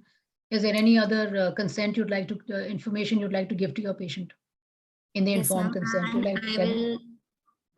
Yes, ma'am. Informed consent, I will also add the risk of postoperative visual loss, which can happen because of prone position. Okay, and what other problems can there be in the prone position? Ma'am, apart from that, a postoperative visual loss, there can be corneal aberrations, there can be injury to the pressure points, and there can be certain peripheral neuropathies. Okay, so that you'll explain to the patient. Then you'd like to keep some cardiologist on standby in case there's some problem. So you'd like to keep an interventional cardiologist on the standby. And you'd like to arrange a bed in the ICU for this patient. Okay. Yes. Okay. So now patient is you've given the pre-op instructions, and next morning patient has come for surgery. Now, how will you prepare your OT? What all you look in the OT before you take the patient inside? Yes, ma'am. On the morning of the surgery, I will go to OT and I will maintain OT temperature of around 24 to 26 degrees Celsius. And I'll check my anesthesia machine and set the alarm limits. And I will prepare the anesthetic drug for my patient properly diluted according to their weight. And the emergency drugs will be prepared.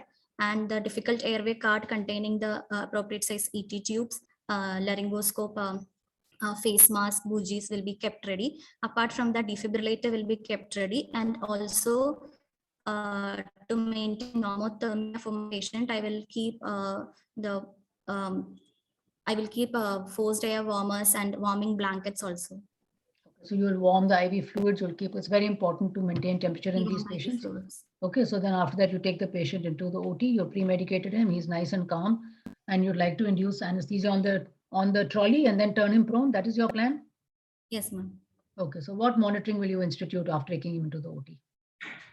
So after taking patient into OT, I will attach ECG monitors, SpO2 monitors, and non-invasive blood pressure. Okay, anything else? Then ma'am, ETCO2 monitor under local anesthesia. I'll give, I will secure IV cannula for my patient and plan to induce the patient. Is there any role of BIS monitoring? Would you like to use it? You could or you couldn't. Would you like to use BIS monitoring if it's available? Yes, ma'am, it is available in our hospital, so I would like to use it. What is the advantage of using BIS monitoring in this particular patient? Is there any specific? Yes, ma'am, the depth of anesthesia could be assessed, ma'am, because if the patient in a light plane of anesthesia, there can be tachycardia and there can be a myocardial oxygen demand imbalance. So I would like to utilize this monitor. Okay, so you'd like to maintain, you'd like to ensure an adequate depth of anesthesia. So I'll put this also. What about temperature monitoring? Did you say temperature monitoring? Is temperature monitoring important? Is that important in this patient? Yes, ma'am, important, ma'am. Why is temperature monitoring important in this patient? Because, ma'am, hypothermia has certain side effects. It can, for my patient especially, it can increase the oxygen consumption up to 100 to 200 times. And also the myocardial oxygen demand, oxygen supply demand imbalance will be there. And it can cause coronary vasoconstriction also. And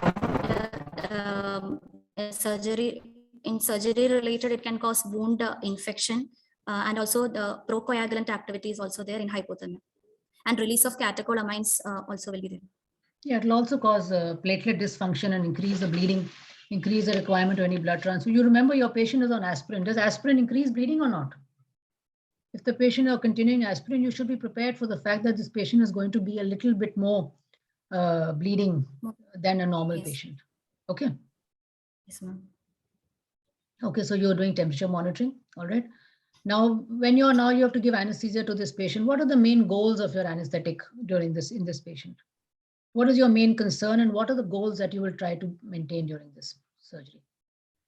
The main concern for my case will be, ma'am, to maintain a myocardial oxygen supply and demand balance in a proper ratio, ma'am. So I will try to prevent tachycardia, hypotension, hypoxemia, and hypothermia. So all these factors I will try to reduce. Main goal is to maintain the oxygen supply and demand balance. So which all factors can cause coronary decrease in coronary blood flow? Ma'am, coronary perfusion pressure mainly depends on the left diastolic blood pressure and left ventricular end diastolic pressure. So diastolic hypotension is the main concern. Any hypotension, I think you just say if there's hypotension, that will also decrease the coronary blood flow. Okay, any drugs that you know that can cause coronary artery vasoconstriction? Ketamine. Ketamine can cause coronary artery, so you'll avoid certain drugs that can cause coronary. Then you'll avoid, as you said, hypothermia. You will avoid all the factors leading to a leftward shift of the oxygen dissociation curve. You will replace any blood losses. You will not allow anemia, hypoxemia, and you will maintain normocapnia. If there's hypocapnia, what will happen? Hypocapnia will also? In hypocapnia, vasoconstriction can be there, coronary vasoconstriction. Right. And which are the factors that increase the myocardial oxygen consumption and increase due to which factors? Myocardial oxygen consumption mainly depends on the wall tension and contractility, ma'am. So wall tension can be increased whenever there is increased preload, or whenever BP is increased, the afterload can be increased. So these all factors can lead to increased wall tension. Then contractility when there is tachycardia. So these factors, mainly wall tension, contractility, these factors lead to increased oxygen consumption. Right. So the whole goal of your anesthetic is to maintain a balance and to make sure that the supply is greater than the demand. That is now whole anesthetic is geared towards that. For that, you can use any combination of anesthetic agents, keeping these goals in mind. I know it has been found that if you maintain the hemodynamics, what is the goal for the hemodynamics? What would you like to maintain, Anjani? The blood pressure and the pulse, would you like to maintain it within a certain range? What is your goal for hemodynamics? You said I will avoid hypotension, avoid hypertension. You know, my goal will be to maintain a heart rate of 60 to 80 and a BP of more than 100 systolic. Yes, very good. Your aim should be to maintain a BP of more than 100 millimeters of mercury systolic, or a mean arterial pressure of more than how much? 60 to 70 millimeters of mercury. That should be our goal. However, they are now more and more saying that you should have individualized goals. So you can maintain the patient's hemodynamics within 20% of his range in the awake state. So you can have a personalized goal for every patient also, but broadly speaking, this should be your goal. So keeping all these things in mind now, what is the induction agent that how will you proceed with your anesthetic?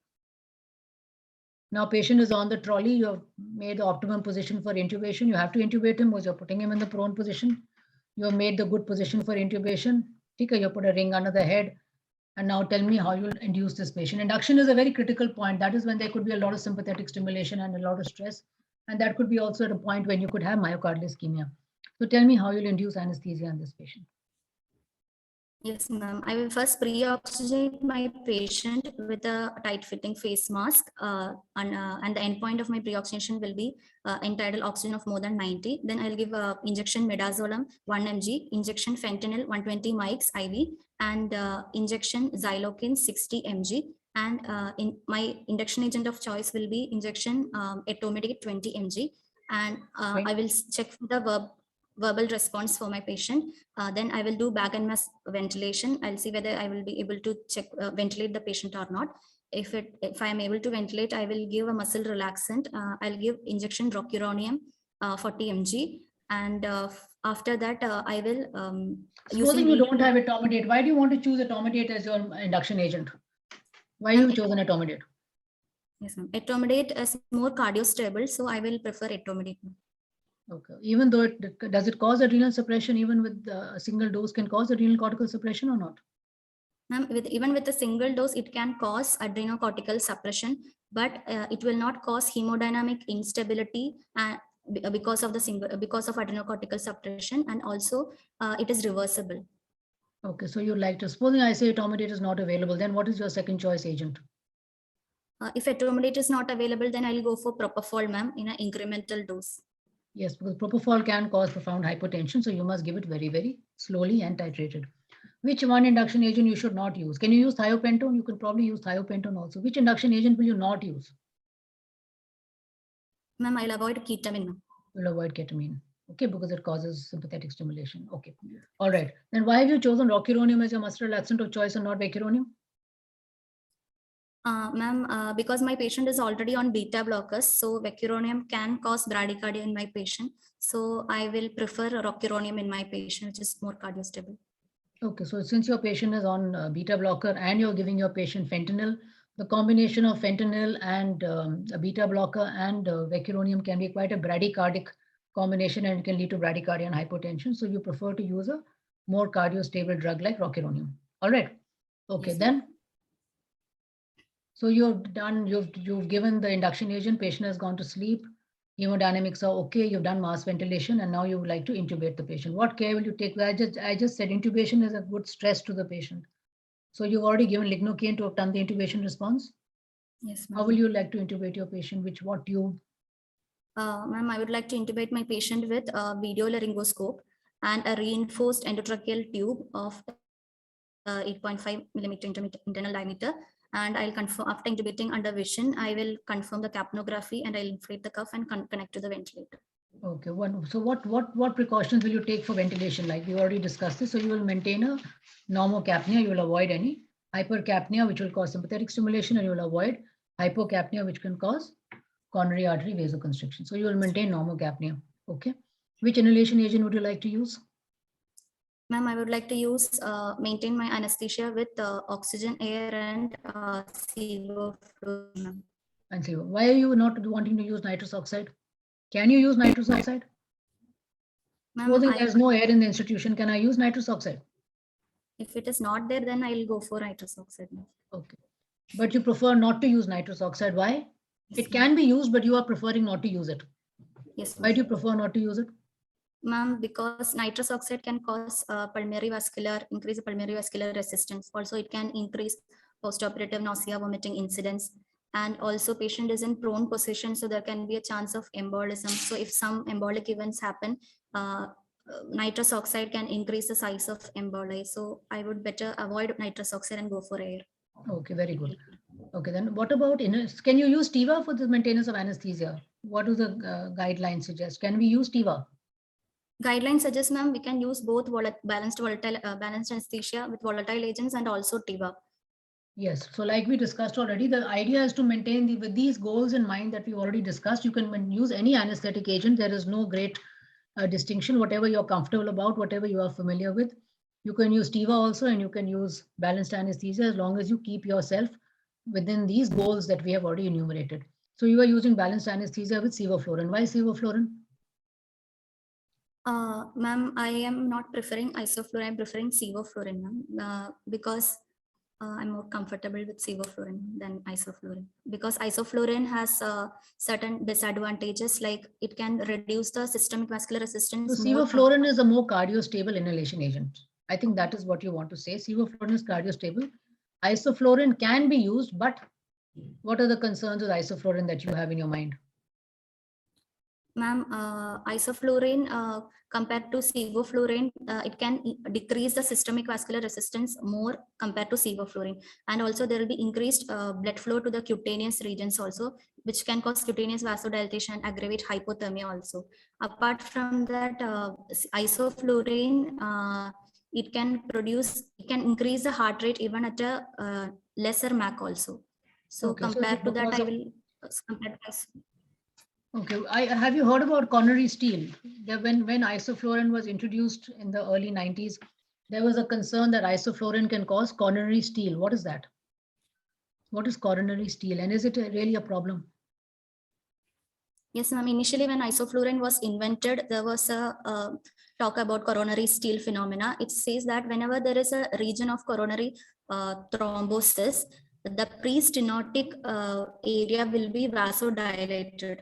So when we use another vasodilators like isoflurane, it can cause shift of blood flow from the ischemic region to the non-ischemic region, which can further increase the infarct size. But it is not clinically evident.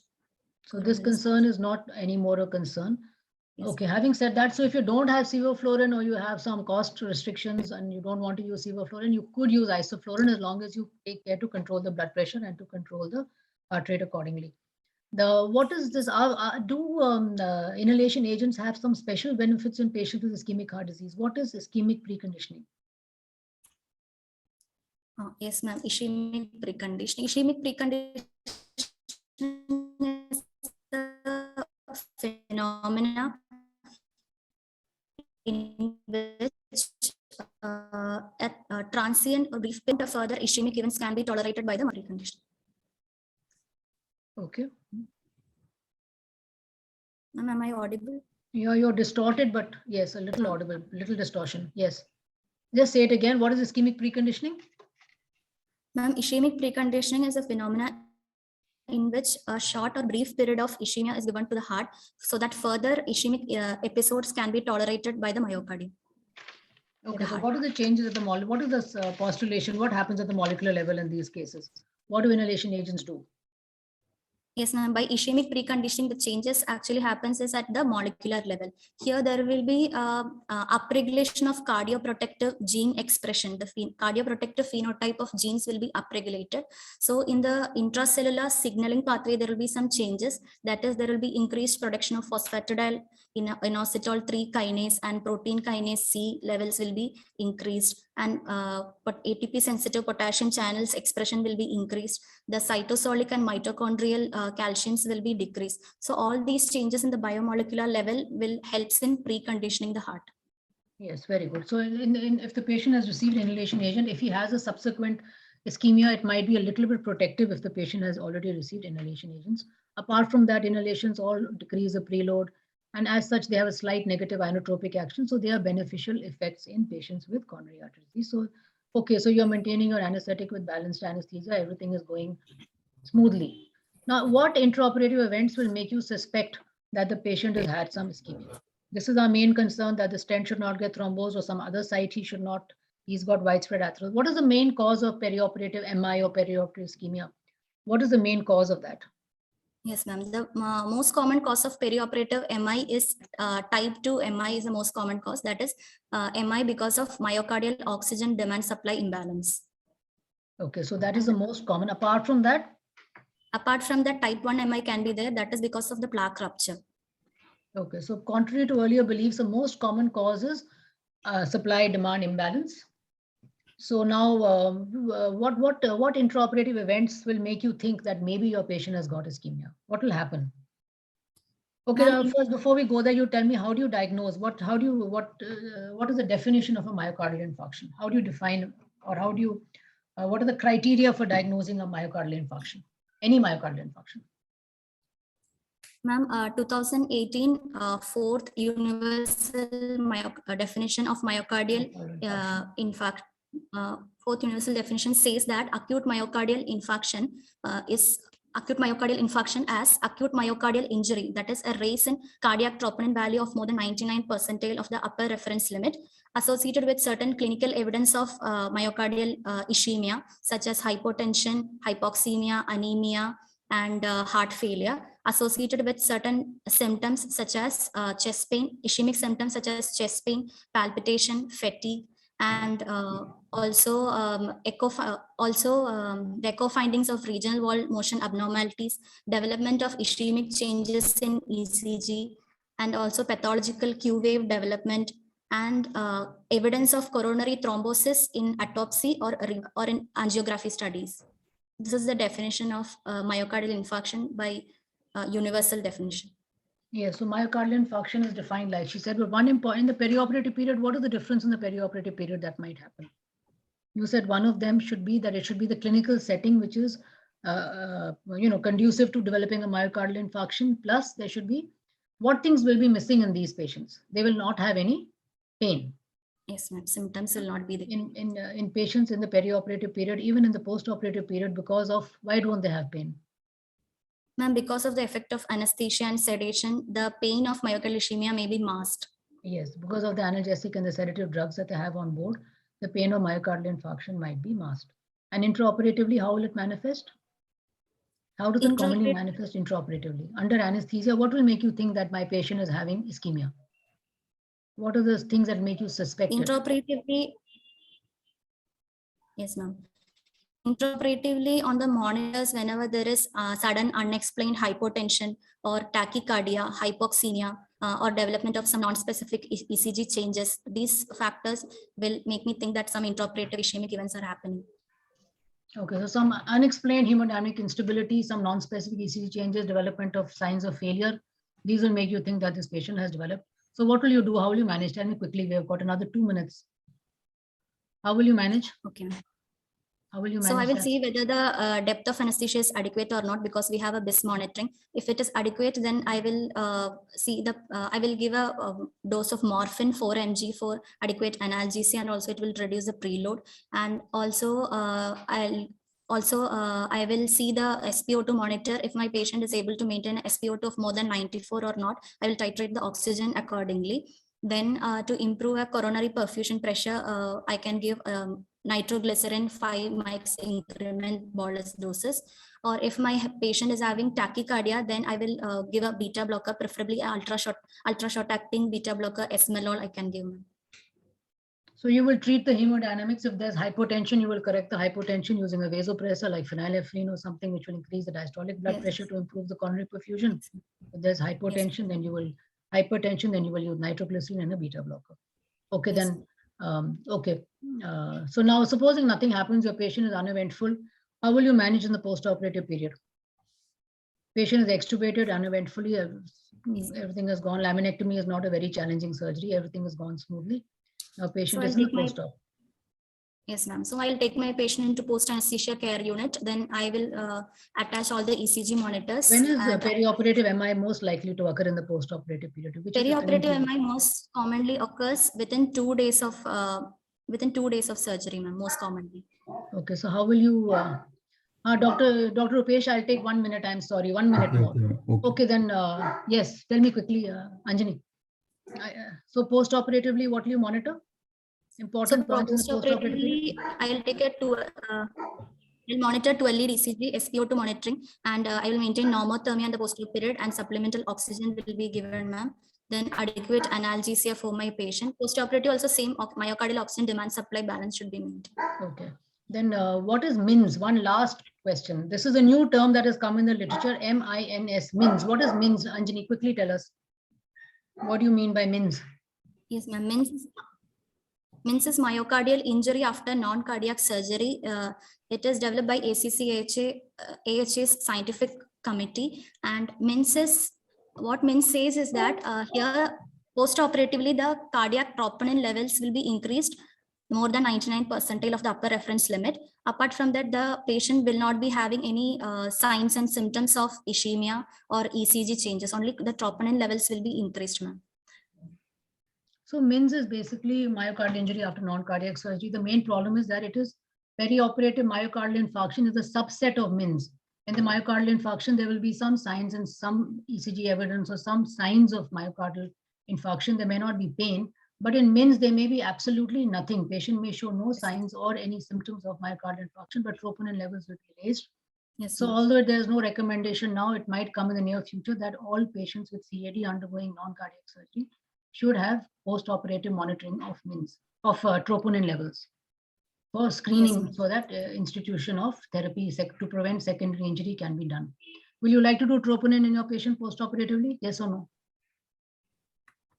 Ma'am, no, ma'am. Actually, it is not validated till now. So as such, there is no. Because intraoperatively also it was uneven full. So unless there is some intraoperative event which makes you think that the patient has developed myocardial ischemia, there's no role today of doing troponin testing. Okay. Sorry, Dr. Rupesh. Now, Dr. Rupesh, I think, is ready and waiting. He will just quickly summarize the important points in the anesthetic management of a patient with ischemic heart disease coming for non-cardiac surgery. Dr. Rupesh, please.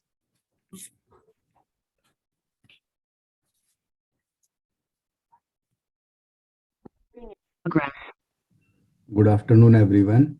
I am going to summarize the case patient with ischemic heart disease for spine surgery.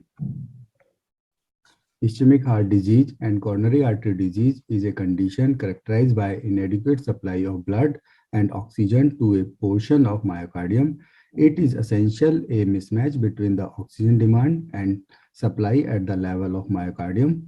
Ischemic heart disease may manifest as stable angina, acute coronary syndrome, which includes unstable angina, ST elevation MI, non-ST elevation MI, and sudden cardiac death. Incidence. Myocardial ischemia is a common and feared cardiac complication of non-cardiac surgery with an inpatient mortality in the range of 5 to 17%. The incidence of perioperative MI is recorded to be 1 to 17% in all type of surgery and is an independent risk factor for cardiovascular death. Patient experiencing an MI after non-cardiac surgery have an inpatient mortality of 15 to 25%, with mortality being particularly high in the first 30 days. Pathophysiology. The exact mechanism of perioperative MI remains uncertain and is subject of debate and controversy. One is acute plaque disruption and hemorrhage, and second is myocardial oxygen demand supply mismatch. Factor causing myocardial oxygen supply demand mismatch. Decreased oxygen supply due to decreased coronary flow in tachycardia, hypotension, rise ventricular and diastolic pressure, hypocapnia, coronary artery spasm, and coronary artery blockage. Second is decreased oxygen content in anemia, hypoxemia. Third is reduced oxygen availability, increase in blood pH, low 2,3 dpg content, and hypothermia.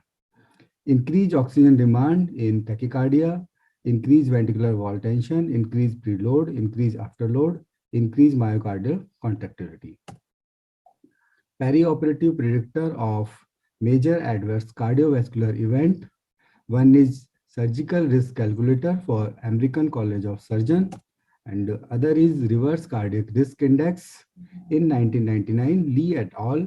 Revised the Goldman cardiac risk index and put forward Lee revised cardiac risk index, utilized 6 independent predictors for cardiac risk. Predictors are high risk surgery, history of ischemic heart disease, history of congestive heart failure, history of cerebrovascular disease, preoperative treatment of with insulin, preoperative creatinine more than 20 milligram deciliter. The 2014 American College of Cardiology and American Heart Association guidelines stratify the patient into 2 cardiovascular risk categories: elevated risk patient with 2 and more RCRI, and low risk patient with less than 2 RCRI. Perioperative medical therapy. Beta blockers reduce myocardial oxygen consumption, improve coronary blood flow, improve supply-demand ratio. Despite all these theoretical benefits, various large multicentric trials have failed to show any benefit of beta blocker over perioperative mortality. AHA conducts systemic review on the topic and recommend beta blockers should be continued in patients who are already taking them chronically. Beta blocker therapy may be initiated in patients with elevated cardiac risk, such as ischemia during perioperative stress testing, and in patients with 3 or more RCRI risk factor.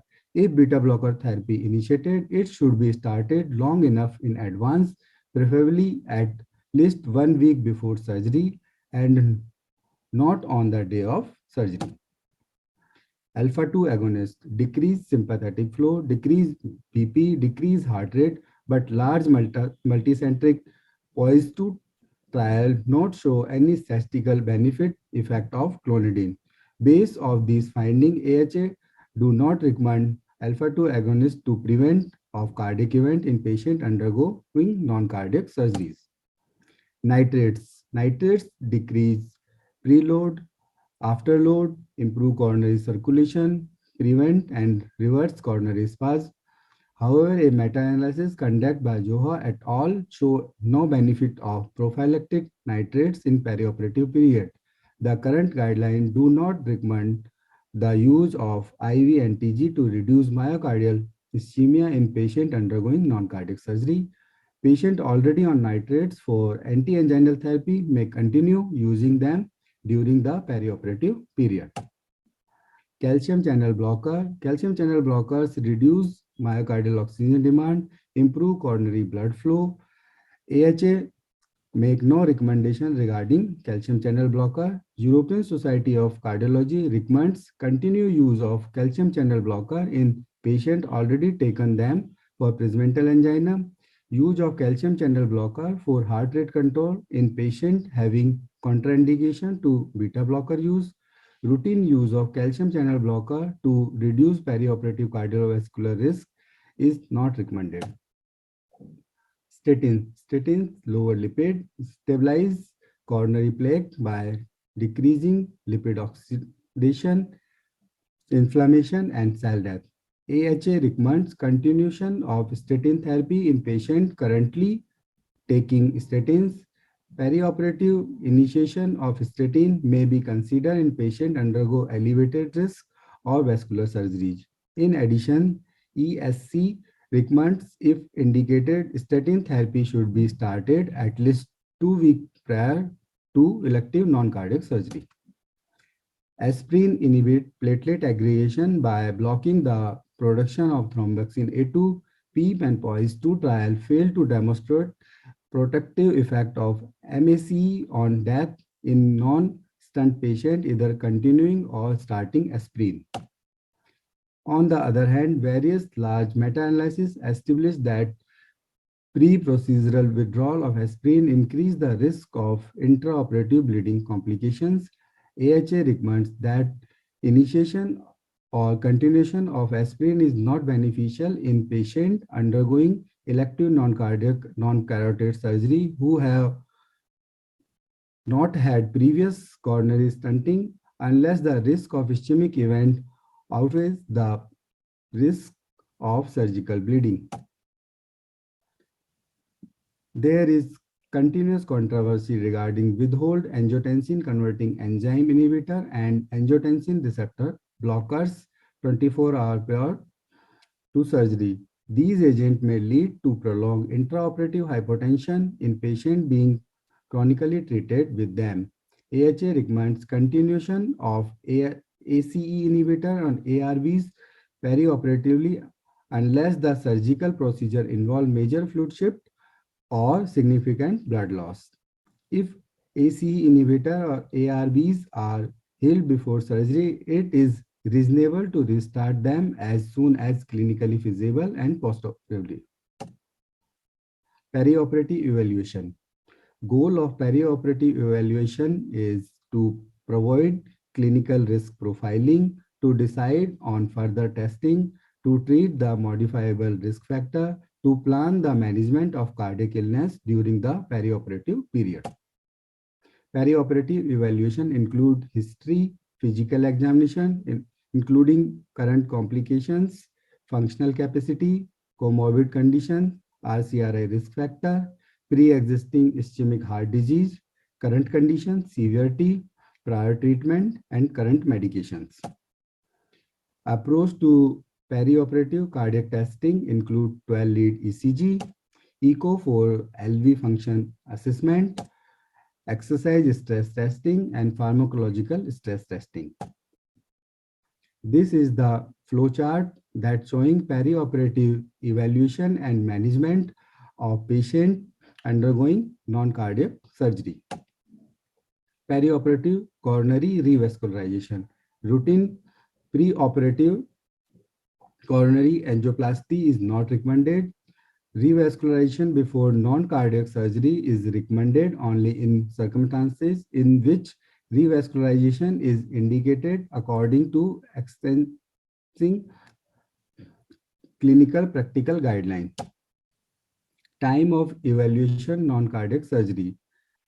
Elective non-cardiac surgery should be delayed for 16 days following an episode of MI without coronary revascularization, 14 days following balloon angioplasty, 13 days following bare metal stent implantation, 6 months, preferably 12 months following first generation drug-eluting stent implantation, 3 months, preferably 6 months following second and third generation drug-eluting stent implantation.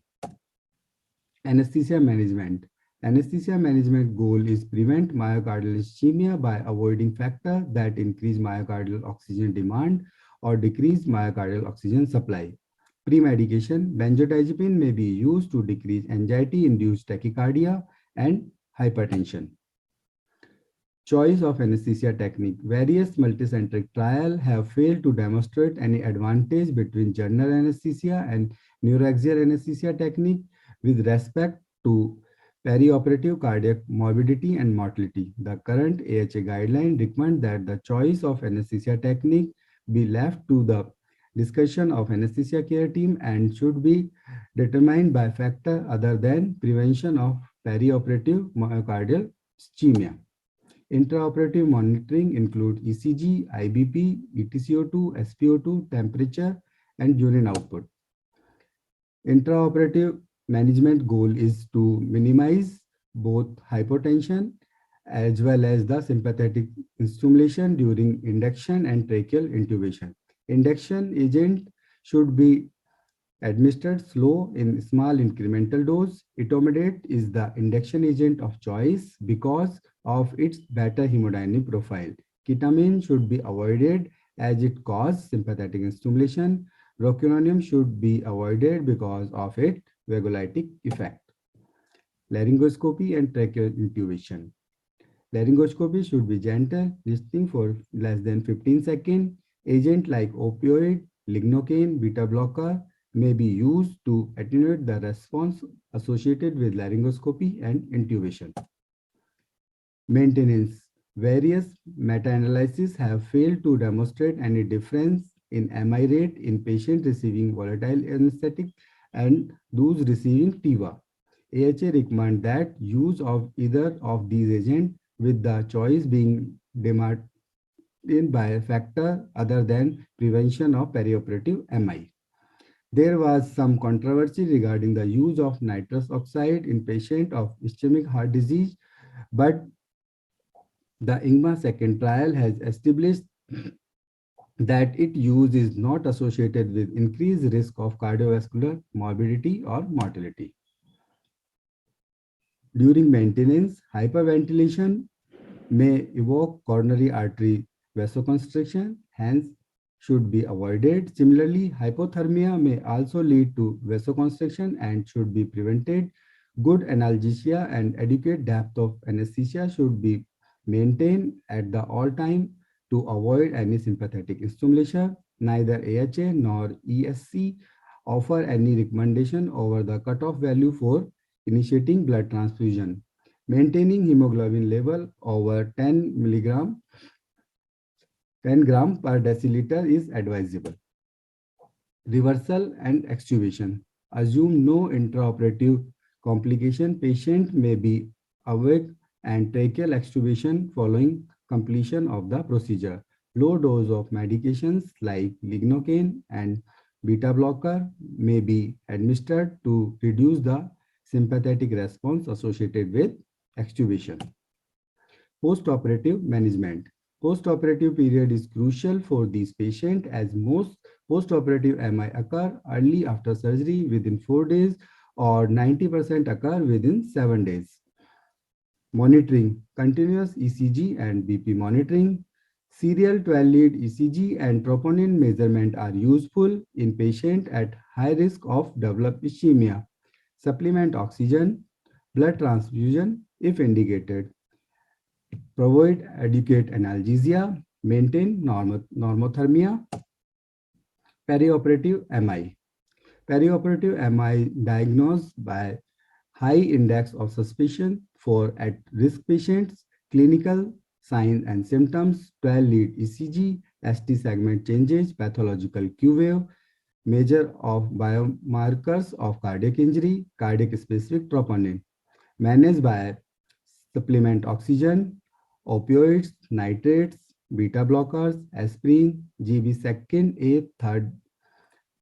A inhibitor, heparin, PCI, and CABG according to the patient condition.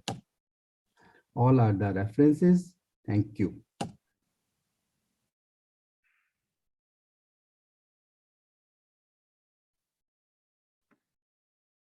Thank you, Dr. Rupesh. Do we have any questions? Yes, ma'am. Do we have 2 minutes more that I can ask? Yes, ma'am. Sure, ma'am. Yeah, I have a couple of minutes. Dr. Rupesh has actually summarized everything that we have discussed very beautifully. I think one question I can see is what should be the transfusion trigger for cardiac patient undergoing non-cardiac surgery. I think Dr. Rupesh has already answered that just now. I think he said that there are no clear-cut recommendations, but an optimum level of around 10 gram% should be maintained in these patients. Then there's another question in the chat box that I can see. Can we continue Clopid in case of low-risk surgery? Is there any recommendations? Actually, this is a very simplistic question because it depends what the Clopid is on for. It depends upon when the stent was put. Does the patient have a coronary stent or not? So it's a very simplistic question that needs to be more specific. Continuing Clopid will be a balance between the risks of thrombosis versus the risks of bleeding. So that question needs to be more specific because it's not such an easy question to answer just off the board. So if the person who's asked the question wants to ask it more specifically, then you can ask me. If it's a low risk surgery and there's very low risk of bleeding, then perhaps Clopid can be continued. It's not the surgery, it's a risk of bleeding versus a risk of thrombosis. The risk of thrombosis and bleeding may be due to patient factors or it may be due to surgical factors. So it's a very complex interplay of all this. So that question needs to be a little bit more specific for me to give you a proper answer to that. One more question is there. Is she still there? Anjani is still there? Yes, ma'am. Anjani, you have to answer one more question. What about post-operative analgesia in your patient? What are the options for post-operative analgesia? Like Dr. Rupesh said, post-operative oxygen, pain control. Pain control, inadequate pain control will also lead to hypertension and tachycardia and sympathetic stimulation. Anjani, what is the role of NSAIDs in these patients? Ma'am, NSAIDs, as it is also a COX inhibitor. Ma'am, am I audible? Yes. Yes. Yes, Anjani, you are audible. Am I audible, ma'am? Yes.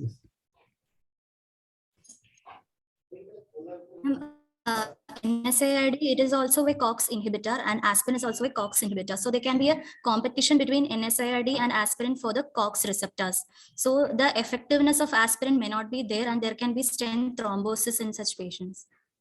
Okay, so in fact, so we have to use NSAIDs very cautiously in patients who are at risk of coronary thrombosis, whether they have a stent or even the ones who don't have a stent in situ. So if they are administered, I think the FDA has taken out a black box warning because many old patients are getting aspirin and they have got various type of arthritis and all, and they're also taking NSAIDs. So the dosing of these two drugs, the NSAID should be dosed in such a way that it does not, as Anjani has said, it should not affect the action of the aspirin. So they have recommended that at least 2 hours should be separate in these cases. So now in this patient, since we have got a stent, he's 7-month-old stent, I think, Anjani, what would be your option? How will you provide postoperative analgesia after laminectomy?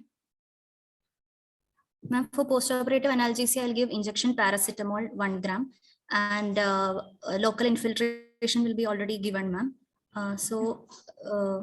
If the patient requires NSAIDs, like if the patient is still having pain, then I will give NSAID. Then after 8 or 9 hours only, I have to restart aspirin. Okay, so then you can give rescue analgesia with an NSAID, taking care that you don't interrupt the action of aspirin. And you can give, or you can even give, like Dr. Rupesh said, you can even use a PCA. You can use a PCA with fentanyl, or you can use tramadol with MSET as a rescue analgesia. Okay, these are all the options available to you. And the other important thing in the post-operative period is to prevent secondary injury. You have to restart your drugs. Don't forget to say that. So immediately in the post-operative period, patient should be restarted on his statins and his beta blockers. They should not be missed. And then the patient after laminectomy, he should be okay. Are there any other questions? No, ma'am. No, ma'am. No, ma'am. No, ma'am. No more questions. No, ma'am. Okay, then, ma'am, Dr. Kaur, we'll end this session. Thank you, ma'am. Thank you, Dr. Rupesh. And thank you, Dr. Anjali. It was a very informative session.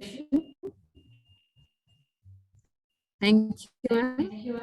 And before today's quiz, the last winner for the last quiz of the day, yesterday's quiz, is Dr. Mansa Kanta. She is a resident from All India Institute of Medical Sciences, Rishikesh, Uttarakhand. And the winners for today's quiz, the first quiz was Dr. Anjani Shri. She is a postgraduate student from ABBIMS and Dr. RML Hospital. And the winner for the second quiz of the day today's is Dr. Ajita. She is also a PG of ABBIMS and Dr. RML Hospital. Congratulations to all of you. And the chairperson for the next session is Dr. Namita Arora, ma'am.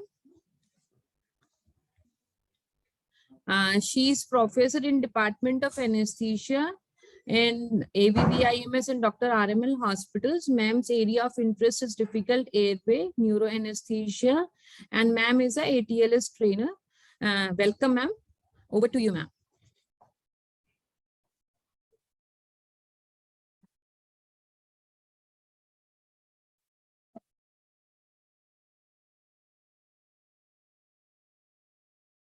Unmute, ma'am, please. Ma'am, unmute, please.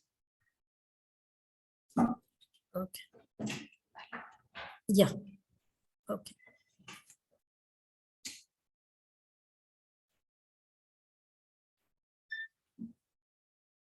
So it's my pleasure to be chairing this session, a very important session on inhalational anesthetics and anesthesia agents and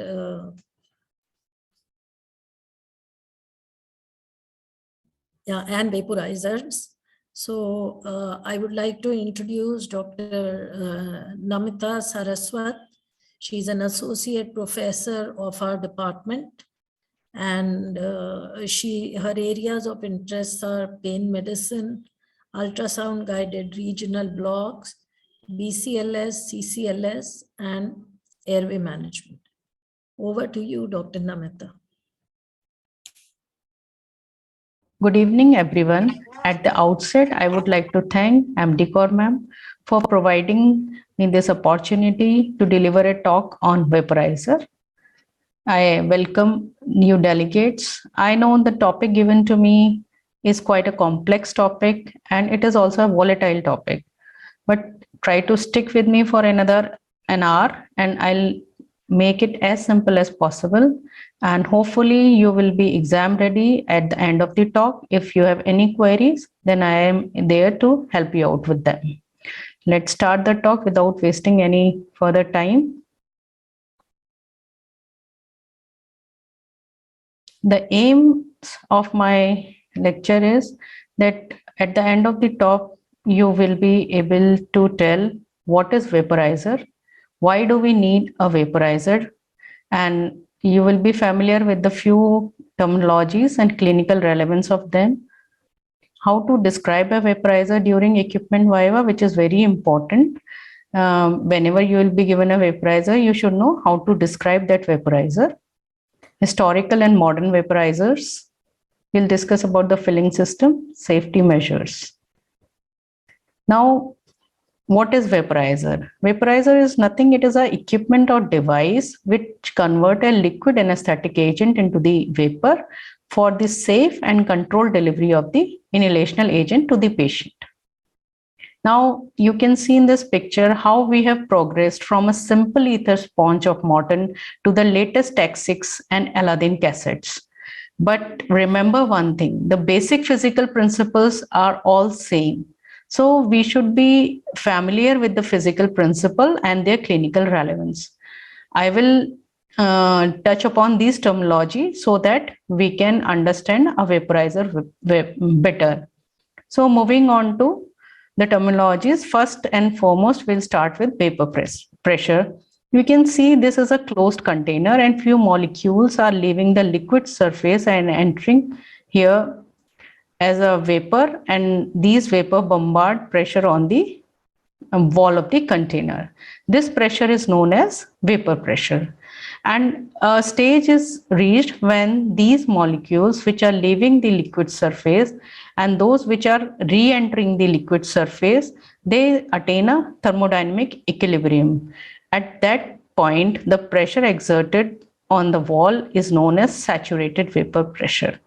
Why it is important? Because as you all know, whenever you see the saturated vapor pressure of any inhalational agent mentioned, you will always see it is mentioned along with the temperature. For example, for halothian, if it is mentioned 243 millimeter of mercury at 20 degrees centigrade. So why it is important? As the saturated vapor pressure is a function of temperature. It is independent of ambient pressure. Whenever the temperature will increase, saturated vapor pressure of inhalational agent will increase, and vice versa. This is the clinical relevance.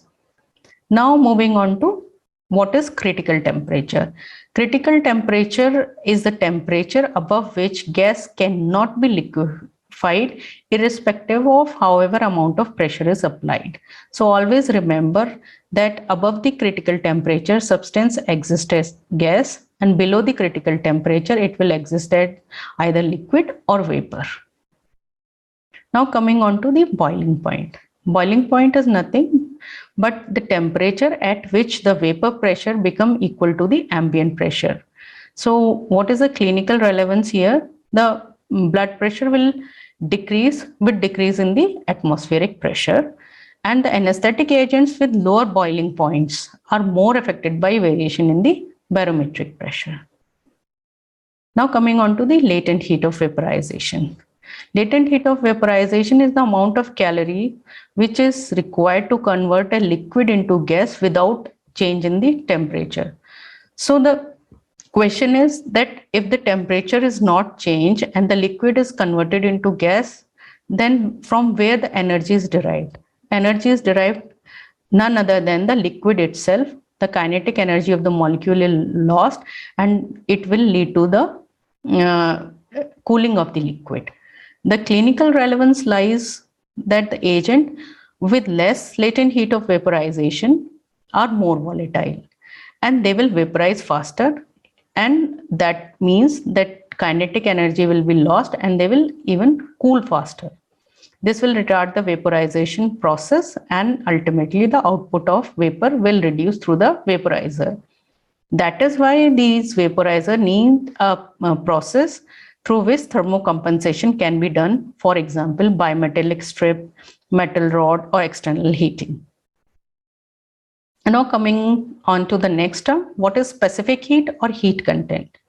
The number of calories which are required to raise the temperature of 1 gram of a substance by 1 degree centigrade is known as specific heat or heat content.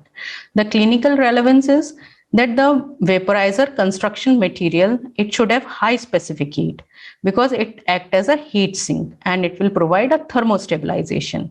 That is why the construction material may be of copper, and even water jackets are used as reservoir of heat. Now coming to the thermal conductivity. It is the measure of speed with which the heat will flow through a substance.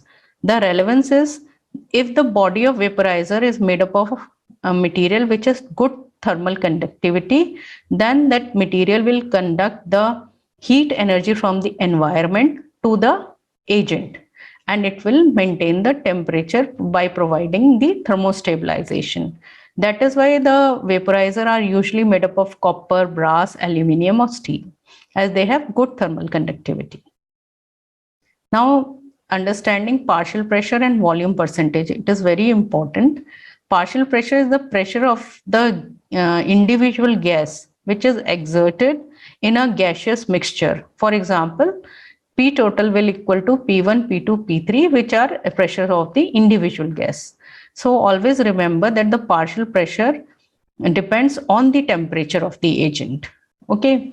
Now let's do one exercise. We'll calculate a partial pressure of oxygen at sea level and at higher altitude.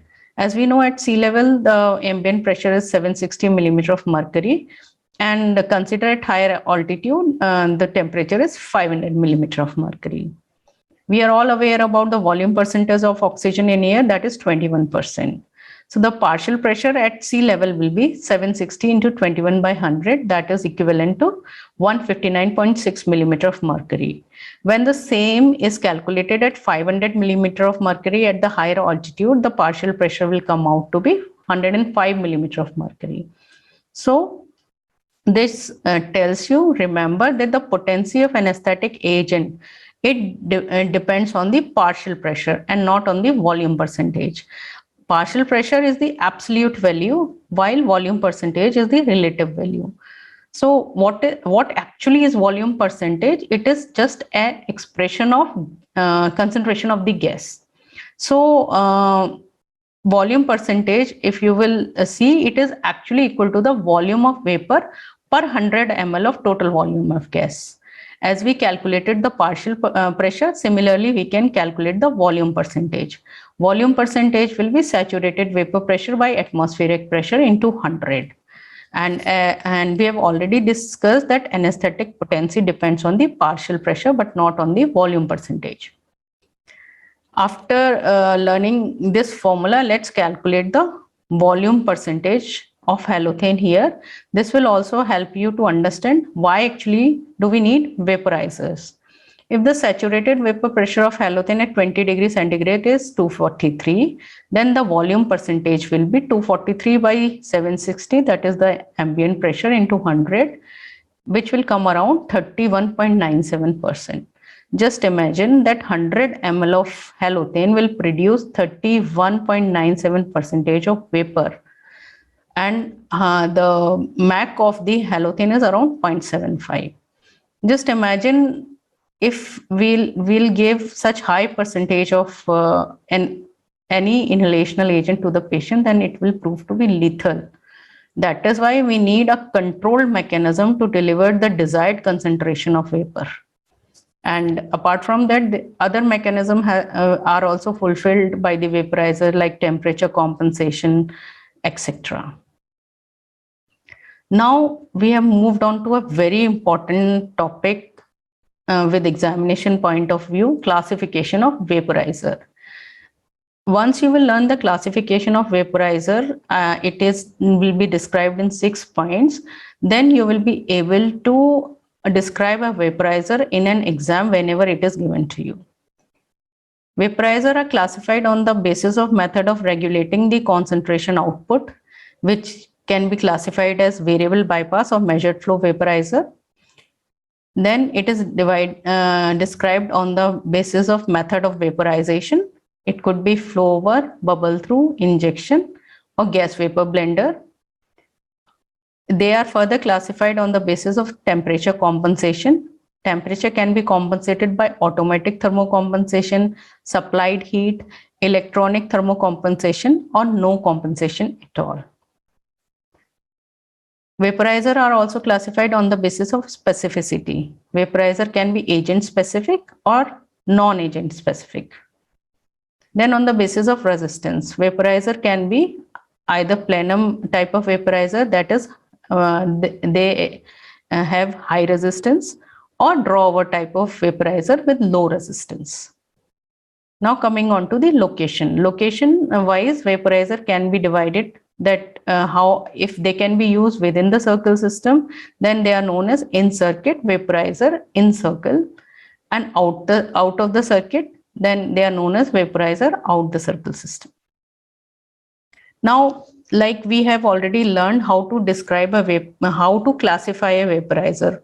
On those similar 6 points, you will be describing a vaporizer whenever it will be asked in your table viva. So just remember and memorize these 6 points.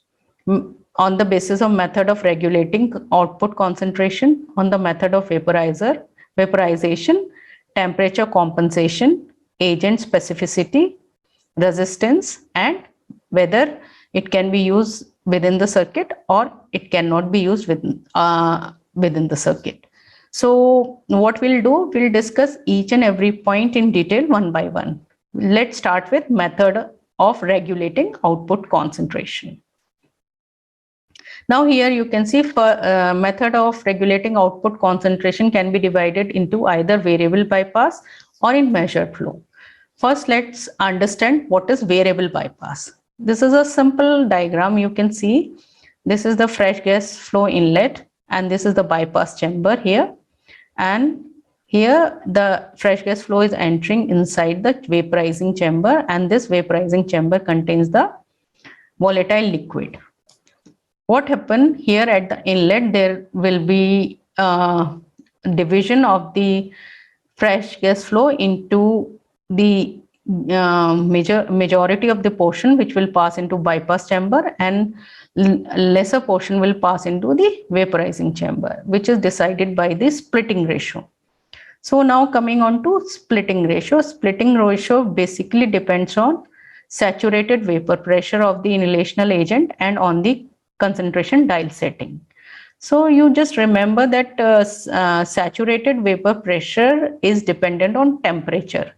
Ultimately, your splitting ratio will be dependent on three things: concentration dial, saturated vapor pressure, and temperature of the liquid. And accordingly, the splitting ratio will change to maintain the constant output at the outlet. Here, the gas is entering. Majority is going to the bypass chamber. Partly it is going into the vaporizing chamber. It will carry the vapors. And from here at the outlet, the gas will mix with the gas which is coming from the vaporizing chamber and will leave the outlet. One more term, concentration calibrated vaporizer. Most of the modern vaporizer are concentration calibrated. Here the vaporizer output jo hoga, that will be controlled by the dial or the knob. You can see there are graduation here in expressed in volume percentage. What is important here to learn, what does concentration calibrated mean? It depicts that whatever dial setting you will put, like here 5% of desflurane, volume percentage of desflurane is delivered, it shows that 20% of it plus minus will be delivered. So this is how you will define a concentration calibrated vaporizer. Now moving on to measured flow type of method regulating the output of the vaporization. In measured flow, you can see this diagram is quite different from that of variable bypass vaporizer. This is the fresh gas flow inlet, and you can see here there are two flow meters. Part of the gas is going into the bypass chamber through this flow meter, and measured part of fresh gas flow will enter through this flow meter and will go inside the vaporizing chamber. So this is the difference. Once from here the vapors will be carried and they will go to the outlet, and before leaving the vaporizer it will mix with the bypass gas and leave the outlet, and the desired concentration will be delivered. What is important here is that there are two flow meters. One is a regular flow meter for fresh gas flow. Another flow meter is where the measured fresh gas flow is delivered into the vaporizing chamber. The classical example of this is copper kettle, which is basically a forerunner of the modern vaporizer, Tech 6 vaporizer, which is also a measured flow type of vaporizer. Now we'll move on to another classification, method of vaporization.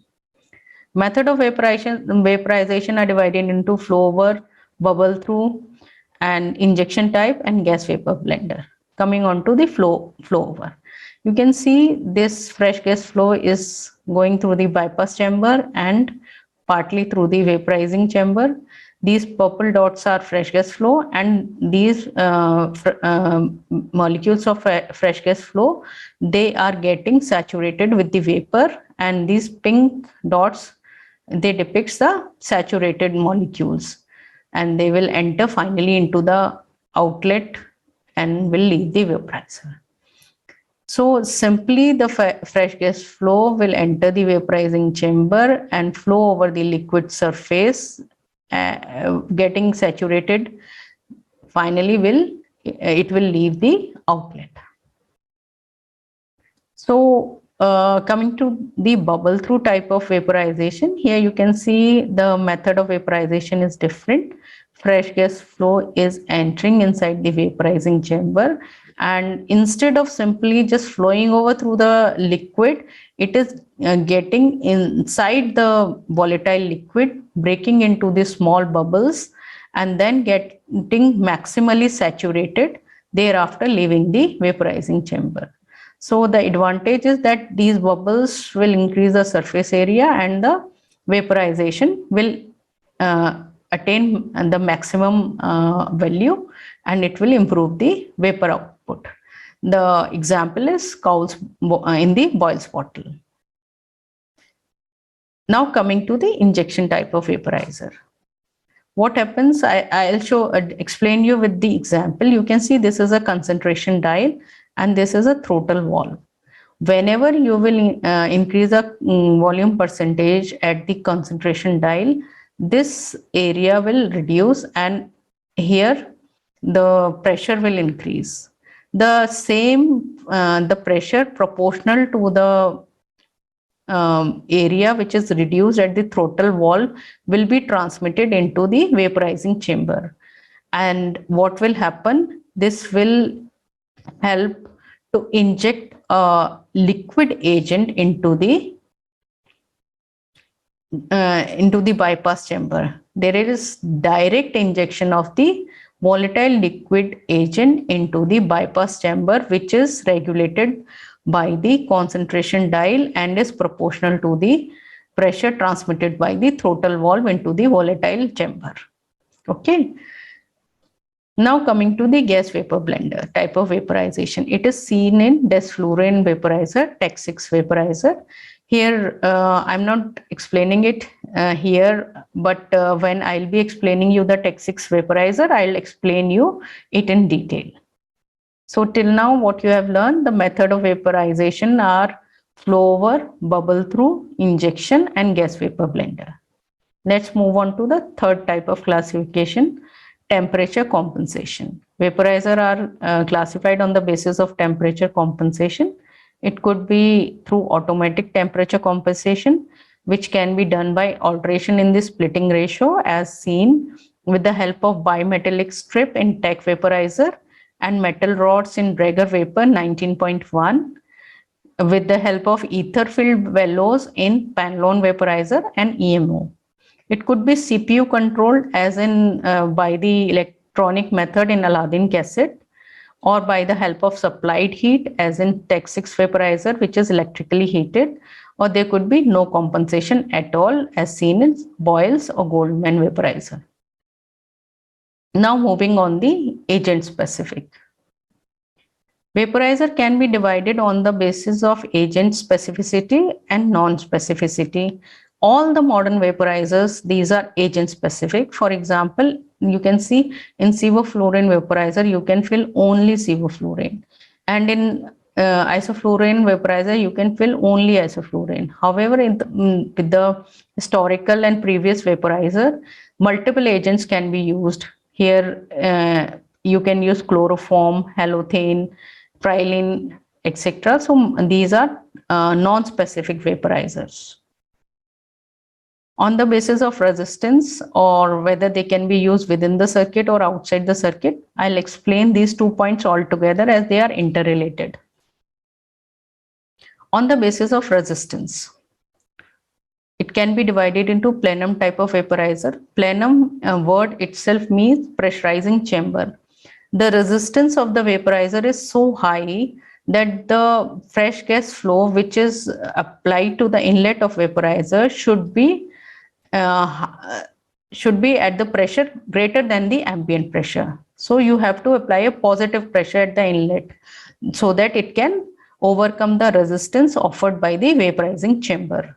The example of these type of vaporizer are Boyle's, copper kettle, Tech vaporizer, Draeger vaporizer, and all other modern vaporizers. Plenum vaporizers, since they offer high resistance, they cannot be used within the circuit. They have to be used outside the circuit. Now coming on to the draw-over type of vaporizer or inhalers. These vaporizers, they offer less resistance. That is why they can be used within the circuit. For example, I'll tell you, and just imagine a vaporizer is put between the breathing circuit and the fresh gas flow inlet.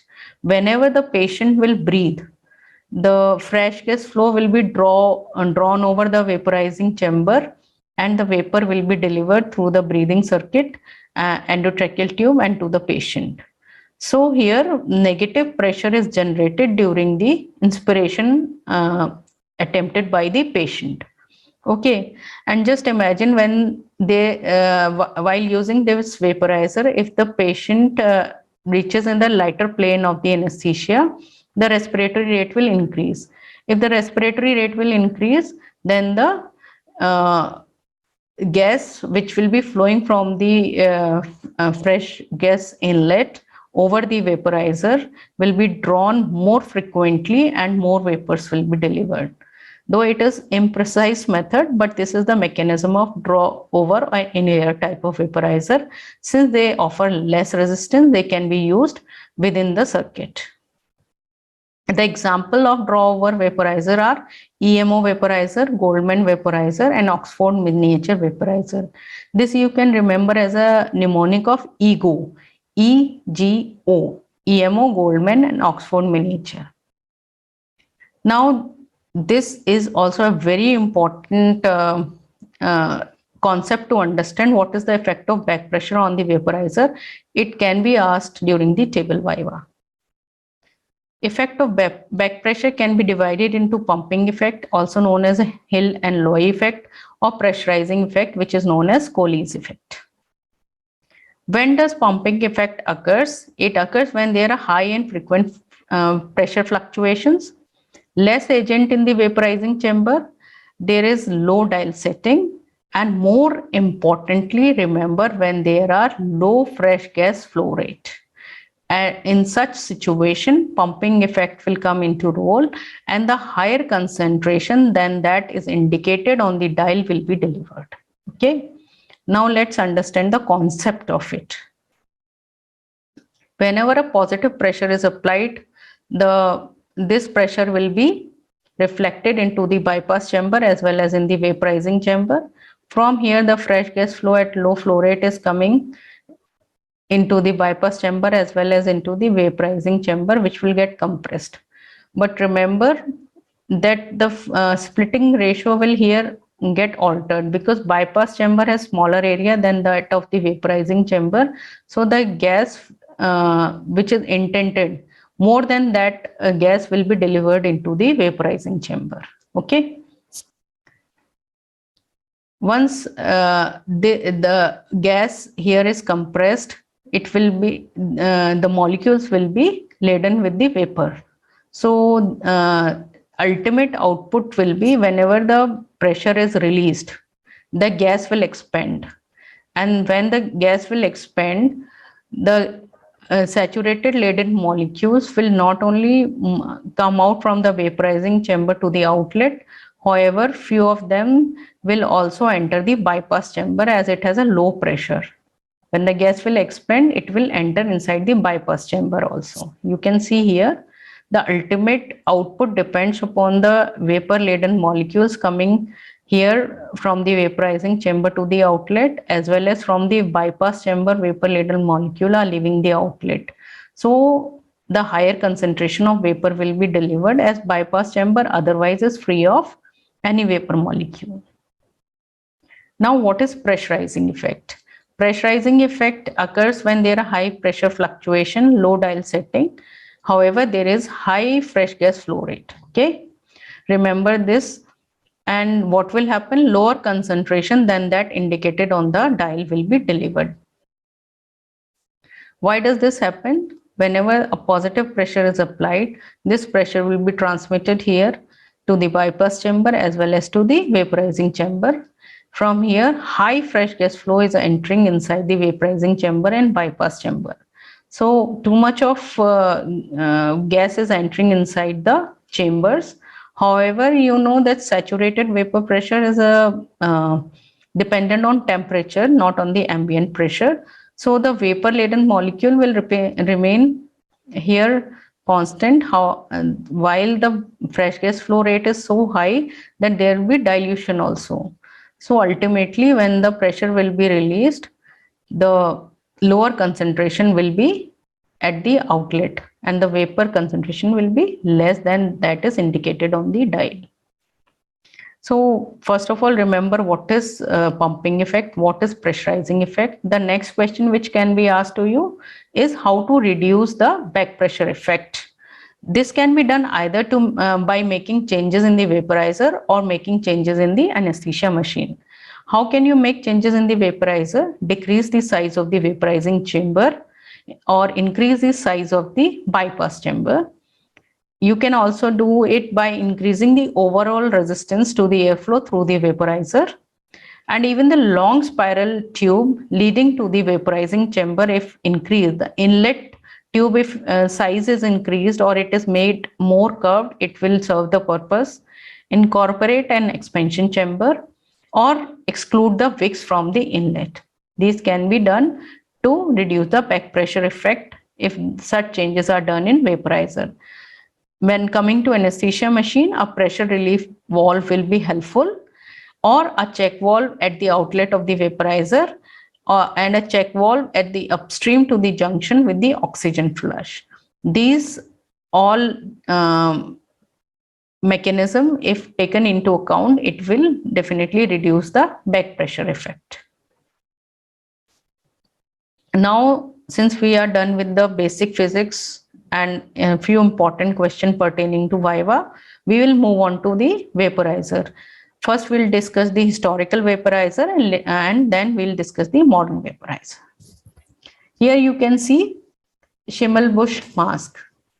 This is the simple mask, and this is the rim with a trough. This rim with a trough, the significance is when you will remove this bar of frame, you can put the gauze pieces, and through those gauze pieces, ether is poured on those gauze pieces, and by the open drop method, ether is delivered. So what is the function of this trough? The extra ether will get collected here, otherwise it will be draining on the face of the patient. Remember that multiple agents can be introduced through this open drop method of Schimmelbusch mask, ether, chloroform, methyl chloride, etc. Then Ongston, what he did, he made a modification in this mask. He included a metal frame over here with the concept of preventing the air dilution and increasing the concentration of ether which will be delivered to the patient. Then comes the Yonker mask, and this is Yonker-Guattemain mask. You can see there are few holes here. So this is the first mask with oxygen inlet. Here the oxygen tubing can be connected, and along with the vaporizing agent, oxygen can also be delivered. This is Bellamy-Gardner's model through which ether is delivered by open drop method in the Schimmelbusch mask. Now moving on to the EMO. EMO is Epstein, Macintosh and Oxford vaporizer. When it will be, if it is shown in your exam, you can first describe it by telling the external features. It has a handle. These are the graduation mark. This is concentration calibrated.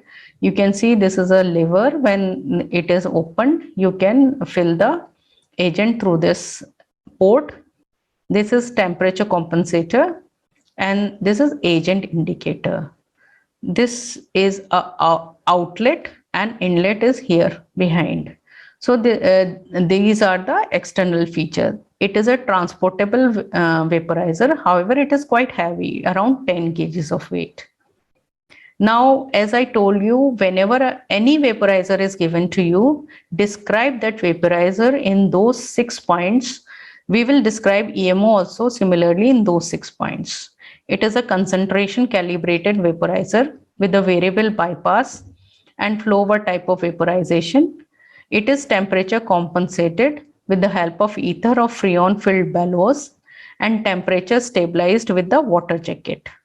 It is a drawer type of vaporizer with low resistance, so it can be used within the circuit. Multiple agents can be used, so it is not agent specific. Now moving on to the next vaporizer, that is Oxford miniature vaporizer. Here also similarly describe the vaporizer very simply. It is a variable bypass vaporizer with flow over type of vaporization, and there are metal mesh wicks you can see here. It is not agent specific, not temperature compensated. low resistance draw-over type of vaporizer, and it can be used within the circuit. You can see there is a heat sink with 30% glycol in water. This is a water jacket with 30% glycol in the water. This provides as a thermal mask, though it is not temperature compensated, but some thermal stabilization is there.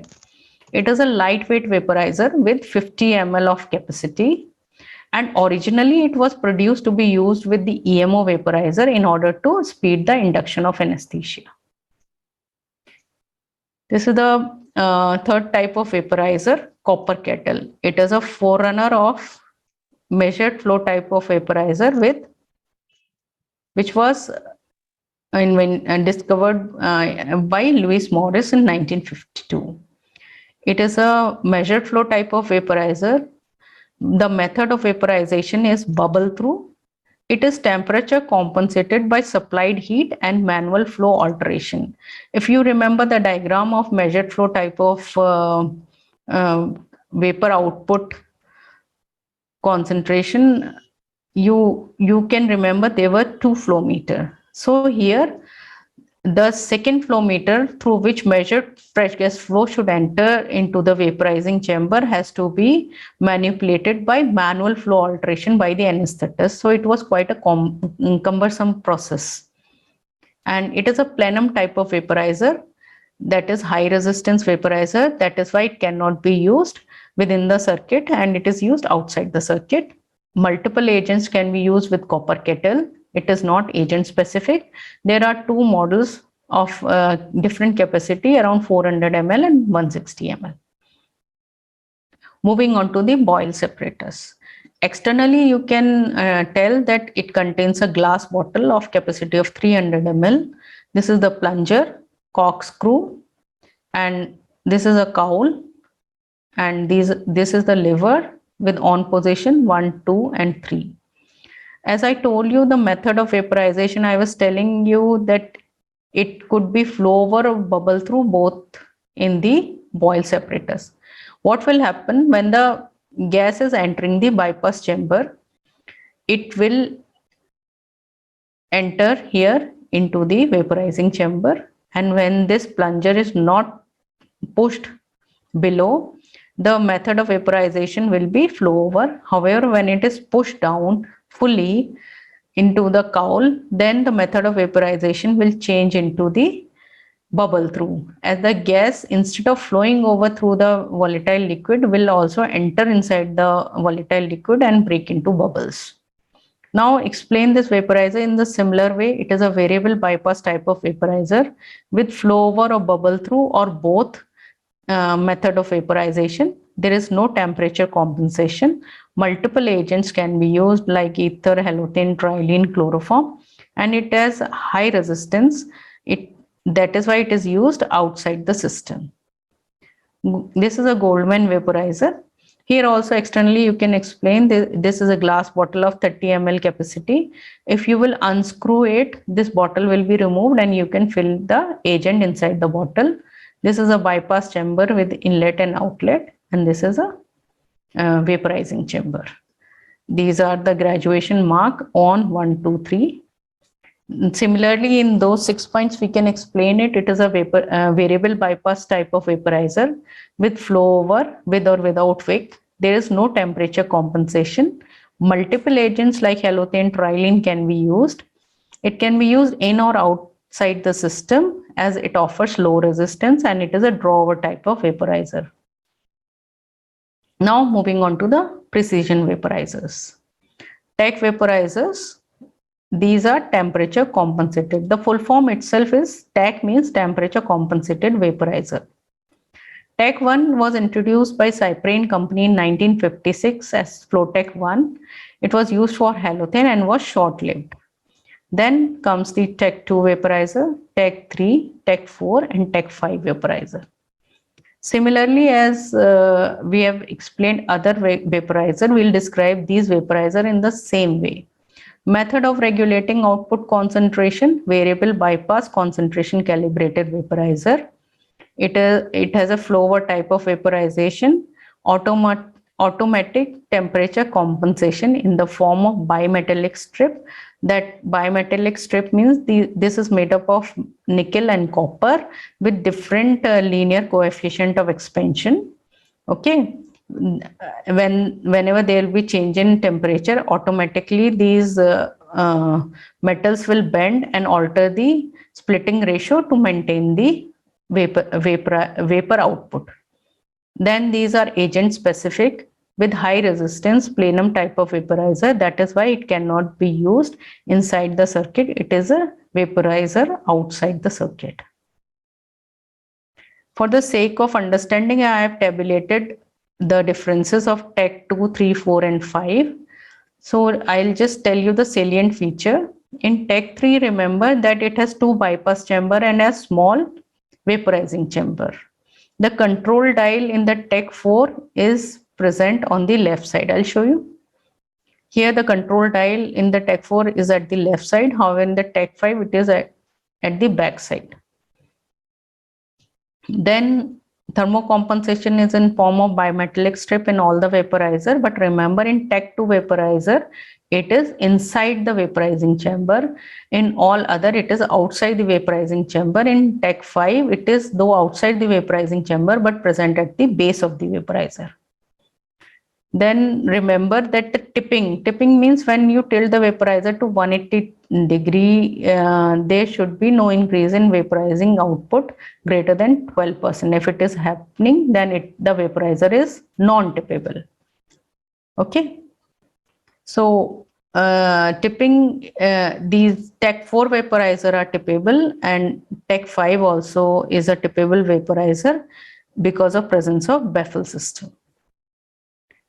The locking system was introduced from TEC 4 onward, and the key filling system was also introduced from TEC 4 onwards.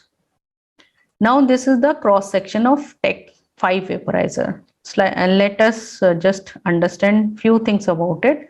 This is an inlet, this is a vaporizing chamber, and at the base of the bypass chamber, this is the inlet and this is a bypass chamber. And at the base of the bypass chamber, you have this bimetallic strip for automatic thermocompensation. And here you can see the gas is passing here into the vaporizing chamber inlet. This is the IPPV assembly, and these are the spiral wicks. This is a cross section. So just remember, these spiral wicks are round, and from here the vapor laden molecules are carried. They will be carried outside. They will mix with the fresh gas flow coming from the bypass chamber, and the desired concentration will be delivered later. Now coming to the filling system. This is a funnel filling system. The simple system, like we use funnel, here the vaporizer is filled through the funnel. The disadvantage is that spillage can be there, and wrong inhalational agent can be filled into a vaporizer. And then comes the safety filling system, key filling system. See, this is a filler tube, and with a cap which will be mounted on the inhalational agent bottle, and this filler tube key will enter inside the vaporizer inlet. It has specific lock and key type of combination, grooves and protrusions. Here it will be more clear. You can see this is a collar with protrusion of different dimension, and this filler tube has a cap. The grooves are corresponding to these protrusion, and it will fit specifically into the bottle. Like these are both isoflurane cap as well as bottle. Once it is fitted, what you will do, you see this vaporizer unit, depress this lever and put the filler port aside, like here. It is inserted in here. Once the filler port is put here, then you just pull this lever outside, and bottle has to be at the level above the vaporizer filling chamber. When you will pull this lever, the volatile agent automatically will get flowing inside the vaporizing chamber, and from this side tube you can see how much liquid is getting filled inside the chamber. And while removing the bottle, just follow the reverse order. Now moving on to the modern vaporizers. Modern vaporizer are further divided into variable bypass type of vaporizer and measured flow type of vaporizer. Variable bypass can be divided eventually into vaporizer without electronic control like Tech 5, Tech 6 vaporizer, Vapor 2000 series Sigma Delta, and vaporizer with electronic control like Aladdin vaporizer. Measured flow vaporizer, they are divided into desflurane vaporizer, Tech 6 vaporizer, D vapor, Sigma Alpha, and those with direct injection of volatile anesthetic vaporizer. The examples are Draeger Diva and McQuet 950 series. Let's learn these vaporizer individually. Tech 6 vaporizer is essentially same as Tech 5, only aesthetic improvement has been done. And one more thing which was improved was the introduction of the easy fill system. Easy fill system, I'll show you. In easy fill system, this is a bottle nozzle, and on the vaporizer, this is a filler block. The bottle nozzle will also fit onto the bottle specifically, just like key filled. There are grooves and protrusion will be there on the bottle. Once this bottle nozzle is filled, this bottle nozzle is pushed into the filler block. This filler block has protrusions and grooves corresponding to this bottle nozzle, and once it is pushed, the liquid agent will flow inside the vaporizing chamber. So it has become easier to fill the vaporizing chamber. Now we'll move on to the Tech 6 vaporizer or desflurane vaporizer. The same way we'll describe this vaporizer. It is a measured flow type of vaporizer with gas vapor blender method of vaporization. It is electrically heated. It is agent specific and plenum type of vaporizer. It cannot be used within the circuit. It is a VOC type of vaporizer. The concentration dial is calibrated from 1 to 18, and you can see from 1 to 10 the graduation is of 1%, and beyond 10 to 18 the graduation is of 2%. There's a filler port in the front, and this you can see this is a filling system, and desflurane filling system is known as safety fill system. Now the question arises, why do we need a separate vaporizer with different mechanism for desflurane? So I'll make you understand. As you all know that desflurane has very high saturated vapor pressure of 669 millimeter of mercury at 20 degrees centigrade and lower boiling point of around 23.5 degrees centigrade. Yeah, you understand correctly that it is even lower than that of the room temperature. So just imagine, we'll just recollect with the formula. If we'll calculate the volume percentage, it will be 669 by 760 into 100. That will be around 81%. So just see the amount of vapor 100 ml of desflurane will produce. For that, you need very, very high fresh gas flow to dilute it, and it will not be economically feasible. This is the first point. Why do we need a separate vaporizer? And other is that at room temperature, since its boiling point is 23.5, it will keep intermittently boiling. When it will boil, excessive agent will be delivered. Since large loss of latent heat of vaporization will occur, it will also cool faster. So ultimately, the vaporization output will reduce exponentially. So to balance all these things, a separate vaporizer for desflurane is needed. Now, this is the picture which was there for gas vapor blender type of method of vaporization. I'll explain you here.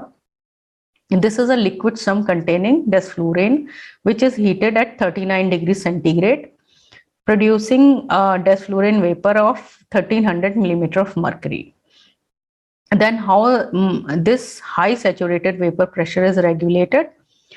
I'll tell you, a carrier gas will enter from here. You can see this is a fixed orifice. From here, this pressure is transmitted to the differential pressure transducer.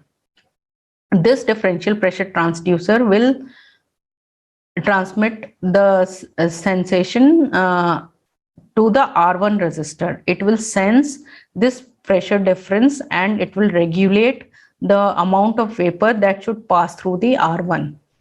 And again, there will be a second check at R2. This is controlled by the concentration dial, which we are going to set. So from here also, again, the amount of vapor that should enter the outlet will be manipulated. Then it will reach here to the outlet tubing of vaporizer. Before leaving the vaporizing chamber, it will get mixed with the bypass fresh gas flow coming from the bypass chamber and get diluted, and the desired concentration will be delivered to the patient. This is how this gas vapor blender works. So now you know why do you need a separate vaporizer for desflurane. If Text 6 is asked, you can even tell the mechanism. Now coming to the safety feature, a select attack feature. This is designed to prevent inadvertent mixture of two inhalational agent and that can be delivered to the patient. So this safety feature, you can see this is a select attack bar. There are protrusions here, and vaporizer, the rear end is protruded at the back, protruded, and there are grooves in the rear end. These grooves will fit over these protrusion, and there is a locking lever. Once they fit onto the protrusion, just lock the vaporizer here. And once you will open one vaporizer, if you will open this vaporizer, you can see there's a lateral bar over here. This lateral wall will be pushed further laterally. And if another vaporizer was here, that will get locked. So at one time, you can open only single vaporizer. These are the safety mechanism. Now moving on to Draeger Vapor 2000. These are concentration calibrated variable bypass type of vaporizer with flow over type of vaporization with or without wicks. With wicks. It is temperature compensated, and temperature compensation is done with the help of metal rods. Here also there is automatic thermocompensation. These are agent specific plenum type of vaporizer. That is why they can be used only outside the circuit.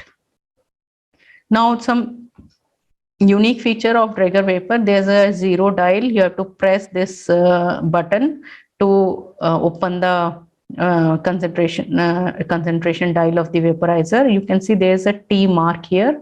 This is indicate transport.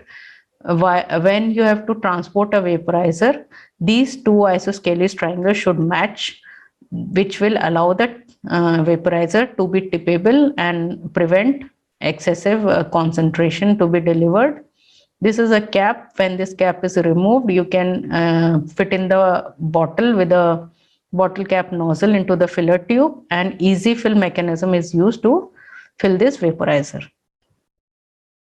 Now here also a safety mechanism is there in the form of two interlock mechanism. You can see there's a protrusion at the back bar along with the pins. Similar grooves for pin will be seen at the rear part of the vaporizer. The holes will match these pin, and once the vaporizer is mounted, it has to be locked. You see, we are saying it has two interlock mechanism. What does it mean? One lock is this. Until unless you will open this lock, you cannot mount the vaporizer. You can see here it is opened. So once the vaporizer is mounted here properly, you can see the second interlock is here. If you want to open a sevoflurane vaporizer, you will just push this bar towards the second vaporizer. You can see here the desflurane vaporizer is locked and sevoflurane vaporizer is working. If you want to open the desflurane vaporizer, you have to lock the sevoflurane, then only you can open the desflurane vaporizer. This is the two interlock safety mechanism of Draeger vaporizer. Filling system, remember for sevoflurane, filling system is quick fill system, for desflurane safety fill, and for all other easy fill. the difference here in D vapor is like in Taxic, the graduations were 1% till 10 volume percentage, and then 2% graduation was there. Here, concentration higher than 12% are shown in inverted order to prevent higher vapor to be delivered to the patient. It's a sort of warning indication. Now, important thing is that the D vapor is not designed to be used at an angle of more than 10 degrees centigrade. Remember that. Otherwise, there will be excessive vapor delivery to the patient. Now coming to safety fill system, it is similar to that of easy fill system. The only difference is the you cannot fill the vaporizer during functional state. You have to switch off the vaporizer. I mean, you have to switch the bring the concentration dial to 0. Then only you can fill the vaporizer. However, in desflurane vaporizer, when it is operational, you can refill the vaporizer. Now coming to modern vaporizer, like electronically controlled Aladdin cassette. It looks quite sophisticated, but don't get worried. It is a very simple vaporizer to understand. Just like other vaporizer, you can describe it. It is a concentration calibrated variable bypass vaporizer with flow over type of vaporization. Automatic thermocompensation is there through CPU. It is used with specific machines like Datex, Angstrom, ADU, and ASIS CS2 anesthesia care station of GE. So till now there are 2 generations of Aladdin cassette. This is generation 1 and generation 2. You can see the difference. This is a key filled system is available here, and here easy fill system is available. You can see the site indicator here, and other changes are that it has become more precise in generation 2. The vaporizer consists of 2 parts. One is electronic control mechanism, which is inbuilt within the workstation. The other one is portable cassette with handles that will be inserted into the slot in the workstation. These are typical vaporizer, and they need main power battery backup and adequate oxygen pressure to function. Here you can see that CPU will control and adjust the flow rate and the bypass percentage. You understand this portion of the vaporizer is CPU and it is within the workstation. And this portion is the cassette which we have just seen. This cassette has volatile liquid agent. You can see there are many further important things over here. These are magnetic cassette identifier, pressure sensor, temperature sensor, and here there is a flow control valve. Otherwise, if you will remove all these important modifications, then it is a simple flow over type of vaporizer with a bypass chamber and a vaporizing chamber. Okay, what happened? These sensors keep sensing the pressure within the cassette, temperature within the cassette, according to which the amount of volatile liquid which will be added into the bypass chamber is controlled by this flow control valve, which is ultimately controlled by the CPU. So there is electronic temperature compensation over here. Remember that the cassette are key filler in first generation and have easy fill system in second generation. Sevoflurane cassette are filled by quick fill system, as like other all other vaporizers. The cassette holds up to 250 ml when full. Now coming to Dragot Diva vaporizer. Diva is direct injection of volatile anesthetic. It is a measured flow type of vaporizer, and the method is injection type of method of vaporization.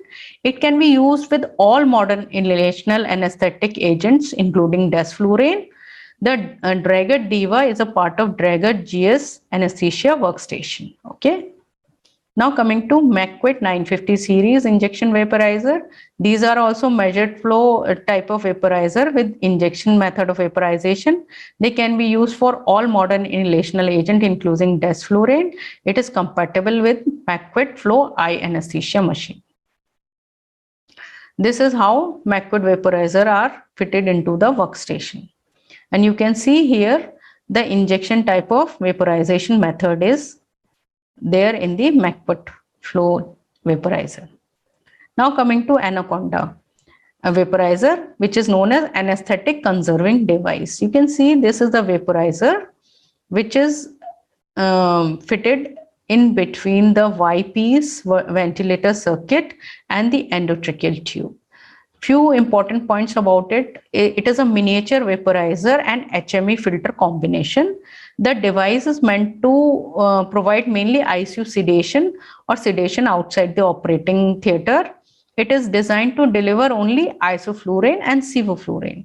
Just remember these points. It can come as a short note in your exam. And here you see this is an endotracheal tube which is connected to the Anaconda vaporizer, which is finally connected to the anesthesia workstation, to the ventilator. And this is the scavenging system. From here, through the syringe, the inhalational agent is injected here into the vaporizer. These are the gas analyzer. This is how it functions. Now, even what are the safety features with the vaporizer that can be asked in the exam? You can tell there are different filling mechanism, key fillers, and easy fill system which prevent filling of the vaporizer with the wrong agent. There are selector tag and interlock mechanism to prevent inadvertent delivery of two vaporizing agent. The low filling port will minimize the overfilling of vaporizer, and secured vaporizer minimize movement, and thereby there is minimization of tipping. Interlocks I have already told you. The concentration dial increases the output when they are rotated counterclockwise. Okay, these are few safety features which can be asked in the Viva. Now, how will you calculate how much liquid agent does a vaporizer will use in an hour? This you can calculate by Ehrenworth and Eisencraft formula. 1 ml of liquid anesthetic of vaporization will produce around 200 ml of its vapor. It is an approximate working figure. Okay. So, the ml of liquid used per hour is equal to set percentage into fresh gas flow into 3. It is used at 3.3 for sevoflurane. It is used for sevoflurane. Why it is different, as when you will compare the saturated vapor pressure is more or less same of all the agent except that of sevoflurane, which is 160, and desflurane is different. So if you will calculate for isoflurane, 2% is set for isoflurane, then you can calculate with fresh gas flow set at 6 liter per minute. It will be 2 into 6 into 3. That is 20 ml of liquid will be utilized in 1 hour. This is how you can calculate how much vapor will be utilized in an hour. Then theory question which I have gone through in the last 10-year paper, they were asked as electronic vaporizer, Tech 6 vaporizer, functioning of Tech 6 vaporizer, gas vapor blender has also been asked. What is the difference between VOC and VIC, and specifically Aladdin acid? And in recent advances, you can even be asked about Diva, McQuit or Anaconda vaporizer. So during table Viva, whenever vaporizer will be given to you, first question will be describe the vaporizer. You can describe the vaporizer at according to its external appearance and according to the 6 points which we have been discussing throughout the lecture. Then why do you need different vaporizer for desflurane? That you have understand. What are the modern vaporizers you know? What is the back pressure effect? How can you minimize it? What is the EMO, Boyles and Goldman vaporizer? These can be asked in Viva. What are the different temperature compensation available? And even you can be asked to describe a Tech 5 vaporizer. I think I have made it clear and you will be able to answer the theory as well as viva question in the exam. Very best of luck for your exam, and thank you. If any queries, please ask.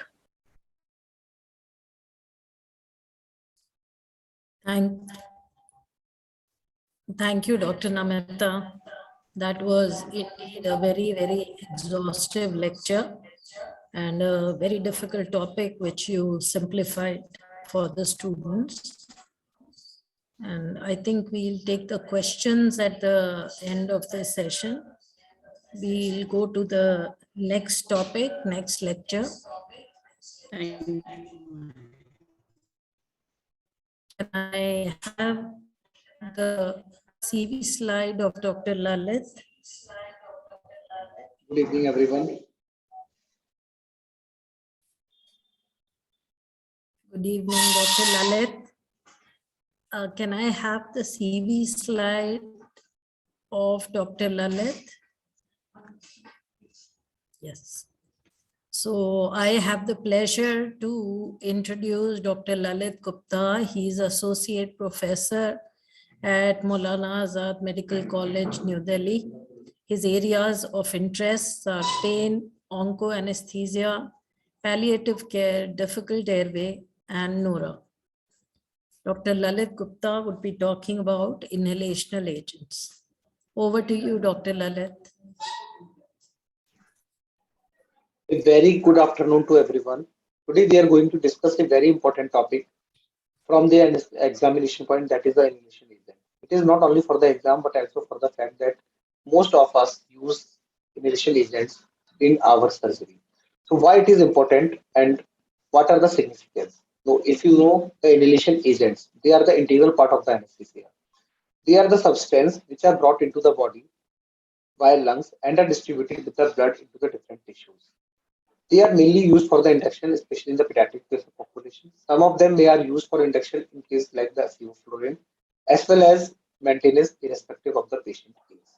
So before using and discussing about the initial agent, you must know a little history of them, how and when they were discovered, what were the cause of their discontinuations, and what are the advancements in the field of inhalation agents.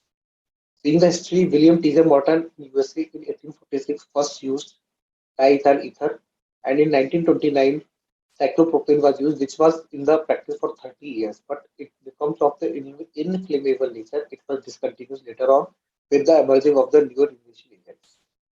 Chloroform was used in the since 1847 by James Simpson, but it was discontinued after a few cases of the sudden cardiac defect due to the ventricular fibrillation probably and dose-dependent hepatotoxicity.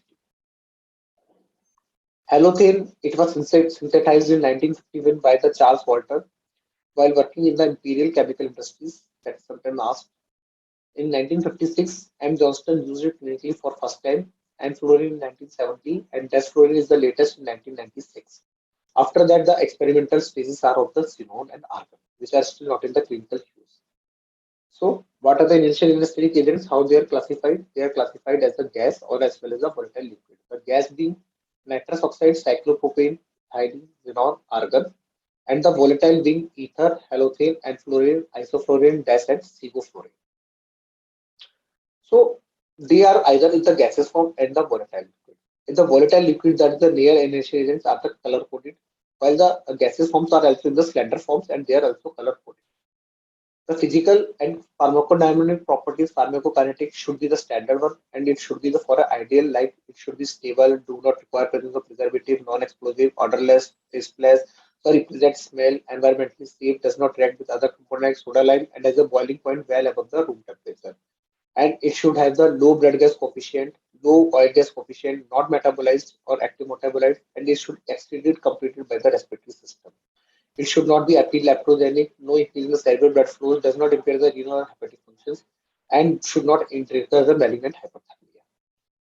How inhalation agents work is not properly understood, because if you see, a single molecular mechanism cannot explain their effect. Whether multiple target contributes or to effect of each agent are in practice. The most common being the lipid solubility theory by Overton and Mayer.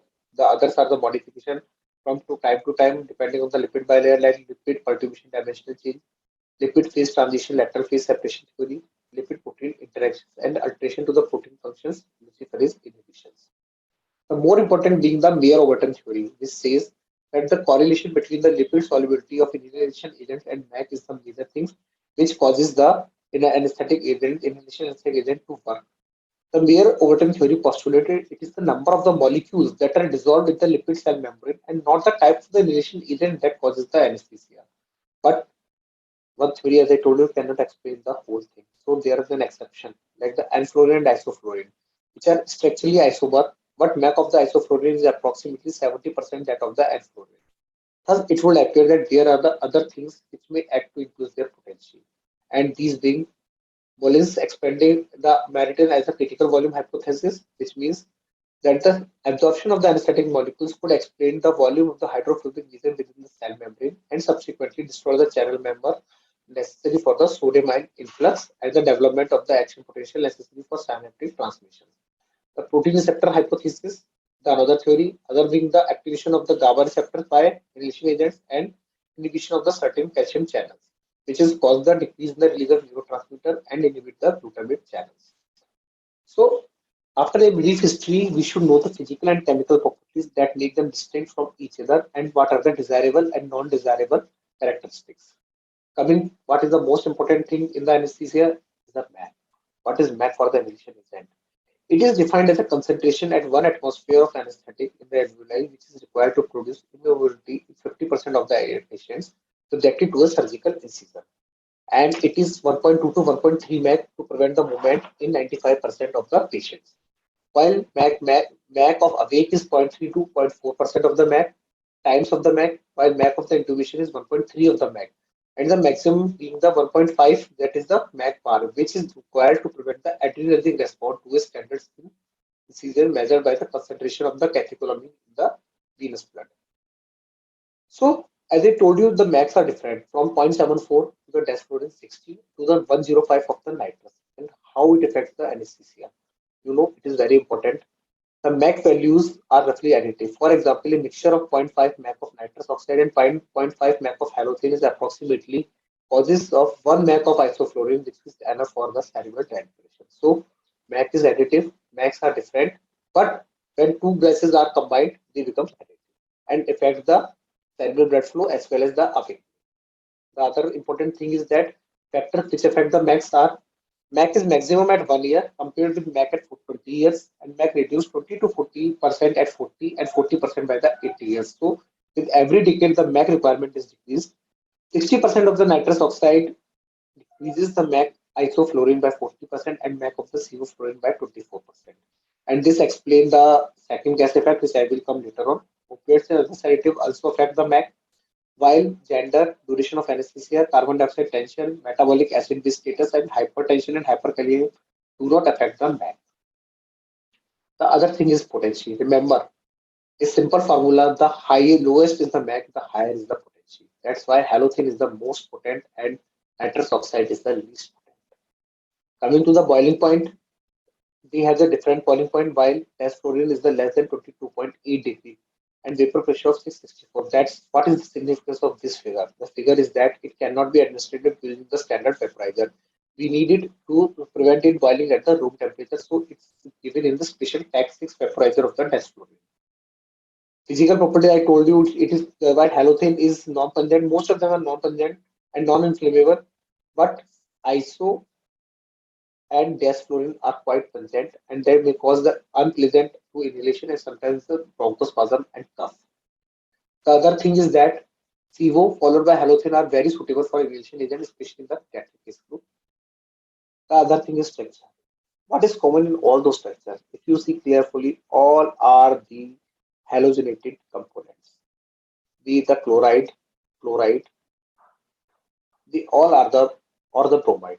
They all are the halogenated agents, while only halothane is the alkene derivative, the other being the ether derivative. The significance is that effect on the ozone layer. Being the ether derivatives, CO, ISO, and DAS have the global warming potential of 2 to 3 times magnitude higher than the carbon dioxide. That's why we are nowadays working for the green OT, where the consumption of the initial agents are decreased by closed circuit of low flow anesthesia. And sensitization of the heart to the epinephrine toxicity is explained by the alkaneization of the halogens, that is the halothane. How it affects? I will cover. Halothane blood gas coefficient 2.4 and DAS is 0.42. What is it means? You must remember. The lower the blood gas partition, the rapid is the induction and recovery from the anesthesia. That's why DAS flow rate is highest recovery and the fastest induction. The next is the stability. All inhalation agents are stable at room temperature and can be stored easily in their bottle except halothane because it shows decomposition with UV light. Standalone, it becomes decomposes all in tracks and it reacts with the metal in the vaporizer. That's why implication is that it is stored in the amber color bottles and preservative thymol of 0.01% is added to the halothane.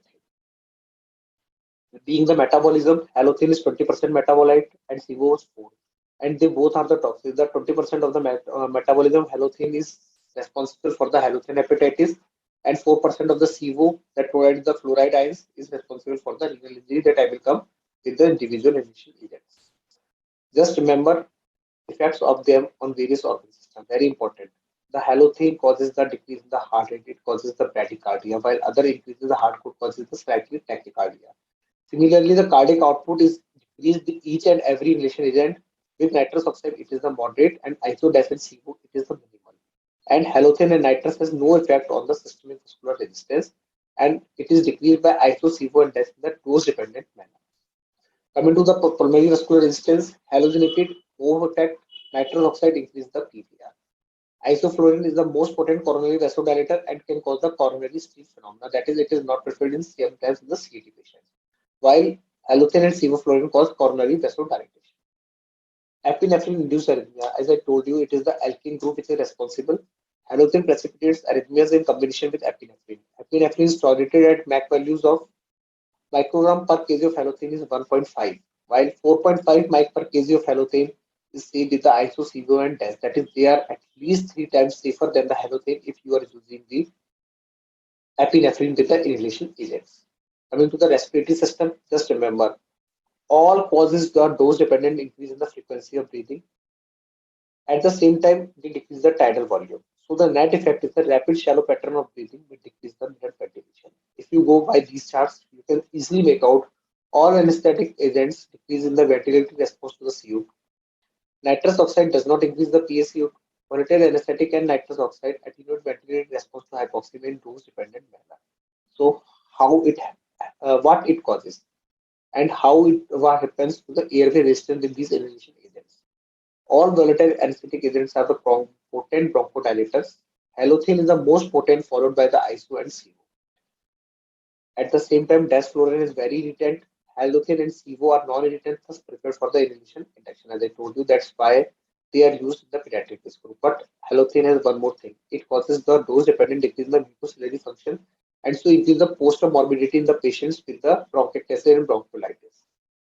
Cerebral blood flow, greatest increase in the cerebral blood flow is seen with the halothane and minimum is seen with the isoflurane. Rest others are the dose dependent more than 0.6, they causes the change in the cerebral vasodilatation. Autoregulation, halothane, it is abolished, isoflurane is impaired and sevoflurane is intact. That's why it is now for the cerebral blood flow, sevoflurane is much safer than the halothane and it is at equivalent to the iso and DAS flow. CSF protection, halothane decreases, but enflurane increases the cerebral blood flow. That's why it sometimes causes the arrhythmias. And this is the main cause. Enflurane is now out of practice because of its epileptic features. As I told you, increases the incidence of epilepsy. While isodef and sevoflurane, there is no evidence of conclusive activity on EEG. Nitrous oxide administration sometimes causes the motor activity with clonus and opisthotonus during the recovery phase. This should not be confused with the seizure activity. Hepatic systems, all decreases in the dose-dependent hepatic blood flow except the isoflurane, which is called a mild increase. So DAS and CO are similar to the isoflurane in otherwise all of the hepatic blood flow parameters. Implications, interference of the drug clearance by volatile anesthetic is due to decrease in the hepatic blood flow. Yes, with every drug. Inhibition of the drugs and metabolizing enzymes because of the inhibition agents. Halothane inhibits oxidative metabolism of drugs maximally. That is why it's sometimes called the hepatitis. And it is the hepatitis is also due to the production of the large amount of trifluoroacetic acid. While this is minimum with the others and CO, it is the name. So For the hepatotic point of view, sevoflurane is the safest and halothane is the dangerous. Renal systems, all are renal safe except sevoflurane, which provides the benign halide-induced nephrotoxicity. This fluoride-induced nephrotoxicity is characterized by high output renal failure, polyuria, hypernatremia, and first observed after the methoxyfluorine administration, though it is not now seen but seen with the sevoflurane. The renal threshold limit for the plasma fluoride toxicity is 550 micromole per liter. And the source of the, as I told you, hepatic metabolism of sevoflurane and internal protection of methoxy and alflurane. That's why they are not nowadays used for the in renal patients. Skeletal muscles, all causes the skeletal muscle relaxation. It is maximum with sevo and halothane, and more than even at the more than one nitrous oxide causes no relaxation. It rather causes the skeletal muscle rigidity, where sometimes in the post-op is confused with the seizure activity. So implication, dose-dependent enhancement or volatile anesthetic agents. So that sevo are more best better than the halothane in the neuromuscular agent felicitation, and nitrous oxide has no or significant potentiation. So coming to the individual drug, you should know again a little bit of history. Humphrey Davy in 1800 first observed the analgesic effect of the nitrous oxide and called it a laughing gas. Hospitals use nitrous oxide to facilitate the extraction of the tooth. Unfortunately, this public demonstration was a failure and it got into the controversy for long of years before it came again into the existence in the modern practice. As I told the physical properties, you should know what is important. It is the supply. Pure nitrous oxide is supplied at 5000 kilopascal at 20 degrees Celsius. The MAC is 1405. It is the least potent. Full cylinder at room temperature contains the liquid. The pressure in these cylinders will not reflect how much nitrous it contains as long as there is liquid nitrous in the cylinder. And Entonex, which is the mixture of nitrous and oxygen, and using the quantizing effect that I will come later on. Pharmacokinetics, second gas effect, concentration effect, and the sink effect are the most important effects which everyone should know before using the nitrous oxide. What is concentration effect? So concentration effect is simply, it says higher inspired concentration of an anesthetic.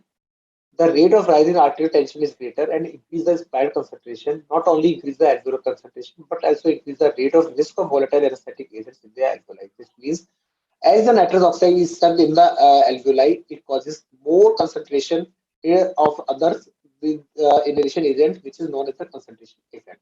During the inhalation of 75% of nitrous oxide in oxygen, initially as much as 1 liter may diffuse into the bloodstream. This effectively draws more gas into the lungs from the anesthetic circuit, thereby increasing the effect minute ventilation because of this concentration. While the second effect, as I told you, the removal of large volume of the nitrous oxide from the alveoli increases the delivery of the second gas, effectively increasing its delivery to the alveoli and increasing its diffusion into the arterial blood, known as second gas effect. So as nitrous oxide is uptake in the blood, it makes a gradient where more and more second gas is inhaled in the alveoli, causing the second gas effect. What is the diffusion hypoxia? The uptake of large volume of nitrous oxide into the alveoli during recovery causes the two important phenomena. Directly affect oxygenation, causes hypoxia. By diluting alveolar CO2, it may decrease the respiratory drive and ventilation. So, patient net effective patient is hypoxic and hypocapnic. And what is the effect on the closed gas space? It diffuses 20 times faster into the closed space than it can be removed, causing the pneumothorax, bowel gases, or air embolism in the closed cavity. So whenever you are doing a case of the ear repair like CSOM or the tympanoplasty, always stop the nitrous once the graft is put, so that it may not expand single barrel and may not dislodge this graft. Toxicity, it interacts with vitamin B12, affect the conversion of the cobalamin to the inactive cobalamin 3 ions, and activate the enzyme methionine synthesis, which may affect the DNA synthesis. Less than 30 minutes, no measurable change. More than 2 hours possibly interfere with the methionine synthesis activity, and that's why it should not be used in the pregnant female when the organogenesis is going, and it should be, if used, should be properly supplemented with the vitamin B12. Ether, from the history, it was once a very useful drug, inhalation agent, highly volatile, pungent, flammable, solubility of 12, very fast induction, MAC of 2 to 3% means it was moderately strong. But at the same time, it causes the respiratory stimulation, increases secretions, decrease urine output, and initially increases the cardiac output, then decrease. Causes the suppression of the vasomotor center. Since the better agent become available, it becomes out of the use. Halothane. Now from the halothane, sevo, and DES, which are the latest used inhalation agents in the OT, you should know each and every the salient characters. It's synthesized in 1951 with a MAC of 0.75%, low blood gas solubility of 2.5%. Thus, induction of anesthesia is relatively rapid but not as fast as the DAS and CO. It has 20% metabolism in liver, causing the hepatitis. A maintenance dose become 1.5 to 1.5, and it is a pleasant order, so it can be given for the pediatric induction. Respiratory system, I told you, it is the only inhalation agent which causes the tachypnea, apart from the decrease in the thyroid volume and alveolar ventilation. Decrease the mucociliary function, causing the leading to the sputum. It should be used carefully in the adult patients, but at the same time causes the bronchodilation. It causes the bradycardia and myocardial relaxation and hypotension, and major advantage in patients of the CAD because of a decreased oxygen demand. GIT, decrease the motility, cause severe post-op nausea, vomiting, uterus, it cause the relaxation, and more than 0.5% can cause the postpartum hemorrhage, and also as well as the blood loss, increased blood loss. Skeletal muscles, it causes the skeletal muscle relaxation, and it may sometimes manifest as the shivering in the post-op, which because of the increased oxygen demand, which causes sometimes the hypoxemia. And I told you there are 20% metabolism in the liver causes the hepatic dysfunction. Type 1 hepatotoxicity, which is the anaerobic type of reaction, and it is not so severe as the type 2, which is a fulminant type and causes progress to the fulminant hepatic necrosis. It increases by the repeated exposure of the drugs which are hepatotoxic along with the halogen and with a high mortality of 30 to 70%. So it is not preferred for poor analgesia, arrhythmias, post-op shivering, and possibility of liver toxicity. However, it is good for relaxes the uterine muscles, skeletal muscles, not so hepatotoxic in children as compared to the adults, and it is a potent bronchodilator. The other thing is enflurane, not used nowadays because of the potent cardiovascular depression effect, and it is sometimes cause the epilepsy because of these epileptic metabolites. And in the renal failure, it should not be used because of the fluoride protection. Isoflurane, the third very important inhalation agent, now used in most of the OTs in private as well as the government setup. But the only disadvantage, it is a pungent order and it is the least soluble of modern inhalation agents. Induction is theoretically very fast, but pungency is the drawback which causes patients not to be induced with the isoflurane alone. Causes the dose-dependent depression of the ventilation. It is very important. It causes the coronary still syndrome. The rest of the effects are seen similar to the halothane and other sevoflurane, desflurane. The important thing is that at the low concentration, it do not cause the change in the cerebral blood flow. At higher, it causes the vasodilatation. So advantages being rapid induction recovery, little risk of hepatic and renal toxicity, severe stability and muscular relaxation. And disadvantages are pungent odor, coronary vasodilatation. Sevoflurane, newer drugs in the yellow type of bottle, MAC of 2% stable. The only problem is that it is very the only problem is the renal toxicity which compromise its use in the renal patient. Otherwise, it is non-irritant and fastest for the induction than halothane. The other features are similar to the other inhalation agent, except that it is non-irritant and causes very less depression of the respiratory, and it causes more relaxation of the uterine than the halothane. Advantages, I told you, it is well tolerated, concentration making agent for the inhalation agent choice, rapid injections, do not sensitize the heart or myocardium, do not result in the carbon monoxide protection with a dry soda line. But the disadvantage is that it is less potent, interact to provide the fluorides and vinyl component which causes the renal toxicity, and post-op agitation is sometimes seen in children, which is more than the halothane. So coming to one of the another thing is the desflurane, the latest anesthetic agent in the OTs with a MAC of 6, and it is nearly ideal anesthetic agent with a few problems that it cannot be used at the room temperature. So they use this specialized heated electronic precise vaporizer, that is the TAC 6. Otherwise, it causes a very fast, very fast detection and recovery in comparison to the other inhalation agents. With a minimum metabolism of 0.02%, so it has no active metabolite which is harmful to the body. Other effects are similar to that of the sevoflurane, except that it causes the increased heart rate and BP when increased MAC is rapidly increased, dilates the coronary arteries and increase the cerebral blood flow and intracranial pressures. So coming to the latest drug, which is inhalation, which is still in the experimental phase, is the Xenon, which is an ideal inhalation agent because it is non-inflammable, odorless, blood coefficient of 0.414%, which causes the fastest induction and fastest recovery, MAC of 63 to 71%. It works on the NMDA receptors, very cardiostable, potent hypnotics, least side effects, non-teratogenic. The disadvantage is that it do not production is commercially favorable. It needs special equipment for delivery and sometimes cause the bronchospasm if there is a pre-existing URI or some cerebral irritation. Throat irritation, like in the common cold or in the COVID time. So it is still in the experimental phase. Antonis, I told you it is a 50% mixture of nitrous oxide and oxygen. Color coding is blue body with blue and white quarters. Pin index is 7. And the Pontang effect, that is the means the nitrous oxide is liquid at 2400 psi. But if nitrous oxide is mixed with oxygen, it becomes in the gas state known as the Pontang effect. That is the stable for the Antonax, which is used for the liver analgesia. Then there is the cyclopropane, which is not nowadays in use because it sometimes causes the cyclopropane shock. That is the because of the decrease in the blood pressure and leading to the cardiac dysarrhythmias. So I will now discuss briefly in just 2 or 3 cases, which will help you in understanding more of the initial agents used. Mr. A is brought for the acute pancreatitis. He is sedated and intubated for abdominal debridement for the necrosed pancreas.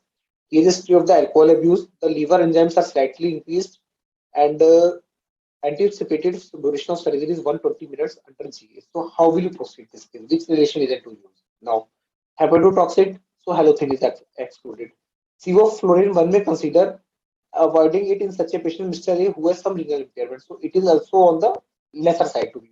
Desflurane is preferred in such cases because its elimination remains fairly constant for a duration of 30 to 66 hours with rapid recovery. Plan is for Mr. A to remain intubated, so we need not fastest recovery. That's why isoflurane is the ideal choice for Mr. A in this case. Otherwise, we can use also desflurane if it is a short procedure only. Case 2, 2-year-old child for ocular examinations. Birth history is premature with retinopathy prematurity and she has no allergy. Procedure is hardly to take more than 10 minutes. The plan is anesthetic plan is GA with the anesthetic for the induction and maintenance. So how will you proceed in this case? It can be difficult to place an IV in this child who is too young to cooperate. Now, desflurane is not an option because it is very irritant, cause the bronchospasm. Halothane may be excluded because of the drugs which are used for dilate the pupil like atropine, hometrol, phenylephrine can cause the arrhythmia. So what is the best drug? Sevoflurane is the best agent for this short procedure. And I will go to the last case. A 30-year-old male for left inguinal hernia surgery.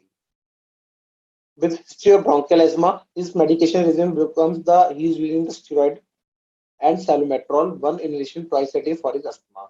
He has no known drug allergy. The surgery is expected to last about 45 minutes. Anesthetic plan is GA with laryngeal mask airway with IV induction, followed by inhalation under maintenance anesthesia. So if you see, potential arrhythmia can occur with the beta agonist. That's why halothane is out. Sevoflurane is the best choice for maintenance of anesthesia. ISO or DES would be appropriate, particularly if those remain nearly 1 meg. One should be anticipated for this particular. So you can use, it is a 45 minutes of surgery, so you can use the isoflurane as well as desflurane. Still, I will go for the Sevo or DES because surgery is less than 60 minutes, recovery has to be fast, and in that case, Sevo or DES would be a better choice for Mr. S. So the main purpose of this case is that halothane should not be used when the patient is on the inhalation and inhalation, which is the beta agonist. So in this case, Sevo, DES or ISO can be used, and in it is short surgery, I will go for the Sevo and DES. With this, I will end my lecture and I will thanks my heartiest thanks to the team of the APPEC for such a wonderful postgraduate course and giving me opportunity to present such an important topic to you guys. Now it is up to you. If you have to ask few questions, you can ask because it's a very important topic from the examination point of view. Thank you very much.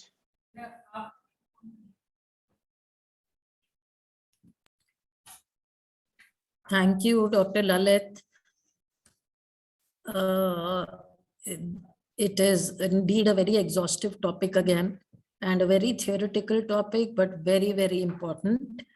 And it's important for the residents to understand the properties of all the inhalational agents. And it becomes less difficult. It becomes less difficult to understand the properties if you correlate them with the clinical scenarios and clinical picture.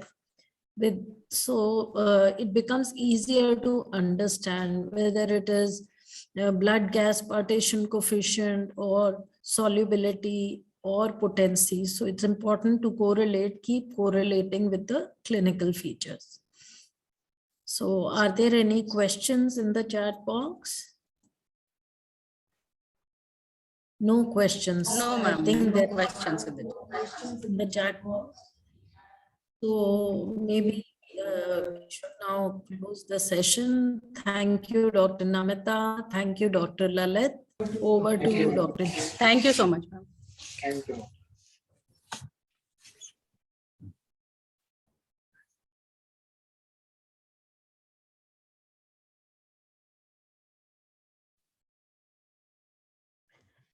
Thank you, ma'am. Thank you, Dr. Lalit. Thank you, Dr. Namita Saraswat. Now we come to the last lecture of the day. The chairperson for this lecture is Dr. Nilima Tandon, ma'am. She is professor and head of Department of Anesthesia and Super Specialty at GRMC Gwalior, MP. Ma'am's areas of interest is critical care. Welcome, ma'am. Over to you, ma'am. Good evening, everyone. First of all, I'd like to thank the organizing committee. Yeah. Unmute yourself, ma'am, please. Yeah, I have unmuted. I have unmuted myself. No, ma'am, not audible. Yes, ma'am. Yes, ma'am. Ma'am is audible. Start, ma'am, please. Yeah. Am I audible? Yes, ma'am. Yes, ma'am. Okay. Yes, ma'am, audible. So good evening, everyone. Thanks to the organizing committee for providing me this opportunity to share this session. And with the next session, we have a talk on peripheral nerve block for upper limb. So can I have the series? Okay. So this session is supposed to be presented by Dr. Amita Sahani. She is consultant professor at Safdarjung Hospital Department of Anesthesia, New Delhi, and areas of interest are airway, regional anesthesia, simulation. But unfortunately, she met an accident and she is hospitalized at present. So we wish her a speedy recovery. So in place of her, Dr. Vanya Chuk, she is associate professor at Department of Anesthesia, Safdarjung Hospital, BMMC, New Delhi. She has area of interest in airway and pediatric anesthesia. Dr. Vanya will be talking on peripheral nerve block for upper limb. So I request Dr. Vanya to proceed for her presentation. Thank you for the introduction, ma'am. A very good evening to all the delegates and respected chairperson. Today we will be discussing the topic on peripheral nerve blocks for upper extremity. This topic will be discussed under the following headings: anatomy of brachial plexus block, prerequisites that are needed to perform a peripheral nerve block, and then the individual blocks will be discovered in terms of anatomy and landmarks, indications, contraindications, approaches, and complications. Let us talk about the anatomy of brachial plexus. So the brachial plexus is formed by the C5, C6, C7, C8 and T1 nerve roots. These nerve roots, they come out from the cervical intervertebral foramen, and then they come to the posterior triangle of the neck and pass between the two muscles, the scalenus anterior over here and the scalenus medius. So just above the clavicle, there's formation of the trunks. It passes right next to the subclavian artery over the first rib, and then it goes behind the clavicle and goes into the infraclavicular area over here. Now over here, there is the formation of the brachial plexus cords, the lateral, medial, and the posterior cord. And after that, it goes into the axilla, and beyond the border of pectoralis minor, it terminates into the 5 major terminal nerves, which are the axillary nerve, median nerve, radial nerve, ulnar, and the musculocutaneous nerve. So this is the passage of the brachial plexus as it comes out from the cervical intervertebral foramen into the axilla. This is another picture describing the brachial plexus. So this is the cephalid side, and this is the caudate, this is the right side of the patient. Again, the brachial plexus, you can identify the roots over here, the C5 to T1 nerve roots. Sometimes the brachial plexus is also formed by the C4 and T2 nerve roots, and accordingly it is called as prefixed or post-fixed brachial plexus. Over here, it is running right next to the subclavian artery in the supraclavicular area, and then it goes into the axilla. Okay. So coming to the branches of the brachial plexus. So brachial plexus, as it is coming out from the roots, trunks, there are various branches. So those from the roots are the long thoracic nerve and the dorsal scapula. Branches from the trunks are suprascapular nerve and nerve to the subclavius, followed by branches from the cords. So these innervation of the upper limb is primarily dependent on the brachial plexus. So it is important to remember the innervation of the upper limb. So over here, these are the nerve roots, as you can see, C5 to T1 nerve roots. The C5 and C6 nerve roots, they combine together to form the upper trunk. The C7 nerve root forms the middle trunk, and the 8 and T1, they form the lower trunk. Over after the trunk, there is formation of the divisions, the anterior and the posterior divisions of each trunk. The anterior division of the upper trunk and the middle trunk, they form the lateral cord. The anterior division of the lower trunk forms the medial cord, and the posterior divisions of all the cords, they form the, of all the trunks, they form the posterior cord, followed by the terminal nerves. This is to describe the cutaneous supply of the upper limb by the brachial plexus. So what we need to see here is that most of it is being supplied by the branches of the brachial plexus, except this area over here, the intercostobrachial region, which is the medial side of the upper arm. And this area above the clavicle, and also the medial 1/3 of the clavicle mostly, which is not supplied by the brachial plexus. The supraclavicular nerves are not a part of the brachial plexus, nor is the intercostobrachial nerve. So the prerequisites of putting a block. So we require standard monitors, oxygen source, and suctioning resuscitation equipment has to be confirmed. The patient needs to be informed about the risk and benefits of the procedure. If the patient is awake, consider sedation and always give local anesthetic at the puncture site. Sterile gloves, disinfection solution, gauze pieces, and syringes with the local anesthetic saline will be required. If you're planning to use a nerve stimulator, then usually a 5 centimeter nerve stimulator needle is sufficient for upper extremity blocks. We begin with a current intensity of 1 milliampere and at a frequency of 1 to 3 hertz. And as we are able to get a motor response, we bring down the current intensity, and we are good to inject the drug when the response is present at 0.3 to 0.5 milliamperes. So if the opening pressure is high or the motor response is present at current intensity less than 0.3, most likely the placement of the needle is intraneural and injection should not be given. The site of placement of the cutaneous electrode is not important with the kind of nerve simulators we are using these days. It can be placed anywhere.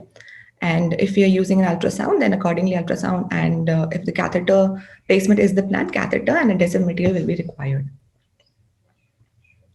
So these are the blocks that we'll be discussing in this presentation. Out of these, shoulder block and bias block, these won't be taken up here. As I've been told, there's a separate lecture for these. So let us discuss these blocks one by one. Okay, coming to the first one, which is the interscalene block. Now, interscalene block is basically blocking the brachial plexus in between the interscalene muscles, or the as it comes out through the interscalene groove. So you can see here that these nerve roots are coming out from the intervertebral foramen over here, and as they pass through, they are going to come out of the interscalene groove. So as the name suggests, this is the interscalene block is at the level of the roots. So over here, the nerve roots are quite spread out as they're just emerging from the cord. So usually the lower trunk or the C8 T1 nerve roots are spared when we give the block at this level. Another thing to see here is that the phrenic nerve, as you can see, this one is the phrenic nerve. It is running just anterior to the scalenus anterior muscle. So in most cases, this nerve will be blocked and there will be a diaphragmatic paralysis.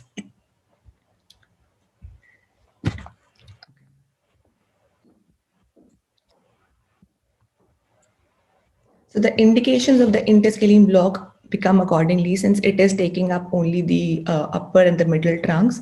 So we have this block for the proximal shoulder, the lateral 2/3 of the clavicle, and the upper arm surgeries. The contraindications of this block are usual contraindications: the patient refusal, local infection, and existing neurodeficit of the arm which has to be blocked. The contraindications specific to interscalene block are basically any lung compromise on in the patients with COPD. As I just said, that the phrenic nerve will invariably be blocked, and there will be a diaphragmatic paralysis after giving this block. This is the area usually covered by the interscalene block, and the lower trunk, as you can see, is spared. Coming to the landmarks and technique. So Alan Winnie was the person who first described this approach, and we'll be talking about the classical Winnie's approach. So the position of the patient is supine, or sometimes head elevated and turned towards the opposite side. The operator usually stands on the side of the block, and the landmarks for the block are, so we identify, this is a block is given at the level of C6. So we identify both the sternocleidomastoid muscle heads. We can ask the patient to elevate the head a bit to make it prominent. This is the sternal head, this is the clavicular head. And just behind the clavicular head of the sternocleidomastoid at the level of C6, we will try to palpate for the interscalene groove in between the two interscalene muscles. So this is going to be the point of needle entry, and the direction of needle is perpendicular in all planes, which is the classical Winnie's approach. So what happens is, when we go perpendicular to all planes, generally the intervertebral foramen is right there at the level of C6, and the chances of injecting the drug into the intervertebral spaces is high. So these days, a little modification of the Winnie's approach is used, in which you make the direction of the needle inward dorsal and 30-degree chorded, as is shown in the picture. This makes the block a little safer. The depth at which the brachial plexus is encountered is usually 1 to 2 centimeters. And if we are using a nerve stimulator, then the motor response has to be elicited. So the muscles that are innervated by the upper trunk, such as pectoralis, deltoid, triceps, biceps, or any twitch of the hand and forearm, if we are able to elicit from the lower trunk, is good enough to give the drug. If we are getting any diaphragmatic twitches, the needle is too anterior and it has to be redirected. And if scapular or trapezius twitches are observed, then the needle is too posterior, again redirect the needle. A volume of 15 to 20 ml of local anesthetic is good enough for this block. If ultrasound is available, then usually high frequency probe is preferable for this block, and the probe is placed in the axial oblique plane. The landmarks remain the same. Again, the patient position is also little head up and face turned towards the opposite side. The operator can stand based on the convenience. Usually, this is the left-sided block, and the operator, being right-handed, is standing in front of the patient. So the scan is usually performed from the midline to the lateral, and we should ideally identify all the structures, and the trachea in the midline, cricoid in the midline, and followed, as we move laterally, this is the sternocleidomastoid, followed by the scalenus anterior and the scalenus medius muscle. The nerve roots, they lie in between these two muscles. And this is the classical stoplight sign, which we see in the interscalene nerve block. It is formed by the fascicle of C6 and C5 root.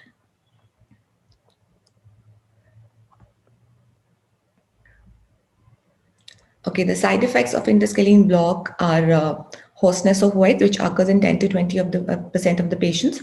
Horner syndrome, which comprises of ptosis, meiosis, anophthalmia, and nasal congestion. This usually happens because of the blockage of the stellate ganglion. So let me just show you over here. So in this image, it will become a little apparent. So these are the cervical nerve roots that are coming out of the spinal cord. And as I already showed you, this is the phrenic nerve running anterior to the scalenus anterior muscle. And right over here is the stellate ganglion, or the cervicothoracic ganglion. Okay, and the site of injection of drug is over here. So what is happening is the drug can percolate towards this side and reach up the stellate ganglion and cause Horner syndrome.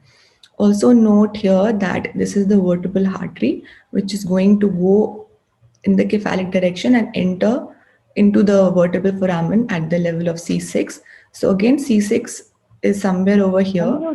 So chances of vertebral artery injection are also there in interscalene block, as all of these lie in close proximity to each other. So is this recurrent laryngeal nerve block here, which is also invariably blocked by the interscalene block. And this is another picture showing the vertebral artery going to the vertebral foramen, entering at the level of C6. And these are the nerve roots of the brachial plexus, which is lying very close to the vertebral artery. So phrenic nerve paralysis, I already discussed, can occur in 100% of the cases in interscalene block. So another thing is a basal gyrus reflex, which is seen in 15 to 30% patients undergoing surgery of a shoulder in sitting position and have been subjected to interscalene block. So this is comprised of bradycardia, hypotension. So what happens over here is that when the patient is sitting and there is some amount of volume deficit, the patient is hypovolemic. So there's peripheral vasodilation that is occurring in sitting position, and there's increased contractility of the heart as a result. And as a result of the epinephrine that we usually used when we give our local anesthetic drug. So it causes increased contractility of the heart and the ventricle. Since there is hypovolemia, so that ventricle is usually a little empty, and there's reflex arterial vasodilatation that occurs by the predominance of the parasympathetic system. This parasympathetic predominance will lead to bradycardia and hypotension, and hence the basal gyrus reflex. So what we need to do is we need to ensure that our patient is not hypovolemic when undergoing a shoulder surgery in sitting position. The other complication that can occur is spinal or epidural injection, which can be because of the injection of drug into the intervertebral spaces, and hence the modification of the classical Viennese approaches used these days. Vertebral artery injection, I already discussed. There can be local anesthetic toxicity as well. Pneumothorax is usually less likely in interscalene block, but still can occur. Infection, hematoma, and nerve injury. So never inject the drug if the if the motor response is present on a current intensity of less than 0.3. Coming to the next block, which is the supraclavicular block. So this block was described by Dietrich, Kuhl and Kempf from Germany, and it is a predictable, dense, and rapid block. So what is happening in supraclavicular block is that the brachial plexus, the nerve roots, they come in close proximity to each other, and the formation of trunks occur in this supraclavicular area. So all the nerve roots are densely packed and in a very small area, and hence the blockage of all the three trunks can be obtained using the supraclavicular block, and it is rightly caused the spinal anesthesia of the upper limb because of this reason.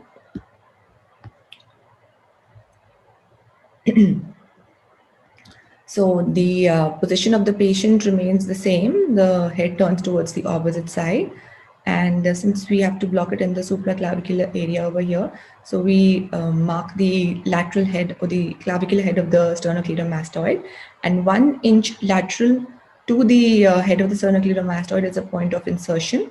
Usually the subclavian artery is felt over here, and 1 centimeter above and lateral to the subclavian artery will be the point of insertion.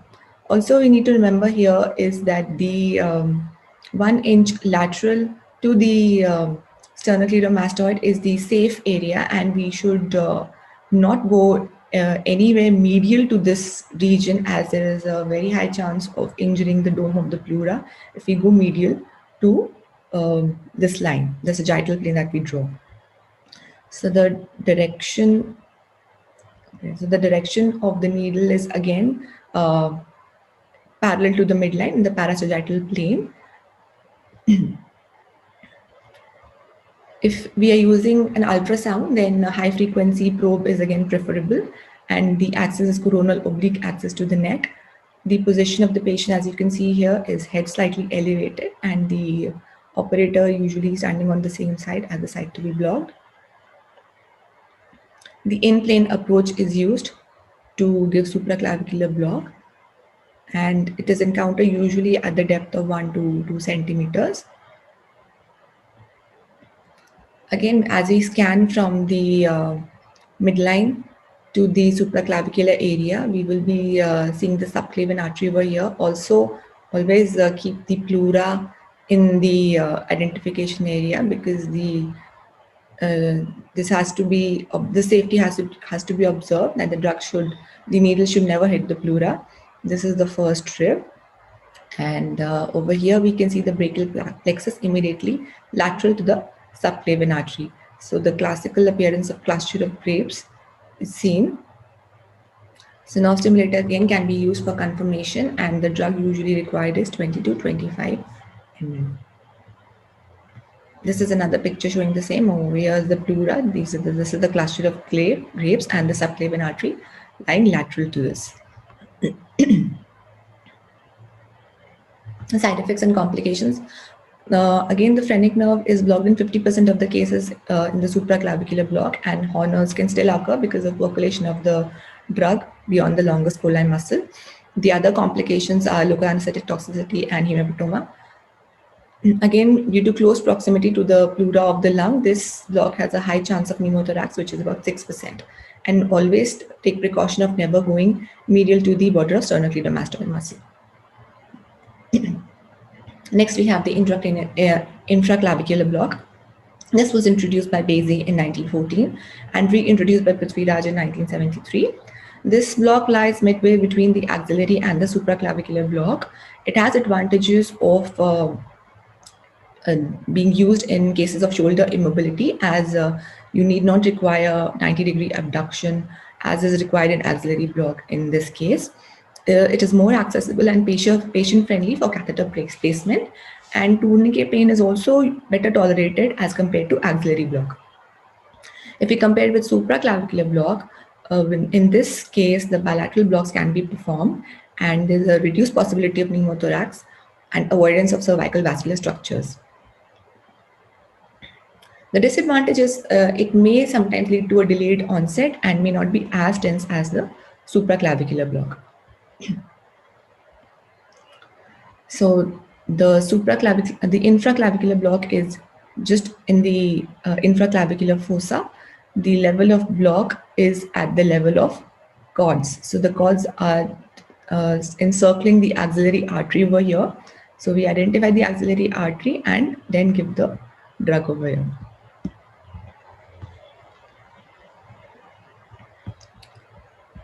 So this is the relation of the cords with the artery. This is the axillary artery. This is the axillary vein. They're in a common sheath. And most superficial is the lateral cord, which is encountered first invariably. And then over here, we have the posterior cord, and medially over here is the medial cord. So of all these, the medial cord is the most difficult to approach. And when we are using a nerve stimulator, we usually try to obtain stimulus of the posterior cord and inject the drug. The approaches that are described for intraclavicular block are coracoid approach, modified Raj, vertical intraclavicular approach, lateral and sagittal techniques, and USG guided. We'll be discussing the coracoid and the vertical intraclavicular and USG approach over here. So the coracoid approach is basically you identify the coracoid process over here, and 2 centimeters below and medial to the coracoid process is the point of insertion. Then we identify the axillary artery pulse, and the direction of needle is at this point towards the axillary artery at a direction of 60-degree angle from the horizontal. So if a nerve stimulator is being used, stimulation of thumb flexion or finger flexion is good enough response to give the drug. Volume of the drug required is about 30 to 40 ml. In the vertical intraclavicular approach, so we draw a line from the suprasternal notch up to the acromioclavicular joint, and we see the midpoint of this line, and immediately inferior to the clavicle is the point of insertion at 90-degree angle directly inside. So if we need If the motor response is not elicited, then we need to change the direction of the needle, but the change should always be in cephalic or caudate direction and never go medially, because if we go medially, again, there are chances of injury to the pleura. If an ultrasound is being used, a curvilinear probe is preferable for infraclavicular approach, and the probe is kept in the parasideral plane, usually near the coracoid process, and we identify the axillary artery over here and bring it in the midline, and then try to identify the cords around it. The needle has to be inserted in plane again from the cephalic to the caudate direction. So this is the placement of the cords again. So this is the position of the probe here, and this is the cephalic, this is the caudate, axillary artery, and you have the lateral cord, posterior cord, and medial cord. So this is our needle, and what we are looking at is the stimulation of the posterior cord, and once we inject the drug here, it spreads in a U-shaped fashion, and usually a volume of 20 to 30 ml of local anesthetic should suffice. Complications of intraclavicular block are again bleeding, hematoma, local anesthetic toxicity, similar to rest of the blocks. Diaphragmatic paralysis is less likely, but still may occur, and Horner's also rare, but has been reported. Pneumothorax is uncommon, but can occur in smaller patients and overweight patients. Coming to the axillary brachial plexus block, it was first described by William Halsted in 1884. Over here, the block is occurring at the level of the nerves. So over here, we are blocking the median, radial, and the ulnar nerve around the axillary artery in the axilla. So the nerves have already formed, here the terminal branches, and we'll be blocking these in the axillary block. So obviously it is away from the lung. The chances of pneumothorax and other major vessel injury is uncommon, and hence it is safer. The problem is that the musculocutaneous nerve is given away before these nerves enter the axilla, and it enters the belly of the coracobrachialis, hence is usually spared. So this is again the position of the nerves. This is the axillary artery in the center. Over here is the median nerve, which is lying right superior to it. Radial nerve is lying behind the artery, and ulnar nerve is lying inferior to it. This is the musculocutaneous nerve in the belly of the coracobrachialis. So the approaches that are described for axillary block are transarterial approach, nerve stimulator guided, and the USG guided approach. So the position of the arm is abducted at 90 degree, and the elbow is also at 90 degree. Hyperabduction should be avoided, as the palpation of the axillary artery is difficult on hyperabduction. So in transarterial approach, the idea is to basically puncture the artery and deposit the drug behind and in front of the artery. Usually, again, 20 to 30 ml of drug is sufficient. Using this technique, the musculocutaneous nerve is spared and has to be blocked separately. If you're using a nerve stimulator, again, a 2 injection technique is preferable. So we are going to put one needle above the palpable axillary artery pulse and one below it.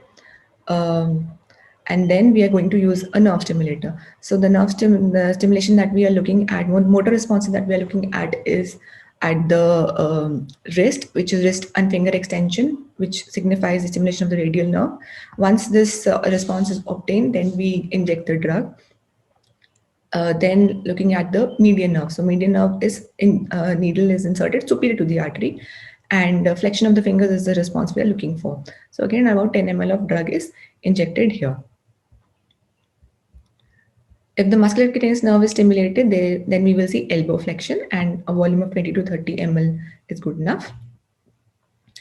If you're using an ultrasound, high frequency linear probe is used, and transverse or short axis view is preferable. So this is the position of the probe. It is held vertically over here, and in plane approach is used. So this is the axillary artery, and the muscles nearby should also be identified: the biceps, the conjoint tendon, and the coracobrachialis. The musculocutaneous nerve is right here in the belly of coracobrachialis. As you can see, it is away from the axillary artery. This is the median nerve lying superior to the axillary artery, radial nerve, and the ulnar nerve. So the drug is injected by blocking the individual nerve. Usually 5 to 10 ml per nerve is sufficient. Another 10 ml is given over here in the musculocutaneous nerve. This is another picture showing the axillary artery block. This is the axillary artery, musculocutaneous, radial nerve, ulnar nerve, and the median nerve. The complication, usually axillary block is a safe block. The complications that we see are the block failure, which may happen in 90% of the cases in inexperienced hand. Then we can have bleeding, hematoma, local anesthetic toxicity, nerve damage, and infection. Now we come down to the elbow block. Now elbow block involves blocking these three nerves, the terminal nerves, median, ulnar, and radial nerve at the level of the elbow, the antecubital fossa. And indications are obviously surgeries distal to it. So the wrist and hand surgeries can utilize this block. The contraindications are the usual. So when we have to block the radial nerve. So radial nerve, we have to identify the brachial artery and the biceps tendons. So this biceps tendon over here and 1.5 centimeters lateral to the biceps tendon is, we identify the epicondyle, lateral epicondyle, and at the level of epicondyle, this needle is inserted and 5 ml of local anesthetic is given once the motor response of wrist extension is seen. When we are blocking the median nerve, the needle is inserted just medial to the brachial artery over here at the level of epicondyle again. The motor response that we are looking for is a wrist flexion or a thumb opposition. Again, 3 to 5 ml of local anesthetic is sufficient. The ulnar nerve is blocked in the ulnar groove over here. This is the middle at the level of medial epicondyle. The drug volume that we require here is about just 2 to 3 ml because of the tight facial plane, and it might cause a nerve injury if an excessive volume is given. The complications that can occur in the wrist block are hematoma. Usually it's a safe block. Lastly, we have the wrist block. This can be used for hand surgery such as carpal tunnel release, and the contraindications are local infection, allergy. We are going to block 5 nerves in a wrist block: radial nerve, the dorsal sensory branch of the radial nerve, ulnar nerve, dorsal sensory branch of the ulnar nerve, and the median nerve. So radial nerve is primarily a field block. So we identify the radial styloid process, and just above the radial styloid process, the drug is injected by placing the needle both in medial and lateral direction. And once this is done, then we take the needle 1 centimeter proximal to the radial styloid process and advance it dorsally up to the Lister's tubercle, and 5 ml of LA is given over here to block the dorsal sensory branch of the radial nerve. So ulnar nerve is blocked just above the ulnar styloid process. Identify the tendon of the flexor carpi ulnaris, and 3 to 5 ml of local anesthetic is injected over here. And then 2 to 3 ml is also injected in the subcutaneous place just above the tendon of the flexor carpi ulnaris to block the cutaneous branches. Then the needle is inserted at the ulnar styloid process, and 5 ml of local anesthetic is injected from the flexor carpi ulnaris up to the distal radio-ulnar joint to block the dorsal sensory branch of the ulnar nerve. Median nerve blockage is obtained by inserting the needle in between the tendons of the palmaris longus and the flexor carpi radialis, right here in the middle in perpendicular direction till it pierces the deep fascia or contacts the bone. You just withdraw it a little and inject 3 to 5 ml of local anesthetic. Complications of wrist block would be residual paresthesia due to intraneural injection. Systemic toxicity is relatively rare. Infection, hematoma, and nerve injury may occur. And for all the distal blocks, epinephrine should not be used as it can lead to ischemia and gangrene. These are the references. Thank you.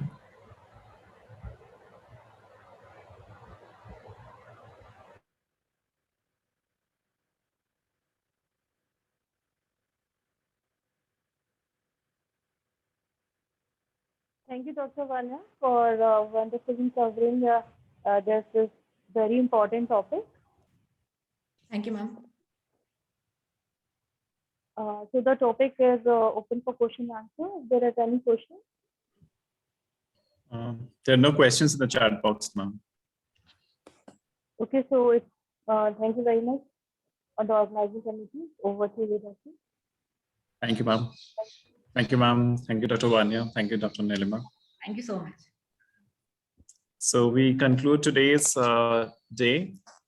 And before we say goodbye for the time being, I would just give the answers of the second quiz. Can we have the questions of the second quiz? Yeah, so the first question was central venous pressure waveform in cardiac tamponade is characterized by. So the answer is B, that is abolition of Y descent. And for the second question, the general guidelines for separation from cardiopulmonary bypass include all of the following except. The answer is A, core body temperature of at least 34 degrees Celsius. So these are the answers to these MCQs. Thank you so much for your patient listening. We'll be catching up again at 8 o'clock in the morning tomorrow for our 4th day of APPEC 2022. Take care, have good sleep so that you can come fresh and you can again have more knowledge and be more prepared for your upcoming exam. Thank you so much. The daily quiz is active now.